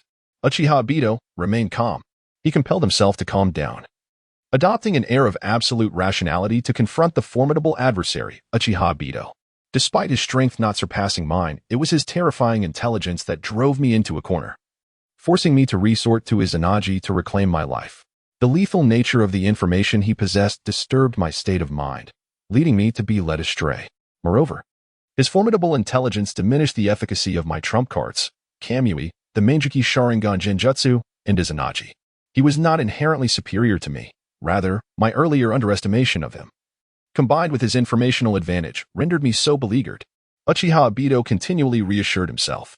His previous misfortune was not due to inferior strength, but rather the overwhelming prowess of his opponent's intelligence. Without that informational edge, Uchiha Obito would be far from intimidating. Observing Uchiha Obito's demeanor, Uchiha Itachi smirked once more. Despite his eyes being closed, Obito felt as if he were completely scrutinized. Your gaze reveals a hint of insecurity. What is this? The illustrious puppet master of the ninja world, the heir of Uchiha Madara, exhibiting such discomposure? Upon hearing this, Uchiha Obito's eyes narrowed again. Though he quickly regained his composure and maintained his calm, he could not help but retort, "What Uchiha Madara? I do not comprehend your words." Uchiha Itachi, with a mocking expression, replied, "Very well, let me articulate something you can grasp. One of the abilities of Kamui, intangibility. When attacked, transferring the corresponding body part to the Kamui space renders the attack ineffective. The second ability allows for transformation between reality and Kamui space, enabling the absorption and release of objects. However, the drawback lies in the fact that during absorption, release, or when attacking an opponent, the body becomes tangible and immobile. Additionally, the duration of intangibility is limited. Sensing the intense emotional fluctuations of Uchiha Obito once again, Uchiha Itachi leisurely inquired, "I wonder how long you can endure?" Without granting Obito a chance to respond, he grinned mischievously, "I wager, no more than 5 minutes." Upon hearing this, Uchiha Obito was struck with astonishment, exclaiming, "How could you possibly know this?" His eyes darkened ominously. "Who are you? Why do you understand my abilities so well?" His heart was once again thrown into chaos. At that moment, Uchiha Itachi's already enigmatic presence appeared even more inscrutable in Obito's eyes. Strangely, a flicker of fear coursed through his heart. Yet, Uchiha Itachi did not respond. Instead, he suddenly spoke like a demon. Then, like a true man, "Endure for 6 minutes." Upon hearing this, Uchiha Obito finally noticed that the density of the fiery rain in the sky had inexplicably increased several-fold. A torrential downpour of searing fist-sized rocks cascaded down upon him. "This is bad." Beneath the mask, Uchiha Obito's visage contorted with sudden alarm. Yet before he could muster a response, a relentless barrage commenced. Boom, boom, boom. Like a torrential downpour, the unceasing assault seamlessly engulfed Obito entirely. Smoke billowed, the earth trembled. The bombardment persisted for a full 6 minutes, reducing the site to utter ruin, the river beneath the waterfall completely desiccated. Huff, huff, 2 breaths, one trailing the other, echoed. Uchiha Yo, as if beholding something extraordinary, swiftly retreated and swallowed 2 ration pills anew. From the epicenter of the bombardment emerged a sturdy chakra skeletal arm, tearing through the dust and unveiling the scene within. A bluish-green skeletal warrior enveloped Obito. Its eyes blazing like fire, a chakra form radiating an indomitable malevolence. Encased within, Obito's tattered garments revealed half his face and torso, clutching his right eye. His expression twisted in agony, crimson blood streaming from his gaze. Evidently, this technique exacted a tremendous toll upon him. "Uchiha Yo, you impress me," Obito groaned. Clutching his agonized right eye, his gaze piercing through his fingers fixed upon Uchiha Yo in the distance, seething with hatred. "Forcing me to unleash this move. Even if you perish, consider it an honor. I shall eternally remember your name, the humiliation you inflicted upon me this day, ensuring I shall never underestimate anyone again." As he spoke, eerie patterns began to creep across the skeletal warrior's fist. Uchiha Yo recognized them as binding spirit seal markings. Wow. Yet sustaining such a state seemed to exceed Obito's limits, causing him to spit blood and his gasps to grow more labored. Susanoo. Observing the majestic skeletal warrior, Uchiha Yo's eyes sharpened before he swiftly closed them. Quite an unexpected ability. But then again, not entirely surprising. In the original tale, Obito ultimately awakened the complete Susanoo form. Here, the emergence of its initial stage is hardly astonishing. Obito no longer felt astonishment that Uchiha Yo even knew of Susanoo. His sole thought now was to slay Uchiha Yo. All other inconsistencies faded into reason. Only one Manjiki remained. Was he prepared to risk everything? With his sensory prowess fully activated, Uchiha Yo gauged Obito's condition. Only the right eye's Manjiki Sharingan remained functional. Resorting to Izanagi again would exact a dire cost, rendering such a move improbable. Thus, Obito must exert himself to the utmost. So be it. Drawing a deep breath, Uchiha Yo stomped the ground and shouted, "Molten lava blast. Let us test the might of the Susanoo." Boom. The attack shattered the earth beneath Obito's sole vulnerable foot. Gritting his teeth, Obito activated his intangibility, evading the strike. Could he still wield intangibility while controlling Susanoo? Witnessing this scene, Uchiha Yo could not help but feel a shiver run down his spine. If that is the case, let us see how long you can endure. Faced with the enigmatic ability of phasing, Uchiha Yo remained vigilant, even though he had caused Uchiha Obito considerable distress. Who could tell what other tactics Uchiha Obito might possess? To be complacent would be to invite his own downfall. Did you think I would allow you to persist in your assault on me? Uchiha Obito, seemingly aware of Uchiha Yo's intentions, bellowed fiercely as Susanoo initiated a proactive strike. Amaterasu. With a swift lift of Susanoo's right hand, a series of chakra tomo coalesced and shot forth with remarkable velocity. Yet, to Uchiha Yo's astonishment, this tomo was nothing like those unleashed by Uchiha Madara or Uchiha Itachi. It did not streak directly towards him at breakneck speed. Instead, just as it was about to reach him, it suddenly vanished into a swirling spatial vortex with a resounding pop. What? Uchiha Yo's heart raced in surprise as he unleashed his observation Haki to capture the spatial dynamics around him. In the next heartbeat, the colossal tomo appeared silently beside him. Hiss. Uchiha Yo was struck with terror. In such an extreme spatial realm, it was impossible to elicit any reaction. The tomo was even inscribed with the spirit-binding seal, rendering him unable to elementalize for contact. Armored, hardened, he immediately enveloped the targeted area with his advanced Haki, surpassing his limits. Yet, it felt as though he had been struck by a rampaging tailed beast. The sound of cracking bones echoed in his ears, and his internal organs felt trampled. A surge of blood erupting from his mouth, as if he were a kite severed from its string, crashing violently against the mountainside beside the waterfall. Die. Uchiha Obito's gaze turned ferocious as he shouted, Amaterasu, disperse. Like the disintegration of a wind shuriken, waves of energy in the form of tomo rained down upon Uchiha Yo's position. Too swift. There was no opportunity to evade. Boom, boom, boom. The mountainside seemed on the verge of collapse, and as the dust settled, a massive cavern emerged. However, Uchiha Obito's eyes widened in disbelief. Gone? Where has he gone?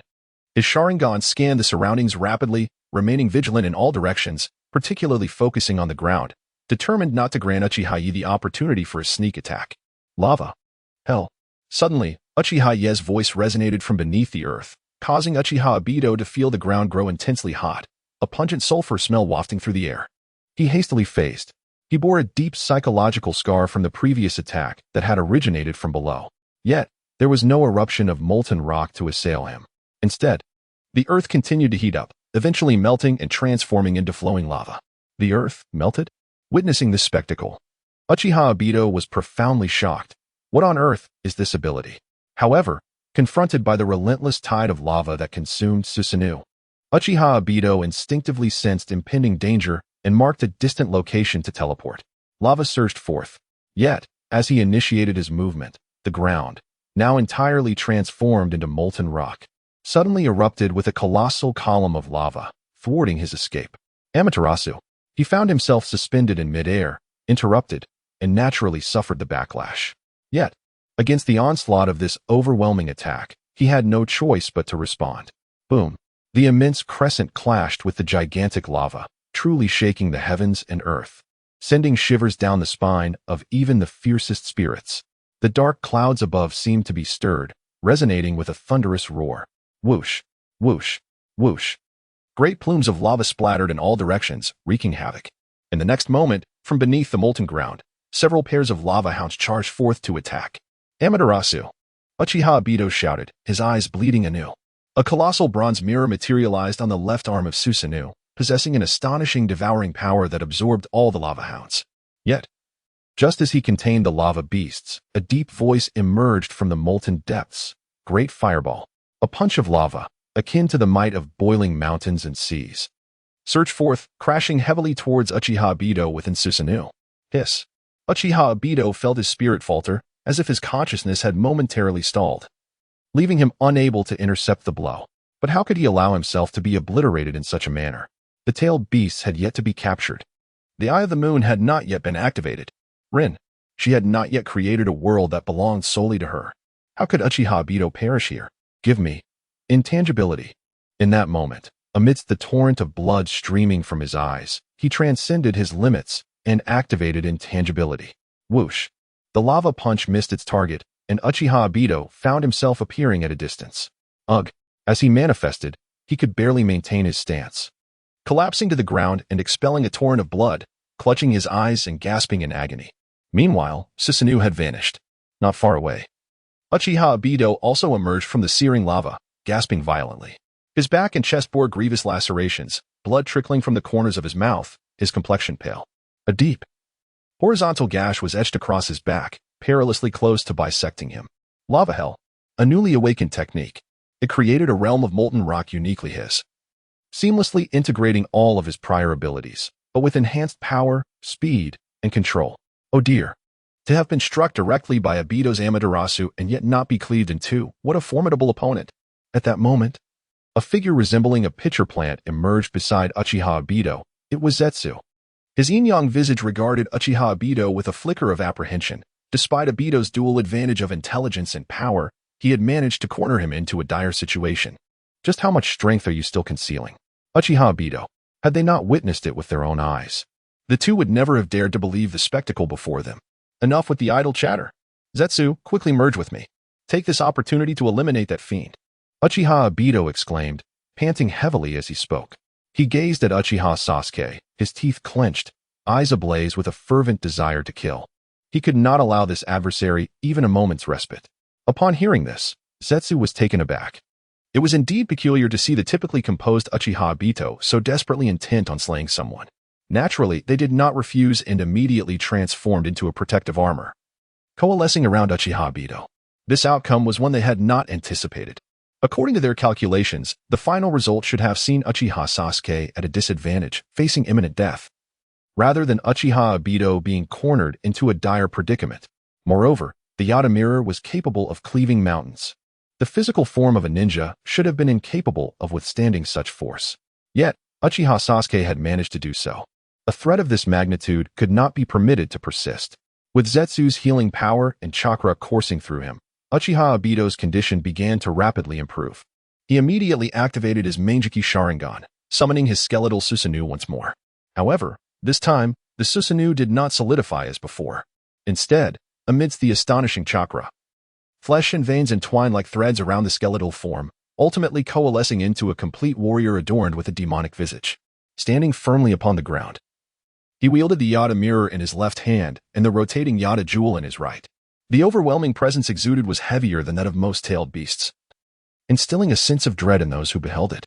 To wield such power, you have every reason to take pride, Uchiha Obito proclaimed, towering above Uchiha Sasuke with an air of superiority. The second form, indeed. Uchiha Sasuke braced himself, consuming 2 more soldier pills from his now empty supply pouch. Had he known the need would arise so swiftly, he would have prepared more. Upon ingestion, the pills immediately transformed within him, returning life in the form of a torrent of chakra and energy, replenishing his equally depleted body, and even hastening the healing of his wounds. This scene did not escape Uchiha Obito's notice. This fellow possesses a healing ability that rivals the mythical Yin healing wound destruction, Uchiha Obito thought, gritting his teeth in trepidation. His desire to vanquish Uchiha Sasuke intensifying. The Yata Jewel, an even more formidable attack than before, surged towards Uchiha Sasuke, swifter and more elusive than its predecessor. With a roar, it vanished before Uchiha Sasuke, leaving no trace to follow. Where could it be? Activating his observation Haki to its fullest extent, he sought to track the unpredictable assault. Having narrowly escaped being cleaved in 2 moments earlier, he dared not underestimate it. In the next instant, a colossal jewel encircled him, appearing at his side, cutting through flesh before he could react. The binding seal activated, suppressing his elemental form. Yet, he was not the same as before. The awakening of his abilities brought forth an amplification that allowed him to summon his powers instantaneously, propelling himself outward. A torrent of flames. Even before he touched the ground, his attack was unleashed with a will of its own. 2 colossal fists of molten lava erupted from the vast sea of magma, akin to the weighty blows of a giant, yet their speed was unparalleled. Uchiha Obito never anticipated that Uchiha Sasuke could react with such astonishing swiftness. Facing the terrifying power of the 8 Tails, he managed to evade it and counterattack in the blink of an eye. Could it be that he has grown this formidable? The evolution of Uchiha Sasuke has exceeded all his expectations, surpassing even the current 5 Kage, reaching an extraordinary pinnacle. His innate strength already matched that of the 5 Kage level. Upon entering his second form, even the existing 5 Kage would fall. Yet Uchiha Sasuke navigated this with ease. His prowess evident. In light of this, he could not afford to let him remain. The Eight Tails Divine Mirror. A colossal bronze mirror shielded him, consuming the molten fists. Simultaneously, with a mere thought, the Eight Tails Tomoe erupted explosively, shooting forth like a stunning meteor shower, yet fraught with peril, the Eight Tails Star Rain. Much like an authentic meteor shower, the massive Tomoe surged forth like a beam of light. Even though Uchiha Sasuke had honed his observation Haki to its zenith, he was still rapidly torn apart by the assault, leaving gaping wounds deep enough to expose bone. Just as Uchiha Sasuke landed, he could not suppress the violent surge of his blood, spewing forth a mouthful. Die. Yet Uchiha Obito wielded his Susanoo, charging through the magma. To his astonishment, two additional arms emerged from the back of the Susanoo, gripping razor-sharp spears that instantly lunged toward Uchiha Sasuke, warping the air in their wake. Hiss.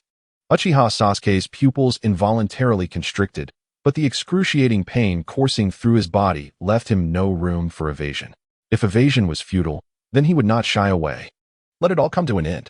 Magma Domain. Scorching flow explosion. His abilities surged to their utmost limits, and the sea of lava roared violently, unleashing an unprecedented and terrifying temperature. The very heavens and earth transformed in an instant. Meanwhile, a thick layer of armament Haki enveloped Uchiha Sasuke's chest. Beneath the molten surface, a hand of lava reached out, firmly grasping the legs of the Susanoo, preventing any retreat. Despite the barrier of armament Haki, Uchiha Sasuke was still pierced by half of the spearhead. There was no alternative. The spear of the Susanoo was too sharp. Even the Kusanagi sword could not compare. Moreover, Uchiha Sasuke's armament Haki had its limits. In the face of such a forceful strike, how could he emerge unscathed? The spear crashed into the mountain wall behind him like a shooting star, causing the earth to tremble violently. Simultaneously, Uchiha Obito was met with an onslaught from Uchiha Sasuke. Roar. Like a demon's furious roar, a column of crimson energy erupted from beneath the sea of lava, surging toward the Susanoo. The temperature soared beyond any previous measure. Utterly unmatched. Void. Confronted with a terrifying strike capable of melting iron into water in an instant, Obito Uchiha's scalp tingled with dread, forcing him to grit his teeth and forcibly enter a state of complete intangibility. Yet, precisely because of this strenuous effort, his speed faltered. Merely a second's delay caused everything below Obito's knees to be utterly obliterated, the excruciating pain compelling him to cry out in agony. 1 second later, he fully dissipated into intangibility. Suddenly, the distant space warped, and Obito Uchiha fell out abruptly, expelling a mouthful of blood. His mask shattered entirely, his complexion pale and fragile like wax paper.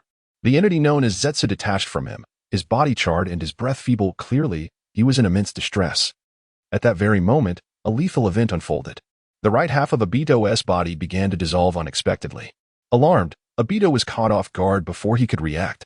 His right eye contracted violently, his entire body as strength instantly thrown into disarray, and his form began to swell. Strangely, however, his life force rapidly waned. Witnessing this, Zetsu hastily infused itself back into Obito's body, halting the swelling and stabilizing the decline of his vitality. Yet it was evident Obito no longer possessed the strength to continue fighting. He had been defeated. Coughing amidst the rocky mountains afar, Obito's voice emerged weakly. His aura was similarly feeble, yet he transformed into molten lava and surged toward Obito Uchiha, Inu Kamui Girin.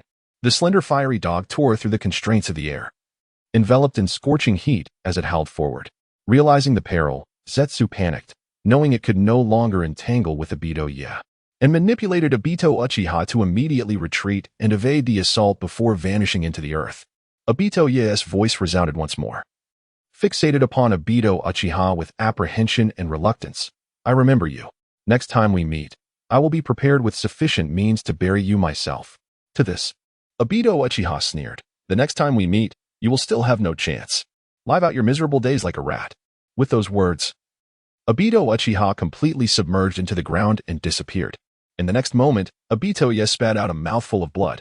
2 gruesome, flesh-ravaged holes pierced his chest, penetrating his body so deeply that his vision blurred progressively. After heavy breaths, he found a place to sit, yet a faint smile crept upon his lips. Obito Uchiha was the most formidable adversary he had ever faced. This battle had bestowed upon him significant enhancements in both ability and physique. Once he fully assimilated the lessons of this confrontation, his strength would truly be solidified at the pinnacle of the Shadow Realm. The ranks of ninjas: Jinin, Chunin, Special Jonin, Jonin, Elite Jonin, Kage, Kage Peak, Super Kage, pinnacle of the ninja world. The pinnacle of the third Hokage signifies this realm, coupled with his unique ability of elemental transformation.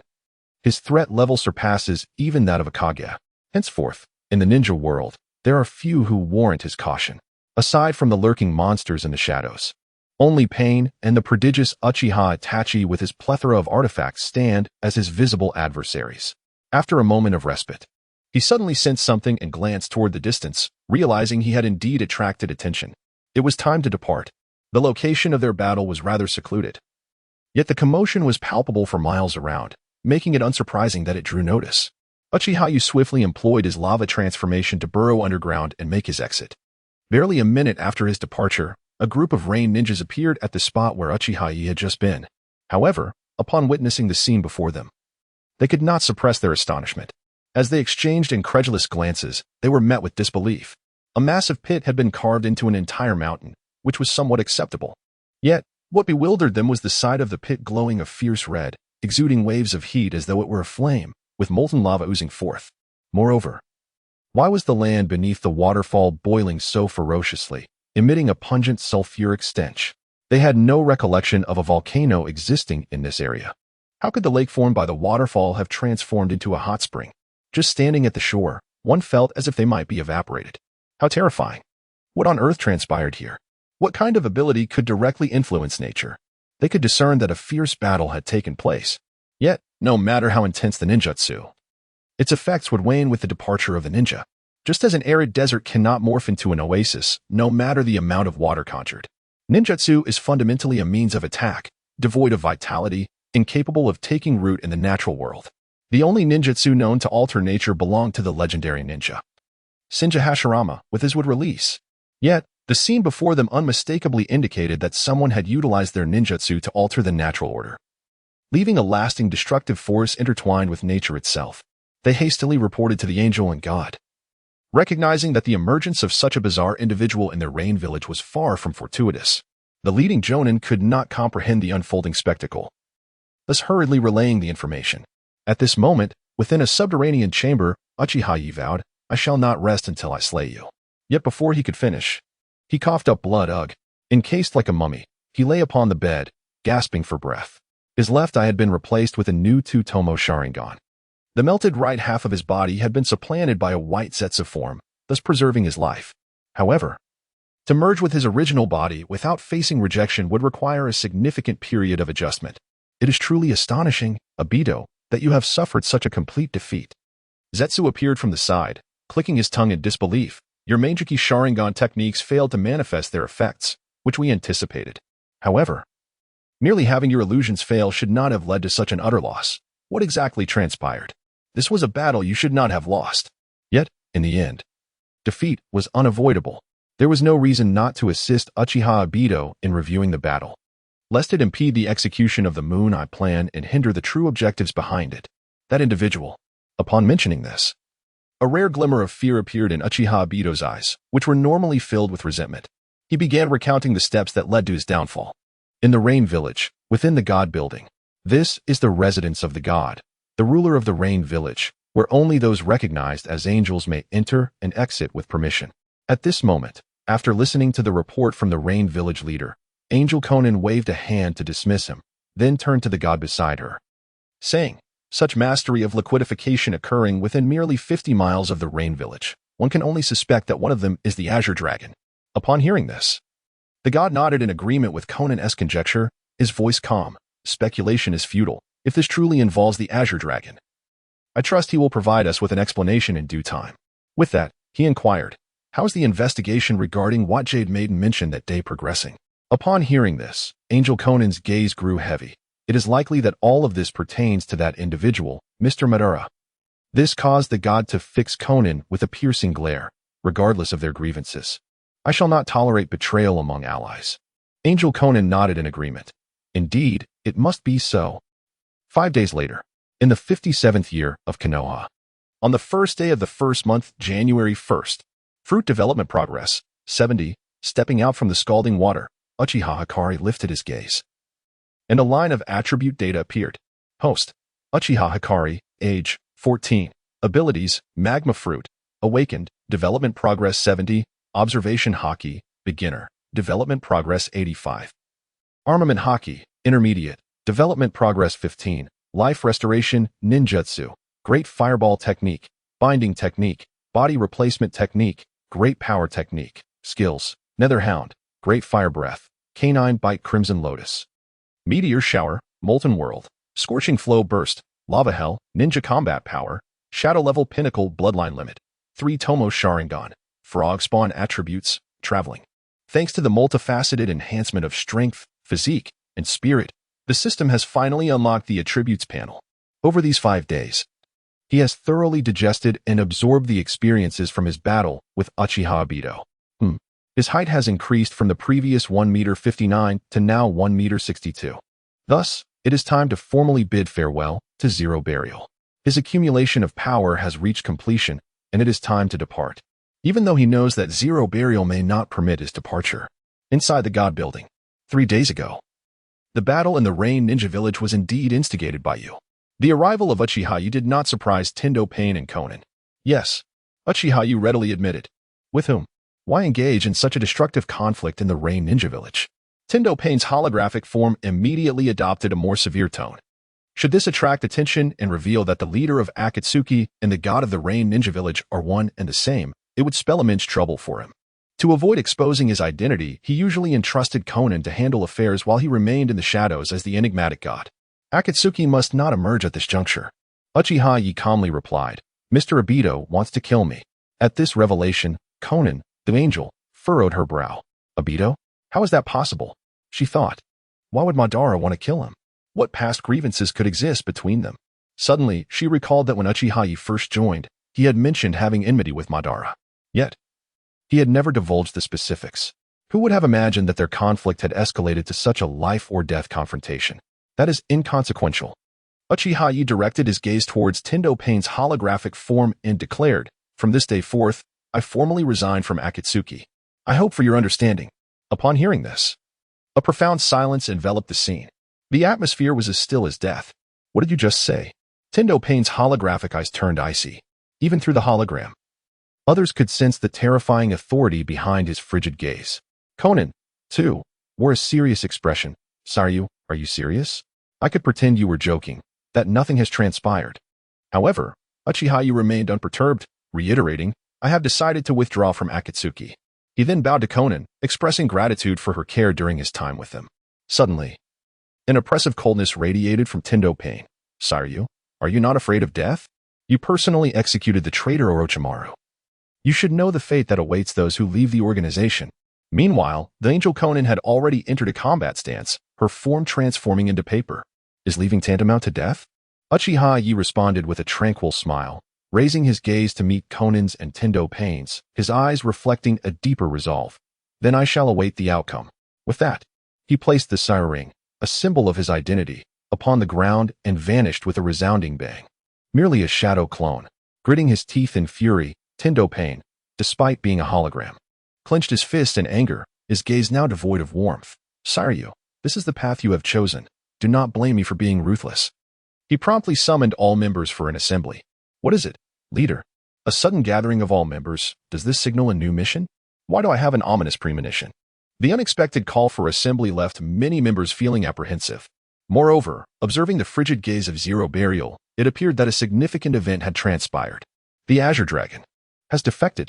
The cold, rigid words of Heavenly Path Pain ignited a tempest of astonishment at the scene. What? The Azure Dragon has defected? How is that even possible? The Azure Dragon has always been so diligent in executing tasks. Why would he choose to betray us? The assembled members found it utterly inconceivable. Except for the Scorpion of the Red Sand, who remarked, if it is due to a traitor within the organization leaking his whereabouts, leading him to feel betrayed, then perhaps it makes sense. He turned to Heavenly Path Pain. Zero Burial, is there any explanation for this matter? This inquiry momentarily rendered Heavenly Path Pain speechless, prompting him to furrow his brow and coldly respond, regardless, that is absolutely not a justification for his defection.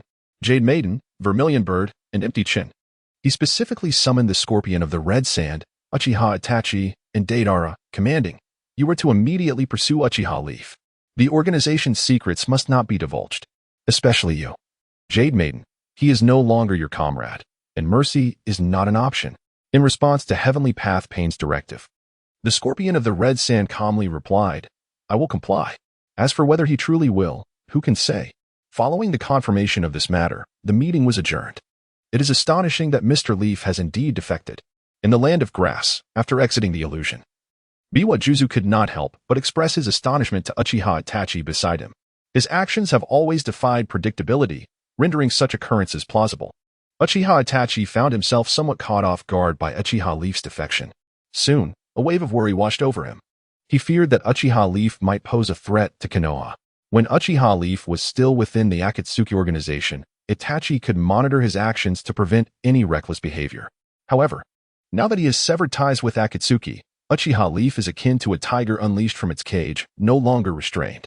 He firmly believed that with Uchiha Leaf's intellect, he would undoubtedly deduce the true orchestrator behind the night of the Uchiha massacre.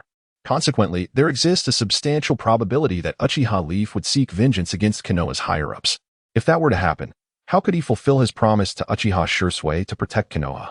What if his foolish brother were to be caught in the crossfire? How could he face their deceased parents? Contemplating this, his mind became a tumult of chaos. Yet, the only course of action available to him was to hastily relay this information to Konoha, ensuring they were prepared. Beyond that, he hoped to apply Kodo Amatsukami upon Uchiha Leaf, rewriting his will to transform him into a clandestine guardian of Konoha. At this moment, on the border of the Land of Rain, who would have thought that after a delightful escapade under Brother Leaf's guidance in the Hidden Mist Village, he would now have to turn and pursue him? As Deidara crafted an ample supply of clay, he muttered, "Brother Leaf, I am truly sorry. It is unwise to defy the leader's orders. Allow me to bid you farewell with the most resplendent artistry, for fleeting beauty is the essence of true art." In contrast to Uchiha Itachi's concerns and Deidara's excitement, Sasori of the Red Sand was currently perusing a letter. It was from Uchiha Yo. "I hope for your understanding regarding my sudden departure. My ambitions do not lie here, so I have left to seek a place more suited to my aspirations. I will establish a ninja village in the Land of Rice, and if you, Brother Scorpion, are interested, I shall await your arrival. Ultimately, I believe that eternal art possesses greater value for appreciation." A few minutes later, having finished reading, Sasori incinerated the letter and murmured, "Establishing a ninja village, is it? How intriguing.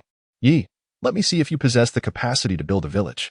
As he spoke, his hand glided over a scroll inscribed with the character 100. "I shall not hold back." The news of Uchiha Yo's departure, of course, remained undisclosed. Yet, at this moment, the ninja world was undergoing tumultuous changes, the situation rapidly evolving. 2 days prior, with the robust support of the fourth Raikage, Terumi Mei, a jonin from the Hidden Mist Village and wielder of a bloodline limit, ascended to the position of 5th Mizukage, announcing a formal alliance with the Hidden Cloud Village and implementing an open policy. 1 day ago, both the Raikage and Mizukage descended upon Konoha, holding Uchiha Itachi and Uchiha Yo accountable for the devastation inflicted upon the Hidden Mist Village. The third Hokage of Konoha expressed his apologies to the two shadows and consented to the conditions imposed by the Raikage and Mizukage for accountability concerning the Rain Village.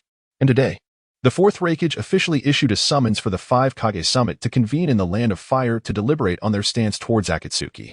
Should they allow it to grow unchecked, ultimately becoming a menace, or should they take proactive measures to impose restrictions? However, the news of the impending 5 Kage Summit sent ripples of panic throughout the entire Rain country. This marked the first instance of the 5 great ninja villages uniting against a single ninja village. War could very well descend upon the Rain Village. Should war come, the Rain Village and the Rain country would undoubtedly become a thing of the past, with no chance of resurgence. After all, it is not merely a matter of the Rain country's capabilities. Even any of the 5 great nations would struggle to withstand such a crisis. The union of the 5 great ninja villages signifies invincibility within the ninja world. No force could stand against it. Yet, matters did not conclude there. The state of panic in the Rain country and the Rain village soon escalated with the arrival of further tidings. Concurrent with the Raikage's announcement of the 5 Kage Summit, another piece of news began to circulate within the ninja world. It was rumored that somewhere in the Rain country, there existed a mercenary organization known as Akatsuki. This organization had captured the Three Tails, and it was this very incident that had provoked the current crisis facing the Rain country and the Rain village. Thus, the path before the Rain country and the Rain village became abundantly clear.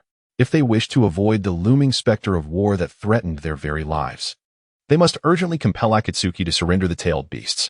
This cursed Akatsuki had brought such calamity upon our rain village. They shall not go unpunished. Indeed, previously unaware of the existence of such a nefarious organization, now that the truth has come to light, how can we allow them to continue to exist within the borders of the land of rain? Let us proceed to the Divine Tower. I am convinced that God will not tolerate the existence of this accursed organization. Upon hearing this news, the residents of the Rain Ninja Village could no longer remain idle. They immediately gathered in droves, rushing to the front of the Divine Tower to demand an audience with their guardian, God, beseeching God to expel Akatsuki and safeguard the tranquility of their village. What a predicament! Upon receiving this news, Pain, the embodiment of God, noted the furrowed brow of his companion, Conan, who exclaimed, "How can we possibly turn against ourselves? If we relinquish the tailed beasts, all our efforts thus far will be in vain. Yet, if we fail to act and do not provide the populace with a satisfactory explanation, they will undoubtedly persist. Should they discover that we are the masterminds behind Akatsuki, we would find ourselves in an exceedingly precarious position." She gritted her teeth. The 5 Kage employ such ruthless tactics. They engage in no subterfuge. Their brazen approach is surprisingly effective. How the 5 Kage ascertain the connection between Akatsuki and the Rain Ninja Village is a matter to be set aside for now. However, their harsh methods should have been anticipated. After all, they are the rulers of the 5 great ninja villages, the titans of the ninja world. Without ruthlessness, how can one establish themselves? Pain spoke.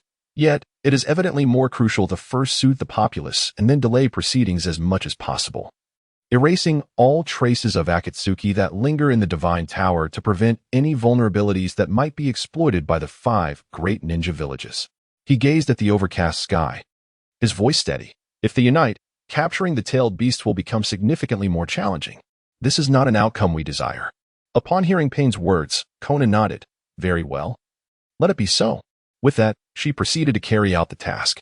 Meanwhile, the true master behind Pain, Nagato, clenched his fist with a cold gaze, uttering icily, "The 5 great ninja villages, the humiliation of today shall be repaid manifold in the future." He considers himself God. And how can God be so ruthlessly cornered? Yet, at this juncture, Nagato paused, as if a realization struck him, murmuring pensively, "Chinglo must possess some form of assurance to dare betray us. If so, it seems that the pursuit by Sasori and the others may not yield significant results. In former times, this would have been an utterly disastrous predicament. However, at present, it presents a fortuitous opportunity that could greatly assist him, for he suddenly conceived of the idea to use Uchiha Obito as a scapegoat to divert attention and alleviate the pressure on Akatsuki.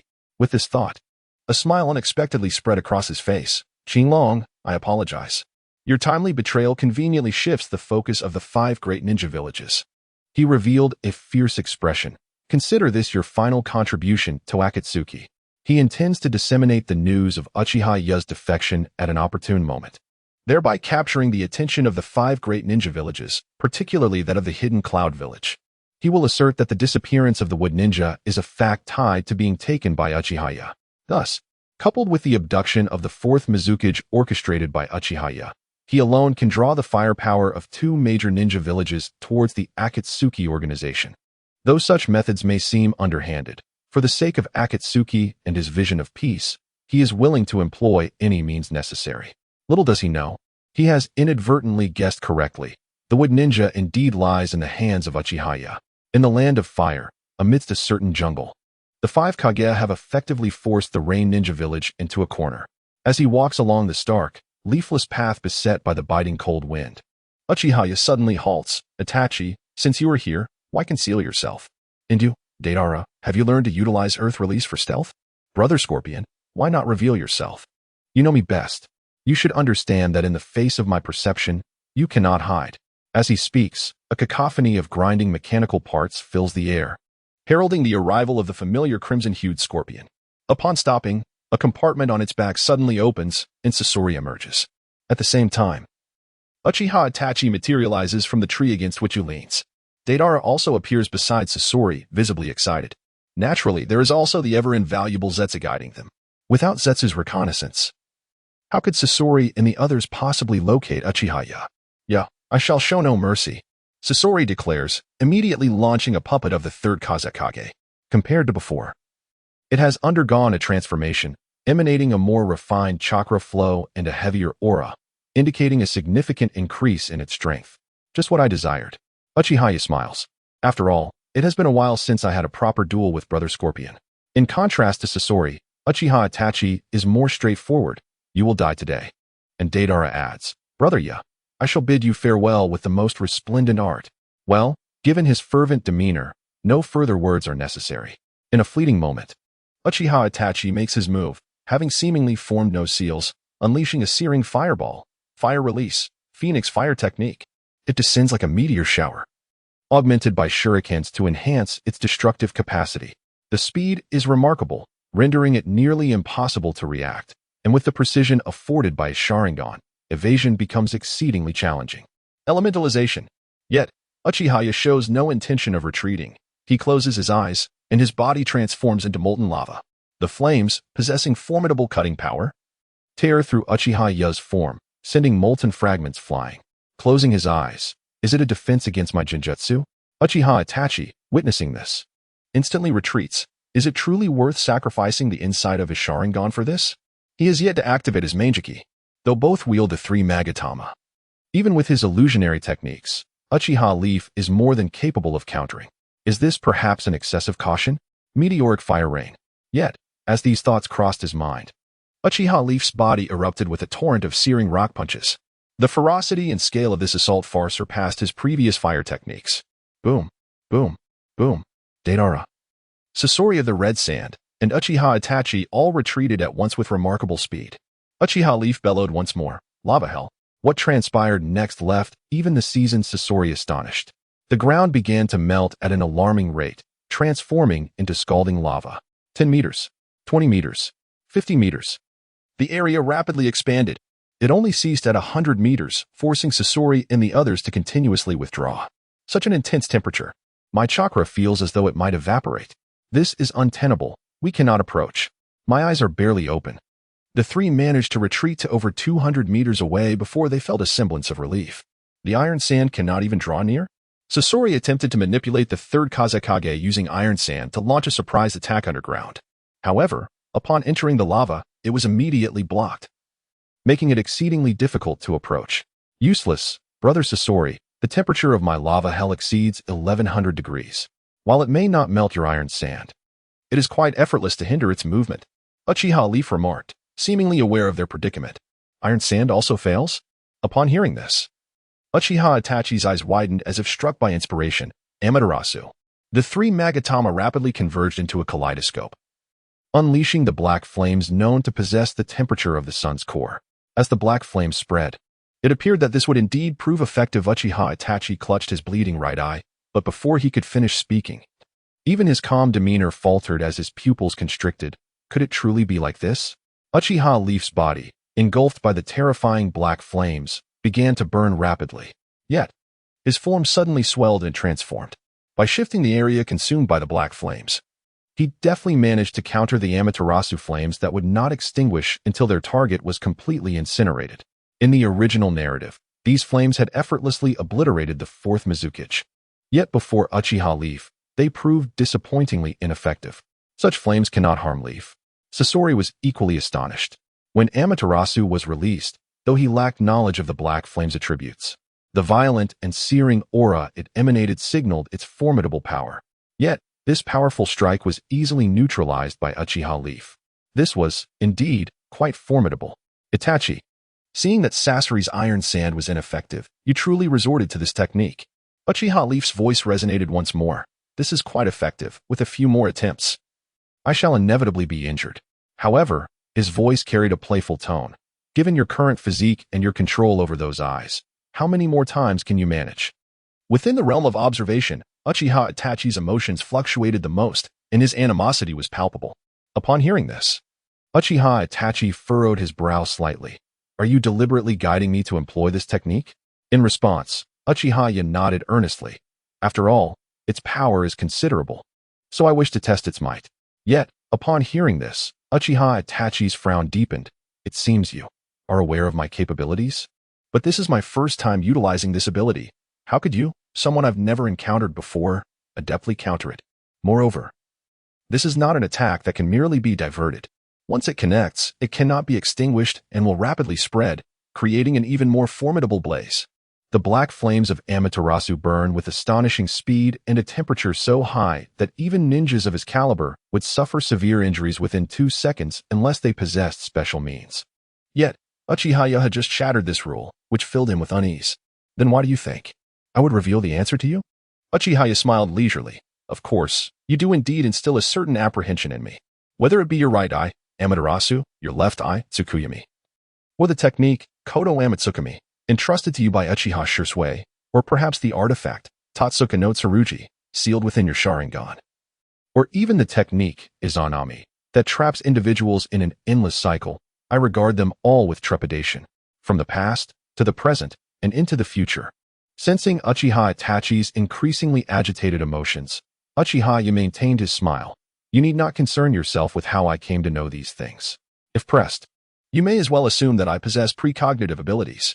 Uchiha Itachi, upon hearing this, could not help but take a deep breath, striving to calm himself. Even he found it difficult to quell the turmoil stirred by the information Uchiha Yo had divulged. This tumultuous state of mind, coupled with an escalating sense of wariness and tension, was something he had never experienced in his 14 years of life. You are indeed a more formidable individual than the masked man. Gazing at Uchiha Yo, Uchiha Itachi's aura sharpened. It appears I must gather as much information about you as possible today. The dialogue between the two was incomprehensible to Deidara and Sasori of the Red Sand. Terms like Tsukuyami and the masked man were utterly baffling. What sort of riddle was this? This technique is still unfamiliar to me. In a one-on-one battle, I cannot guarantee that I can suppress you. Fortunately, I have Sasori and Deidara to assist, Uchiha Itachi proclaimed as he swiftly activated his Sharingan, unleashing a power that astonished even Sasori of the Red Sand. Susanoo. Amidst the roaring flames, a towering figure of a warrior made of orange chakra materialized, possessing only an upper body. Clad in formidable Tengu armor, his face was entirely concealed, save for 2 brilliant eyes that shone like twin suns. With a shield in his left hand and a gourd in his right, the 10-fist sword concealed within the gourd, the third form of Susanoo, unique to Uchiha Itachi, took shape. This power, is it for real? Faced with the towering Susanoo, Sasori of the Red Sand couldn't help but change color. Sustaining such immense and violent power in this colossal form, was it truly achievable? He felt as though his body were laden with lead, the oppressive weight causing him extreme discomfort. Is this the true strength of that guy, Itachi? Deidara was equally taken aback, his mind swirling with shock. He had thought that as long as he could defend against Uchiha Itachi's terrifying genjutsu, he would qualify to rival him. When he was initially recruited, he had been instantaneously defeated by Itachi's genjutsu, a humiliation he bore deeply. Thus, he had spent all this time researching how to counter genjutsu. Yet now, his efforts seemed utterly laughable. To contend with Uchiha Itachi, he still had a long way to go. Both of you, please be cautious not to be caught in my crossfire. I find it difficult to control my power from here on. Uchiha Itachi cautioned before the battle commenced. Susanoo, you say? In the face of this tangerine-hued giant, Uchiha Yo laughed with excitement, but could not suppress a hint of trepidation in his gaze. He solidified from his molten state, declaring, "It seems you are prepared to fight with all your might. Then let us begin." As he spoke, terrifying molten fists erupted from the ground like torrential rain, hurling towards Sasori and Deidara, compelling them to retreat hastily. Simultaneously, the ground beneath Uchiha Itachi trembled violently, and an exceedingly terrifying column of lava shot forth. This move proved exceptionally effective against the immobile Susanoo. Yada mirror. Uchiha Itachi pressed his bleeding eyes, directing Susanoo to bring its shield against the molten assault. Boom. The earth quaked, and scalding lava spilled everywhere. Itachi faced this underground eruption head-on. Yet the searing heat compelled even the Uchiha, who had reached the pinnacle of Susanoo, to grit his teeth. It was unbearably hot, even at a distance of 20 meters. He felt as though he might melt. Moreover, there were signs that Susanoo itself was beginning to show signs of melting. Did it withstand the attack? Impressive, Uchiha Yo praised, his smile becoming even more radiant. If this strike was blocked, what of a few more? He exclaimed. Great fire. Uchiha Yo bellowed, his arms waving like a conductor, as 2 thick arms of lava surged up from the ground, crashing towards Susanoo. Lava surged forth. In response to this perilous onslaught, Uchiha Itachi stifled the sweetness rising in his throat and the agonizing pain coursing through his body. He commanded Susanoo to unleash a long sword from the gourd, slicing through the attack, while simultaneously raising the Yada mirror once more for defense. Boom. Another resonating sound echoed through the heavens. Amidst the terrifyingly splashing magma once more, Uchiha Itachi could no longer restrain himself and expelled a mouthful of blood. With a sharp swish, the tin-fist sword, exceedingly sharp, severed two fiercely incoming molten fists. Moreover, upon cutting through the colossal molten fists, it swiftly thrust toward Uchiha Y. This was a sacred artifact capable of sealing the soul upon contact. Naturally, Uchiha Y dared not be touched, a consequence of his condensed physical form, for his magma-formed body was an enormous target. Yet, Itachi awaited precisely the moment of YS evasion. Suddenly, Uchiha Itachi bellowed, disregarding the profuse bleeding from his right eye, his glare piercing. Amaterasu. At the focal point of his vision, the black flames of Amaterasu surged forth with overwhelming intensity. Uchiha Y was aware that Itachi possessed further stratagems, but he had not anticipated such resolute action, disregarding his physical strain to unleash Amaterasu once more. Truly, Uchiha Itachi was terrifyingly composed in the face of crisis. In this perilous instant, Uchiha Y's speed was equally formidable. Almost simultaneously with the descent of the black flames upon his body, he completed his elemental transformation, erecting a molten shield to obstruct the infernal blaze. The terrifying black flames rapidly engulfed the molten barrier, fiercely consuming it. Suddenly, as if sensing something, Uchiha Y's chest became enveloped in a layer of armored Haki. In the next moment, the tin-fist sword ripped through the molten shield, striking directly into Uchiha Y's chest. A crisp clang of metal echoed resoundingly. This was utterly unforeseen by Uchiha Itachi. Shouldn't he the sword have pierced through the flesh and sealed Y's soul? His blurred vision fixed upon the dark substance on Y's chest, and he was struck with inexplicable astonishment. What bloodline limit power was this, capable of withstanding the sword's strike? Yet, Amaterasu continued to spread relentlessly, compelling him to withdraw that mysterious force. Simultaneously, the Yada mirror once again materialized before him. In the following moment, a massive eruption of flames tore through the air accompanied by thunderous roars as the colossal molten fist slammed heavily against the Yada mirror. Instantly, the heavens trembled, producing a terrifying tempest of wind and waves that threatened to shatter the earth itself. Itachi coughed up another mouthful of blood. His Susanoo was forced to retreat. The ground along the path shattered violently, strewn with debris. Such overwhelming power. Uchiha Itachi's incessant coughing revealed that this was a force capable of contending directly with the tailed beasts, yet it was no match for the molten giant fist. The sheer magnitude of this power was genuinely terrifying. His gaze refocused on Amaterasu, but as he gathered his strength, he suddenly clutched his mouth and spat forth a torrent of blood. The Sharingan's backlash had struck him. He had overexerted beyond the limits of his strongest ability. His body could no longer endure. Panting heavily, his Susanoo faded due to the exhaustion of his power. His vision blurred, his chakra was nearly depleted, leaving him utterly incapable of further combat. Cough, cough, the pain was excruciating. Amidst the distant expanse of the molten earth, Uchiha Yo rose from the lava, grimacing as he pressed against his concave chest. As Uchiha Itachi was forced back, he too was sent sprawling by the strike of the Tenshou. His body bore extensive burn wounds, remnants of his earlier encounter with Amaterasu. Coupled with the severe injury to his chest, his situation appeared rather grim. Brother Scorpion, Deidara. Shall we continue? Uchiha Yo inquired without opening his eyes. He remained vigilant, aware that as long as Uchiha Itachi lingered, he could not afford to be careless. With the distance so close, what if Itachi, despite his grievous injuries, retaliated with Akodo Amatsukami? Though he recognized he was undoubtedly outmatched. To his surprise, the red sand scorpion's eyes gleamed with an unusual fervor for battle. Yet, I yearned to witness the magnitude of the disparity in our powers. The third Kazekage's puppet had already conjured formidable, sharp weaponry around it. Should we miss this opportunity, who knows when we shall meet again? As he spoke, he cast several explosive clay orbs. I shall refrain from attacking until you have regained your strength. Upon witnessing this, Deidara exclaimed with excitement, Count me in. Don't forget about me, Brother Yi. Perched upon his clay bird, he continued, if you've bested someone as formidable as Itachi, then to bring about your downfall would be an artistic triumph. In response, Uchiha Yo laughed heartily, consuming the explosive clay offered by the scorpion. Then let us proceed. He was unperturbed by the scorpion's potential treachery. Such underhanded tactics were beneath his consideration. Yet, the scorpion's seemingly self-sabotaging actions left Uchiha Itachi in a state of lamentation. This was hardly a prudent choice, though he felt powerless to intervene. Whoosh! Deidara ascended into the sky, Brother Yi. Your ability to transform the surroundings into lava is indeed a formidable challenge, but I wonder how long you can sustain it? He unleashed a barrage of clay bombs, hurling them downward. Show me what you've got. Simultaneously, the red sand scorpion maneuvered the third Kazekage's puppet into action. Sand Iron Rise. The puppet unfurled its wings, unleashing a volley of sharp spikes that soared toward Uchiha Yo. Concurrently, the wings stirred a tempest of dust and debris, scattering towards him. A deluge of fine sand and iron particles threatened to infiltrate his lungs.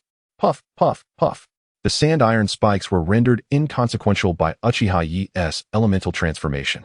However, confronted by the approaching storm of sand and iron, he felt a sudden weight of gravity. So, they resorted to this strategy. Knowing my elemental transformation would bypass other sand-iron assaults? A moment's lapse could lead to annihilation, sealing his mobility from within, even against his elemental form.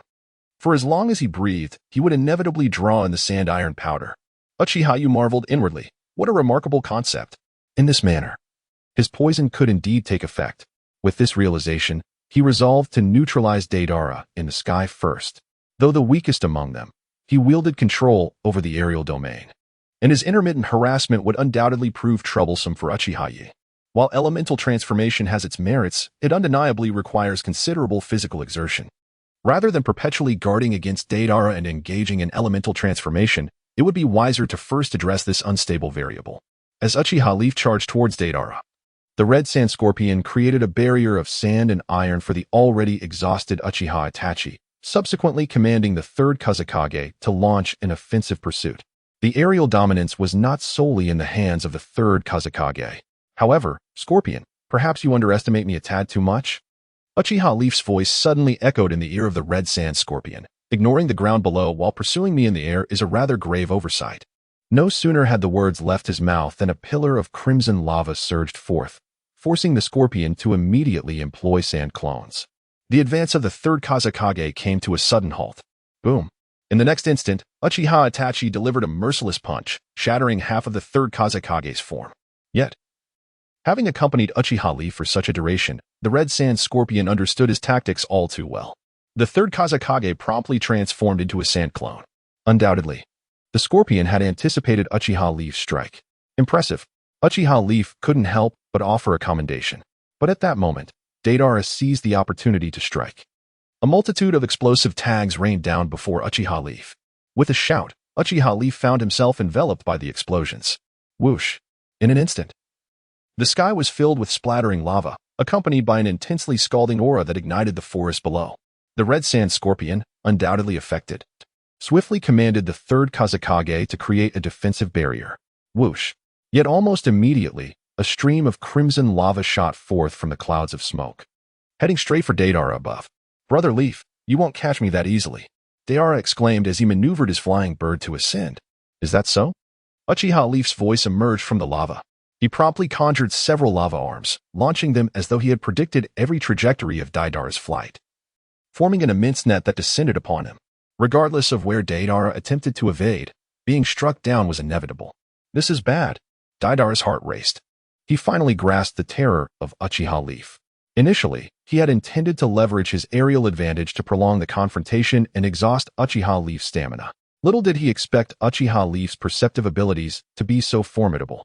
The tables had turned in an instant. Although he had heard tales of Uchiha Leaf's incredible insight, capable of predicting an enemy's movements, only when faced with it did he truly comprehend the magnitude of such a godly ability. Confronted with the oncoming lava arms, which warped the very air with their heat, Deidara dared not face them. He felt as if his body were on the verge of melting and hastily began to form hand seals, clay clone. But, before he could complete the seals, Uchiha Leaf's eyes suddenly widened. Genjutsu, binding technique. Upon witnessing the Double Tomoe Sharingan of Uchiha Yo, Deidara immediately sensed an ominous turn of events. How could he have overlooked such a significant detail? Uchiha Yo was also a wielder of the Sharingan, and a highly advanced one at that. Suddenly, his body froze, rendering his limbs immobile. Even his intention to create an explosive and utilize the blast wave to propel himself away from Uchiha Yo became an unattainable desire. Meanwhile, Uchiha Yo advanced towards him, his palm enveloped in a layer of pitch-black substance, the sheer concentration of power exuding an unfathomable terror. I apologize, Deidara. Do not blame me for being too ruthless. With a resounding crash, Deidara felt a sudden darkness envelop his vision, followed by excruciating pain in his neck. and then his consciousness began to fade. On the ground, Sasori of the Red Sand observed this scene with an expression of grave concern. In the blink of an eye, both Uchiha Itachi and Deidara had lost their fighting capability, leaving him as the sole survivor. Such terrifying power. Swiftly, he conjured a net of iron sand to catch Deidara, who was hurled towards him by Uchiha Yo. Gazing at the descending Uchiha Yo, Sasori spoke earnestly. "It seems I have no choice but to fight with all my might." Uchiha Yo responded with a smile. "I am quite curious about the current capabilities of you, brother Sasori." As his words fell, his gaze sharpened. Canine bite, crimson lotus. The earth beneath him erupted, unleashing two slender, molten hounds that surged forth, radiating waves of scorching heat, reaching Sasori in an instant. Is it already at this level? Sasori's pupils narrowed, a chill racing through his soul. This was a stark contrast to the strength he had encountered during their initial meeting. It was indeed formidable enough to unsettle someone of his caliber. Yet, I am not the same as before. The third Kazekage's puppet erupted with an astonishing aura, as torrents of iron sand surged from beneath Sasori, lifting him high to evade the impending strike. Following that, the waves of sand transformed into several colossal hands. Reaching out towards Uchiha Yo, iron sand chaotic burial. This technique was born from Sasori's observation of Uchiha Yo's combat style, combined with the modifications made to the third Kazekage's puppet. Without the high-quality transportation system crafted from the chakra metal gifted by Uchiha Yo, the third Kazekage's puppet would be unable to manipulate such vast quantities of iron sand or execute such refined maneuvers. Indeed, things had changed. The elongated iron sand hands moved with astonishing speed. Even a shadow-level individual might struggle to react perfectly and evade. Furthermore, they were exceptionally condensed, exuding a heavy aura that contained terrifying power. Release. Uchiha Yo's thoughts stirred, and the molten earth beneath him erupted into several molten hands to confront the oncoming assault. Boom. The entire forest resonated with a tremendous sound, as fierce gusts of hot wind roared forth, tearing apart the surrounding trees. The ground continued to shatter as the two forces clashed violently. In terms of strength, even confronting a tailed beast would pose no challenge. The prowess of the scorpion of the red sand has indeed significantly enhanced compared to his confrontation with the fourth Mizukage. However, suddenly, the expression on his face shifted dramatically. A simultaneous sound of shattering and hissing filled the air as he heard the crack of fragmentation and the sizzle of melting. The massive hand of iron sand that he had conjured was rapidly scorched in the clash, leading to cracks appearing, and it even seemed to be on the verge of melting away. The scorpion of the red sand was utterly astonished by this sight. Had power already been refined to such a terrifying extent?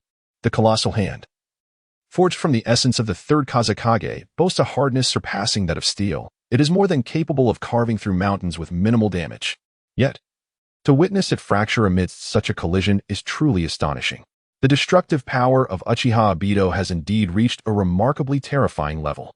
It feels as though even the tailed beasts would struggle to withstand such horrifying assaults. Brother Scorpion, do remain focused. The voice of Uchiha Hiru resonated with a tone of composed leisure. In a swift motion, he vanished. Suddenly, the canine-bitten Crimson Lotus, which had narrowly evaded the strike from the Scarlet Sand Scorpion, changed its trajectory mid-air and charged once more towards the elevated Scarlet Sand Scorpion. What? It can actually change direction? Upon witnessing this, the Scorpion of the Red Sand was once again astonished. Such a ferocious power can be manipulated with such agility? What a remarkable mastery of chakra control this must require. Yi, have you now attained such a profound mastery over your abilities? In the blink of an eye, the searing canine had descended upon me, a suffocating force that instilled despair. Yet, I shall not concede so effortlessly. Sand and iron, take flight. The crimson-scaled scorpion's heart thrummed with rapid fervor as the third-generation wind shadow coalesced a pair of colossal sand-iron wings, transforming into a formidable shield before him. With a thunderous clash, even though the scorpion of the red sand is merely a manipulator, there remains a considerable distance from the third Kazekage. In the midst of such terrifying collisions, there is still a slight tremor of vitality. Crack. Unsurprisingly, this sand iron could not withstand the onslaught of Uchiha Sasuke's attack. Shattering once more. Such power? Could it be that this fellow, Sasuke, is the reincarnation of a tailed beast? This overwhelming and terrifying force truly evokes a sense of despair within one's heart. Cheers. The scorpion of the red sand roared, unleashing an even more terrifying surge of chakra. Instantly, a horrifying torrent of sand and iron erupted forth, akin to crashing waves, a frenzied assault of iron sand. A torrent of iron sand cascaded down like a colossal wave, shrouding the sky and exuding a distinctive aroma. Yet, Uchiha Sasuke recognized that it was the scent of poison. A great conflagration. However, Uchiha Obito has no need to retreat. His colossal fist, shrouded in darkness, breaks through the air, unleashing a tempest of searing winds that howls forth. Entangle.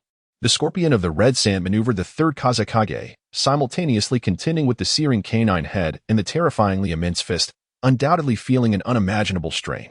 Yet, the torrential sand and iron remained under his control, tightly binding the colossal lava fist like a bandage. Sizzle. Instantly, a visible purple toxic mist was evaporated. Under the influence of the hot wind, it swiftly enveloped Uchiha Sasuke. Utilizing the poisoned iron sand under the fierce scorching of lava, would it unleash a torrent of the most potent toxic mist to attack? Indeed, it is nearly impossible to defend against. Uchiha Yo could not help but marvel, as he expelled scalding steam from his body to disperse the toxic fog. Yet before he could mount another offense, the assault from the red sand scorpion arrived once more. Iron sand floating wind. The torrent of iron sand, which was already perilously close, transformed into nearly invisible particles of poisoned iron sand, sweeping in like a tempest. The toxic particles, enveloped by the surrounding noxious mist, were unavoidable unless one ceased to breathe. Under such a rapid offensive, only those of the 5 Kage level could hope to react. However, unless one possessed extraordinary speed, akin to that of the cosmic weasel, evasion remained unlikely. The toxins were omnipresent. A single careless breath could spell disaster. Even the mightiest among the 5 Kage would struggle against inhaling them. This time, even Uchiha Yo could not resort to elemental transformation, as it would prove futile. Scorching flow explosion. Uchiha Yo held his breath and thrust forward with a powerful punch. Roar. It resounded like the cry of a tailed beast, a searing torrent erupting forth, obliterating all particles of iron sand in an instant. The residual force surged toward the red sand scorpion and the third Kazekage. While its power was not as formidable as a complete scorching flow explosion, it retained a destructive potency of around 60 to 70%. Aha! This is the moment I awaited, Yi. Confronted by the oncoming wave of searing heat, the red sand scorpion suddenly wore a frenzied expression and bellowed. Iron sand barrier. He was enveloped by a massive half-wall of iron sand. And the third Kazekage found himself in a similar predicament. In an instant, the sky was adorned with long, spiky iron sand, connecting and rapidly growing to form an almost impenetrable spiked cage. Uchiha Yo found himself ensnared without an avenue for retreat. The floating particles of iron sand seemed irresistibly drawn to this colossal cage. Due to the toxic mist and iron particles, Uchiha Yo could not utilize elemental transformation to evade this strike. Hence, the threat posed by this attack escalated dramatically.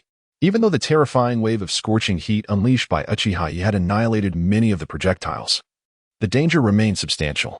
Even a powerhouse of the 4th Mizuki's caliber would now find themselves outmatched by the red sand scorpion. From the recent skirmish, Uchiha Yo felt the pressure mounting. It was evident how terrifying the growth of the red sand scorpion had been. He was now stronger than in the original narrative. Yet, Uchiha Yo's gaze sharpened. This is still insufficient to pose a challenge. With that, a pillar of molten lava surged upward. Lava. Eruption. In an instant, Uchiha Yo completed his elemental transformation, holding his breath as he ascended with the towering lava, escaping the toxic zone and the iron sand barrier's grasp. Boom. As Uchiha Yo evaded the perilous area, the intense and heavy impact descended upon the red sand scorpion. The iron sand barrier shattered after merely 2 seconds of resistance. The oppressive heat instilled a sense of despair within the scorpion of the red sand, as his body was swiftly scorched. The third Kazekage puppet began to carbonize, with fissures resembling fingers cracking across its form, on the verge of disintegration. Sand clone. The scorpion gritted his teeth, hastily retracting the third Kazekage while simultaneously activating the pre-prepared sand clone. Boom. The unrelenting scorching tempest incinerated countless trees behind the scorpion, leaving the already sparse forest even more barren. Whoosh. Just as the scorpion made his appearance, an intense sense of peril surged from behind. Without a moment's hesitation, he retreated at great speed, yet the third Kazekage puppet was seized by an incoming figure, Uchiha Itachi. He gazed at the third Kazekage puppet, unable to suppress his admiration. Such formidable terror. The power of this puppet rivals that of the third Kazekage in his prime. The scorpion, upon hearing this, couldn't help but smirk. Of course, my puppets are of unparalleled quality, but I must extend my gratitude for the chakra medal you provided. Without it, I could not have crafted this puppet that transcends my limits. As he spoke, he produced a scroll. This creation, though not as powerful as the third Kazekage puppet, is one you have never witnessed before. I believe it is essential to showcase it to you. With that, he removed his red cloud-patterned ceremonial robe, opening the scorpion heart core. He flung the scroll, unleashing a multitude of figures from within. Numerous chakra threads immediately shot forth from his heart, connecting to them. The army of puppets floated ominously in the sky, casting a shadow over all. Even in their stillness, they evoked a sense of dread, making the atmosphere eerily quiet. Save for the sound of Uchiha Itachi's breathing and the soft clinking of the puppet's intricate mechanisms. Was this not an ultimate-level puppet technique capable of annihilating a small nation? This was Uchiha Itachi's first encounter with such a display, and even he could not help but exclaim, "Truly magnificent." All 100 puppets possessed the ability to wield chakra. If the scorpion could manipulate them, they could even utilize jutsu from their former lives. Imagine, 100 ch-nin may not be terrifying. But what of 100 j-nin? Even Uchiha Itachi would find despair in such an overwhelming force. While not every puppet possessed such terrifying prowess, even if 1/5 were of j-nin caliber, it would still be formidable. I shall commence. The scorpion wasted no words. The 100 puppets surged forth like dumplings in a pot, charging at Uchiha Itachi under his command. Some wielded chakra-infused blades and great saws. Others brandished longswords and scythes. There were those that spewed poison, launched hidden weapons, and utilized explosive tags, while others were equipped with an array of bizarre weaponry. If Uchiha Itachi were to comment, he would say this maneuver was nearly on par with the third Kazekage puppet. The scorpion remained overly modest, armored, hardened. As the scorpion of the red sand unveiled such astonishing surprises, it seemed only fitting for him to adopt a more serious demeanor. The infernal hound. The body of Uchiha Leaf suddenly radiated with blinding brilliance, emanating a surging wave of heat, and in an instant, he vanished from sight. The next moment, boom. A heavy impact erupted amidst the throng of puppets, revealing Uchiha Leaf engaging in close-quarters combat with the puppets. Boom. Bang. The power of his Sharingan, adorned with 3 tomoe, coupled with the perception of Kinbunchika Haki, rendered him akin to a deity of war, leaving no blind spots for ambush and no actions that could escape his scrutiny. Under the weight of his terrifying destructive force, the puppet army dwindled rapidly. Witnessing Uchiha Leaf's battle was a truly delightful spectacle. It resembled not a fierce clash, but rather an elegant dance, robust and vigorous, with an overwhelming visual impact. Suddenly, a puppet seized the opportunity to infiltrate behind Uchiha Leaf, thrusting a chakra-infused long blade toward him, exuding a razor-sharp wind attribute chakra aura. There was no doubt about the blade's potency. It could cleave through gold and shatter stone.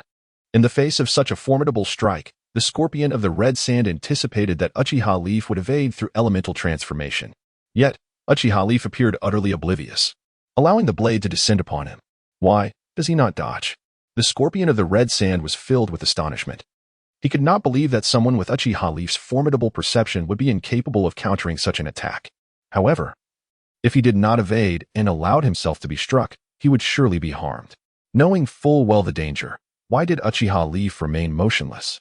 As the scorpion of the red sand pondered in confusion, an astonishing event transpired.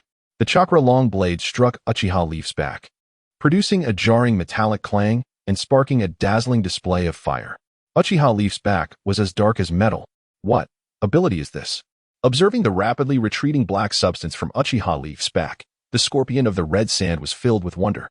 It seemed that Leaf had previously employed this very ability to counter Itachi's lethal strike. The scorpion of the red sand narrowed his eyes. Such formidable defense. A new bloodline limit, perhaps? Gazing upon Uchiha Leaf, who resembled a humanoid tyrannosaurus, the scorpion of the red sand could not help but marvel. Is combat through physical prowess truly this terrifying? If that is the case, I must also summon my utmost capabilities. With a thought, he commanded his puppets to unleash a horrifying toxic mist, while others launched explosive tags and shurikens. Simultaneously, some puppets crackled with lightning, while others brandished sharp steel spikes.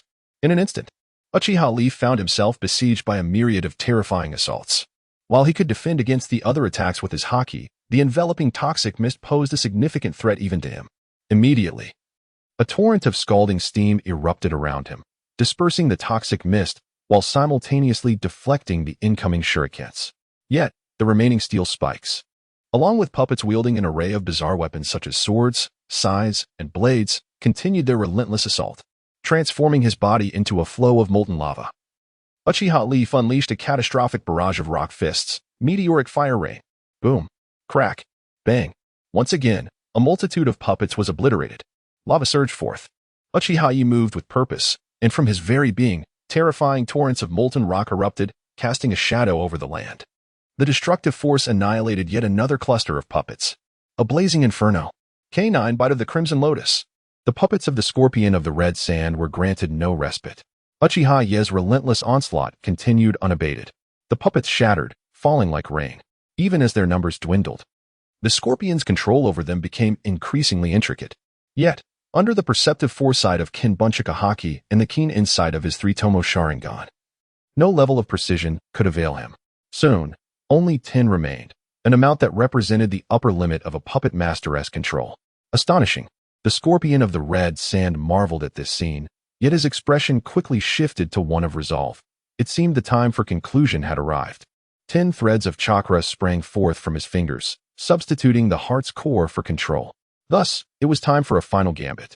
In the instant the Scorpion spoke, 3 puppets garbed as cloud shinobi erupted with electricity from their forms, striking from the left, right, and rear. Before Uchiha Yo, 7 puppets bore corresponding numbers: 1, 4, 7, 8, 3, 1, 4, 3, 7, 2, 9, 8. All were armed with blades of various shapes, each enveloped in chakra. Sharp, fierce.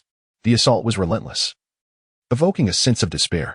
Uchiha Yo feigned panic, yet in the moment the puppets approached, he vanished in a flash. The next moment, he appeared before one of the cloud shinobi puppets, recalling that its former name was Orally, a rather timid soul. Click, click, click.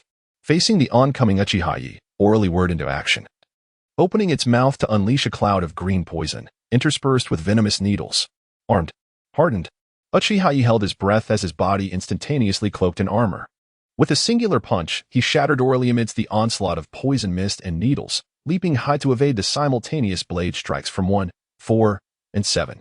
With a downward thrust of his palm, he unleashed a barrage of rock fists. Despite the Scorpion's rapid response to withdraw his puppets, 1 and 7 were still pierced through the chest, igniting in flames. 2 more cloud shinobi puppets suddenly breached Uchiha Yo's chest, yet molten rock splattered forth. Elementalization. With a wave of his hand, Uchiha Yo transformed his palm into a searing mass of lava, reaching towards the 2 puppets on either side.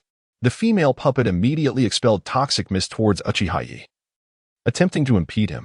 The male puppet conjured a defensive shield, chakra coalescing to envelop itself. Yet, it was of no consequence. As the scorching winds from the lava hand dispersed the poison mist, he gripped them tightly. Crack! 2 puppets shattered instantly, already scorched. But that was not all. Despite the rapid response of the Scorpion of the Red Sand, the remaining 5 puppets had already been locked onto by Uchiha Leaf. From beneath their path, 5 slender yet lethal streams of lava erupted. With a series of explosive sounds, the entire army of puppets was annihilated, leaving only a field of debris and the heavily panting Scorpion of the Red Sand. The disparity, is it truly this vast? The Scorpion gazed at the scattered remnants, then cast a glance at Uchiha Leaf, who was leisurely clapping his hands, exuding an air of having completed his task. Even he could not help but feel a twinge of helplessness, even though Leaf was sparing no effort to show mercy. Refraining from using that devastating storm of destruction or the Sharingan's illusions, was this truly the extent of his capabilities? Just how powerful has he become? This sense of powerlessness evoked memories of his first encounter with Conan. I have lost.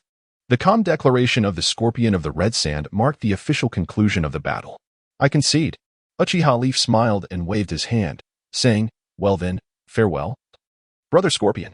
As he spoke, he turned his gaze towards the distant land, jesting, Zetsu, please convey a message to Obito for me. Tell him to take good care of his injuries.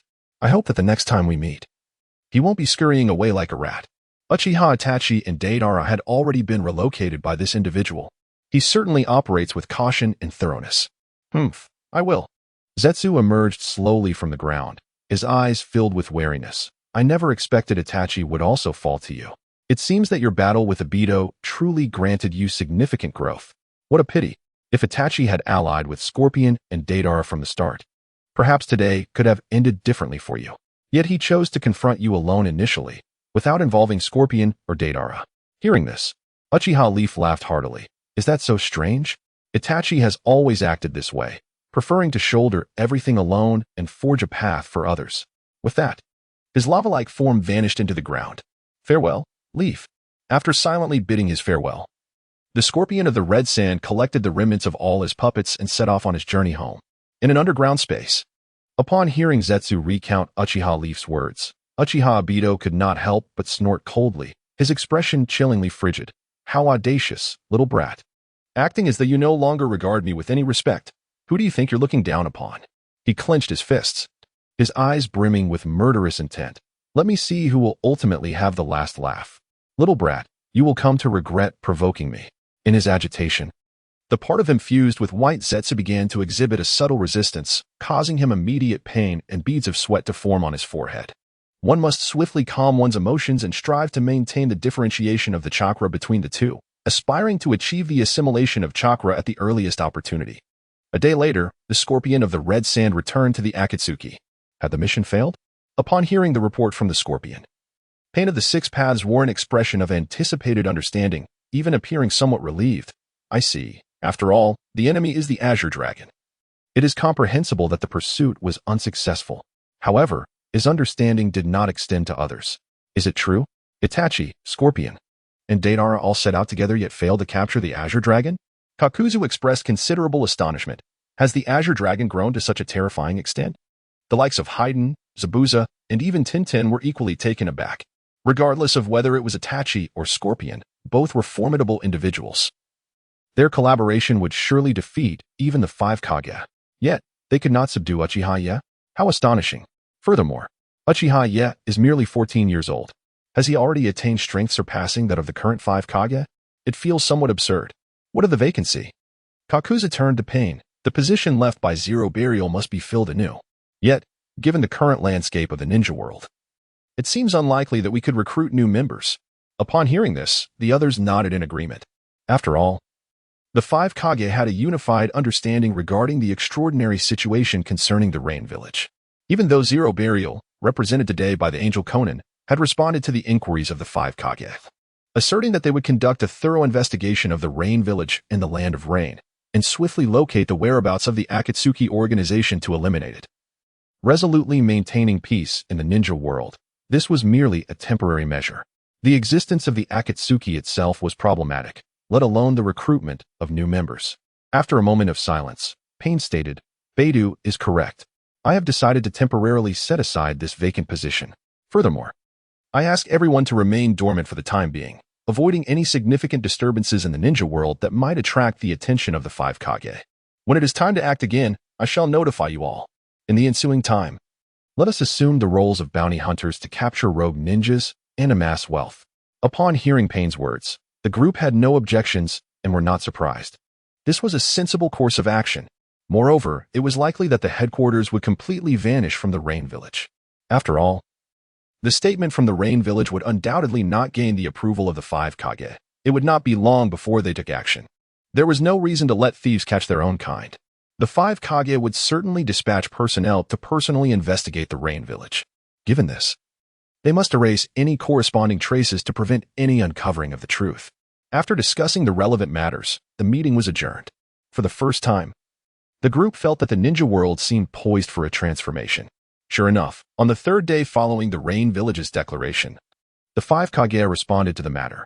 We hope the Rain Village will cooperate actively and provide specific results within 3 days. The time limit has expired, and a joint reconnaissance team from the 5 great ninja villages will be dispatched to investigate the Rain Village, confirming that there are no suspicions of harboring the Akatsuki organization. This declaration was anticipated by all members of the Akatsuki as well as the ninja world at large. The leader of the Rain Village, despite his bravado, is clearly aware of the presence of the Akatsuki within his domain while feigning ignorance. The third Hokage, smoking thoughtfully, murmured, It seems this leader of the Rain Village harbors ambitions, far more perilous than Hanzo. Tolerating the existence of such a dangerous force as Akatsuki is one thing, but even directing them to capture the fourth Mizukage to obtain the 3 tails from within him is another. Is he planning to gather the tail beasts to elevate his village to the status of the sixth great ninja village? Or perhaps he intends to instigate war once more, disrupting the peace of the ninja world? Regardless of the intention, the third Hokage cannot allow it. Thus, it is imperative to locate the stronghold of the Akatsuki and eradicate them completely. However, he has no intention of sharing the knowledge of the Akatsuki's presence within the Rain Village with the other four Kages. This decision is made in consideration of Konoha's interests. After all, this intelligence comes from the undercover Uchiha Itachi. He cannot betray him. In the land of fire, in a small town, next, my target shall be you. Mitarashi Anko, the resurrection of Orochimaru, the recruitment of Kabuto Yakushi, and the establishment of a ninja village to secure a place of refuge. Successfully realizing his purpose for arriving in this world is now within reach. How could one not feel exhilarated? Konoha. The streets bustle with life, prosperity remains unchanged. There are no signs of decline following the night of the massacre. Yet behind this facade of prosperity lies a decay that is deeply unsettling. The architect of this seemingly bright yet fundamentally corrupt reality is Sarutobi Hiruzen. Disguised as a small vendor, Uchiha Obito entered Konoha smoothly, feigning admiration while internally critiquing, allowing Danzo to grow too powerful and leveraging his root to exert deeper control over Konoha is not entirely erroneous. However, hesitating when mercy is unwarranted and failing to eradicate the root has led to its continued grotesque development, and by the time one wishes to impose limitations, it is already too late to curtail its existence. Thus, the root, which should have nourished the great tree of Konoha, now competes for sustenance, causing the tree to wither and its talents to diminish.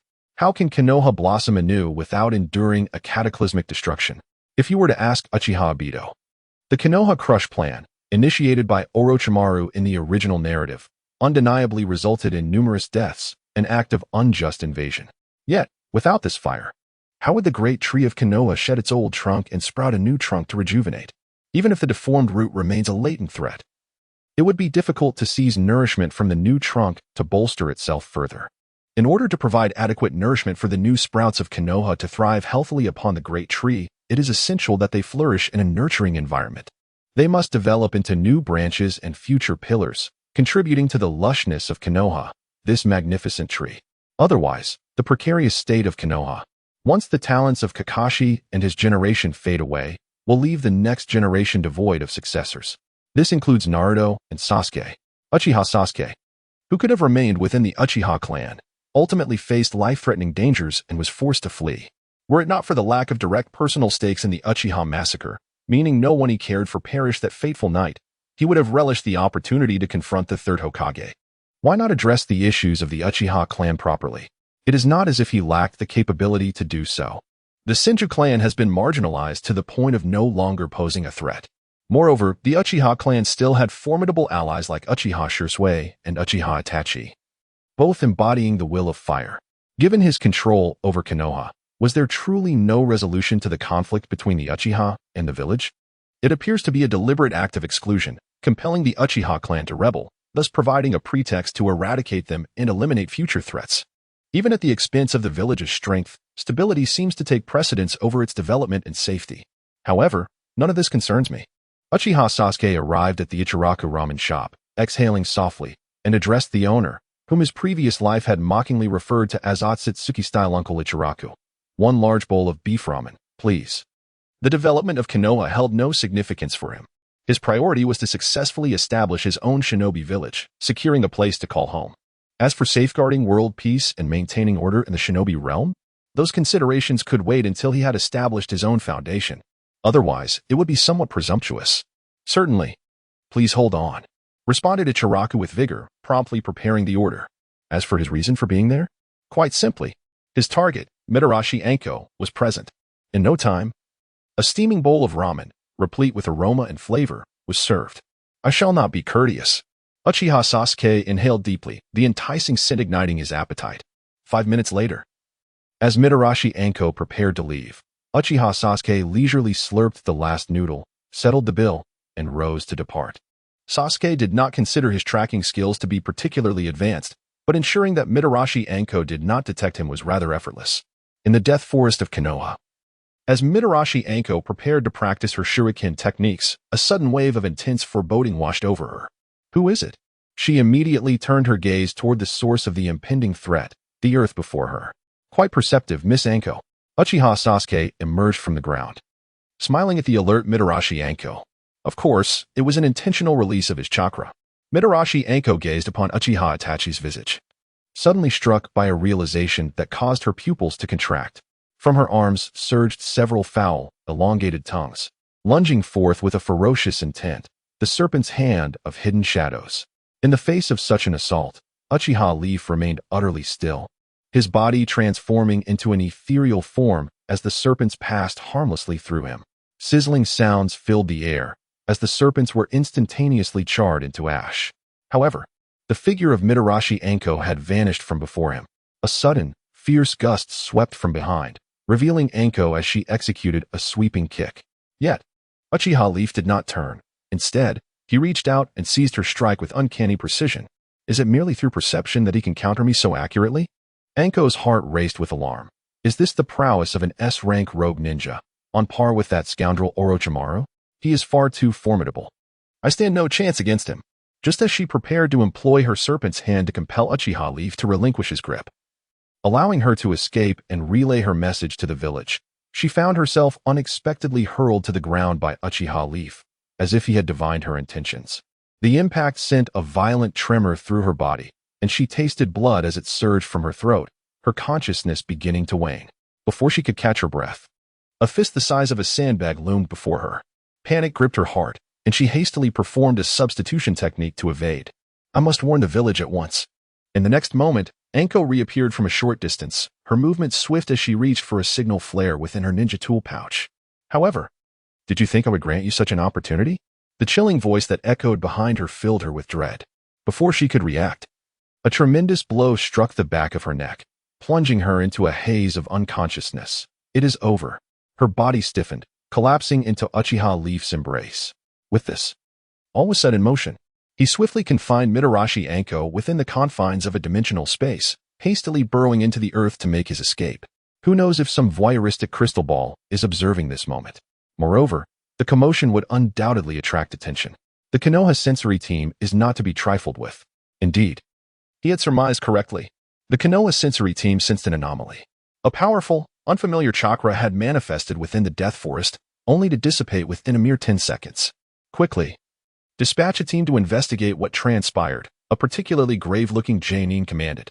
Immediately, members of the sensory team contacted nearby patrol units.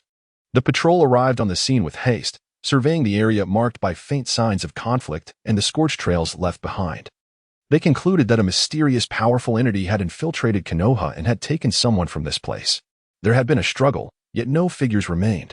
Undoubtedly, someone had been abducted. Uchiha Leaf had just emerged from a concealed corner, making his way toward the entrance. A ninja suddenly burst forth from the Hokage building, followed by a throng of patrolling ninjas rushing towards the entrance. Such keen awareness. Observing this scene, Uchiha Sasuke realized that his presence had been compromised. Consequently, he had no intention of lingering and proceeded directly to the gate. Hey, why are you leaving right after arriving? A gatekeeper, stationed to the right, inquired with curiosity as Sasuke stepped out. Is there an urgent matter to attend to? With a pained expression, Sasuke sighed. Oh, it's nothing of great urgency. I came to Konoha for business, but I forgot my ledger at the inn. Without it, I cannot proceed with the delivery, so I must hurriedly return to retrieve it. I hope I am not too late, otherwise, the losses will be substantial. Upon hearing Sasuke's words, the gatekeepers nodded in understanding. One of them patted Sasuke on the shoulder, encouragingly stating, "Stay optimistic. You will surely manage." With that, they stepped aside to allow him passage. Sasuke, grateful, nodded in appreciation. Thank you for your kind words. However, just as he was about to step beyond the gates of Konoha, a sudden, urgent cry rang out from behind him. Do not let him escape. Capture him. The unexpected shout momentarily stunned the two gatekeepers, but their professionalism as Chunin quickly kicked in. Please wait, one of them called out, dashing towards Sasuke in an attempt to intercept him. Apologies, but that won't be possible. Sasuke grinned, turning back with a mischievous smile. As he revealed his true identity, the youthful visage astonished the Chunin, who immediately recognized him. Uchiha Sasuke. His demeanor shifted to one of fierce determination. You treacherous fiend. You won't escape. Water style, water surface slash. He propelled himself forward, causing torrents of water to erupt from the ground, allowing him to glide as if on ice, rapidly closing the distance between them. Interesting. Sasuke smiled at the spectacle, then promptly vanished into the earth, remarking, "I shall not entertain this further." But then, a deep, aged voice thundered, "Earth style, earth flow divide." The ground around Sasuke suddenly split apart, as if repelling him, forcing him back into view. Fire style, fire dragon flame bullet. Just as he emerged, a tremendous wave of oppressive force surged forward, unleashing a terrifying conflagration that illuminated the sky.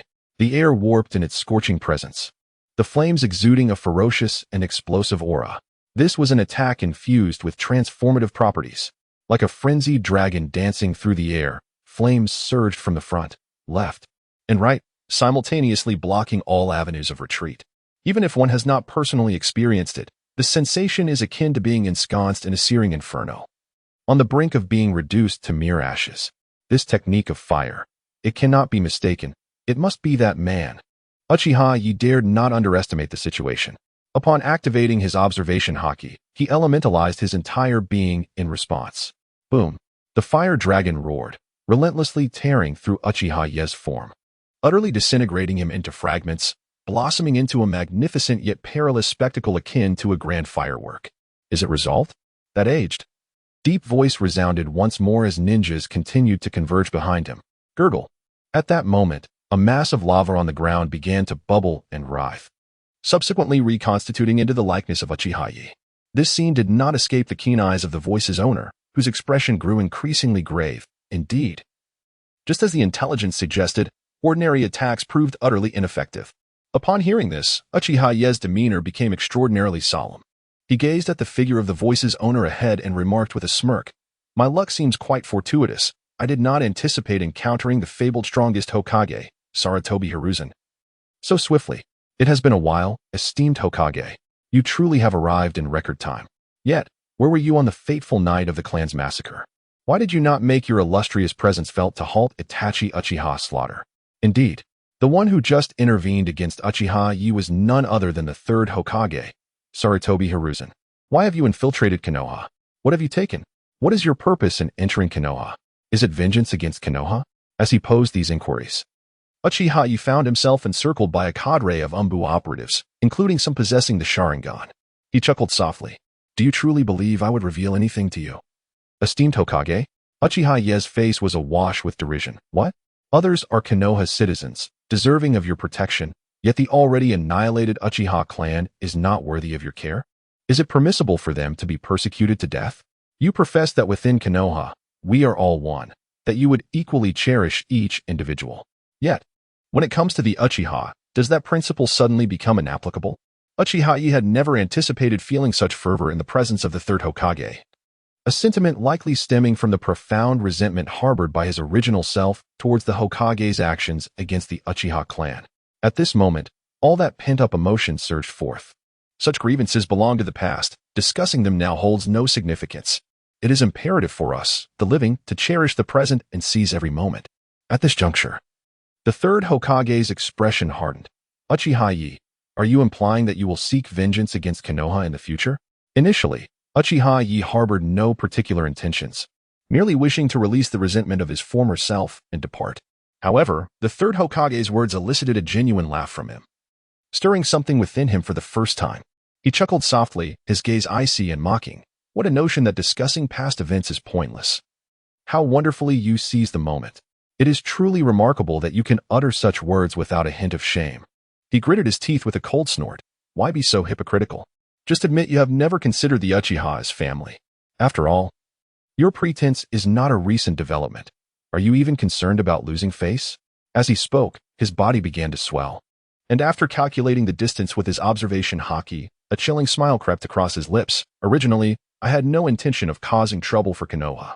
However, your insolence has provoked me, and now I shall collect some interest." The Molten Realm. His body turned a fiery crimson, expanding like a colossal hot air balloon, causing the surrounding air to tremble violently, amidst the panic of the third Hokage urging everyone to retreat. Uchiha Yo's voice was as cold as a soulless machine. Scorching flow explosion. A cataclysmic wave of heat erupted, roaring forth and shaking the very earth, overwhelming all in its path and leaving no time for breath. The moment Uchiha Ye's words fell, the devastating force had already spread over 20 meters.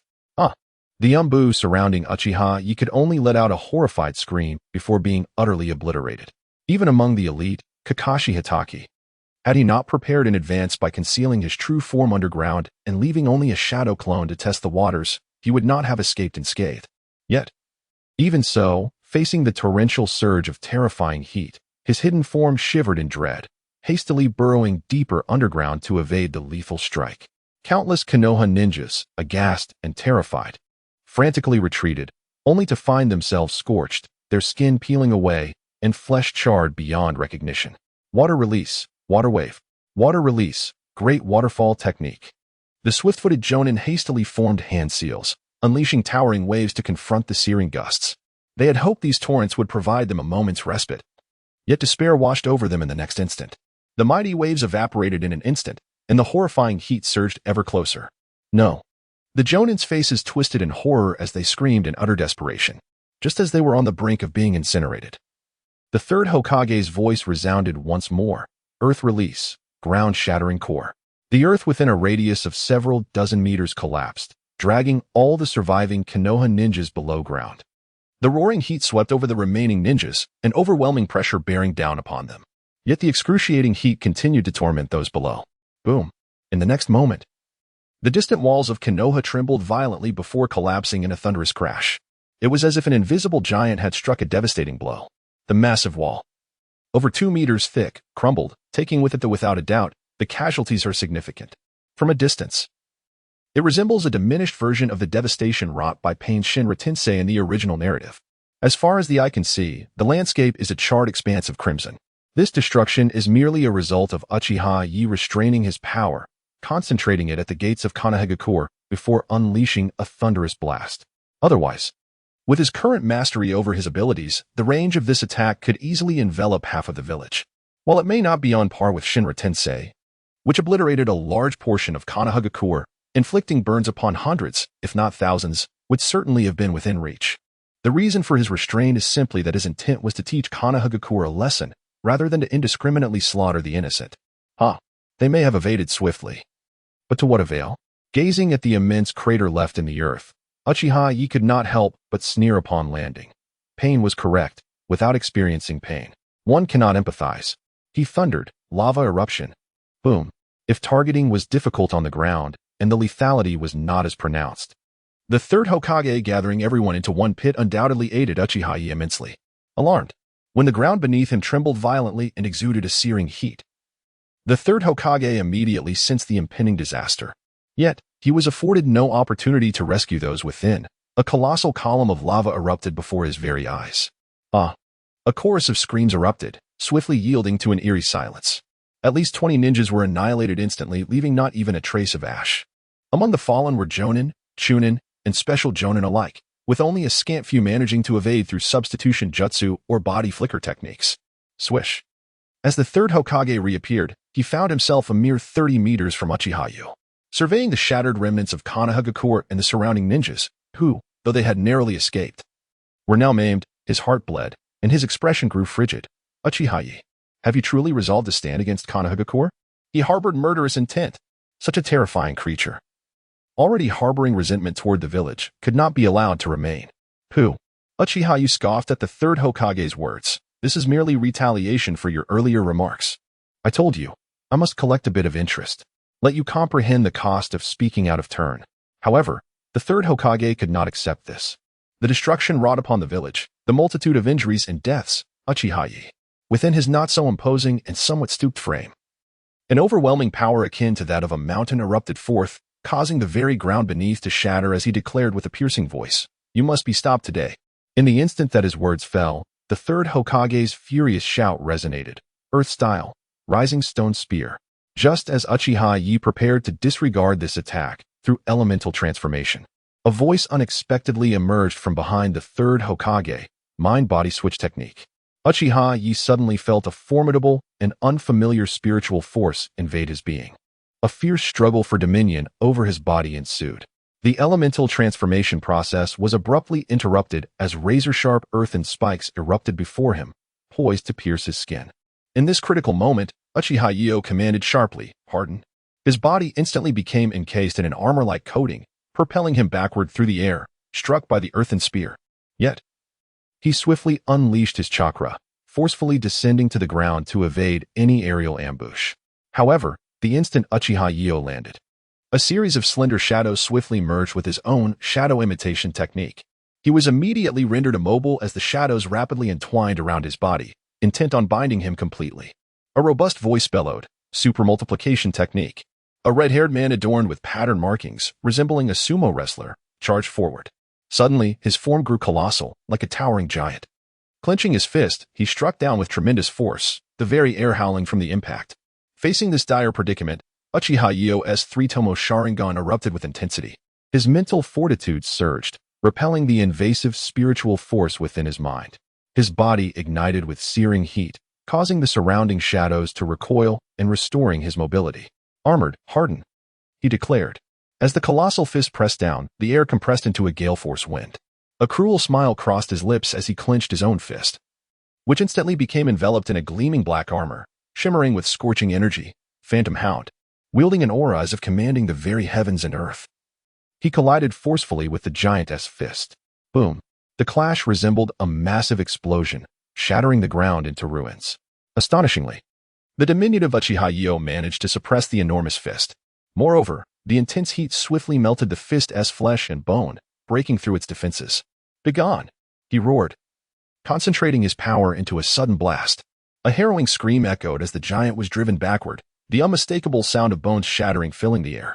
Suddenly sensing an imminent threat, Uchiha Yo abruptly retreated. In the next instant, a massive, proud earthen dragon burst forth from the ground. Roaring as it lunged toward him, the third Hokage's Earth Dragon Bomb. Agile and terrifyingly powerful, it shook the very atmosphere with its ferocity. Yet Uchiha Yo was no mere victim. His Double Tomoe Sharingan immediately discerned that a recently repelled spiritual force wielder was preparing another attack. Without hesitation, he unleashed a barrage of scorching rock fists in that direction, meteoric firestorm. This assault swept over the third Hokage and his allies, forcing them all to stagger backward, disrupting their pursuit. With a fierce attack named Dog-S by Crimson Lotus, Uchiha Yo elementalized his form.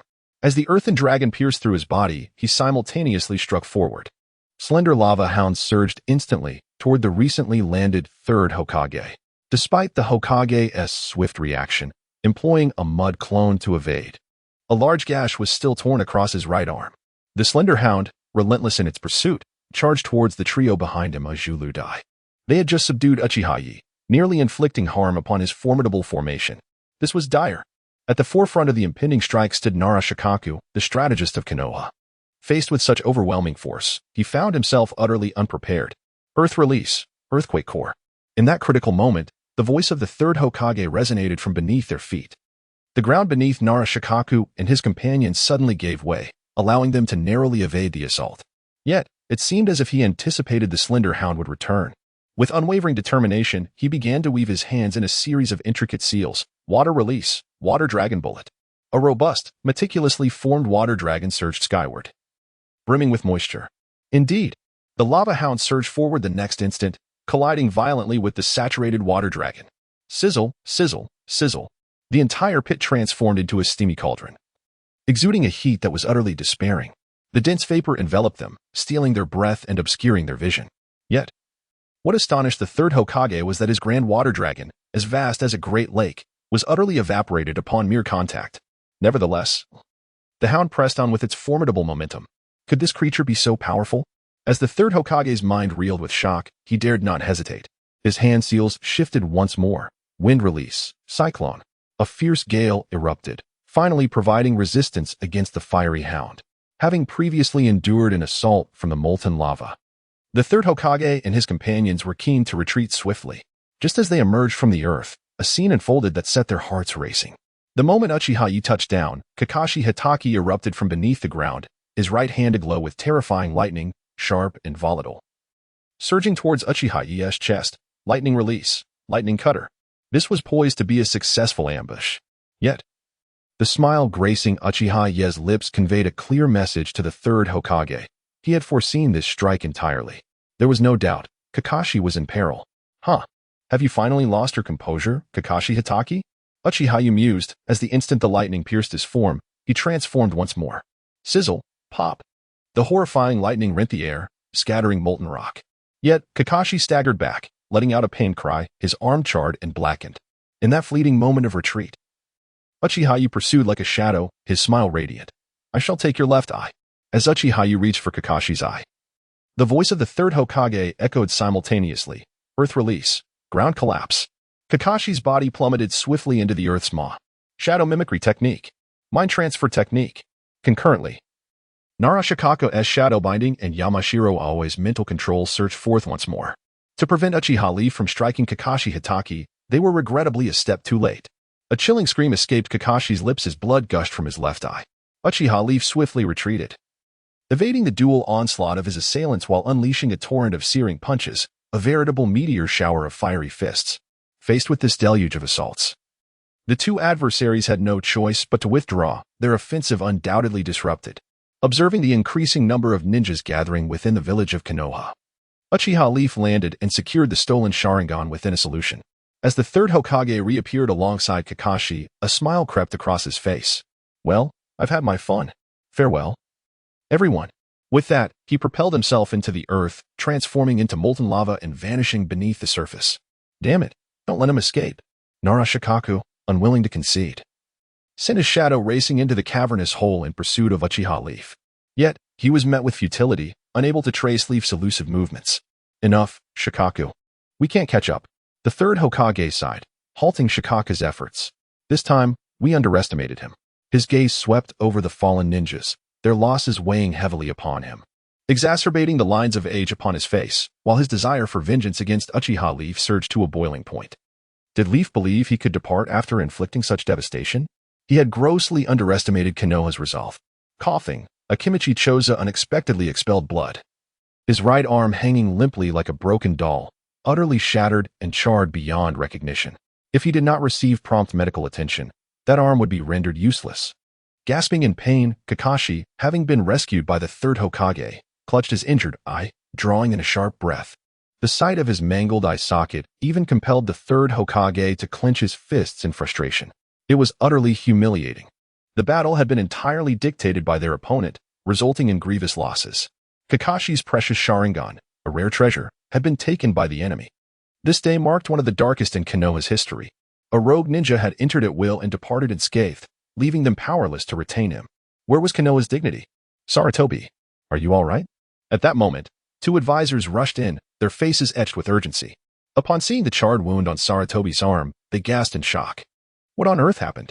Why was the battle so fierce? Who was the enemy? How could you not detain him? The ground before the gates lay in disarray, strewn with rubble, while much of Konoha's towering walls had crumbled.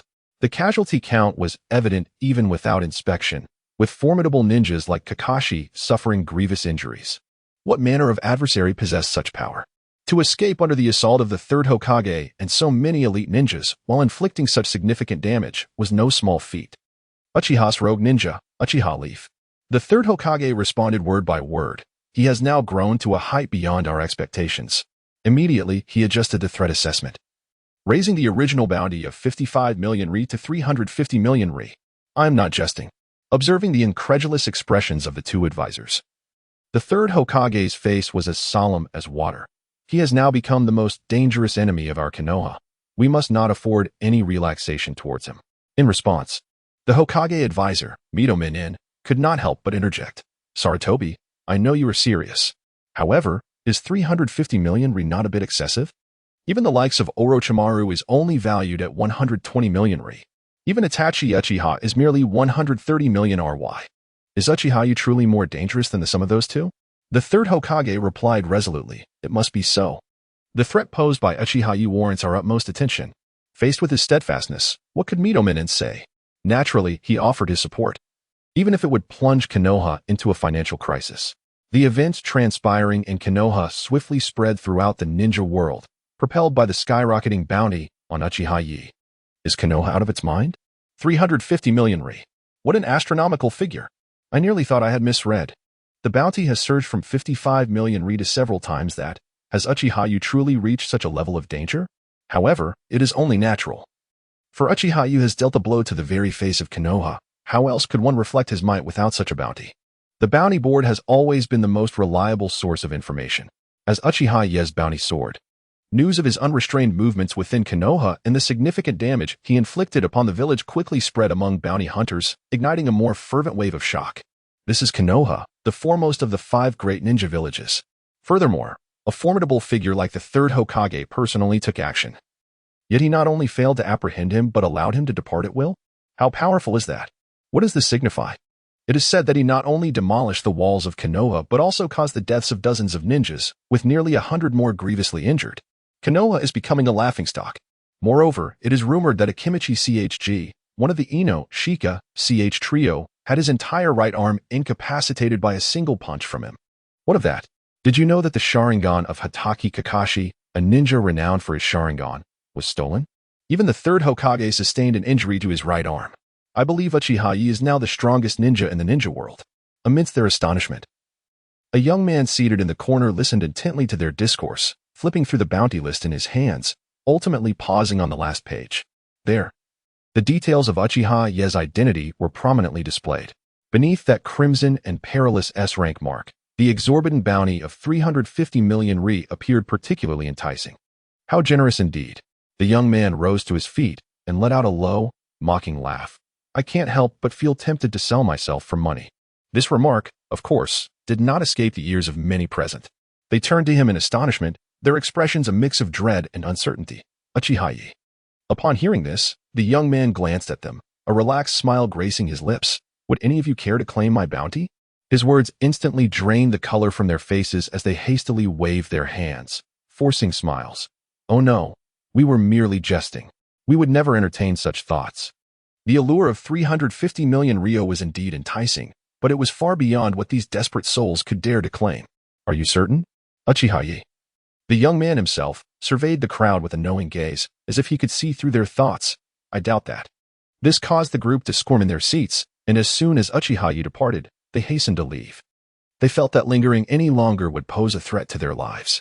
At the border of the Land of Fire, in Nagasaka Street, similarly situated in the Land of Fire, the 4th Raikage and the 5th Mizukage, Terumi-mei, who were preparing for the Kage summit, were concurrently apprised of this news. The 4th Raikage frowned, visibly shaken. He was acutely aware of the 3rd Hokage's strength, which undoubtedly surpassed his own. Yet, if such a figure could not subdue Uchiha Yo and was even injured, just how formidable was this Uchiha Yo? Terumi-mei, on the other hand, were a mixture of expectation and surprise. Had he truly grown this powerful? She clenched her fists, her heart heavy with foreboding. After assessing the aftermath of the battle when Uchiha Yo invaded the hidden mist village, she realized that the losses extended far beyond just the 4th Mizukage and a single sword, the Samehada. A member of the mist village, the formidable Kisame Hashigaki, had vanished. As had a survivor of the Kagaya clan, the genius ninja, Kagaya Kimimaro. She sensed an undeniable connection between these events and Uchiha Yo. Moreover, she harbored a strong premonition that the future of the ninja world would undergo a profound transformation due to Uchiha Yo. Meanwhile, in a clandestine underground space. What did you say? Uchiha Obito's face paled as he stared at Zetsu, his voice drenched in a chilling intensity. Kakashi Itachi's Sharingan has been seized by Uchiha Yo? He gnashed his teeth, seething with rage as he bellowed. What kind of nonsense is this? Kakashi, it was one thing that you couldn't protect Rin, but now you can't even safeguard a Sharingan. He spat the words through clenched teeth. Could it be that you truly are worthless? Zetsu fully comprehended his fury, for such a situation was utterly catastrophic for Uchiha Obito. The tides are turning against you. Obito, Zetsu remarked, that individual already knew how to counter your abilities, and now he possesses your left eye. This means that in the future, when you use Kamui to phase out, he can directly attack your physical form within the Kamui space. It is, quite frankly, an inescapable predicament. Uchiha Obito, upon hearing this, could only grimace in agreement, acknowledging the gravity of the situation that had driven him to such a loss of composure. How infuriating! Must I truly endure the remaining days of my life like a mere rodent, as he suggests? Clenching his fists, he declared, No, I, Uchiha Obito, shall never concede defeat. He was determined to realize the Moon Eye plan, to forge a world solely for Rin. How could he succumb to despair? In the land of Rice. Within a clandestine chamber, the situation was dire. How could this individual possess such extraordinary power? Kabuto Yakushi gazed at the bounty notice in his hand. along with the intelligence gleaned from the wandering ninjas under his command, and felt utterly bewildered. A profound sense of impotence enveloped him. Was he truly capable of avenging Lord Orochimaru? With his current abilities barely scratching the surface of sage techniques, the five Kage represented insurmountable adversaries, let alone that scoundrel. He gritted his teeth and struck the wall with a fist, overwhelmed by despair. Damn it, is there truly no glimmer of hope? Simultaneously, in the Rain Village, a significant commotion had erupted. Nagato's eyes narrowed. It seemed the time had come to disseminate information. Only one day remained until the deadline set by the five Kage. Time was of the essence. The traces of the Akatsuki organization were indelibly etched within the Rain Village. Therefore, they could only utilize Uchiha Obito to draw attention, buying enough time to erase the evidence and evade detection by the joint investigation team of the five great ninja villages. The following day, just as the ninja world had begun to recover from the exorbitant bounty on Uchiha Obito, it was once again set ablaze by new intelligence concerning him. Could it be true? Uchiha Obito had kidnapped the Two-Tails Jinchuriki? The fourth Mizuki's capture was also attributed to his machinations, and the likelihood of the Three Tails being in his grasp was substantial. Gasp. He possessed two-tailed beasts, coupled with his own terrifying strength. Was he yet another Uchiha Madara? The name Uchiha Madara invoked memories of dread among the elder ninjas, sending waves of panic through them as they sensed impending calamity. Many small nations experienced a degree of unrest as a result. Kisame Hoshigaki remained unfazed upon hearing this news.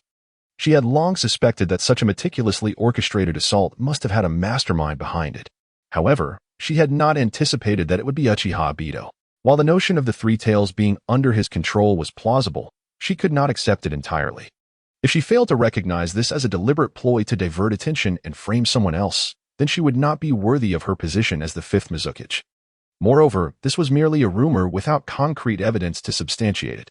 Of course, she needed to maintain the appropriate facade.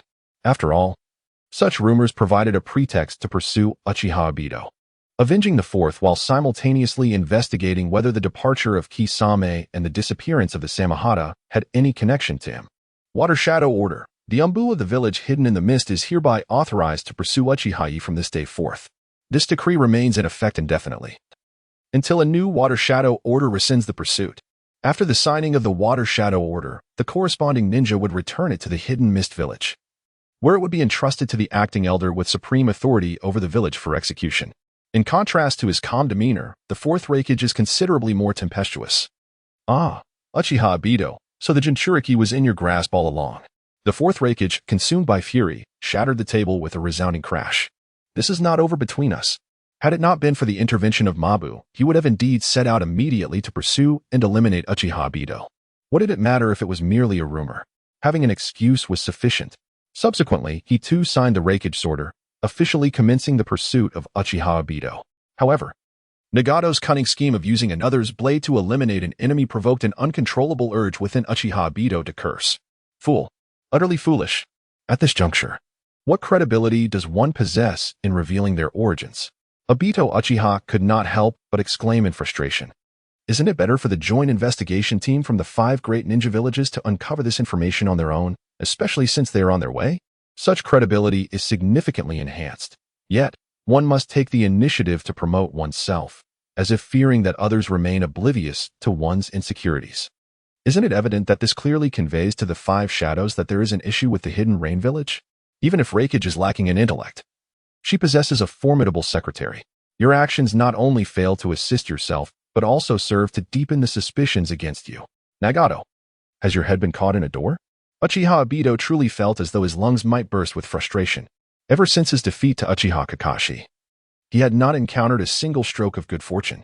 He yearned to inquire how Uchiha Madara, in his blind folly, entrusted the Rinnegan to the inept Nagato. In response, Zetsu articulated Nagato's reasoning. The time remaining before the arrival of the allied shinobi forces was scarce, and he had yet to erase all traces of the Akatsuki from the Rain Village. Thus, he resorted to such measures to buy time and divert attention. However, the mere mention of this only exacerbated Obito's ire. Had Nagato truly forgotten that he still had me as an ally? The Akatsuki organization is not solely under his management. Does he not deem it necessary to consult me on such significant matters? I had long anticipated this situation and had already devised a strategy to address it. Upon hearing Uchiha Obito's words, Ju helplessly raised his hands, stating, Nagato actually came to seek your opinion, but you were preoccupied with your recovery and failed to notice. Upon hearing this, Uchiha Obito fell silent for a moment, then cast a distinctly displeased glance at Zetsu and remarked, should such an incident occur again, be sure to remind me. I may not have noticed it, but you certainly will. He rose and said, let us depart. There is still an opportunity for redemption, although the news is already spread. Rendering my countermeasures somewhat less than flawless, their implementation here will yield commendable results. Navigating through this crisis faced by the Shao organization is not as arduous as it may seem. As he spoke, his gaze sharpened. The individual who conceived this strategy to target the Akatsuki truly possesses remarkable capabilities. I wonder who it could be? Is it the Mizukage? Or perhaps the Reikage Sade? Such a ruthless maneuver is no less cunning than those employed by the strategists of Konoha. It warrants vigilant caution. An hour later, after hearing Uchiha Obito's countermeasures, Pain of the Akatsuki couldn't help but exhale a sigh of relief. Yet he couldn't refrain from expressing his frustration. Mr. Madara, you really should have communicated this matter to me sooner. Otherwise, I wouldn't have resorted to such clumsy tactics to divert the attention of the five Kages. Upon hearing this, Uchiha Obito acknowledged that the situation stemmed from his own actions and acquiesced. He replied calmly, since you have already disseminated the information, it cannot be undone. Let it run its course. As for the countermeasures I just mentioned, I will take responsibility for their execution to ensure the Akatsuki navigates this crisis. With that, he looked at Pain. Regarding the vacancy left by Uchiha Obito's departure, I shall fill it. I will assume the alias Toby and join the organization. At these words, Pain's face brightened. That is splendid. After all, it is Mr. Madara who has swiftly resolved two of my pressing dilemmas. Uchiha Obito responded with a calm smile. It is all for the sake of the organization. He then rose and departed. In Awakens, the third Tsuchikage, Anoki, observed the masked man before him and smirked slyly. Rest assured, I would not let the Akatsuki simply fade away. I will assist you in navigating this situation. I naturally trust the integrity of the Tsuchikage. The masked man replied with flattery before vanishing from Anoki's sight. Well, it is only because you are of use to me now, aiding Awakens in executing some unsavory tasks that would greatly benefit us. Thus, I shall keep you around. But when you become of no use to me, a cold smile crept upon his lips as he thought to himself, then your demise shall be imminent. In Konoha root. Humph. You truly possess audacity in threatening me. Shimura Danzo's gaze was chilling as he regarded the masked man before him. You may choose to disregard my threats, yet soon the entirety of Konoha will learn about your acquisition of the Sharingan, your research on Hashirama's cells, and your illicit human experimentation. At that point, even the third Hokage will hesitate to support you against the collective wrath of the people. What do you think your fate will be? The masked man responded with a calm, yet somewhat mocking tone. I believe that Lord Danzo would not wish to lose his multifaceted identity as the Hokage's advisor and the head of Root. Would he? Upon hearing this, Danzo's expression darkened considerably, his eyes filled with murderous intent as he gritted his teeth. Remember this well, just this once.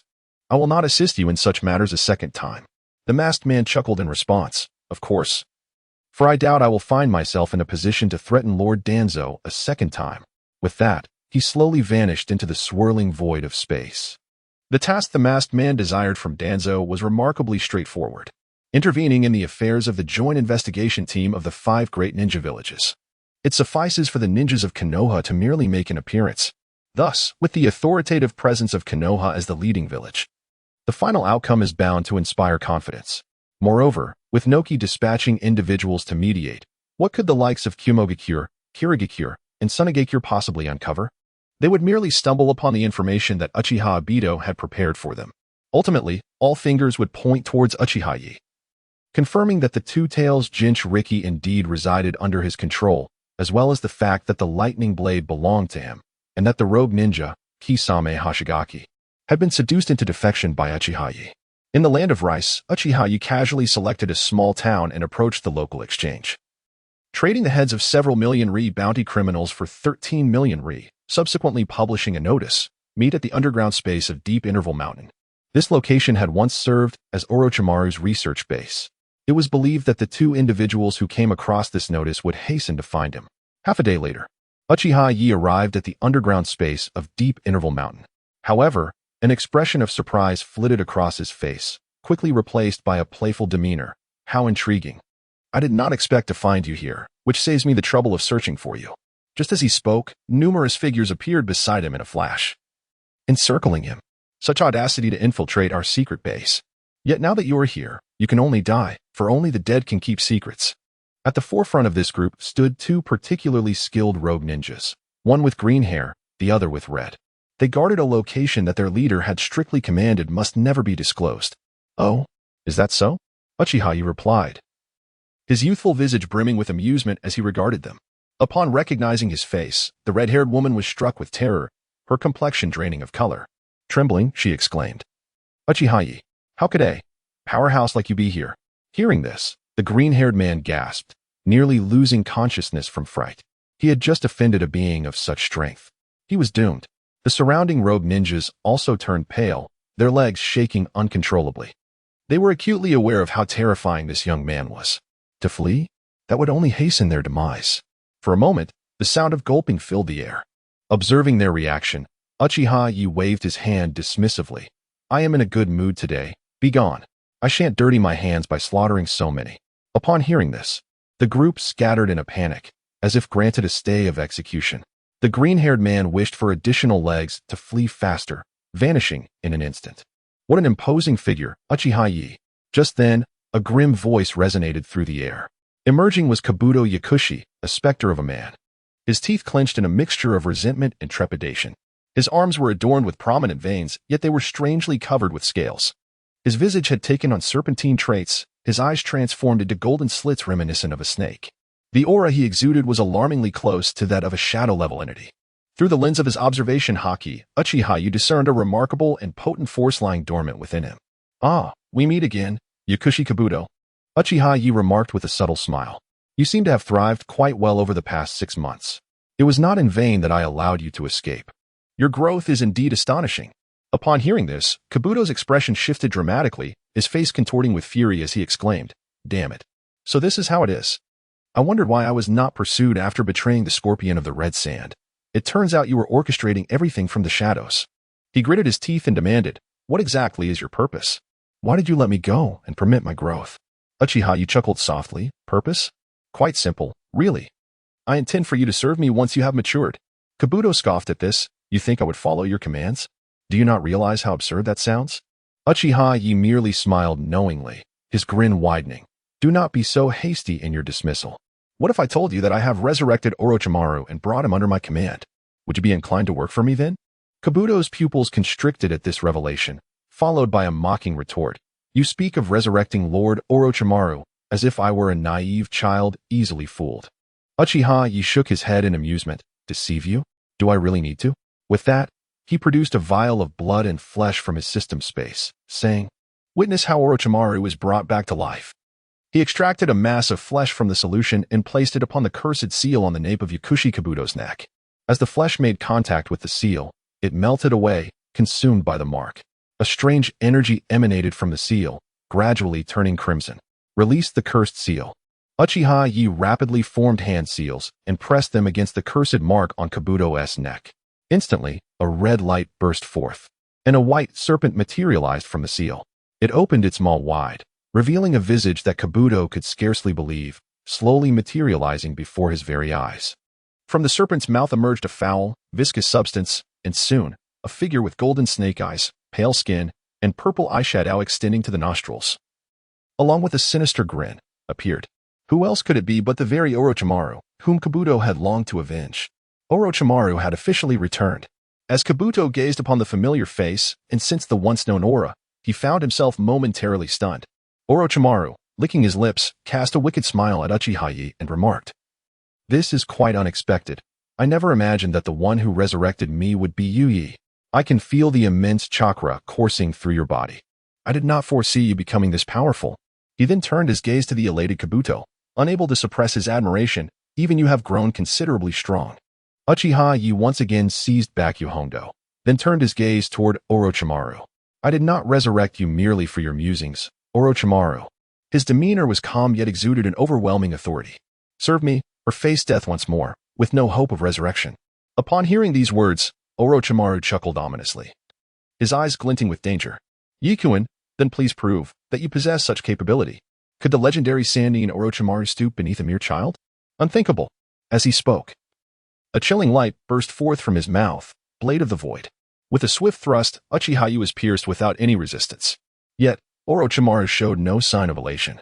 Instead, he waved his arm, summoning Serpent's Shadow. Several long, brown serpents erupted from the blade with great speed, their fangs inscribed with seals to suppress chakra. Having learned from past encounters, Orochimaru was aware of the need to restrain Yi's elemental transformation. A notable improvement, yet still insufficient. Observing the unfolding scene, Uchiha Yo responded with calm determination. Scorch. His body instantly surged in temperature, unleashing a ferocious wave of heat. The very Kusanagi sword that pierced him turned a vivid red, while the approaching serpents were obliterated in an instant. This spectacle astonished Orochimaru. The onslaught of heat was so intense that he could not suppress a groan of pain. He hastily retreated, drawing the Kusanagi sword, and rapidly formed hand seals. Water release. Water surge wave. A torrent of icy water surged forth with tremendous force, rushing toward Uchiha Yo while dissipating the intense heat engulfing the Kusanagi sword, allowing him to reclaim it. Indeed, as a Sannin, Orochimaru wielded the water surge wave with a power akin to a waterfall. Uchiha Yo could not help but admire this, but quickly shifted his tone. Yet, it still falls short. The chilling voice of Uchiha Yo resonated with an ethereal quality. Great fire. In an instant, it felt as though one had been plunged into a sea of flames. The surrounding air was completely expelled, creating a suffocating heat. In mere moments, all the water evaporated, accompanied by a deafening sonic boom that surged toward Orochimaru. Faced with this terrifying assault that left him breathless, Orochimaru could not help but feel a chill of dread. He had anticipated Uchiha Yo's formidable strength, otherwise he would not have had the audacity to resurrect himself. However, he never imagined that Uchiha Yo had become so utterly terrifying. The overwhelming pressure he exuded rekindled memories of his previous encounter with Zero Burial from the Akatsuki. When confronted by those Rinnegan eyes, he had felt a similar dread. The scorching power rapidly seared his skin, turning it black, as the heavy aura locked onto him, leaving no room for evasion. In a desperate attempt, he transformed into a serpentine figure and retreated swiftly, opening his mouth to expel a new version of himself. Consequently, the old shell was consumed as if crushed by a mountain, completely annihilated. Canine Bite, Crimson Lotus. As Orochimaru utilized the serpent's substitute technique to evade the searing blow, Uchiha Yo's expression remained utterly unfazed. His eyes had already discerned Orochimaru's true path of retreat. With a swift motion of his right arm, a fiercely blazing fire hound lunged forward, barreling towards Orochimaru. Hiss! At that moment, Orochimaru undeniably experienced sheer terror, finding himself utterly suppressed without even a moment to catch his breath. Mud Clone. In the instant the fire hound engulfed him, Orochimaru's body swiftly transformed into a splash of mud. Observing this, Uchiha Yo's indifferent gaze shifted slightly, a futile struggle. With that, he vanished from sight. Yashiro was taken aback by Uchiha Yo's sudden disappearance, astonished by his speed, which rendered his movements almost imperceptible.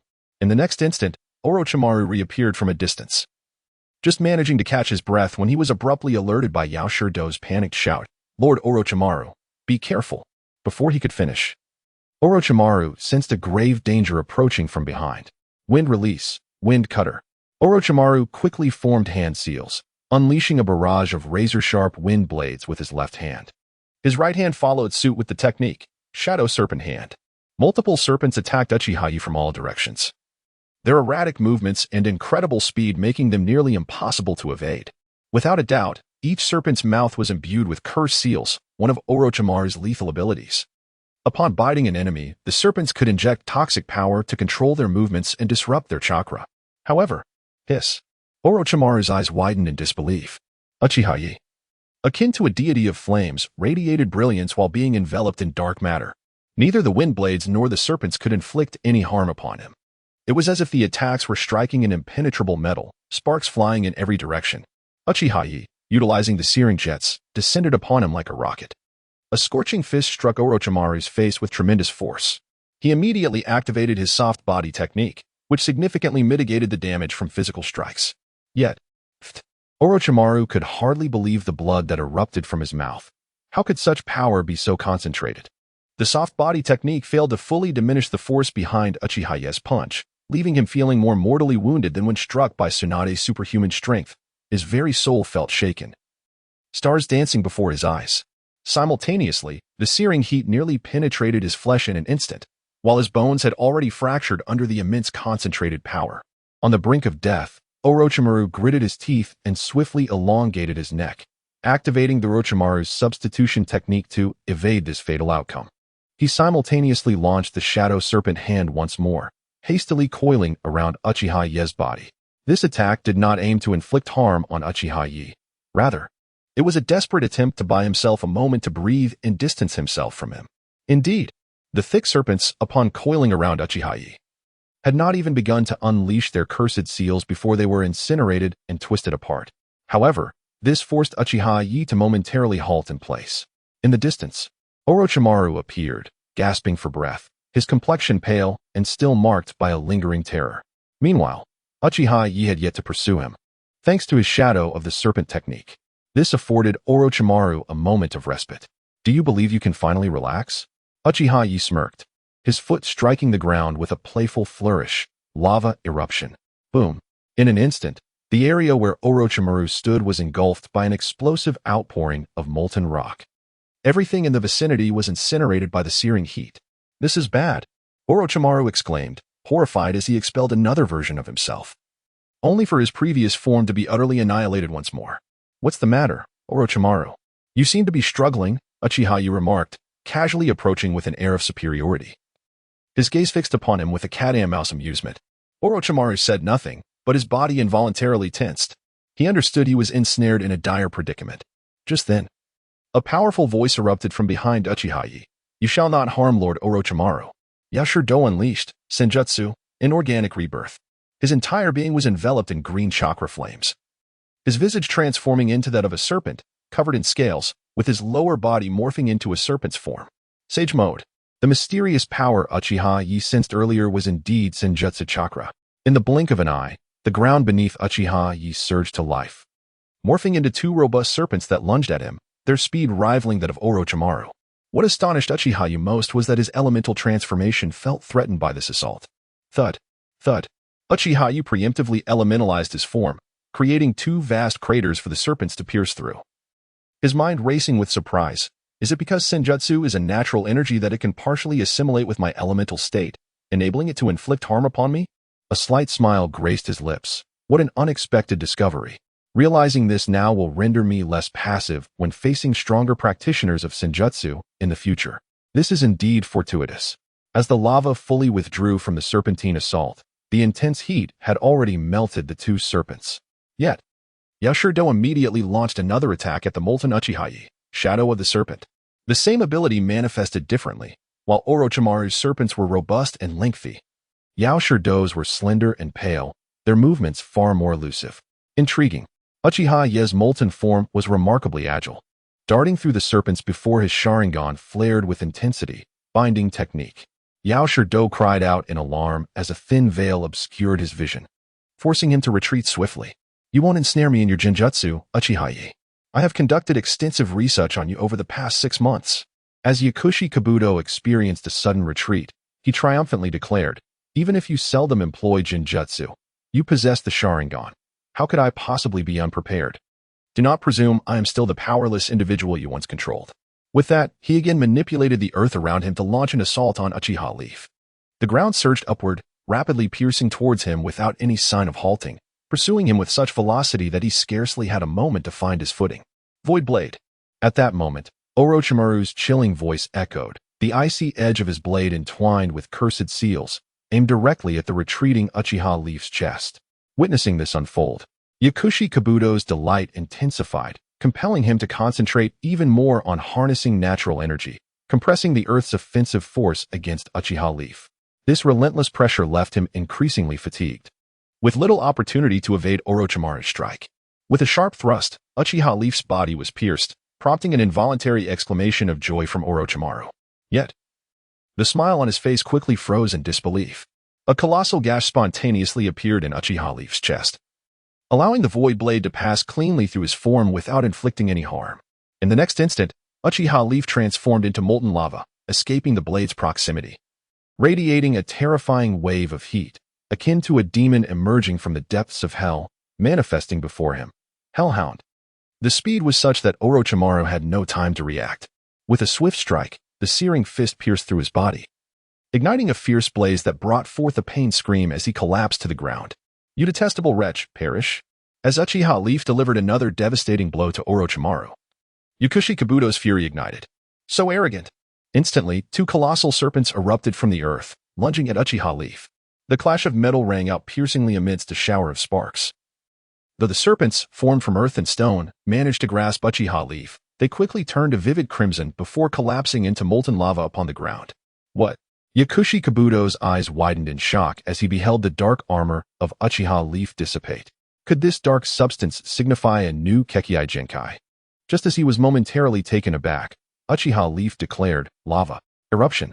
With a sharp intake of breath, Yakushi Kabuto's pupils dilated with alarm as he hastily retreated. Yet Uchiha Leaf flashed a cunning smile. "Did you think you could escape?" Boom. A stream of red-hot magma erupted in the path of Yakushi Kabuto's retreat. Thin yet lethally precise. The lower half of his serpentine tail was severed. Yakushi Kabuto couldn't suppress a scream, forcibly exiting his sage mode as his legs became a grotesque mass of flesh, revealing charred bones beneath. Yet he persevered through the excruciating pain, retreating further while beginning to weave his seals, water release. But before him, the trace of Uchiha Leaf had vanished. Where could he be? Yakushi Kabuto searched frantically, yet found nothing. "Behind you." Uchiha Leaf's voice echoed with playful malice. Just as Yakushi Kabuto sensed impending doom, he declared word by word, "Armored, hardened." Instantly, his fist was enveloped in a pitch-black power, striking forth like a dragon, tearing through the air with a thunderous roar, and landing squarely on Yakushi Kabuto's back. Boom. It felt as though his very soul was being expelled, the sound of bones snapping resonating throughout the surroundings, causing the air to tremble. Bang. Yakushi Kabuto bent over, crashing into the distant forest like a phantom, shaking the earth and mountains. Uchiha Leaf summoned his shadow clones and turned his gaze towards the severely weakened Orochimaru, who appeared as though he had emerged from water, reborn yet again. With a mocking smile, he said, "Orochimaru, how many more times do you think you can be reborn before death claims you? I wager it won't exceed 2. Observing Orochimaru biting his finger to summon a spirit beast, Uchiha Leaf couldn't help but laugh, arrogantly declaring, "How many punches do you think Manda can withstand before succumbing entirely? Or, do you reckon he can endure my Sharingan Genjutsu?" This provoked Orochimaru to lower his arm and let out an eerie chuckle. "I never imagined Orochimaru, would face such helplessness one day. However, to be defeated by someone as formidable as you is hardly a disgrace." He cackled. "Let my eyes gaze into the future and witness what changes your potential will bring to this tranquil ninja world. Allow me to assist you in transforming this mundane ninja realm into something far more intriguing." Faced with defeat, Orochimaru chose to join forces. After all, as long as he could continue his pursuit of immortality, he was content. Hearing this, Uchiha Leaf chuckled, "Transforming the ninja world into something more interesting? Excellent. Let us make this pact. Together we shall embark on a grand endeavor." As he spoke, his shadow clone emerged, carrying the unconscious Yakushi Kabuto. "A fine talent indeed. Your discernment is commendable, Orochimaru," Uchiha Leaf praised, to which Orochimaru responded with a smirk. "I too did not foresee that this child would achieve such heights, reaching realms I have yet to touch. It seems fortune favors me, granting me such an exceptional heir." In response, Uchiha Leaf merely smiled. After taking some time to tidy up the underground space, he amassed all the research materials and equipment previously collected from the system space. Orochimaru readily took charge, organizing everything. As for Yakushi Kabuto, he remained a mere pawn, still lost under Orochimaru's influence. Orochimaru's allegiance naturally meant that Yakushi Kabuto now aligned with Uchiha Leaf. "Have you not yet seen your apprentice, Yn Akkad?" After a half-day of arranging the laboratory with Orochimaru, Uchiha Yi smiled and said, "No need." Orochimaru's expression remained calm. "There is no need to be disturbed by such trivial matters. Excessive mundane affairs will only hinder the pace of my research." Upon hearing this, Uchiha Yu shrugged. "In that case, I shall return her." Orochimaru nodded in silence and continued organizing the laboratory. Research requires experimental subjects, and within the ninja world, there is no shortage of heinous criminals. Thus, the next step is to communicate with the daimyo. One of the most crucial elements in establishing a ninja village is wealth. To him, the daimyo represents a veritable cash cow. Although the land of rice is somewhat impoverished, its proximity to the land of fire suggests its economy is not entirely deficient. With his assistance, the economy of the Land of Rice will undoubtedly flourish further. The matter of negotiating with the daimyo of the Land of Rice is entrusted to you, Kabuto. Kabuto possesses ample experience as an undercover agent. Through myriad missions, he has mastered various impersonation skills, making him well-suited for the role of negotiator. Kabuto respectfully nodded.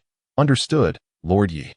His allegiance to Uchiha Yi is partly due to his association with Orochimaru, and partly because Uchiha Yi's formidable strength has indeed won him over.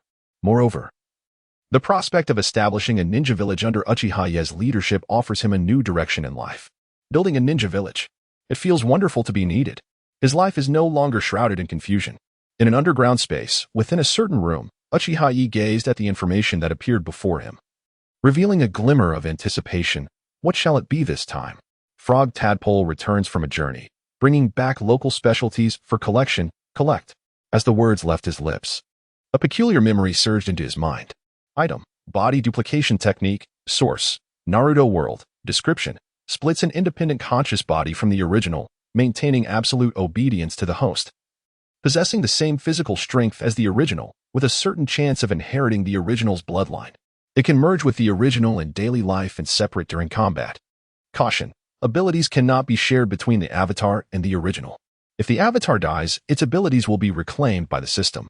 Omitted several hundred words. 1 minute later, the memory had fully integrated. Uchiha Yi raised an eyebrow. This technique is indeed intriguing. If he recalled correctly, in the original story, Orochimaru had a subordinate named Zaku who possessed a similar ability. The two brothers shared a single body in daily life, but could separate into two independent entities during combat.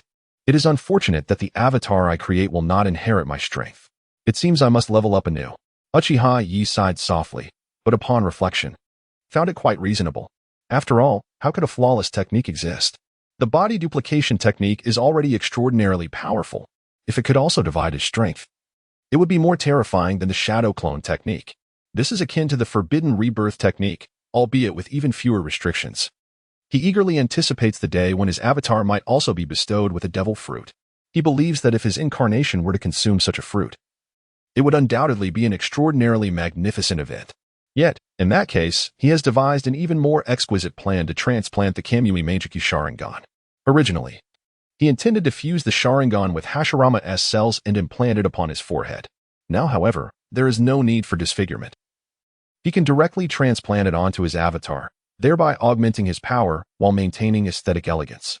With that resolved, he commenced the procedure, drawing upon the recollections in his mind. Uchiha Yi formed the hand seal, body outside body technique. Instantly, a profound and obscure energy emanated from Uchiha Yi's body, gentle yet oppressively intense. Even Orochimaru, who was conducting experiments nearby, felt a chill run down his spine. What arcane art was Uchiha Yi cultivating that could be so terrifying? Orochimaru's keen senses detected a hint of forbidden human experimentation. A mysterious and perilous man indeed. He wondered if there might be an opportunity to study his body. Uchiha Yi, commence! He bit his lip, eyes burning with fervor. His soul, astonishingly, detached from his body and began to split gradually from the center. The agony forced Uchiha Yi to stifle a groan as beads of sweat the size of beans gathered upon his brow. It was as if his soul was being torn asunder. Divide. He gritted his teeth and commanded once more. His body swelled and began to split as if flesh were being ripped apart. His gums throbbed painfully, bitten so fiercely they bled, and his eyes were bloodshot with fearsome veins bulging on his forehead. He had now truly experienced the torment of being flayed alive. Yet, contemplating the formidable foes awaiting him and the urgency of time, he clenched his jaw and pressed onward. Pain was preferable to helplessness in the face of the future. 5 minutes later, in a state as feeble as if dragged from water, Uchiha Yi witnessed the arrival of an avatar identical to himself, but with white hair and golden eyes. Ah, greetings, original self. The avatar greeted cheerfully, extending a hand. Come, bestow upon me that Sharingan. It cannot be blamed on me if I cannot inherit your ocular power. Weakly, Uchiha Yi shook his head. No, that would make this technique far too formidable. From the system space, he retrieved the Kamui left eye. I shall require a period of slumber.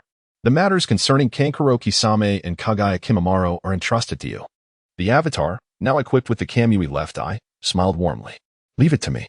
Though our abilities cannot be shared, memories can. Whatever Uchiha Yi knows, I shall know as well. Handling these affairs will be without error. Thanks to the Uchiha physique, after only a brief discomfort. The avatar successfully integrated the Mangeki Sharingan left eye, instantly augmenting its strength considerably, although the moment to immediately commence Susanoo has yet to arrive. The ability of Kamui is already sufficient. Henceforth, I shall address you as Jin. Observing the golden eyes of the transformed figure, Uchiha Yo pondered. Uchiha? Jin? A rather charming name. Upon hearing this, Jin playfully stroked his chin, squinting his eyes in feigned contemplation before smilingly responding, as long as you were pleased. Uchiha Yo could not help but feel an urge to retort internally. Please, it is Jin I am calling you, not Uchiha Jin. Thank you for the compliment. I shall continue to strive. Jin replied, blissfully unaware of Uchiha Yo's inner musings. Very well. He is quite the cunning character. A day later, Kakashi Kisame and Kagaya Kimimaro arrived in succession.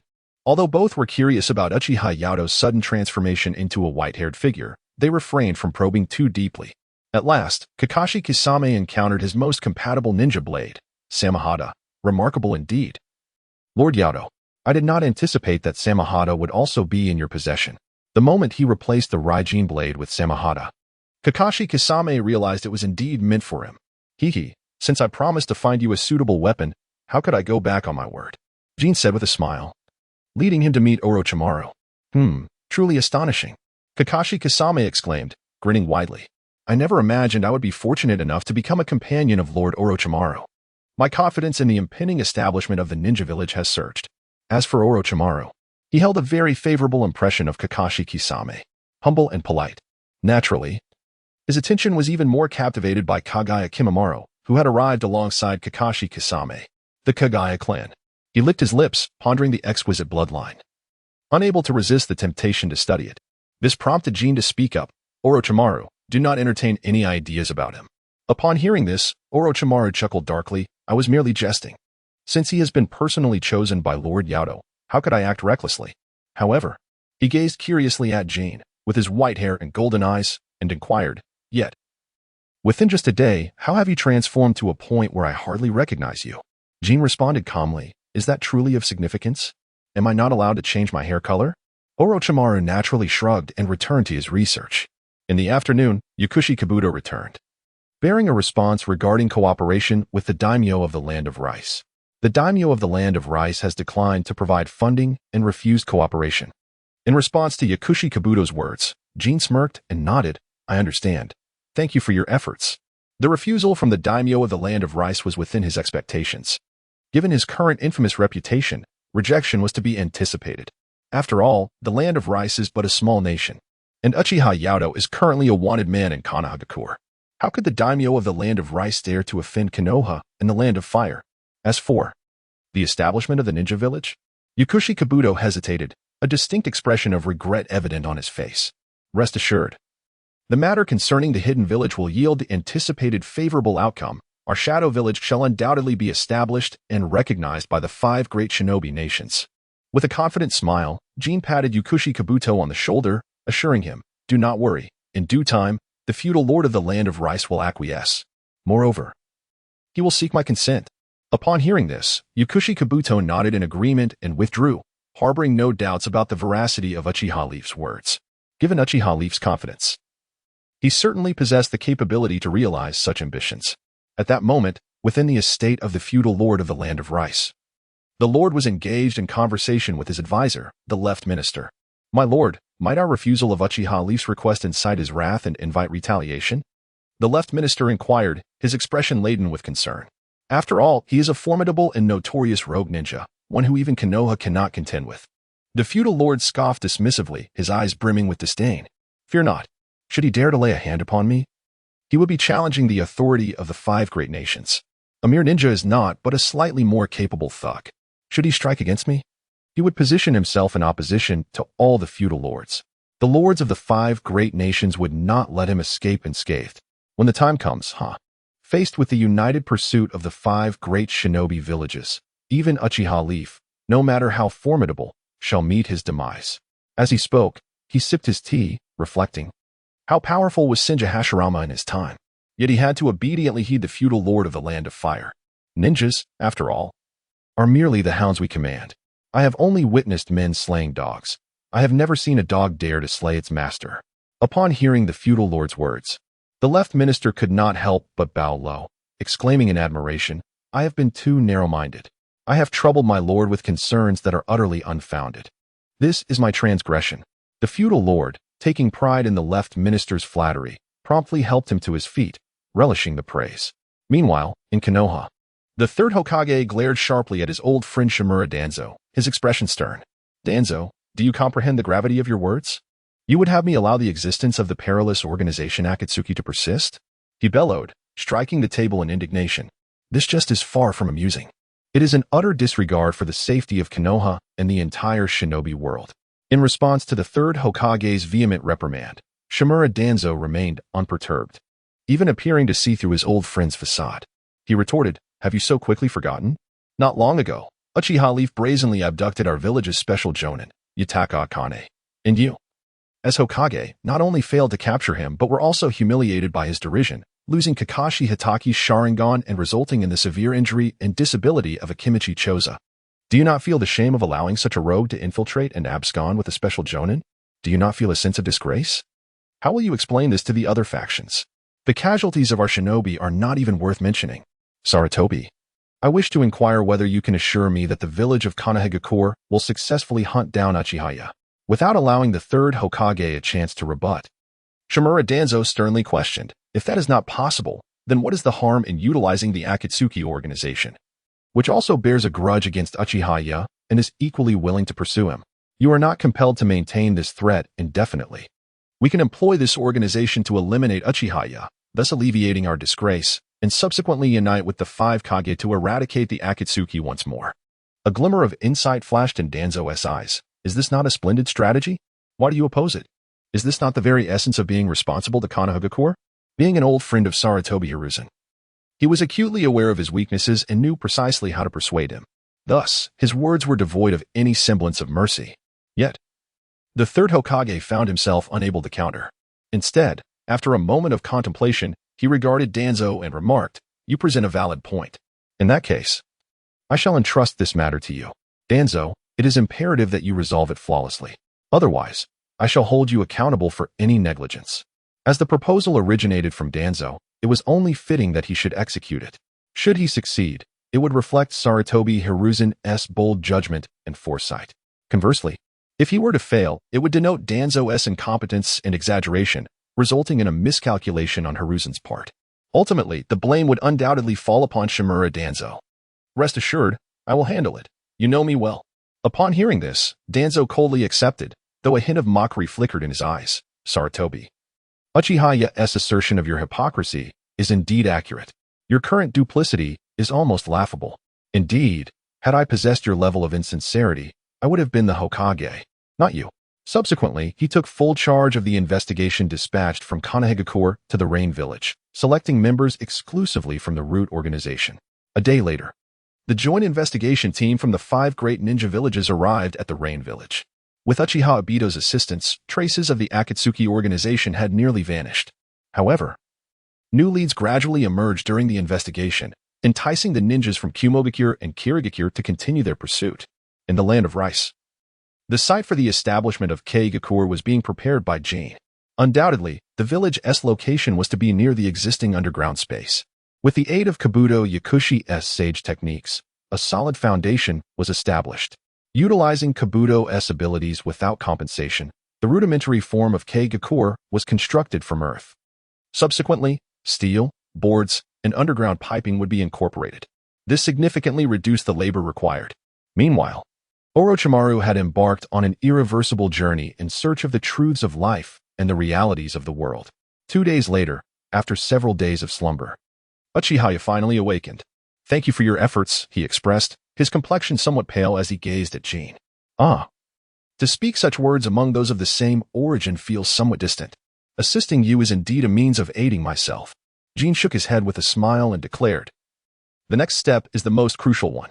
It is time to enhance my strength." Upon hearing this, Uchiha Yo nodded with a smile, affirming, "Indeed. It is high time to elevate your power.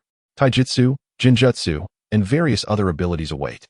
Due to the capabilities possessed by the original body, Jin could neither utilize nor learn them. Thus, he was left with the pursuit of abilities beyond the original. In terms of Genjutsu, I have already acquired several practical techniques from the scrolls collected by Orochimaru, Jin remarked. My precision and chakra control has improved. Additionally, I have been diligently practicing with this Sharingan over the past few days. However, I must emphasize that you should hasten your research on the cells of Hashirama. Otherwise, the potency of my Sharingan will not endure for long. As for ninjutsu, my assessment revealed that it was not the common fire or lightning techniques of the Uchiha clan, but rather the more esoteric wind techniques. Acknowledging Jin's words, Uchiha Yo nodded in understanding and continued, coincidentally, I have just acquired a new item from the system that can swiftly augment your abilities. However, further development may require your diligent effort. Upon hearing this, Jin grinned. I wonder what kind of item it could be. I am truly looking forward to it. Uchiha Yo chuckled, shaking his head. You already know, don't you? Unless, of course, this original body restricts memory sharing. Otherwise, whatever I think, Jin would instantly comprehend. Ding. The frog hatchling has returned from its travels, bearing gifts to be claimed. Claim. Uchiha Yo silently thought, and in an instant, a long, slender, cold blade with a black and white patterned hilt, radiating a sharp aura, materialized in his hand. Item, Senbenzakura. Origin, Soul Society.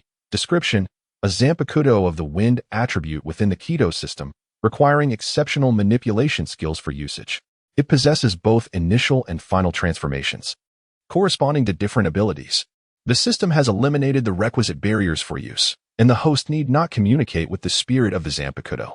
Gazing at this Senbenzakura, Jin was utterly delighted, exclaiming in exaggerated awe, Wow, I never expected to obtain such a formidable weapon. He took it, infused it with chakra, and instantly felt a profound connection with Senbenzakura. Techniques and corresponding skill information surged into his mind, merging rapidly. Scatter, Senbenzakura. Jin involuntarily recited the release phrase. The Senbenzakura in his hand gleamed brightly, transforming into a flurry of beautiful cherry blossoms that danced in the breeze. However, to assume that these blossoms bore no lethal intent would be a grave error. Each petal was akin to a razor-sharp blade, possessing terrifying lethality. This, indeed, was the initial release ability of Senbenzakura, transforming it into countless delicate blades resembling cherry blossoms. Under the user's manipulation, one can both launch attacks and defend oneself with remarkable agility. The Bankai represents an even more advanced ability, requiring mastery over the Zanpakuto before it can be unleashed. It showcases the Zanpakuto's utmost form, liberating its true power. Jin closed his eyes, fully immersing himself in the strength of the thousand cherry blossoms, savoring the fulfillment that such immense power brings. Indeed, this was also a process of fusion between him and the Zanpakuto. An hour later, Jin was already able to wield the thousand cherry blossoms with considerable skill. Uchiha Yo continued, emphasizing the need to focus on the blade's lethality and agility in future developments, suggesting a combination with his wind-based nature transformation. Upon hearing this, Jin flashed a grin. Then I shall rely on your guidance in the next steps. His expression radiated enthusiasm. I will not hold back. The harmony between the Sharingan and Zanpakuto shall be achieved. Be careful not to get hurt. Uchiha Yo felt a peculiar sensation from the provocation of himself. Yet, facing Jin's taunt, he confidently replied, Rest assured, you have quite a journey ahead if you wish to harm me. Now, with the strength of Shadow Peak, he was not so easily wounded. Subsequently, Uchiha Yo gathered everyone and introduced the existence of Jin, which naturally elicited astonishment from the crowd. They wondered how Uchiha Yo had suddenly transformed into a being of white hair and golden eyes. It turned out this was his external manifestation. However, this ability piqued Orochimaru's immense interest. With a fervent expression, he remarked, an independent entity, a separate consciousness, capable of mutual compatibility. Truly a remarkable ability. Yi, I can hardly contain my desire to research you. To this, Uchiha Yo smiled. Perhaps that day will come. Then, he created shadow clones to begin training Kagaya Kamaru and Kisame Hashigaki, while his original self focused on training Jin, this external manifestation, combining the kaleidoscope, illusion techniques, physical skills, and Zanpakuto. One could only wonder what kind of power Uchiha Yo would ultimately present. 4 days later, the joint investigation team from the Rain Ninja Village returned, and the final findings left many astonished. The relationship between the Rain Ninja Village and the Akatsuki organization was minimal, and the 5 great ninja villages would continue to monitor the situation, soon convening a meeting of the 5 Kage to discuss the handling of the Akatsuki organization. However, the attention on Uchiha Yo overshadowed this matter. Through meticulous investigation, It was confirmed that the two-tailed Jinchuriki from the Cloud Village had been captured by Uchiha Yo. Simultaneously, the two missing ninja blades, the Thunder Blade and the Shark Skin, from the Mist Village were also in his possession. Moreover, the death of the fourth Mizukichi was closely linked to Uchiha Yo. There were now suspicions that the Three Tails might also be under his control. The missing ninja Kisame Hashigaki from the Mist Village had been deceived by Uchiha Yi and had defected. This revelation sent ripples of unrest throughout the ninja world. Uchiha Yu was inherently perilous, yet now armed with an array of formidable techniques, his threat level has soared exponentially. Consequently, the inhabitants of neighboring nations have vehemently demanded the eradication of the Uchiha menace to prevent potential calamities, turning Yi into an enemy of the entire ninja world. Beneath the depths of the deep mountain, in an underground chamber, Uchiha Yi's confrontation with Gold had just concluded. Now, we find ourselves fully aligned against the ninja world. Gold, gasping for breath yet wearing a mischievous smile, remarked, "It's truly impossible not to feel fear." Assented, though fear was foreign to his vocabulary. The surrounding earth was shattered beyond recognition. His body bore the scars of intense burns, a bleeding left eye, and a dislocated right arm. Meanwhile, Uchiha Yi stood at a distance, his right arm damaged, his breath slightly unsteady. "Are we truly opposing the ninja world?" Yi chuckled softly. "Isn't that something I've been prepared for all along? Since the inception of my plans to establish the Hidden Light Village, I have been regarded as a thorn in the side of the 5 great shinobi villages." Not far away, Orochimaru approached, tending to Gold's injuries. Gold grinned and declared, "Then let us officially proclaim the founding of the Hidden Light Village to the ninja world, right at this moment, during the upcoming 5 Kage Summit." Hearing this, Yu's lips twitched subtly, his deep eyes flickering with anticipation. The expressions of the 5 Kage will be most intriguing. Over the course of 4 days, Gold mastered the changes in wind element properties after skillfully controlling the Senbonzakura, significantly amplifying its destructive power. During this process, he also activated the first form of Susanoo. However, restricted by the use of only his left eye, his ultimate development could only reach the third form, the Tengu armor. Yet, that was more than enough. Gold's overall strength had reached the Kage level, and he was determined to become even stronger. Meanwhile, as he was pushed to the opposing side of the ninja world, the fourth Raikage of the Land of Fire officially extended an invitation for the 5 Kage Summit. The venue was set at Mount Yakoga in the heart of the Fire Nation, where the entire ninja world's attention converged. The Rain Country and its ninja villagers paid particular heed, concerned about whether they would be targeted by the 5 great villages amidst the looming threat of war. As the Hokage, Kazekage, and Tsuchikage departed in succession, Uchiha Yi, donning a black robe, set forth toward the Fire Nation.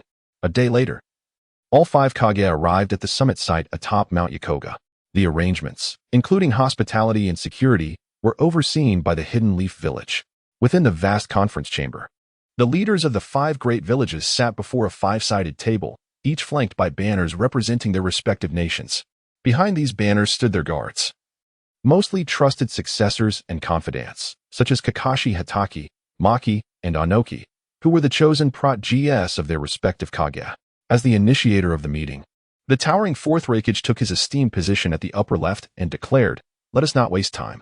Let us begin." With that, he turned his gaze towards the 3rd Hokage and the 3rd Tsuchikage, pressing them with intensity. "Why did the members of your investigative team deliberately assist the Akatsuki during their inquiries? I demand an explanation." His disdain for the Akatsuki was palpable.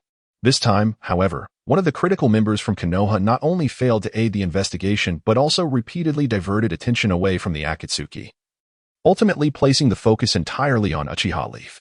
This outcome was far from his intentions, and he could not abide by it. Upon hearing this, the 5th Mizukichi, Terumime, leaned forward slightly, resting her chin on her hands, her eyes narrowing. "Indeed, Hokage and Tsuchikage, I request a justification from both of you." Although it was established that Deidara and Kagaya Otsutsuki had been led astray by Uchiha Leaf, and it was confirmed that the Raikage sword and the Jinchuriki had fallen into his possession, the matter of Uchiha Leaf could be temporarily set aside in light of the Akatsuki's capture of the 4th Mizukichi and the abduction of the 3 Tails. The eradication of the Akatsuki was of paramount importance. Their threat far outweighed that of Uchiha Leaf. However, this situation had been muddled by the interference of Konoha and Iwagakure. "I see no need to provide you two with any explanation." The 3rd Tsuchikage, Anoki, replied calmly. They were merely fulfilling their obligations. As for the allegations of sheltering the Akatsuki and diverting attention, Could it not be possible that our investigative direction simply conflicted with yours, thus leading to this misunderstanding? He smirked, continuing, moreover, is not the purpose of this meeting to discuss how to deal with the Akatsuki? With arms crossed and reclining in his chair, he stated nonchalantly. Once the fundamental consensus is established, the complete annihilation of the Akatsuki under the combined pursuit of our 5 great ninja villages is merely a matter of time. Why concern ourselves with trivial details? He glanced at the furious 4th Raikage, who was gritting his teeth, and the exasperated 5th Mizukage, Terumi-me, and asked, "What do you both think?" At this, the 4th Raikage erupted, standing abruptly and smashing his palm onto the table. "Suchikage, are you jesting?" His ferocious demeanor prompted the Suchikage's guards to spring forth, with one man, resembling Inoki, sternly addressing him. "Raikage, please mind your demeanor. Are you provoking war? Please remain calm." "Raikage," urged Mabu, the Raikage's aide and secretary, stepping in front of the 4th Raikage to dissuade him. Beside Mabu stood a man with silver hair. The kanji for lightning etched on his arm, exuding a relaxed demeanor as he regarded Inoki. "If it comes to war, I would gladly oblige." This was Darui, the future 5th Raikage. The other 3 Kage signaled for their respective guards to withdraw. The 3rd Hokage attempted to ease the tense atmosphere, but what a spectacle this was. One might mistake this gathering for a bustling marketplace rather than a summit of the 5 Kage. The bickering among you is quite amusing. A mocking voice resonated from behind the emblem, instantly capturing the attention of all present. Who dares? The 4th Raikage, known for his fury, bellowed. His body enveloped in crackling lightning. In an instant, he tore through the emblem and launched a heavy punch towards the enemy. Armed and fortified, the newcomer unleashed a terrifying blow, akin to the roar of an enraged dragon. Boom! The platform erupted, splinters flying in all directions. Astonishingly, the charging 4th Raikage was unexpectedly repelled. This scene left the assembly in utter shock. The Raikage, renowned for his strength, found himself at a disadvantage in direct confrontation. Kuratsuchi covered her mouth in surprise.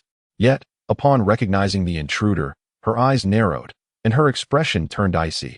"Uchiha Leaf, how dare you breach this place alone? You must answer for Kisame Hashigaki today. What qualities does he possess that you would personally persuade him to defect from the hidden mist?" The 3rd Hokage's countenance was equally severe. "While I know not your reasons for coming here alone, now that you are here, there will be no leaving. You shall pay the price for the lives lost in Konoha. On the other hand, Noki and the 4th Kazekage, Raza, gazed at Uchiha Leaf in astonishment. Who would have thought that the one stirring chaos in Konoha and opposing the entire ninja world would be such a young boy? Noki sneered at the 3rd Hokage. "You have been thoroughly embarrassed by such a child, and Konoha has suffered greatly. It appears your village has truly fallen from grace. Perhaps it is time to relinquish the title of the foremost ninja village. My Iwagakure is far more deserving of such an honor." Meanwhile, Raza furrowed his brow. Is this the one responsible for the Mizukage's capture plan in the hidden mist? He bears an uncanny resemblance to the Akatsuki's Sasori, youthful yet menacing. He shook his head, lamenting, "What a pity, a talent such as yours must perish before reaching your potential." He had no reason to allow Uchiha Leaf to live. In truth, such a prodigious individual posed no immediate threat, yet that did not guarantee future peace. "Lord Suchikage, you truly are a disruptor," Uchiha Leaf remarked, astonished. "Even in such dire circumstances, you managed to incite conflict among yourselves. Admirable indeed. Only you could accomplish such a ludicrous feat." This elicited a frozen smile on Naka's face, quickly morphing into a deep frown. "Disruptor? What nonsense." Meanwhile, the expressions of the other Kage darkened further. If Noki was a disruptor, what did that make them? Mere pawns. What? Have my overwhelming power left you all reeling? Upon witnessing the situation, Uchiha Yo feigned a look of utter terror, exclaiming, "Oh dear. It seems I am truly doomed this time. Should I perhaps pen a will, just to settle my paltry debts?" However, the 4th Raikage was in no mood to entertain such frivolities. He bellowed fiercely, "Enough of your nonsense. Hand over the puppet." As he spoke, his fist was already hurtling towards Uchiha Yo. Yet, Uchiha Yo displayed no reaction whatsoever. How could it be that someone capable of causing such chaos in Konoha was so lackluster in response? Witnessing this, Kazekage Raza and Suchikage Inoki could not help but feel a sense of astonishment. Humph. Seeing Uchiha Yo remain unperturbed, the 4th Raikage was elated, then perish. He cared not for reason. The prospect of severely wounding Uchiha Yo and extracting the whereabouts of the puppet was too tempting to resist. But soon, the 4th Raikage sensed something amiss. Uchiha Yo's form transformed into searing magma, and his fist passed through, failing to connect with any solid object.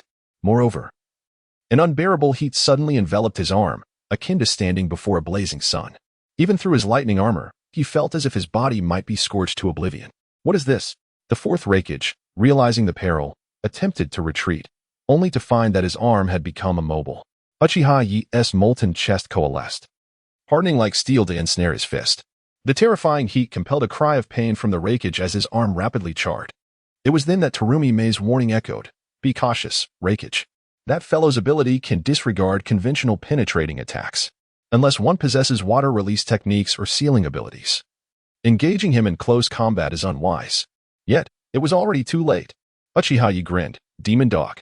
His right arm materialized in a brilliant crimson hue, enveloped in a destructive aura, as he launched a devastating punch aimed at the Raikage's heart. Hiss! Faced with this blow, the fourth Raikage felt a chill run through him. He understood that this strike could inflict fatal damage. Instantly, lightning surged around him, attempting to mitigate some of the impending harm. At that moment, two voices rang out simultaneously: water release, water dragon bullet. Two formidable water dragons, heavy and concentrated, surged towards Uchiha Yo from either side. It was the third Hokage and Terumi Mei who had initiated their assault. The water dragon on the left advanced with astonishing speed, reaching Uchiha Yo in an instant, the vapor already rising from the heat. Impressive reflexes, Uchiha Yo thought. Continuing to attack the Raikage would leave him vulnerable to the water dragon's onslaught. Thus, he had no choice but to retreat swiftly. Kazakage, Tsuchikage. The third Hokage shouted decisively, "We must unite to eliminate him before we can safely negotiate." As he spoke, he hastily formed seals, declaring, "Technique of dark walking." As Uchiha Yo sensed the sudden encroachment of darkness around him, his vision was undoubtedly obstructed. Yet, he was the sole individual affected by this phenomenon. The other four shadows remained unfazed. They aimed to restrict his sight, plunging him into an even more perilous predicament, truly a testament to the prowess of the third Hokage. In an instant, his Sharingan was curtailed, and its perceptive abilities were rendered ineffective. For most ninjas, the loss of sight could be deemed fatal. Gold Sand Pursuit. Upon hearing this, Rasha swiftly took action, unleashing a torrent of terrifying gold sand that surged through the air, relentlessly pursuing Uchiha Yo. However, Uchiha Yo was not inclined to engage in battle within such a confined space. He immediately dashed forth, with a resounding crash, amidst the lush expanse of the plains. Uchiha Yo retreated rapidly, while simultaneously releasing his gold. This gold sand posed a significant threat, as it could not be melted and merely served to hinder the opponent's advance. The third Hokage, with his keen observational skills, would surely recognize this and direct Rasha to restrain him, inevitably leading to Uchiha Yo exhausting his strength. As the distance increased, the influence of the technique of darkness began to wane swiftly. The moment gold manifested, Uchiha Yo commanded, "Use Sakura Blossom to block the wind shadow." Gold, being intrinsically linked to Uchiha Yo, comprehended his intent without hesitation. Amidst the sharp gusts, beautiful cherry blossoms scattered across the ground, transforming into towering waves that clashed with the oncoming tide of gold sand. What? This scene took the five shadows, who had just pursued, by surprise. This fellow had reinforcements? The third Hokage gasped in astonishment. When did this occur? While the failure of the technique of darkness did not exceed his expectations, he was nonetheless astounded by Uchiha Yo's formidable sensory abilities. Even deprived of sight, he could effortlessly evade Rasha's pursuit, something he himself could never achieve. Hokage, do not hesitate. Uchiha Yo possesses remarkable perception. Obstructing his sight is futile. Upon witnessing gold, Kuratsuchi was equally astonished. Yet, at this juncture, the priority remained to eliminate Uchiha Yo without delay. No matter how powerful Uchiha Yo was, facing the five shadows, survival seemed an impossibility. Is he truly that formidable? Uchiha Yo. Kuratsuchi's words caused Rasha and the third Hokage to frown, their expressions gravely serious. Are penetrating attacks ineffective? Then let us see if my strike will suffice. Inoki had already soared into the skies, a transparent cubical energy form materializing in his hands. Dust release. However, before he could launch his attack, the earth below erupted, sending 5 streams of lava surging towards the 5 shadows. Lava eruption. Boom. Confronted with this searing assault, the 5 shadows changed countenance. The lightning shadow, enveloped in arcs of lightning, evaded the attack and charged once more towards Uchiha Yo. The Hokage utilized a mud clone. The water shadow employed a water clone for evasion, and Rasha also dodged with a sand clone. After deftly evading in midair, Noki once again conjured a transparent cube, exuding an aura of devastation, dust release. Yet, Uchiha Leaf had long anticipated his actions. To him, the gravest threats arose from two individuals, the third Hokage and the third Tsuchikage. Both possessed formidable strength and vast experience. Incapacitating either would significantly alleviate his burden. With a fierce resolve, Jin shared Uchiha Leaf's thoughts instantaneously. His left eye spun rapidly, transforming into a shuriken-like kaleidoscope, focusing on Naka's neck. Kimui. Suddenly, the space around Naka's head warped, the terrifying force of distortion catching him off guard. Rock clone. Noki swiftly dissipated his dust release, activating the rock clone to evade this lethal strike. Humph. Did you think it was over? Observing this, Uchiha Leaf grinned, retracting Jin, who covered his left eye, into the system's space. His body rapidly underwent a metamorphosis into molten lava, swelling. Then, he unleashed a tremor-inducing aura that shook the earth as the five Kage's guards attacked, and the Kage themselves appeared in succession. He laughed maniacally. Magma realm. Scorching flow burst. Boom. It was as if a solar storm had erupted, transforming the surroundings into a desolate wasteland in an instant. The visible, frenzied heat waves spread outwards within moments, overwhelming even the five Kage, who could barely react. The temperature of the compressed, explosive heat wave surged to a staggering 1,080 degrees, an absolutely annihilative strike. Water release and sand gold could not offer resistance. Alarmed, the five Kage simultaneously paled. Sensing an icy chill, is this the true extent of this fellow's power? No wonder he could cause such upheaval in Konoha and depart unscathed. He had ensnared his Kage completely, controlling the battle's rhythm from start to finish. Could such a feat truly be accomplished by a mere teenager? Uchiha Leaf must perish. This abomination cannot be allowed to live. These thoughts flitted through the minds of the five Kage. The third Tsuchikage, Noki, immediately soared into the sky. Fortunately, I can ascend. Otherwise, I would face great difficulty against this strike. Even at a height of several dozen meters, the heat was palpable. The fourth Kazekage, Raza, manipulated vast amounts of sand gold to entrench himself into the earth. The third Hokage swiftly struck the ground, burrowing underground, dragging the water and lightning Kage down as well to evade the onslaught. Humph. Third Hokage, you still relish making this blunder. Witnessing this scene, Uchiha Leaf smirked as if his scheme had succeeded. Do you think that hiding underground will ensure your safety? Little do you know, this is precisely what I desired. The scorching flow burst is well suited to deal with the water and lightning Kage, as it directly counters their abilities. However, against the Hokage, Tsuchikage, and Kazekage, who either lack the complete elemental attributes or possess unique bloodline limits, such an attack would yield limited effects. But no matter, when singular abilities prove ineffective, one can always amalgamate other powers. The true intent behind this strike was, in fact, to drive away the surrounding five Shadows guards, ensuring they would not become an impediment at a critical moment. After all, they were seasoned jonin, possessing the qualifications to join the fray and deliver a decisive blow when necessary. Not good. Retreat. Kakashi Hitaki, having witnessed the might of this attack, bellowed to the other five Shadows guards. Yet, even without his warning, none dared to confront the terrifying tempest that burned everything in its path. At that moment, Uchiha Yo unleashed his gold technique while simultaneously making his move. Lava. Eruption. The earth trembled violently beneath them, and a searing heat surged forth. The third Hokage's expression changed drastically. Damn it, it's coming so quickly. He was well aware of Uchiha Yo's attack patterns and understood the peril of retreating underground. However, he had no alternative. Under the onslaught of the searing flow, even the five Shadows would be gravely injured. Without retreating underground, survival was utterly hopeless. Yet, to descend into the earth meant facing the imminent explosion that could prove fatal. Boom. The intense heat began to scorch their skin, leaving them no opportunity to form hand signs. Uchiha Yo had the situation firmly under control. Scatter. Almost instantaneously after the third Hokage's command, three slender pillars of lava erupted from the ground, grazing their bodies. Sizzle. In an instant, large swathes of flesh were stripped from their bodies, eliciting cries of pain from the three Shadows, who were momentarily halted but dared not pause for even a moment. A short distance away, Rasha, enveloped in sand and gold, burst forth from the molten earth. The golden sand was already a deep crimson, indicating that Rasha within was not faring well. The unleashed gold once again targeted the airborne Inoki. At that moment, Inoki narrowly evaded the oncoming lava. Before he could react, the space around his neck twisted ominously. Just as Inoki had evaded the lava, he found himself colliding with the distorted space. The speed was so rapid that he could hardly comprehend it. Nevertheless, being Inoki, he managed to substitute himself with an earth clone at the very moment his neck was about to be torn apart. Simultaneously, as Gold executed this strike, Uchiha Yo transformed the ground beneath him into a sea of lava. K9 Bite of the Crimson Lotus. 5 slender fiery hounds lunged forth. Just as Rasha manipulated the sand and gold to land and released the grains to catch his breath, the fiery hounds charged towards him once again. Damn it! Rasha gritted his teeth and once more wrapped himself in sand and gold, retreating at high speed. The intense heat assailing him forced a stifled groan from his lips.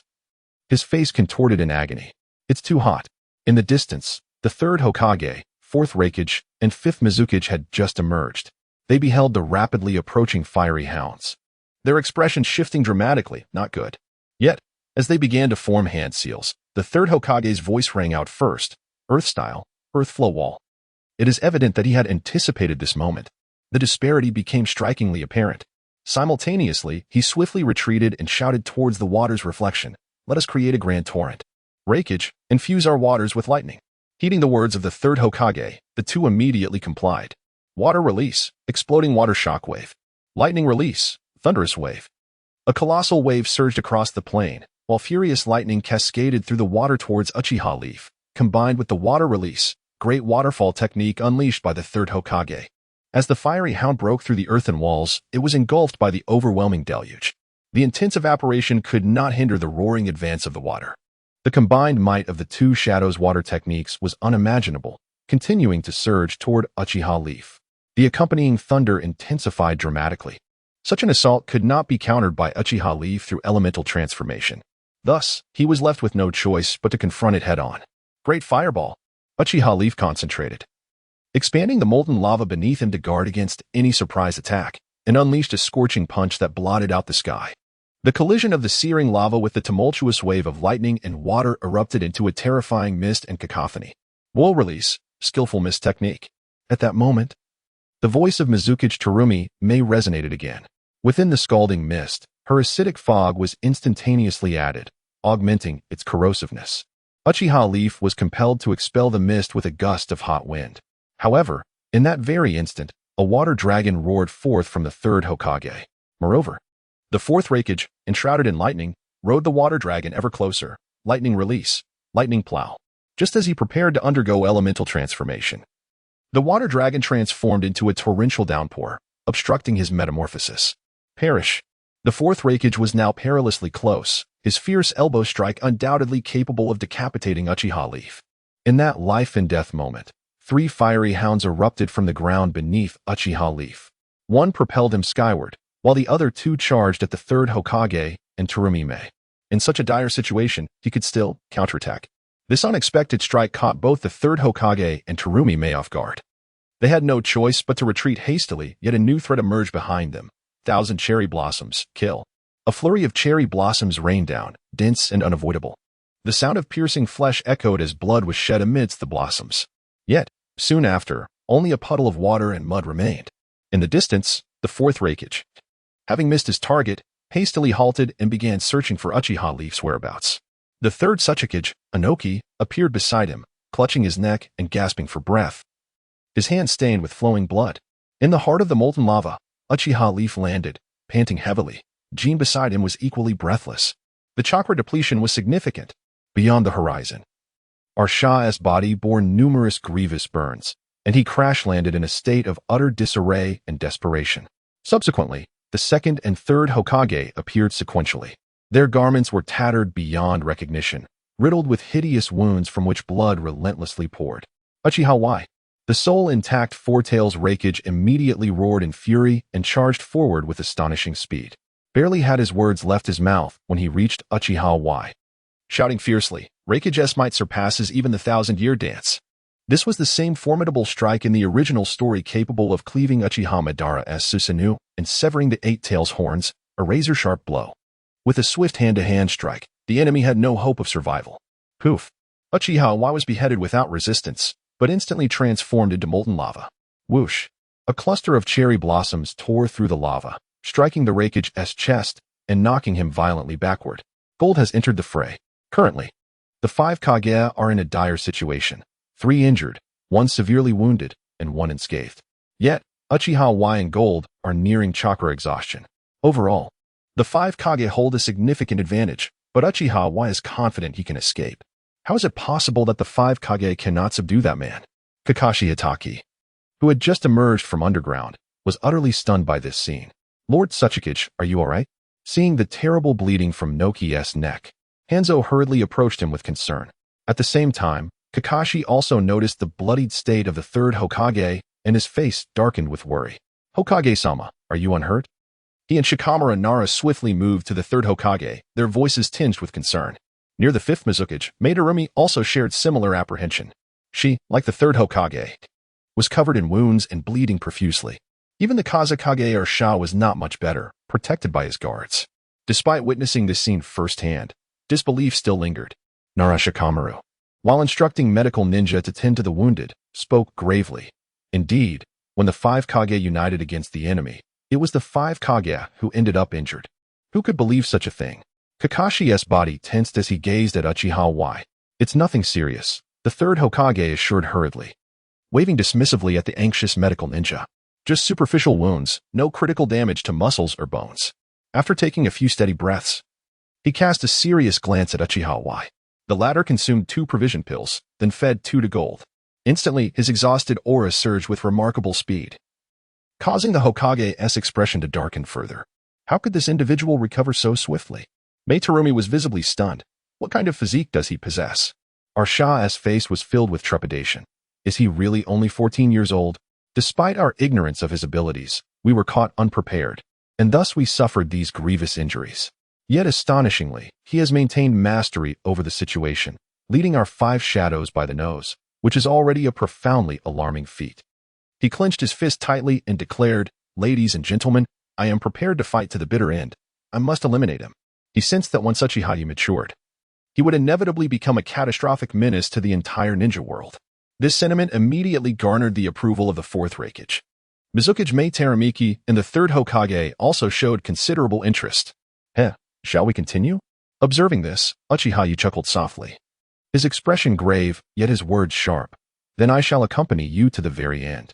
However, I wonder whether you will be able to persevere until that moment. At that instant, the 3rd Tsuchikage, Anoki, countered with a different perspective. Wind Shadow Brat, I admire your resolve, but I may no longer be able to accompany you. His face was pallid, devoid of blood, and only with the support of a companion did he manage to stand, his chest heaving violently. Uchiha, I acknowledge your strength, he said, but next time, I will demonstrate the might of my dust release. I will not give you even a semblance of the opportunity you had today. It was then that everyone noticed the deep, seemingly bottomless wound on his neck, so large that it spanned half of his throat. As if ready to tear his head clean off, blood continued to pour out relentlessly.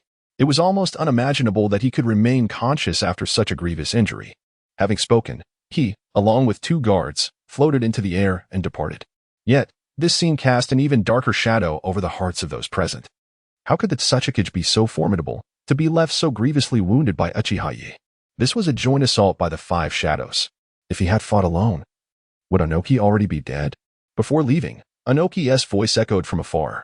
Regarding the Akatsuki organization, I am inclined towards total annihilation. As for when, that depends on whether you can reach a consensus. With that, he vanished into the distance. Anoki's departure eased Uchiha's tension, aligning perfectly with his plan. With his current strength, engaging in a desperate battle against the 5 shadows was a losing proposition. He would surely perish, given his power now. If Hokage Sandaime and Tsuchikage Sandaime did not participate, he could barely hold back the 3 desperate shadows. But if either of those 2 joined, he would only be able to contend with 2 shadows. Today, he relied on the power of the gold in the information gap to hold the 5 shadows at bay. Otherwise, even with the strength of Pain's 6 paths, the only remaining super shadow level monster in the ninja world, his chances of victory against the 5 shadows would be at best a 50-50. With a significant risk of defeat, only Uchiha Madara and Senja Hashirama, along with the other overwhelmingly powerful figures introduced in later chapters, could fully suppress the 5 shadows. Thus, Uchiha Yo's strategy was to unleash his full power, exploiting the information disparity to catch the 5 shadows off guard. Damaging their 10 fingers was less effective than severing one. Anoki's role was precisely this, severing one finger, because his abilities were too overpowered and lethal to ignore. Once ensnared by the remaining 4 shadows, a mere touch of dust release could spell disaster. It appears that the strategy has proven remarkably effective. Harnessing the strength of gold alongside his own prowess at the apex of shadow manipulation, he delivered a fatal blow to Noki, despite being on the brink of chakra depletion. Now, the situation has grown precarious. Observing Noki's departure, the remaining 4 shadows felt an involuntary shiver, gazing upon the seemingly unscathed Uchiha leaf. Even the 3rd Hokage found himself in contemplation. How many trump cards does Uchiha leaf still possess? If they continued their confrontation, how many more sacrifices might ensue? The unknown is the most disconcerting aspect, reflecting on how Uchiha leaf had deftly maneuvered them throughout the encounter. Even inflicting severe damage on the earth shadow right under their noses, they found themselves compelled to ponder numerous considerations. For instance, should they sustain grave injuries? Would the dynamics within the village and the external situation undergo a drastic transformation? The 3rd Hokage contemplated whether it would be prudent to allow Uchiha leaf to exhaust himself against the Akatsuki organization. Meanwhile, Mizukage Terumi may ruminated on the consequences of a desperate fight if she were to be gravely injured or fall unconscious. The equilibrium of power within the village would inevitably destabilize once more, potentially reviving the blood mist policies she had worked so hard to dismantle. This outcome would be contrary to her interests. As for Wind Shadow Raza, he was directly considering whether he could seize this opportunity to encroach upon the interests of Awagakure. Regarding the Akatsuki and the present Uchiha leaf, they had yet to fully develop into a significant threat. Thus, why should Raza not exploit this opportunity to enrich Sunagakure? Strengthening it? Once fortified, he could then ally with other ninja villages to eliminate the Akatsuki and Uchiha leaf, ensuring an easier victory. However, all of this hinges on Raza's safe and successful return. Therefore, it would be unwise to remain entangled with Uchiha leaf. The only one truly intent on eliminating Uchiha leaf is Raikage, for he harbors no other ambitions. The diverse thoughts of the 5 shadows were immediately sensed by Uchiha leaf, which struck him as somewhat absurd. Yet, upon further reflection, it seemed entirely reasonable. Only when calamity genuinely threatens the interests of all ninja villages can they unite in earnest. Otherwise, their collaboration will remain superficial, just as it is now. A golden opportunity lies before them, yet the 5 shadows are poised to forsake it, opting instead for self-preservation. Uchiha leaf, what audacity drives you to infiltrate the 5 Kage summit? What is your true intention? When Shadow Raza was the first to speak, are you merely here to provoke us 5 shadows? Even with the Earth Shadow's departure, apprehending you would be quite effortless. Though he contemplated retreat, he could not allow any hint of weakness to escape his lips. Hell, my purpose is quite simple. Uchiha leaf replied with a sardonic smile. From this moment forth, the Hidden Light Village is officially established. His voice carried a hint of madness. As the 6th great ninja village, we have officially arrived in the shinobi world, and I hope all of you take note. Upon hearing these words, the 4th Raikage surged forward. What nonsense is this? He bellowed with palpable killing intent. Who would ever recognize such a pathetic ninja village? Lightning release, Chidori. A hand, fierce and crackling with lightning, sliced through the air, producing a shrill sound as if the very atmosphere had been cleaved. Boom. Standing in opposition was Uchiha Jin, who had summoned the first form of Susanoo. The skeletal figure of Susanoo, enveloped in a multitude of cherry blossom petals, braced against the strike. Suddenly, unable to break through, the 4th Raikage stared in astonishment at the Susanoo that could withstand his punch. What extraordinary ability is this? Yet, the spectacle was far from over. Jin, clutching his bleeding left eye, bellowed, Kamui. The Raikage felt the space around his head warp instantaneously. The terrifying force of distortion, even with his chakra armor, sent shivers down his spine. Rending sounds echoed. The lightning armor began to shatter. A crack appeared on his neck, blood flowing profusely. All of this transpired in the blink of an eye. The 4th Raikage, filled with dread, attempted to retreat. Could one simply come and go as they pleased? Was that even feasible? The voice of Uchiha rang out, sharp and commanding. Great fireball. Instantly, an overwhelming aura erupted around him, his arm transforming into molten lava. Delivering a colossal punch that compressed the air. Bang. The 4th Raikage was sent hurtling backwards like a kite severed from its string. His lightning armor had exploded, leaving his chest charred and caved in. Even as the sand shadow, Rasha, caught him with sand gold, the immense force caused the ground to tremble violently, and fierce winds to howl. Yet, this was not the end. Before the Raikage could express his gratitude, he suddenly doubled over and coughed up blood. Blood gushed from his neck, a gaping crimson wound appearing. Raikage. Witnessing this scene, Darui and Mabui, who had previously seen Onoki's retreat in disgrace, were struck with shock, rushing towards the Raikage. Such damage inflicted upon him in an instant? The Sand Shadow, Rasha, felt a surge of unease. Considering the previous concerns, he refrained from launching an attack on Uchiha Yo. What now, everyone? Uchiha Yo swiftly sensed Rasha's subtle movements. Understanding his thoughts, he couldn't help but smirk. Does my Konoha village hold the merit to become the 6th great ninja village? Hearing this, Kohara smiled alluringly, her eyes shimmering with a playful glint. The 6th great ninja village, you say? Hiki, let me see how long you can endure. Rasha then remarked, in the past, even the formidable Hanzo of the Salamander did not dare to claim the Rain village as the 6th great ninja village. I eagerly await to see how you will differ. The 3rd Hokage interjected, bearing the name of Shadow. I hope you do not end up as a mere joke. Upon hearing these words, Uchiha Yo burst into laughter. Well then, watch closely to see if I possess the capability to embody the shadow. And do not dare to compare me with Hanzo of the Salamander. With that, his body glowed red and he vanished into the earth. Uchiha Jin was also recalled into his system space. The 4th Raikage was utterly bewildered. What was going on?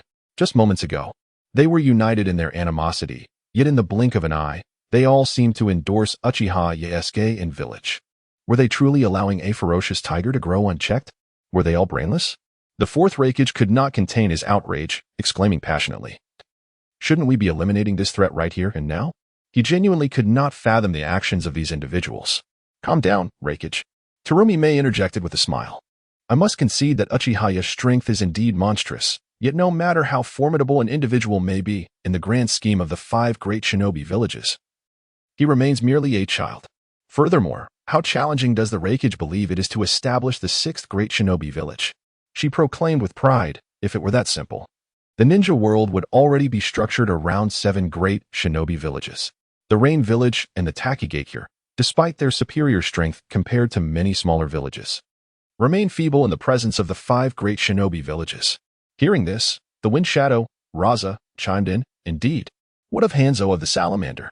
Despite his extraordinary prowess, even he struggled to elevate the Rain village to the same stature as the 5 great shinobi villages, thus they had to develop quietly. A hint of disdain flickered in his eyes. Uchiha Yo is merely a child. What does he understand of developing a shinobi village? How much can he truly expand Keian village? I dare say it will barely reach the level of the Rain village. He continued. To aspire to become a major shinobi village involves numerous factors: a suitable geographical location, a robust economy, a sufficient population, and exceptional talent, among others. Let us not even broach the subject of whether the 5 great shinobi villages would permit Keian village to rise as the 6th great shinobi village. They would not. Otherwise, the Takigakure, which possesses tailed beasts, would have long since achieved that status. Upon hearing their words, the 4th Raikage calmed slightly, though his brow remained furrowed. That may be true, but what if an unforeseen event arises? The 3rd Hokage, responding solemnly, stated, at that moment, it shall be time for us, the 5 Kage, to unite and eradicate the destabilizing elements within the shinobi world. Just then, an Umbu swiftly approached to report, Hokage-sama, the special Jonin Mitarashi Anko, who had gone missing, has been found. As he spoke, another Umbu arrived, cradling the still unconscious Anko. The 3rd Hokage immediately inquired, where was she found? The Umbu on the left promptly replied, at the foot of the mountain, provided by the rogue ninja, Uchiha Yo. This revelation caused the 3rd Hokage's brow to knit even tighter. What was Uchiha Yo's objective in abducting Anko, and why release her now? While he muttered to himself, he promptly arranged for Anko to be taken away. Everyone, let us resume the meeting. The 3rd Hokage turned to the remaining Kage, his expression one of inquiry. Of course, the shadow of the water, the wind, and the thunder offered no dissent, as Main responded audibly. A day later, following the conclusion of the 5 Shadows Conference and the unanimous decision to pursue the Akatsuki organization, a momentous piece of news reverberated throughout the ninja world. Have you heard? Uchiha Yo has declared the establishment of the 6th hidden village, Kuin Village. It is astonishing that such a development has gained the endorsement of the 3 esteemed leaders, the Hokage, the Wind Shadow, and the Water Shadow. Insider reports suggest that Uchiha Yo engaged in a fierce battle with the 5 Shadows, inflicting severe injuries on the Earth Shadow, thereby earning the recognition of the other 4. Is it truly possible? Uchiha Yo managed to severely wound the Earth Shadow amidst the onslaught of the 5 Shadows? the establishment of Kuin Village, along with the acknowledgement from 3 of the 5 shadows, and the fact that the Earth Shadow was gravely injured despite their combined efforts, sent shockwaves through the ninja world. Countless individuals were left in awe. The 5 shadows represent the pinnacle of strength in the current ninja realm. How terrifying must Uchiha Yo's prowess be to confront the 5 shadows single-handedly and emerge victorious against one? The strongest in the ninja world truly lives up to their reputation. Perhaps he should now be referred to as the first light shadow. It is indeed astonishing. A mere 14-year-old shadow seems almost beyond belief. While many were astonished, an undercurrent of ambition stirred within some, particularly among smaller clans seeking a formidable ally. Uchiha Yo's immense power undoubtedly presents a reliable option for those looking to ally themselves. Joining Kuin Village could facilitate their family's continued growth, and perhaps even lead to revival if the opportunity arises. Those unable to join the 5 great ninja villages, such as the Rain or the Waterfall, yet disdainful of other smaller villages, also began to consider seeking refuge. No one wishes to live in turmoil. With such a dazzling force recently established, why not join? Even if they do not reach the heights of the 6th hidden village, they would at least secure a decent place to reside. In a clandestine space, Uchiha Obito soon became aware of this development and was taken aback. To confront the 5 shadows alone and gain the acknowledgement of 3 of them is no small feat undoubtedly. Uchiha Yo has become an even more formidable entity, placing immense pressure upon him. Meanwhile, Nagato, upon learning of this news, could not help but grit his teeth. This fellow has grown remarkably quickly. Pursuing him will not prove easy for the Mist Village or the Cloud Village now. Without a doubt, the scheme he devised with Uchiha Obito to divert blame has lost much of its effectiveness. Furthermore, it'll not be so simple for him to act against Uchiha Yo in the future. After all, Uchiha Yo has now become a figure of influence, no longer facing peril alone. Most importantly, the Akatsuki organization is currently under the keen scrutiny of the 5 great shinobi villages, leaving them no opportunity for reckless actions. They can only retract their tendrils and develop cautiously. A day later, Uchiha Yo officially returned to the Hidden Light Village, commencing the recruitment of craftsmen to begin the village's construction. Simultaneously, news of personnel recruitment was also disseminated. Haha, Yikuin, you certainly made quite the stir. The ninja world has unanimously acknowledged you as the strongest ninja. Orochimaru exclaimed excitedly, gazing at Uchiha Yo. Strongest ninja? Mere empty titles. I merely know I almost didn't make it back. Uchiha Yo shrugged, a look of helplessness on his face, exuding an air of someone who has benefited yet pretends otherwise. It is precisely because the 5 Kage are not united, each with their own agendas, that I succeeded. It was quite perilous this time. Orochimaru laughed even louder at this, appearing to see through it all. Isn't it true that you had already planned this, Ikuin? You exploited the weakness of the 5 Kage's disunity to accomplish this feat. Upon hearing this, Uchiha Yo patted Orochimaru's shoulder, letting out a sigh. Conversing with intelligent individuals yields no sense of achievement. He then proceeded to find Kabuto, instructing him to once again approach the daimyo for discussions on collaboration. Subsequently, he arrived at the training grounds. I ask you, my true self, are you certain that the Two-Tails Jinchuriki will truly return? If she does not come back, or if she is detained by the Hidden Cloud Village, you would be losing a significant fighting force. Jin appeared before Uchiha Yo, remarking, you have taken quite a gamble this time. On the way back, Uchiha Yo deliberately delayed his return by several days before releasing the imprisoned Jinchuriki.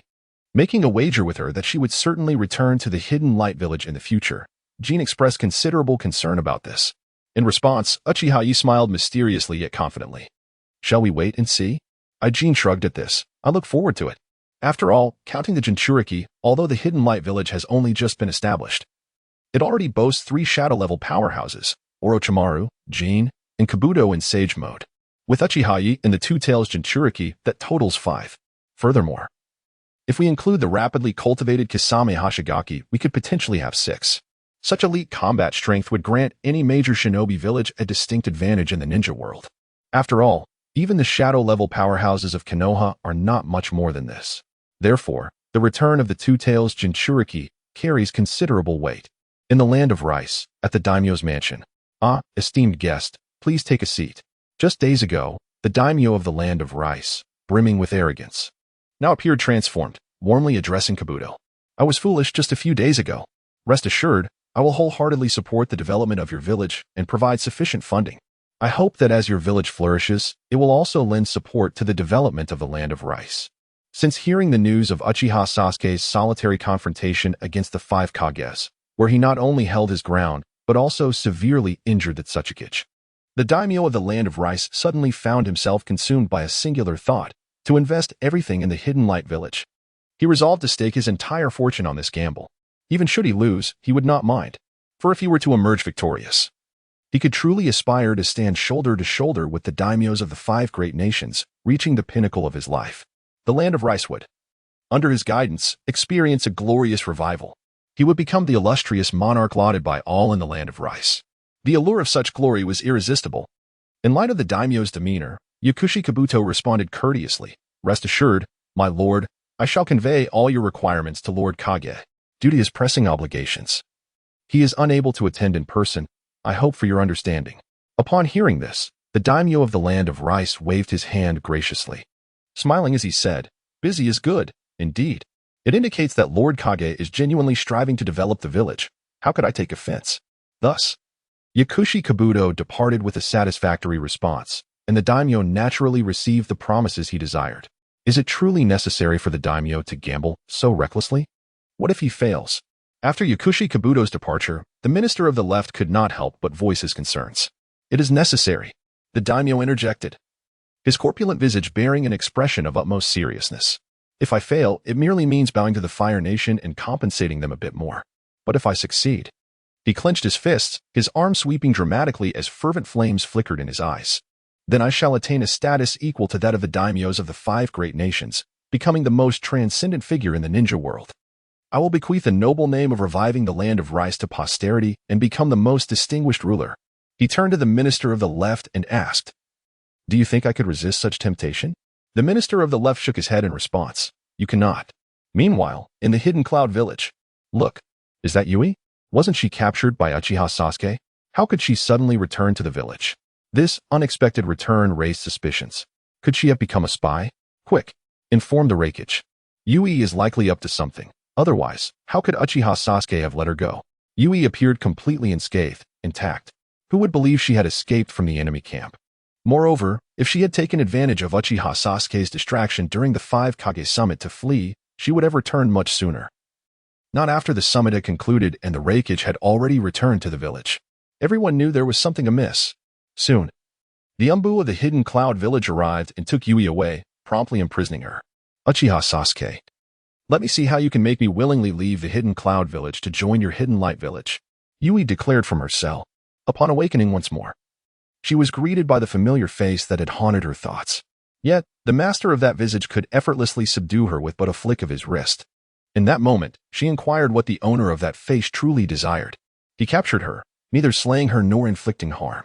The man, adorned with a smile, proposed a wager. He bet that she would soon depart from Yuin village and return to the Hidden Light Village in the Land of Rice.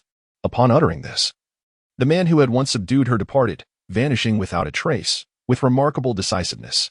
Regarding this bet, the wooden figure could only ponder how she could possibly lose. Despite the villagers' disdain for her as a Jinchuriki, at the very least, the Raikage placed his trust in her. Whether she had betrayed Yuin village could be discerned by probing her memories. She firmly believed the Raikage would restore her honor. Konoha village. The legendary Sannin Tsunade, long absent on her travels, made a sudden return. She was summoned back for a specific purpose, to heal the nearly ruined arm of Akimichi Choza. Within Konoha, all medical ninjas could only mend injuries of flesh and blood.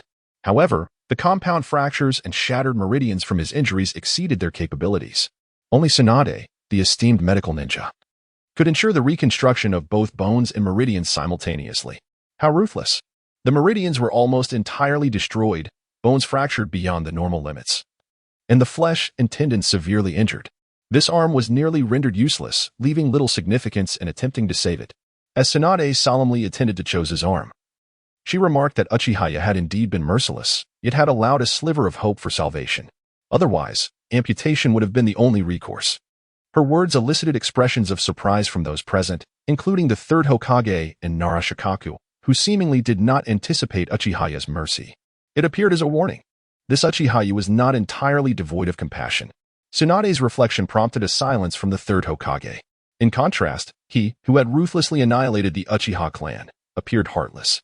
After all, in his fury, Uchiha Yo had still granted Choza a glimmer of life, while he had sought complete extermination. This burdened his conscience with profound guilt, leaving him in distress. Such was the reason behind Uchiha Yo's actions.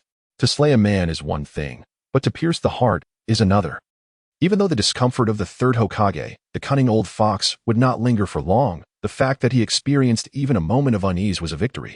Should this plan falter and render him a fool for mercy, Uchiha Yo could assert that his grand commotion in Konoha, followed by his audacious departure, would haunt the third Hokage for a lifetime. Success or failure, the one to suffer would be the third Hokage.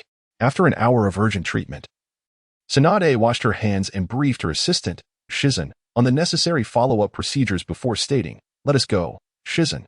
This prompted the third Hokage to interject, "Tsunade, having returned with such difficulty, want you stay a few more days?"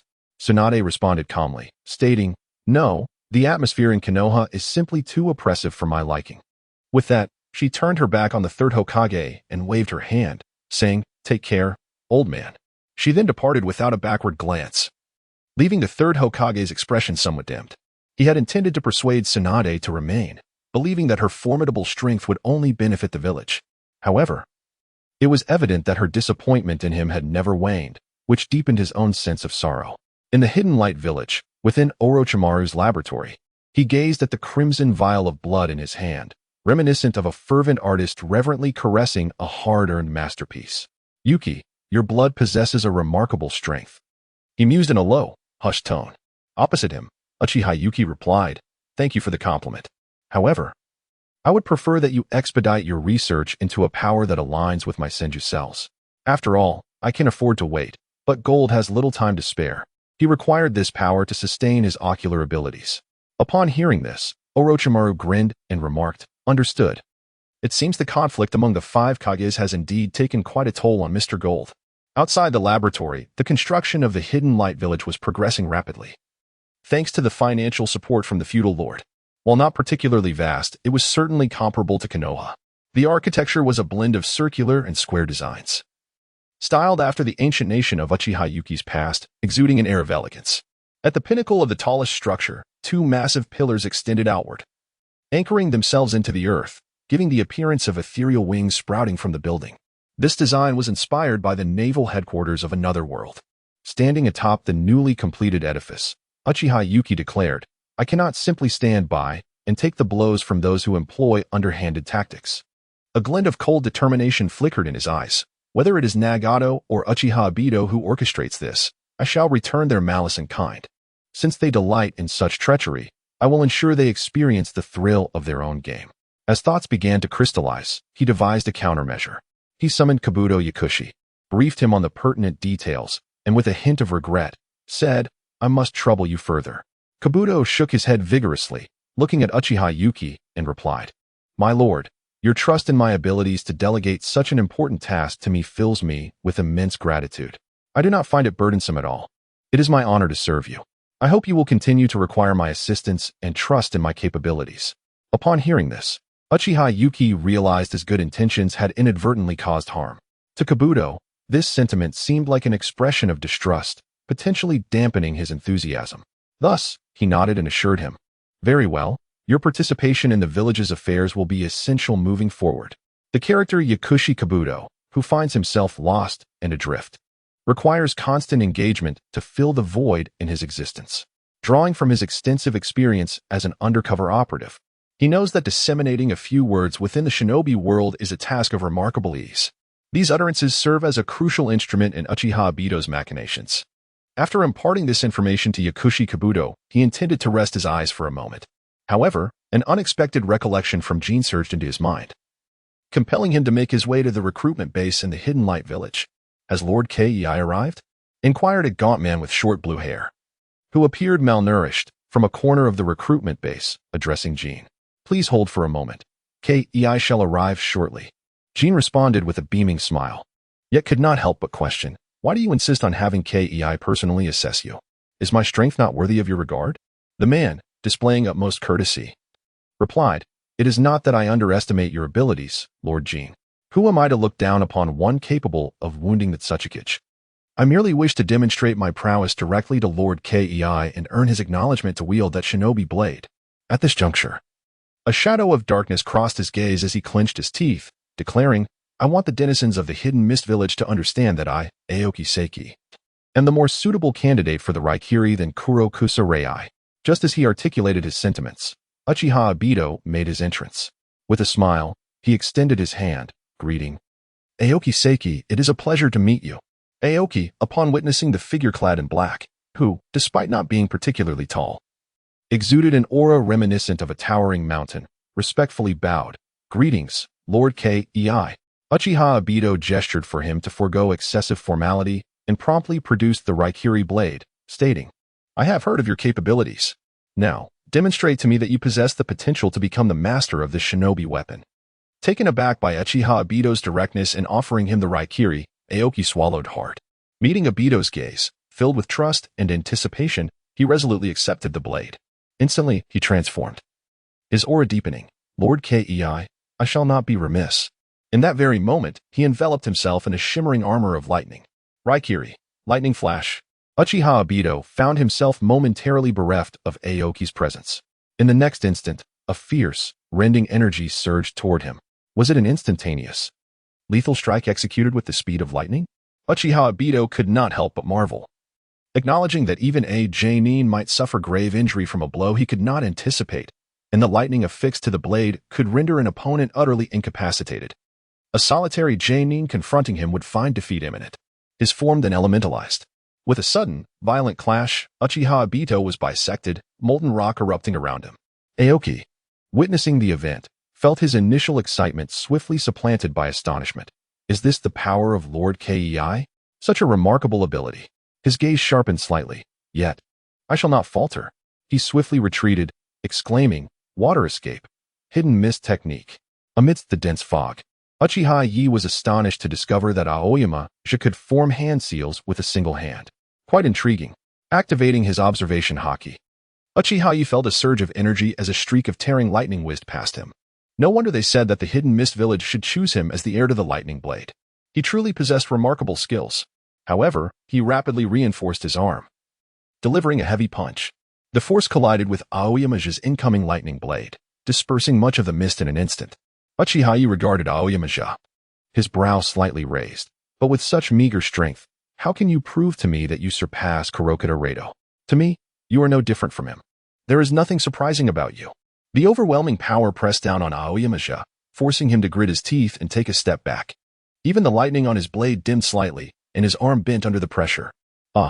Aoyama was acutely aware that Uchiha Yi's words were meant to provoke him, yet he could not contain his excitement as he shouted, My lord, please watch closely. He abruptly retreated, swiftly plunging his lightning blade into the ground while forming seals. Lightning release. Rising thunder. The earth beneath Uchiha Yi erupted with terrifying lightning, prompting him to leap into the air. Yet Aoyama just suddenly laughed. My lord, you've fallen for it. Falling thunder, descend. With a fierce swing of his lightning blade, a terrifying bolt of lightning rained down from the sky, targeting the airborne Uchiha Yo. In that fleeting moment, how many could evade the oncoming lightning? Whoosh. Just before the lightning struck, Uchiha Yi transformed into a pool of lava, effortlessly dodging the bolt. However, another fearsome lightning descended from the heavens, piercing through Uchiha Yi's molten form. This strike caused Jin to raise an eyebrow in surprise, nodding in approval. Truly, it was an unexpected turn of events. Were it not for Uchiha Yi's unique abilities, anyone else would likely struggle to escape such a sudden attack, let alone the prospect of a second bolt falling from the sky. Even a shadow-level ninja could not guarantee complete evasion. Observing Jin's acknowledgement, Aoyama just smiled with satisfaction. My lord, brace yourself for the impending thunderstorm. He once again formed seals at an extraordinary speed. Lightning release. Storm of thunder prison. The lightning blade embedded in the ground shot forth, connecting the lightning to the sky. In the next moment, thunder rumbled ominously, and torrential rain began to pour, yet it was not the rain that posed the threat. It was the simultaneous flashes of lightning within the downpour. Boom. A bolt of lightning erupted, creating a massive crater in the ground, with electricity crackling ominously. Boom, boom, boom. In the blink of an eye, the area was engulfed in blinding lightning, relentlessly bombarding the earth. Furthermore, due to the rain, the ground became saturated, rendering it conductive. Even if one burrowed underground or shielded themselves with earth, it would prove futile. The surging electric currents from below would be lethal. This strike is nearly impossible to defend against, a capability that even shadow-level powers find challenging. Even Jin summoned 1,000 cherry blossoms to shield himself from the rain and ascended into the air, expressing profound respect for the strength of Aoyama. In this torrential downpour, even Uchiha Yo could not elementalize. He conjured a massive umbrella from lava, which stood unwavering against the crashing thunder. This prompted Aoyama to feel an ominous shift. He drew forth his lightning sword and pointed it forward. Lightning release. Thunder beast. A colossal beast, formed of condensed lightning, roared forth with astonishing speed and terrifying might, akin to a high-speed train barreling forward. Great fire. Uchiha Yo's voice remained eerily calm. Yet Aoyama felt as if he were on the brink of being devoured. The surrounding moisture evaporated in an instant, and the overwhelming heat expelled the air around him, rendering it suffocating. He beheld a massive fist of lava crashing towards him with a force that resonated through the heavens, effortlessly shattering his thunder beast and descending upon him with unimaginable power. There was simply no time to react. Faced with this fist capable of instant annihilation, Aoyama was engulfed in terror, yet he felt no inclination to retreat. It was too swift. The moment he unleashed the thunder beast, the lava fist had already been launched. In such a fleeting interval, there was hardly enough time for any surplus thought. Am I to perish? He could not fathom how to halt such a horrifying strike. The searing wind that rushed towards him was heavy and lethal. He had lost all hope of survival. He shut his eyes. Even if he could not inherit the lightning sword, dying at the hands of a formidable being like Uchiha Yo was a fate he could accept. However, in the instant he closed his eyes, the terrifying heat that could vaporize him suddenly vanished. The anticipated death did not come. Aoyama involuntarily opened his eyes, only to find Uchiha Yo gazing at him with a serene expression. Aoyama was taken aback. Such a fearsome power can be wielded with such ease? He swallowed hard. Astonished. Is this what Lord Light and Shadow is like? Truly formidable. Yet, following the shock came a wave of profound dejection. He looked at Uchiha Yo, disheartened. I concede. Lord Light and Shadow. As a defeated one, it seems I can never inherit the lightning sword. What is this? You've given up before I even had a chance to dismiss you? Upon hearing Uchiha Yo's words, Aoyama widened his eyes in disbelief. So does this mean that I? Uchiha Yo nodded, smiling as he said, Congratulations, the lightning sword is yours. This revelation sent Aoyama soaring with joy, and he bowed deeply to Uchiha Yo, tears streaming down his face. Thank you for your trust, Lord Light and Shadow. Uchiha Yo approached and patted his shoulder. Welcome to the Hidden Light Village. Meanwhile, Jin remarked from the sidelines, to draw forth such abilities from your true self, you are indeed remarkable. The Mist Village truly made a grave error in overlooking such a talent as you. This left Chinguzha in a state of uncontainable excitement. Jin's acknowledgement of his strength was unmistakable. How could one not feel elated? Thus, I am curious as to why the higher-ups of the Hidden Mist Village did not select you initially. Upon facing Jin's inquiry, Chinguzha's expression darkened as he replied. Because they deemed Leia of the Black Hoe to have deeper qualifications and more suitability to become one of the 7 ninja swordsmen, hence my disqualification. These words momentarily stunned Jin, leaving him at a loss for words. Ultimately, he could only shake his head and depart with a wry smile. Is it a matter of seniority? Uchiha Yo, upon hearing this, couldn't help but shake his head as well. After imparting a few words of guidance to Chinguzha, he took his leave. Observing Chinguzha, who had obtained the lightning blade, the other ninjas joining the Hidden Light Village were filled with envy. The lightning blade. It was a formidable weapon coveted by 90% of the ninja world, a symbol of strength and status.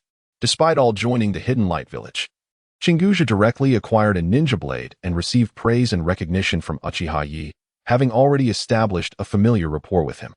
It was evident that he would undoubtedly become one of Uchiha Yo's trusted individuals, with a promising future ahead. As for the others, they might remain inconspicuous for a lifetime. Merely ordinary Jonin or Chunin. If only I were a bit stronger, a lightning attribute ninja. Many wandering ninjas of Jonin rank thought to themselves. The strength Chinguzha had displayed earlier extinguished any thoughts of seizing the blade from their minds. They were acutely aware of their own limitations. Although they envied Chinguzha's fortuitous luck, they also recognized that they could not contend with him, and thus could not voice any objections to compete for the lightning blade. The fact that Chinguzha possessed the lightning blade was unchangeable. We are indeed fortunate to have recruited a successor of the ninja blade, whose strength is nearing that of a Kage. At the central building, Jin stood beside Uchiha Yo, smiling. Uchiha Yo, upon hearing this, couldn't help but smile in return. Indeed, if trained well, this fellow has a chance to ascend to Kage level. Little did he expect that apart from Kisame Hashigaki, there would be such an exceptional successor of the ninja blade from the Hidden Mist Village. It seemed he had underestimated the heroes of the ninja world. Although he was unaware of such a character in the original narrative, it was understandable. After all, the storyline primarily unfolded in Konoha, with scant details regarding the Hidden Mist Village. It was quite normal for him not to be aware of certain hidden talents. However, returning to the matter at hand, should we not be concerned about those infiltrators who have taken the opportunity to blend in? Jean asked with a hint of worry. At this early stage of village establishment, with so many affairs to attend to, it is easy to overlook other areas.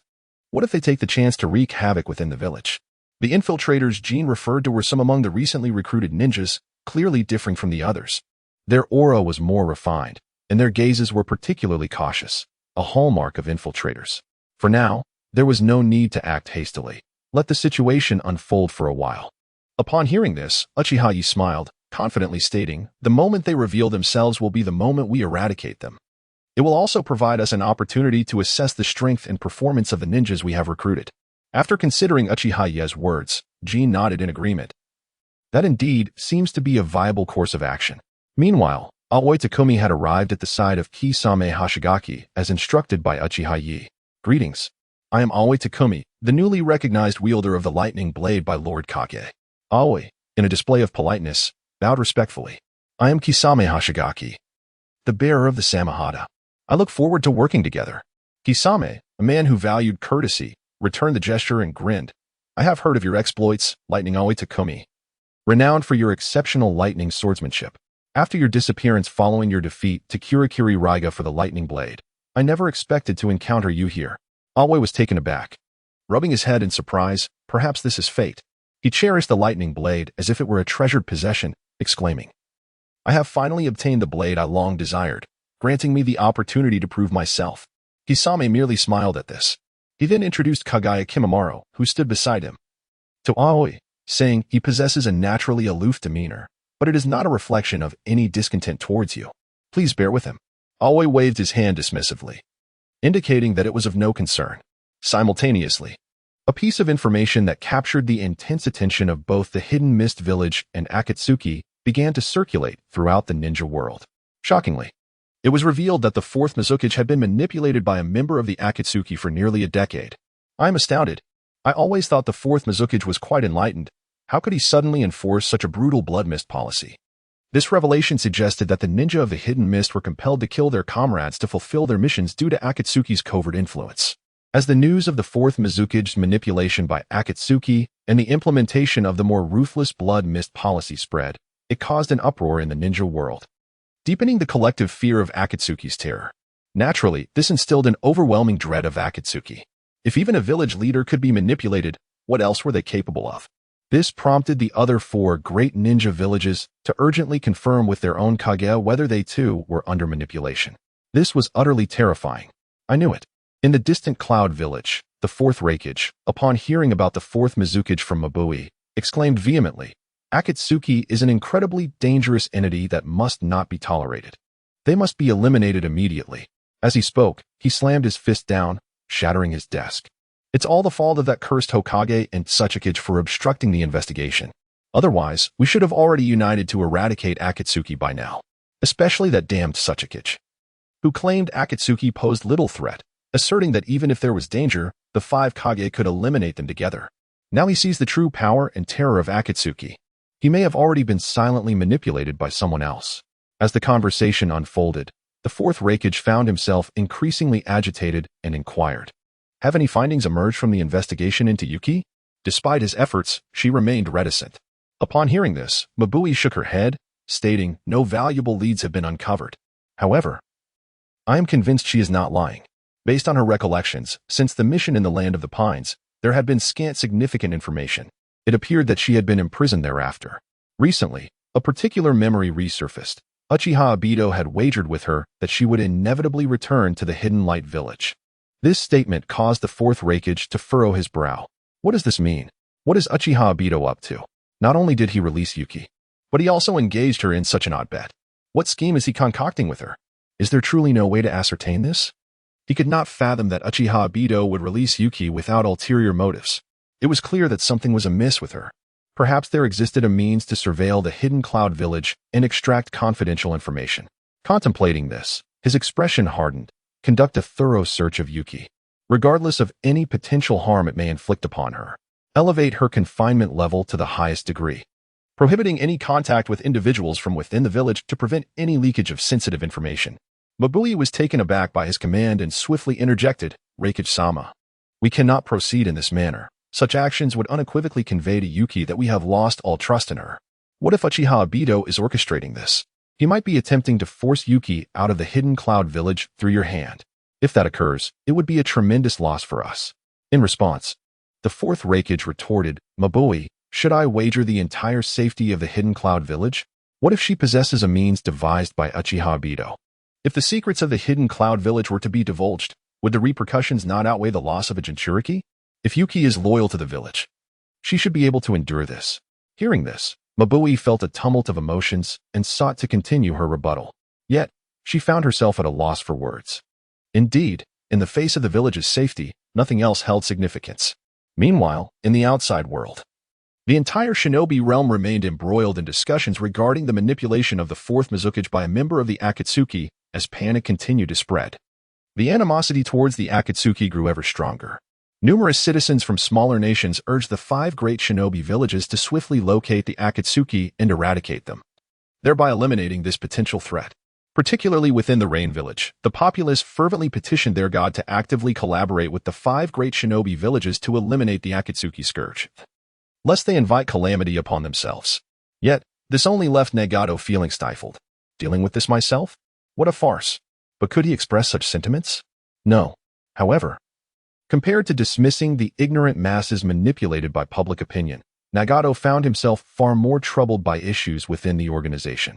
The issue stemmed from none other than Hizuki SHZ, a fellow native of the Hidden Mist Village, demanding an explanation from Nagato regarding the situation.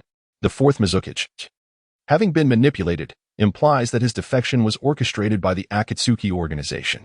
This revelation is profoundly unsettling for both of them. Thus, they seek enlightenment from their leader, Zero Grave Nagato Pain, to unveil the identity of the puppet master behind the fourth Mizukage's actions and to provide them with a reasonable explanation. However, Nagato is equally bewildered by these developments. How could he have been unaware of such machinations? Consequently, he begins to suspect Madara. Indeed, it is I. When privately interrogated by Nagato, Uchiha Obito responds with nonchalance, his gaze laced with intrigue. So, do you intend to hand me over to Kisame Hashigaki and Zabuza Momochi for an explanation? Yet, without my involvement, do you truly believe your plans can proceed smoothly? Thus, a dilemma presents itself before Nagato. Whichever choice he makes poses significant challenges, as each option entails substantial losses. Nevertheless, a decision must be reached. He is acutely aware of the mastermind behind these revelations. Therefore, at this juncture, despite his profound loathing for that individual, a twinge of regret surfaces. Had he known the retaliatory strike would be so ruthlessly lethal, he would not have scapegoated that person in the first place. Now, the Akatsuki finds itself in a precarious position, while the adversary thrives. Moreover, based on his understanding of that individual, it is inevitable that further retaliations will ensue, exacerbating the plight of the Akatsuki. This indeed feels like a dire predicament. However, while Nagato grapples with how to navigate this situation and restore tranquility within the organization, a report from Sunagakure and Iwagakure diverts their focus. Kazakage Raza has dispatched troops to seize the mineral resources of the Land of Birds. Iwagakure has sent forces to intervene but has been repelled by the ninja of Sunagakure.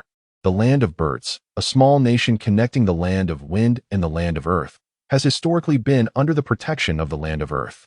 Undoubtedly, Sunagakure's military action in the Land of Birds is a blatant invasion of the interests of the Land of Earth. This confrontation between the 2 great ninja villages heralds the potential outbreak of a ninja world war, instilling fear in the surrounding smaller ninja villages. Yet, what follows is truly unexpected. The usually uncompromising and formidable Tsuchikage, Inoki, surprisingly retreats. He directly sends ninja to negotiate with Sunagakure, offering the portion of mineral resources they have seized and expressing a desire for Sunagakure to actively safeguard peace. What is happening? The Tsuchikage has suddenly shown leniency? This situation is astonishing. Inoki, known for his formidable tactics, yielding even slightly is unprecedented, especially towards Sunagakure. This raises questions about his health. Could it be that the injuries inflicted by Uchiha Obito during the Five Kage Summit were so severe that he is yet to recover? Those who participated in the summit, particularly the Kazekage, are privy to this information, which emboldens them to initiate such a brazen invasion of the land of birds. Many factions were taken aback by this development. Just how severe was the injury that led to such a display of weakness? Subsequently, the Wind Shadow, Raza, indeed took the initiative to withdraw troops and extended a hand to reconcile with the Rock-Hidden Village, re-establishing their cooperative relationship as if the previous frictions had never occurred. This entire process unfolded in a mere 5 or 6 days, quite fantastical. Naturally, no one dared to provoke the Rock-Hidden Village during this time. The fact that the Sand-Hidden Village could compel the Rock-Hidden Village to show weakness did not imply that smaller hidden villages could do the same. The Light-Hidden Village. After several days of recruitment, the initially desolate village gradually filled with a diverse array of ninjas. The total number of new recruits amounted to 22,823, including 572 ninjas. Among them were 12 at the Jonin level, 37 at the Special Jonin level, 89 at the Chunin level, and 434 at the Genin level. This clearly illustrates the terrifying power of the 5 great hidden villages reigning at the pinnacle of the ninja world. With a reserve of 10 to 20,000 ninjas and a population in the hundreds of thousands, the Light Hidden Village, even with the formidable Uchiha leaf as its banner, could only recruit these individuals. The plight of other smaller hidden villages is evident. How could they possibly challenge the might of the 5 great hidden villages? They are simply not on the same scale. The situation became overwhelmingly daunting. Uchiha Leaf glanced at the incessantly arriving documents on his desk and instinctively rubbed his head. As an exemplary leader, he wisely sought out a few ninjas skilled in this realm from among the selected recruits to assist him. Uchiha Leaf would merely need to give the final approval. Lord Light Shadow, please confirm our village's emblem, attire, as well as the corresponding management system, promotion protocols, laws, and education. Listening to these words, Uchiha Leaf could only feel a sense of trepidation. Indeed, the saying that the beginning of all things is difficult holds a kernel of truth. Thus, even if Uchiha Leaf wished to take it easy, he had no choice but to commence drafting the foundational elements of the village. The village emblem was quite straightforward, since it was named Light Hidden Village, and the sun best represents light. It would be symbolized by a circle. As for the attire, this posed no challenge for Uchiha Leaf. In his previous life, he was particularly fond of the Shinigami's garb in Bleach, especially the distinct Haoris of the captain-level characters. A simple modification could repurpose it into a ninja village's uniform. Although the management system, education system, and promotion protocols caused Uchiha Leaf some headache.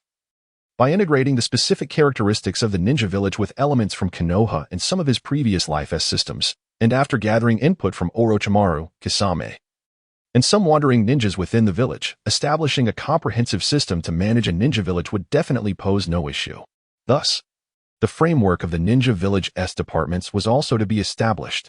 While various departments in the different hidden villages might differ, fundamental departments such as the ninja school, medical facility, security division, and the ANBU would likely remain consistent. For these matters, Uchiha Leaf Rare stayed up late. The heads of the ninja school and security division had yet to be determined. The head of the medical facility is naturally the pharmacist O, along with the nominal presence of Orochimaru. Coincidentally, among the recently recruited ninjas, there are a dozen or so who are well-versed in medical ninjutsu. The crucial department of the Umbu is, of course, under the control of Jin.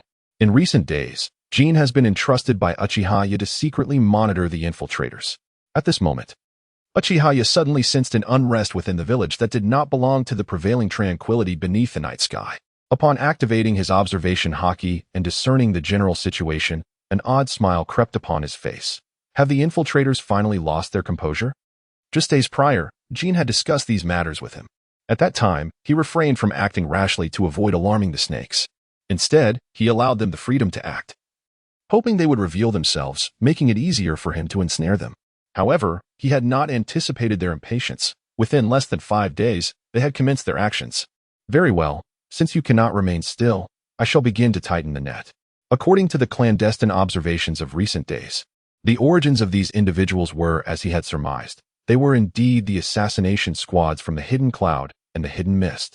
Originally, their mission was to eliminate Uchiha Yo. However, following the 5 Kage Summit and the establishment of his shinobi village, it seemed they understood that the odds of assassinating him were not in their favor. Thus, they altered their target, shifting their intentions to other powerful figures within the village, such as the likes of Kisame Hoshigaki and Jin. At this moment, as the assassination squads began their actions, each team swiftly headed towards their designated targets. The Hidden Mist assassination unit had set its sights on Kisame Hoshigaki and Ao, two elite ninjas wielding swords. This was a dual benefit. Not only would it strike a blow to the morale of the Light Shadow village, but it would also allow them to reclaim their lost swords. Meanwhile, the Hidden Clouds assassination team targeted various departments within other villages, preparing to cause destruction to disrupt the progress of the Light Shadow village's construction. In the laboratory, how intriguing! Orochimaru gazed at the captured Cloud Ninja, who wore a face of terror and disbelief, unable to contain his excitement as he licked his lips. How fortuitous that I am in need of experimental subjects, and you have come to me willingly. Yet, his words left the poisoned Cloud Ninja, immobilized by the bite of the hidden shadow snake hand. In shock as he exclaimed, Orochimaru, how can you still be alive? Were you not supposed to have perished at the hands of Uchiha Yo? Why are you now in Uchiha Yo's shinobi village, working for him? He felt he had stumbled upon a monumental secret.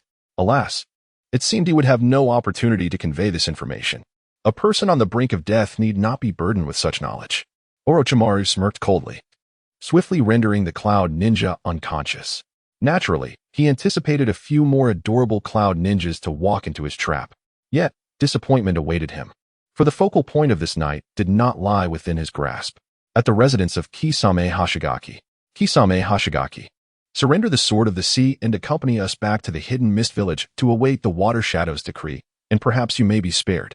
Otherwise, tonight shall mark the end of your days. The chilling voice of the leading shinobi cut through the night, as 7 members of the assassination unit surrounded the formidable Kisame Hoshigaki. The leader, with a visage as sharply defined as a cliff face, bore a long blade resembling a great cleaver upon his back, his eyes glinting with a predatory ferocity that instilled dread. Behind him stood 6 members of the Umbu, their pale masks emblazoned with numbers from 1 to 6. Upon hearing these words, a flicker of gravity crossed Kisame's shark-like countenance. Though his lips remained curled in a sardonic smile, I never imagined I would be pursued by the legendary White Killing Team. The White Killing Team was an elite Umbu unit exclusive to the Water Shadow of the Hidden Mist Village, akin to Konoha's root organization, tasked with executing the most unsavory of missions. He surveyed the 6 masked figures before him, a shiver of foreboding coursing through him. However, I must apologize. Whether it be surrendering the Sword of the Sea or returning with you to face the Water Shadow's judgment, I cannot comply. The only way you shall reclaim the sword is over my fallen body. At this declaration, the leader's countenance turned frigidly resolute. In that case, we shall eliminate you. Let me witness just how far you have progressed, for one who has gained minor renown within the Umbu to dare defy our judgment. With that, he drew his blade and lunged forward, the great cleaver descending like a thunderclap, sharp and merciless, capable of rending stone and severing steel without hesitation. The 6 members of the White Killing Team stood silently, confident that their captain would easily vanquish Kisame. After all, he was among the elite shinobi. Faced with this ferocious strike, Kisame brandished the Sword of the Sea, which resembled a shield. Before him, boom, the weighty cleaver struck the sword without effect, as if it had plunged into the depths of an ocean. What? The sight before the cold man was beyond his expectations. He was acutely aware of his own terrifying strength. Few among the elite shinobi could withstand him in direct confrontation. Yet, he found himself thwarted by someone he had scarcely deemed a threat. Just as he contemplated retreat, the Sword of the Sea suddenly swelled, tearing through its bindings, unleashing a flurry of sharp spikes. Flash! Caught off guard, the cold man felt his arm sliced open, and he stumbled back in surprise, retreating swiftly.